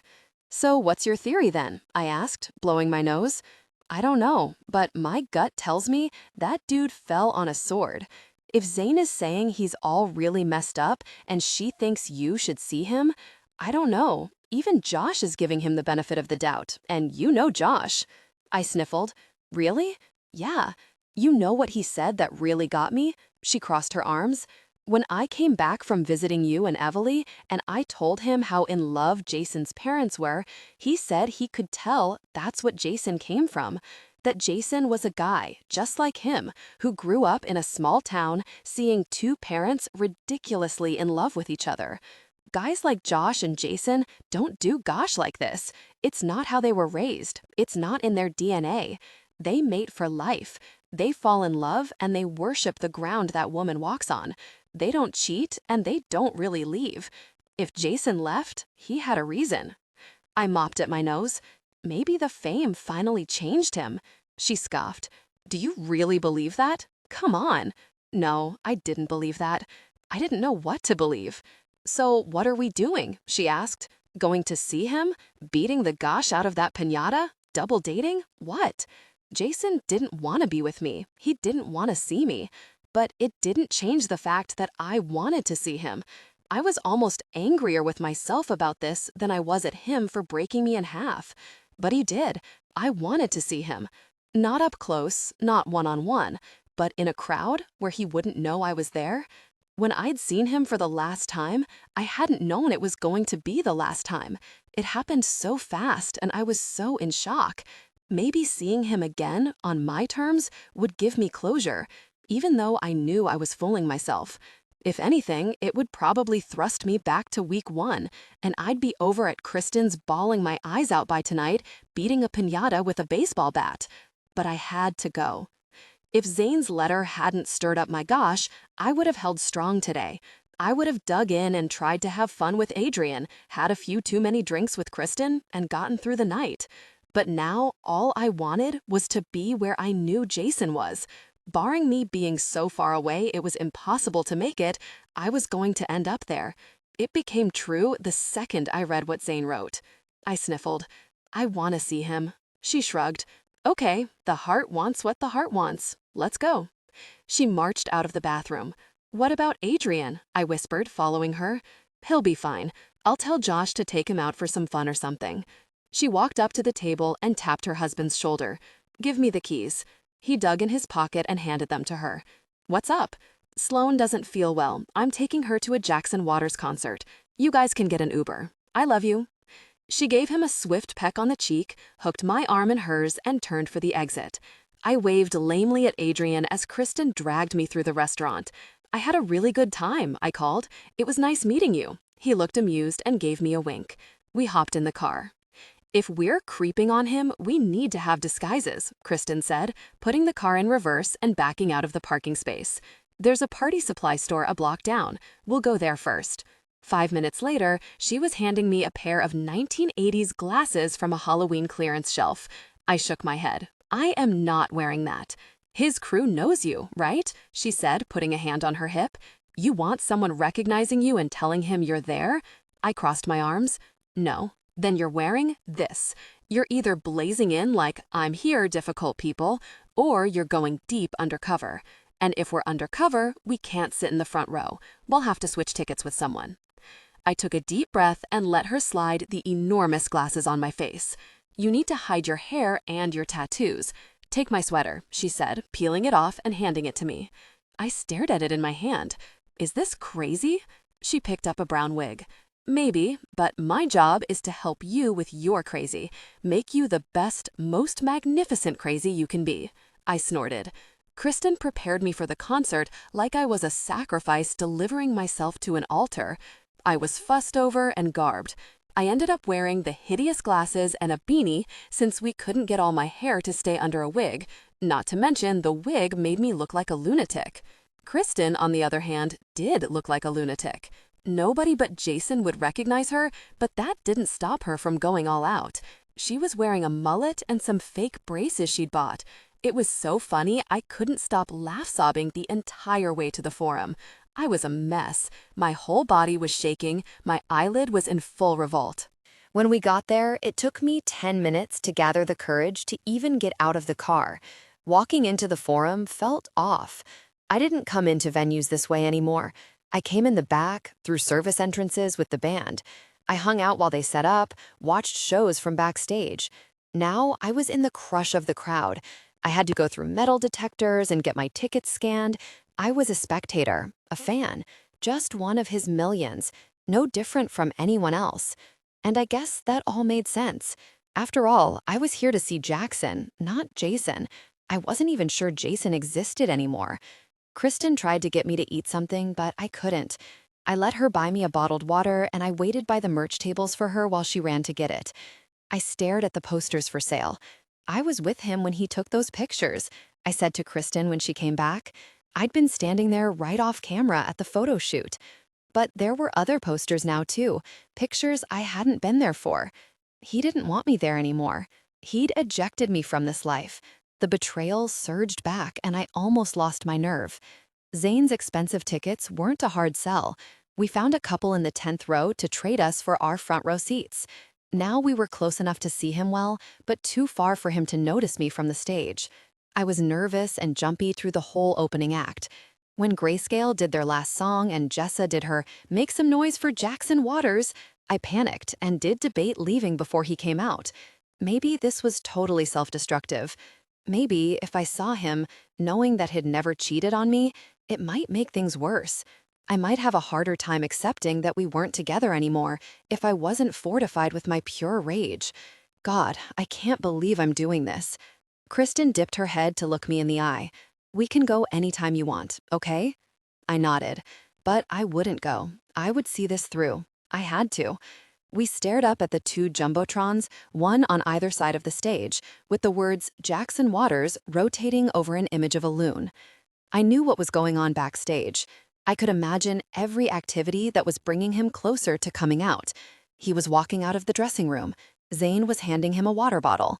A production manager was jogging in front of him, stepping over thick black electrical cords, speaking into a headset so the rest of the band would know it was time to gather by the curtain. Jason would put in his in-ear monitor and hand his water back to Zane. He'd open and close his fists to warm them up the way he always did before he went on.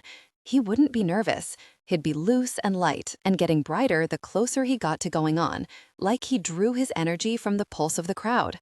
And then, there he was. He burst onto the stage through fog and fireworks in a white t-shirt with a navy velvet jacket over it. His hair was longer than I remembered on top, but it looked good.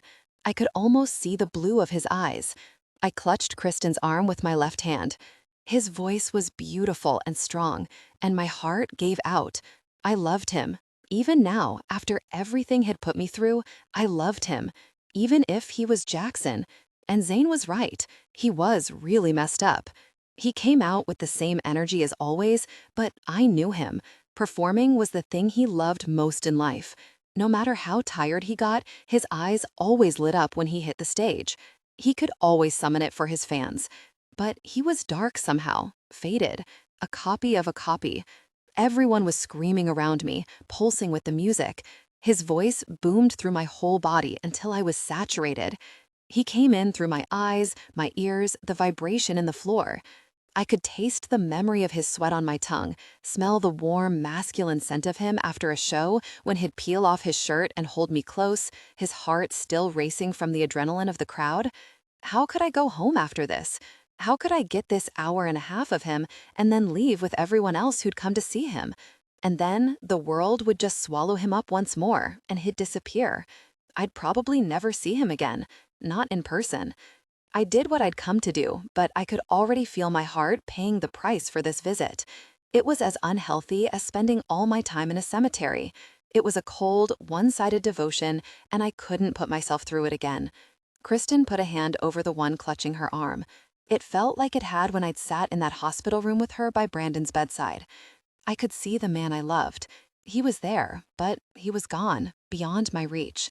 The feeling was crushing, a helplessness no one should ever have to know. And now I'd known it twice. Kristen pulled tissues from her purse and put them into my hands. "Thank you," I sniffed, pressing the tissue under my eye. "God, I would have never left him," I said, shouting over the music. "No matter what. I would have followed him around the world like a groupie for the rest of my life." Kristen paused a minute and then leaned into my ear so I could hear her. "Did you ever think maybe he wanted more for you than that?"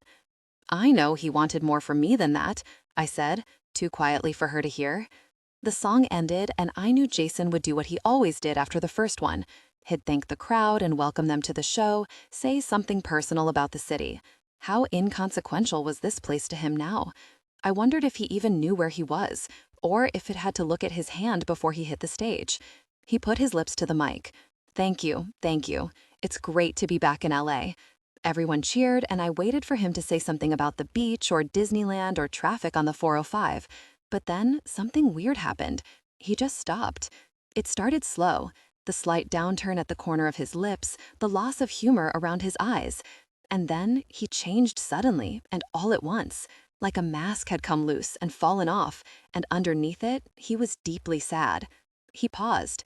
He paused so long, the crowd started to murmur.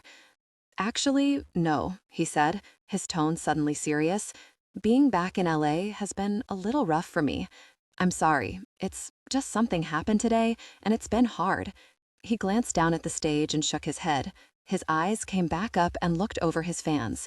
You guys don't know this, but I met the love of my life in Los Angeles. I sucked in a shock of air and my heart stopped dead in my chest. The crowd whistled and hooted, but Jason put a hand up. No, it's not who you probably think it is. The tabloids get it wrong most of the time. Lola Simone and I are just colleagues and good friends. No, this woman, he seemed to struggle with it. She was incredible. She found my dog, actually. That's how I met her. Wouldn't give him back. Said I had to prove I loved him first. He laughed a little and the crowd laughed too. He went on. We fell in love really fast. I know people say love at first sight, but it really was. Hell, I loved her before I even laid eyes on her. She came on tour with me. She's this amazing artist, and she couldn't paint on the road. He clutched the microphone stand with both hands. Being on tour isn't easy. It's exhausting. And she was willing to do it because she loved me, even though it meant making a lot of sacrifices. But there were some bad things going on that I couldn't tell her about, really scary stuff.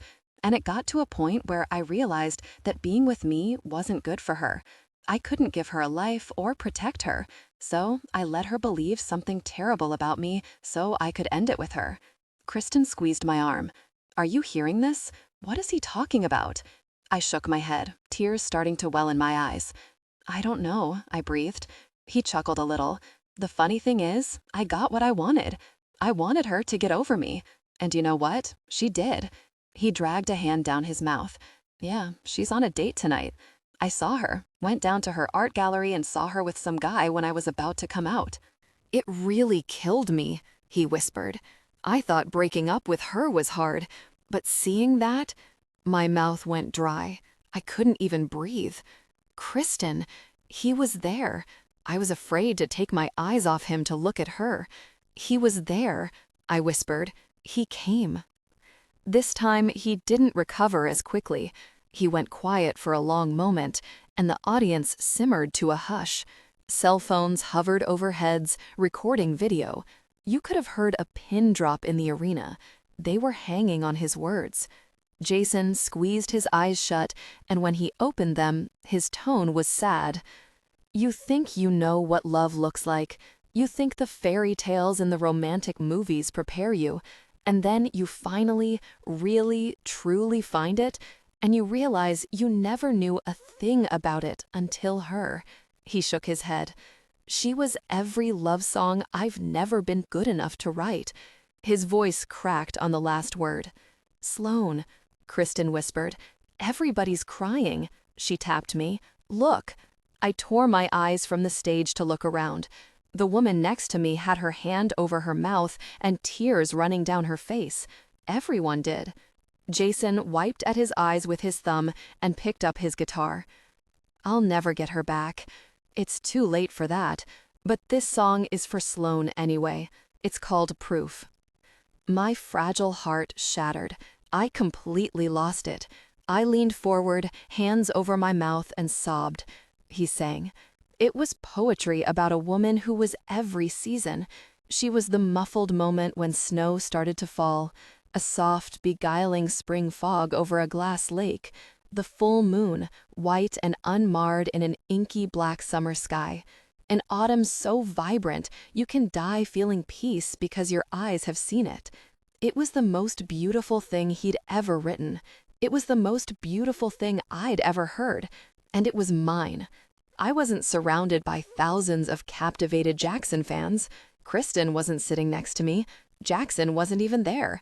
This was Jason singing, and every word was a declaration of unrivaled love, an apology, and a plea for forgiveness. To no one, because he didn't even know I was here. He thought it was nothing but a cry into the void to a woman who'd moved on. He was so wrong. When it ended, the crowd went insane. I'd never heard them like that, not even after his most popular songs. His sad eyes scanned his screaming fans like none of it mattered to him, like he didn't care one way or another whether they liked it, because he was too broken to feel anything but the emptiness that I'd been feeling for the last 3 months. And then he stopped cold. He put a hand up to block the lights and squinted out over the crowd. "Oh, my God," Kristen breathed next to me. He just stood there, staring at me. It wasn't possible. I was one face in the thousands on the floor. I was buried in the crowd. I had a hat on and glasses, and the lights were in his eyes. But he was looking right at me. He was looking at me so intensely, people started turning around to look at me too. I couldn't move. I was frozen to my seat. And then Jason dropped his guitar and jumped off the stage. A laughing sob burst from my lips.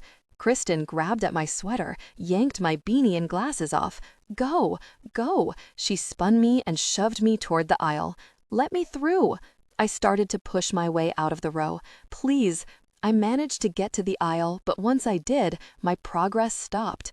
I wasn't the only one trying to get out. Bodies surged toward the front. Fans folded in around Jason on all sides, and I lost sight of him. I only knew where he was because they kept the jumbotrons trained on him as he tried to make his way through the throng. It was complete mayhem. He didn't have any security with him like he usually did. He'd stage dived before they knew what was happening. There was nobody to keep the swarming fans back. "Jason!" The chaos drowned out my voice. Everyone was pushing in the same direction I was, trying to get closer to the same man. I wasn't moving. I looked around frantically. I had to get higher. I climbed a seat and stood on top of it, people bumping into my back and legs. He was still 15 feet away, but he saw me. Sloan.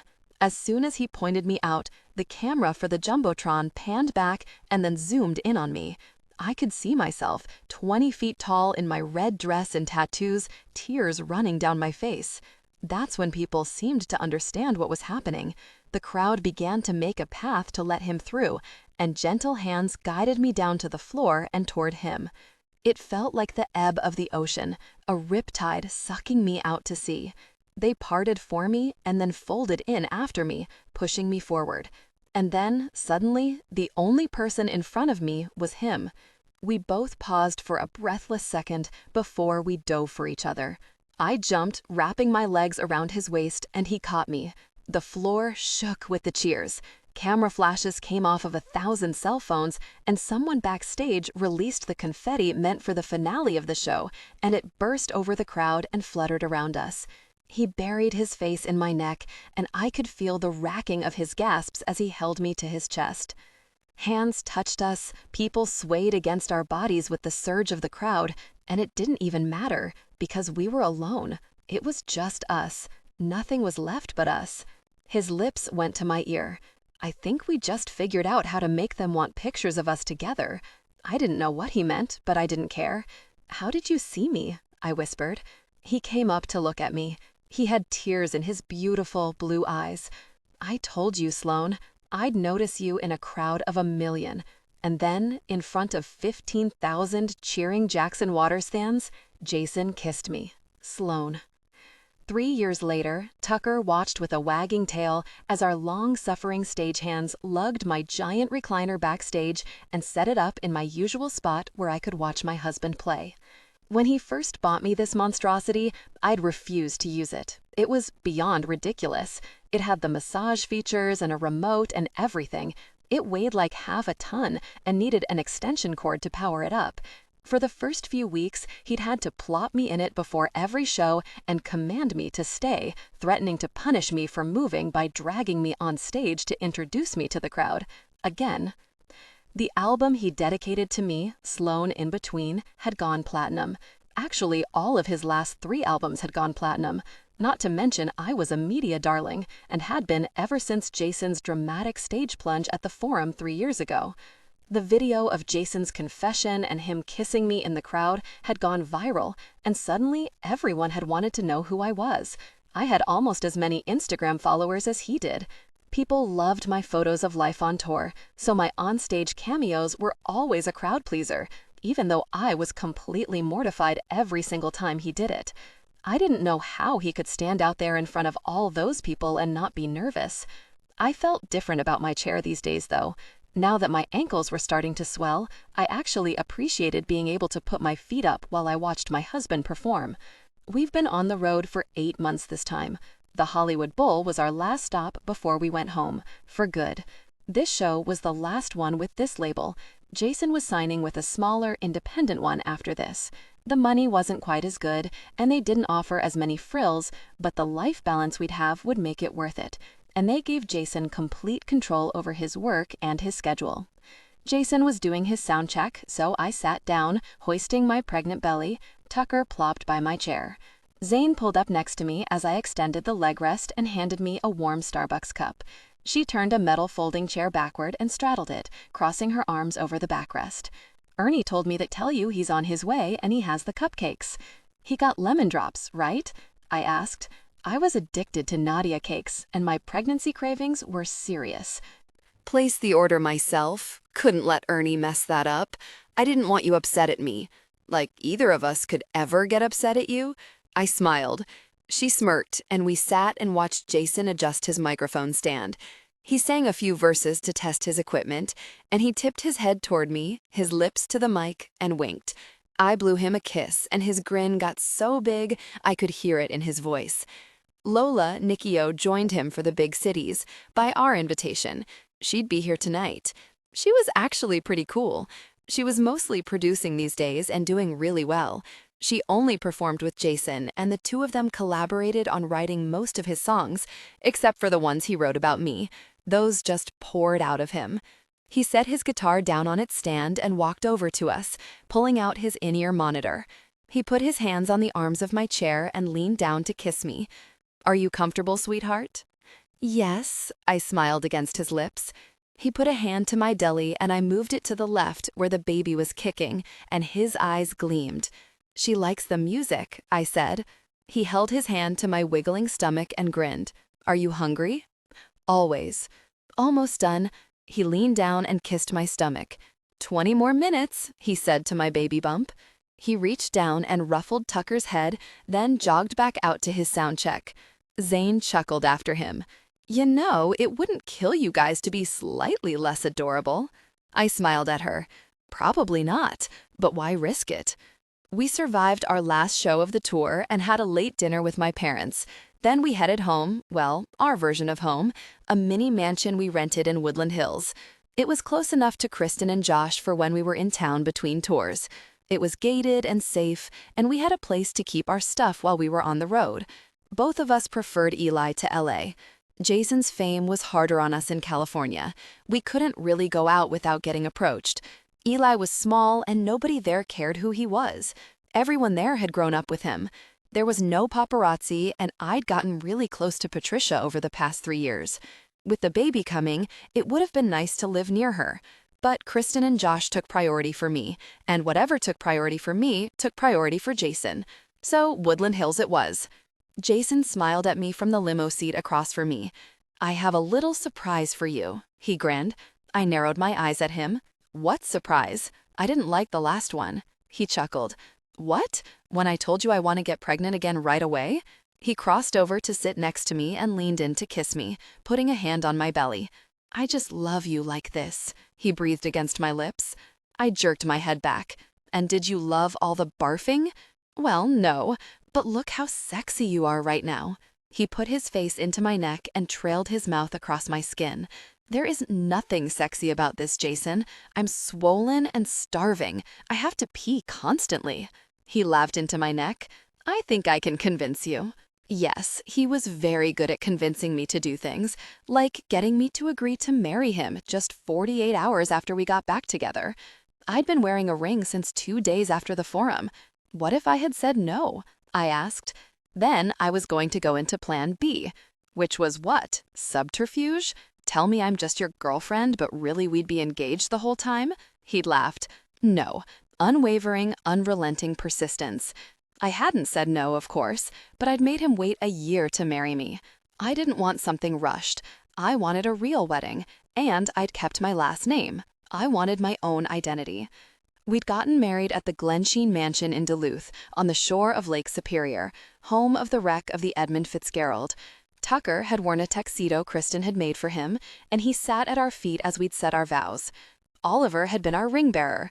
Ernie, David, Zane, and Josh had stood next to Jason, and Kristen had stood next to me, the way it was always going to be. So what's your surprise? I asked, closing my eyes as he kissed my neck. It's at home. We stopped at Forest Lawn like we always did when we came to town, so I could visit Brandon. Jason usually stayed behind in the car to give me some privacy, except for one time, right before we were married. He'd asked to have some alone time at Brandon's grave. He'd spent a half an hour there while I watched from the car. He didn't tell me exactly what he'd said, only that he was thanking him and letting him know he was going to take good care of me. It meant a lot to me that he'd told him that. Jason and I both gave blood on Brandon's birthday, a tradition we vowed to keep for the rest of our lives. When we pulled up to the curb in front of the house, Kristen and Josh were out front with their kids and stuntman Mike. My surprise? I beamed at Jason. We weren't supposed to see them until tomorrow. He winked. I got out and Kristen ran to me. I hadn't seen her in 5 months. Look at you and your current state, she said, putting her hands on my belly. Does Jason know what this baby is about to do to your body? Yes. And can you believe he wants to do it again right after this one comes out? She arched an eyebrow. That's 18 months without raw cookie dough and real coffee. Has he met you? We both laughed. Jason and Josh hugged, slapping each other on the back. They saw each other as much as I saw Kristen. The guys flew out to Minnesota for the deer and duck openers, and we'd all spent a week in Eli right before the tour so he and Jason could go ice fishing. They were practically best friends. Kristen said they were having a bromance. I hugged Kimmy and Sarah, Kristen and Josh's adopted daughters. They were 9 and 11 now. 2 years ago, Josh had gone on a fatal heart attack call at work. The man who died was the grandfather and sole guardian of his 2 granddaughters. Kristen and Josh stepped in as emergency foster parents. The girls' adoptions had been finalized just a few months ago. They were amazing kids. How have you guys been? I asked, scooping Oliver up into a hug. Oh, just doing the married thing, eating tacos with that one special person for the rest of our lives. How was the tour? Kristen asked. Piece of cake. Glad it's over, though. I straightened from my hugs with Oliver and put my hands on my lower back as I walked to the gate. Are you going to autograph my cookbook for me? Kristen asked. I laughed. Sure. I'd published a cookbook, Slow Cooker Recipes by the Huntsman's Wife. I'd developed most of them in the bus, on tour. All the recipes had conversions for wild game. And I painted on tour too. I had a 2-year waiting list for my artwork. I'd made the road my home. Being on tour was as easy to me now as breathing. I started to punch in the code to the gate, but it wasn't working. I wrinkled my forehead. This thing's broken. You're at the wrong house, Jason said from behind me. I looked back through the gate. No, this was the house. The same one we'd rented for the last 3 years. I turned around confused. Kristen was beaming at me. I looked over her shoulder at Jason and Josh, watching me from the curb. They stood next to each other and grinned like conspirators. What's going on? I asked, looking back and forth between them. Kristen looked giddy. You moved. What? She smiled. So did we. You moved? When? Where? The 3 of them looked at each other like they were trying to decide who should answer me. Jason volunteered. He stepped up and took my cheeks in his hands and kissed me. To Eli. I gasped and whirled on Kristen. What? Jason grinned. We bought houses next to each other. 100 acres combined. Private, safe, a room with a lake view for you to paint, and a recording studio for me. We needed the bigger place, Josh said, putting an arm around his smiling wife. Kristen looked at her husband and he grinned at her. Josh quit the fire department. He got a job with the Forest Service in Minnesota. And, she paused, our surrogate's pregnant. What? I breathed. She's due in 3 months, she said, beaming. I put my hands over my mouth. We get to have babies together? She nodded, her eyes tearing up. I'll be able to snowshoe to your house in a blizzard to borrow a cup of frozen milk. I laughed, taking turns hugging them all through tears. I ended with my husband and put my face into his chest. He put his lips to my ear, his arms wrapped around my back, trying to keep all my promises. All I could do was nod. The baby kicked between us, and I felt so much happiness my heart threatened to burst. When I pulled away, he kissed me, his eyes a little misty. Come on, we have a plane waiting. It's time to go home.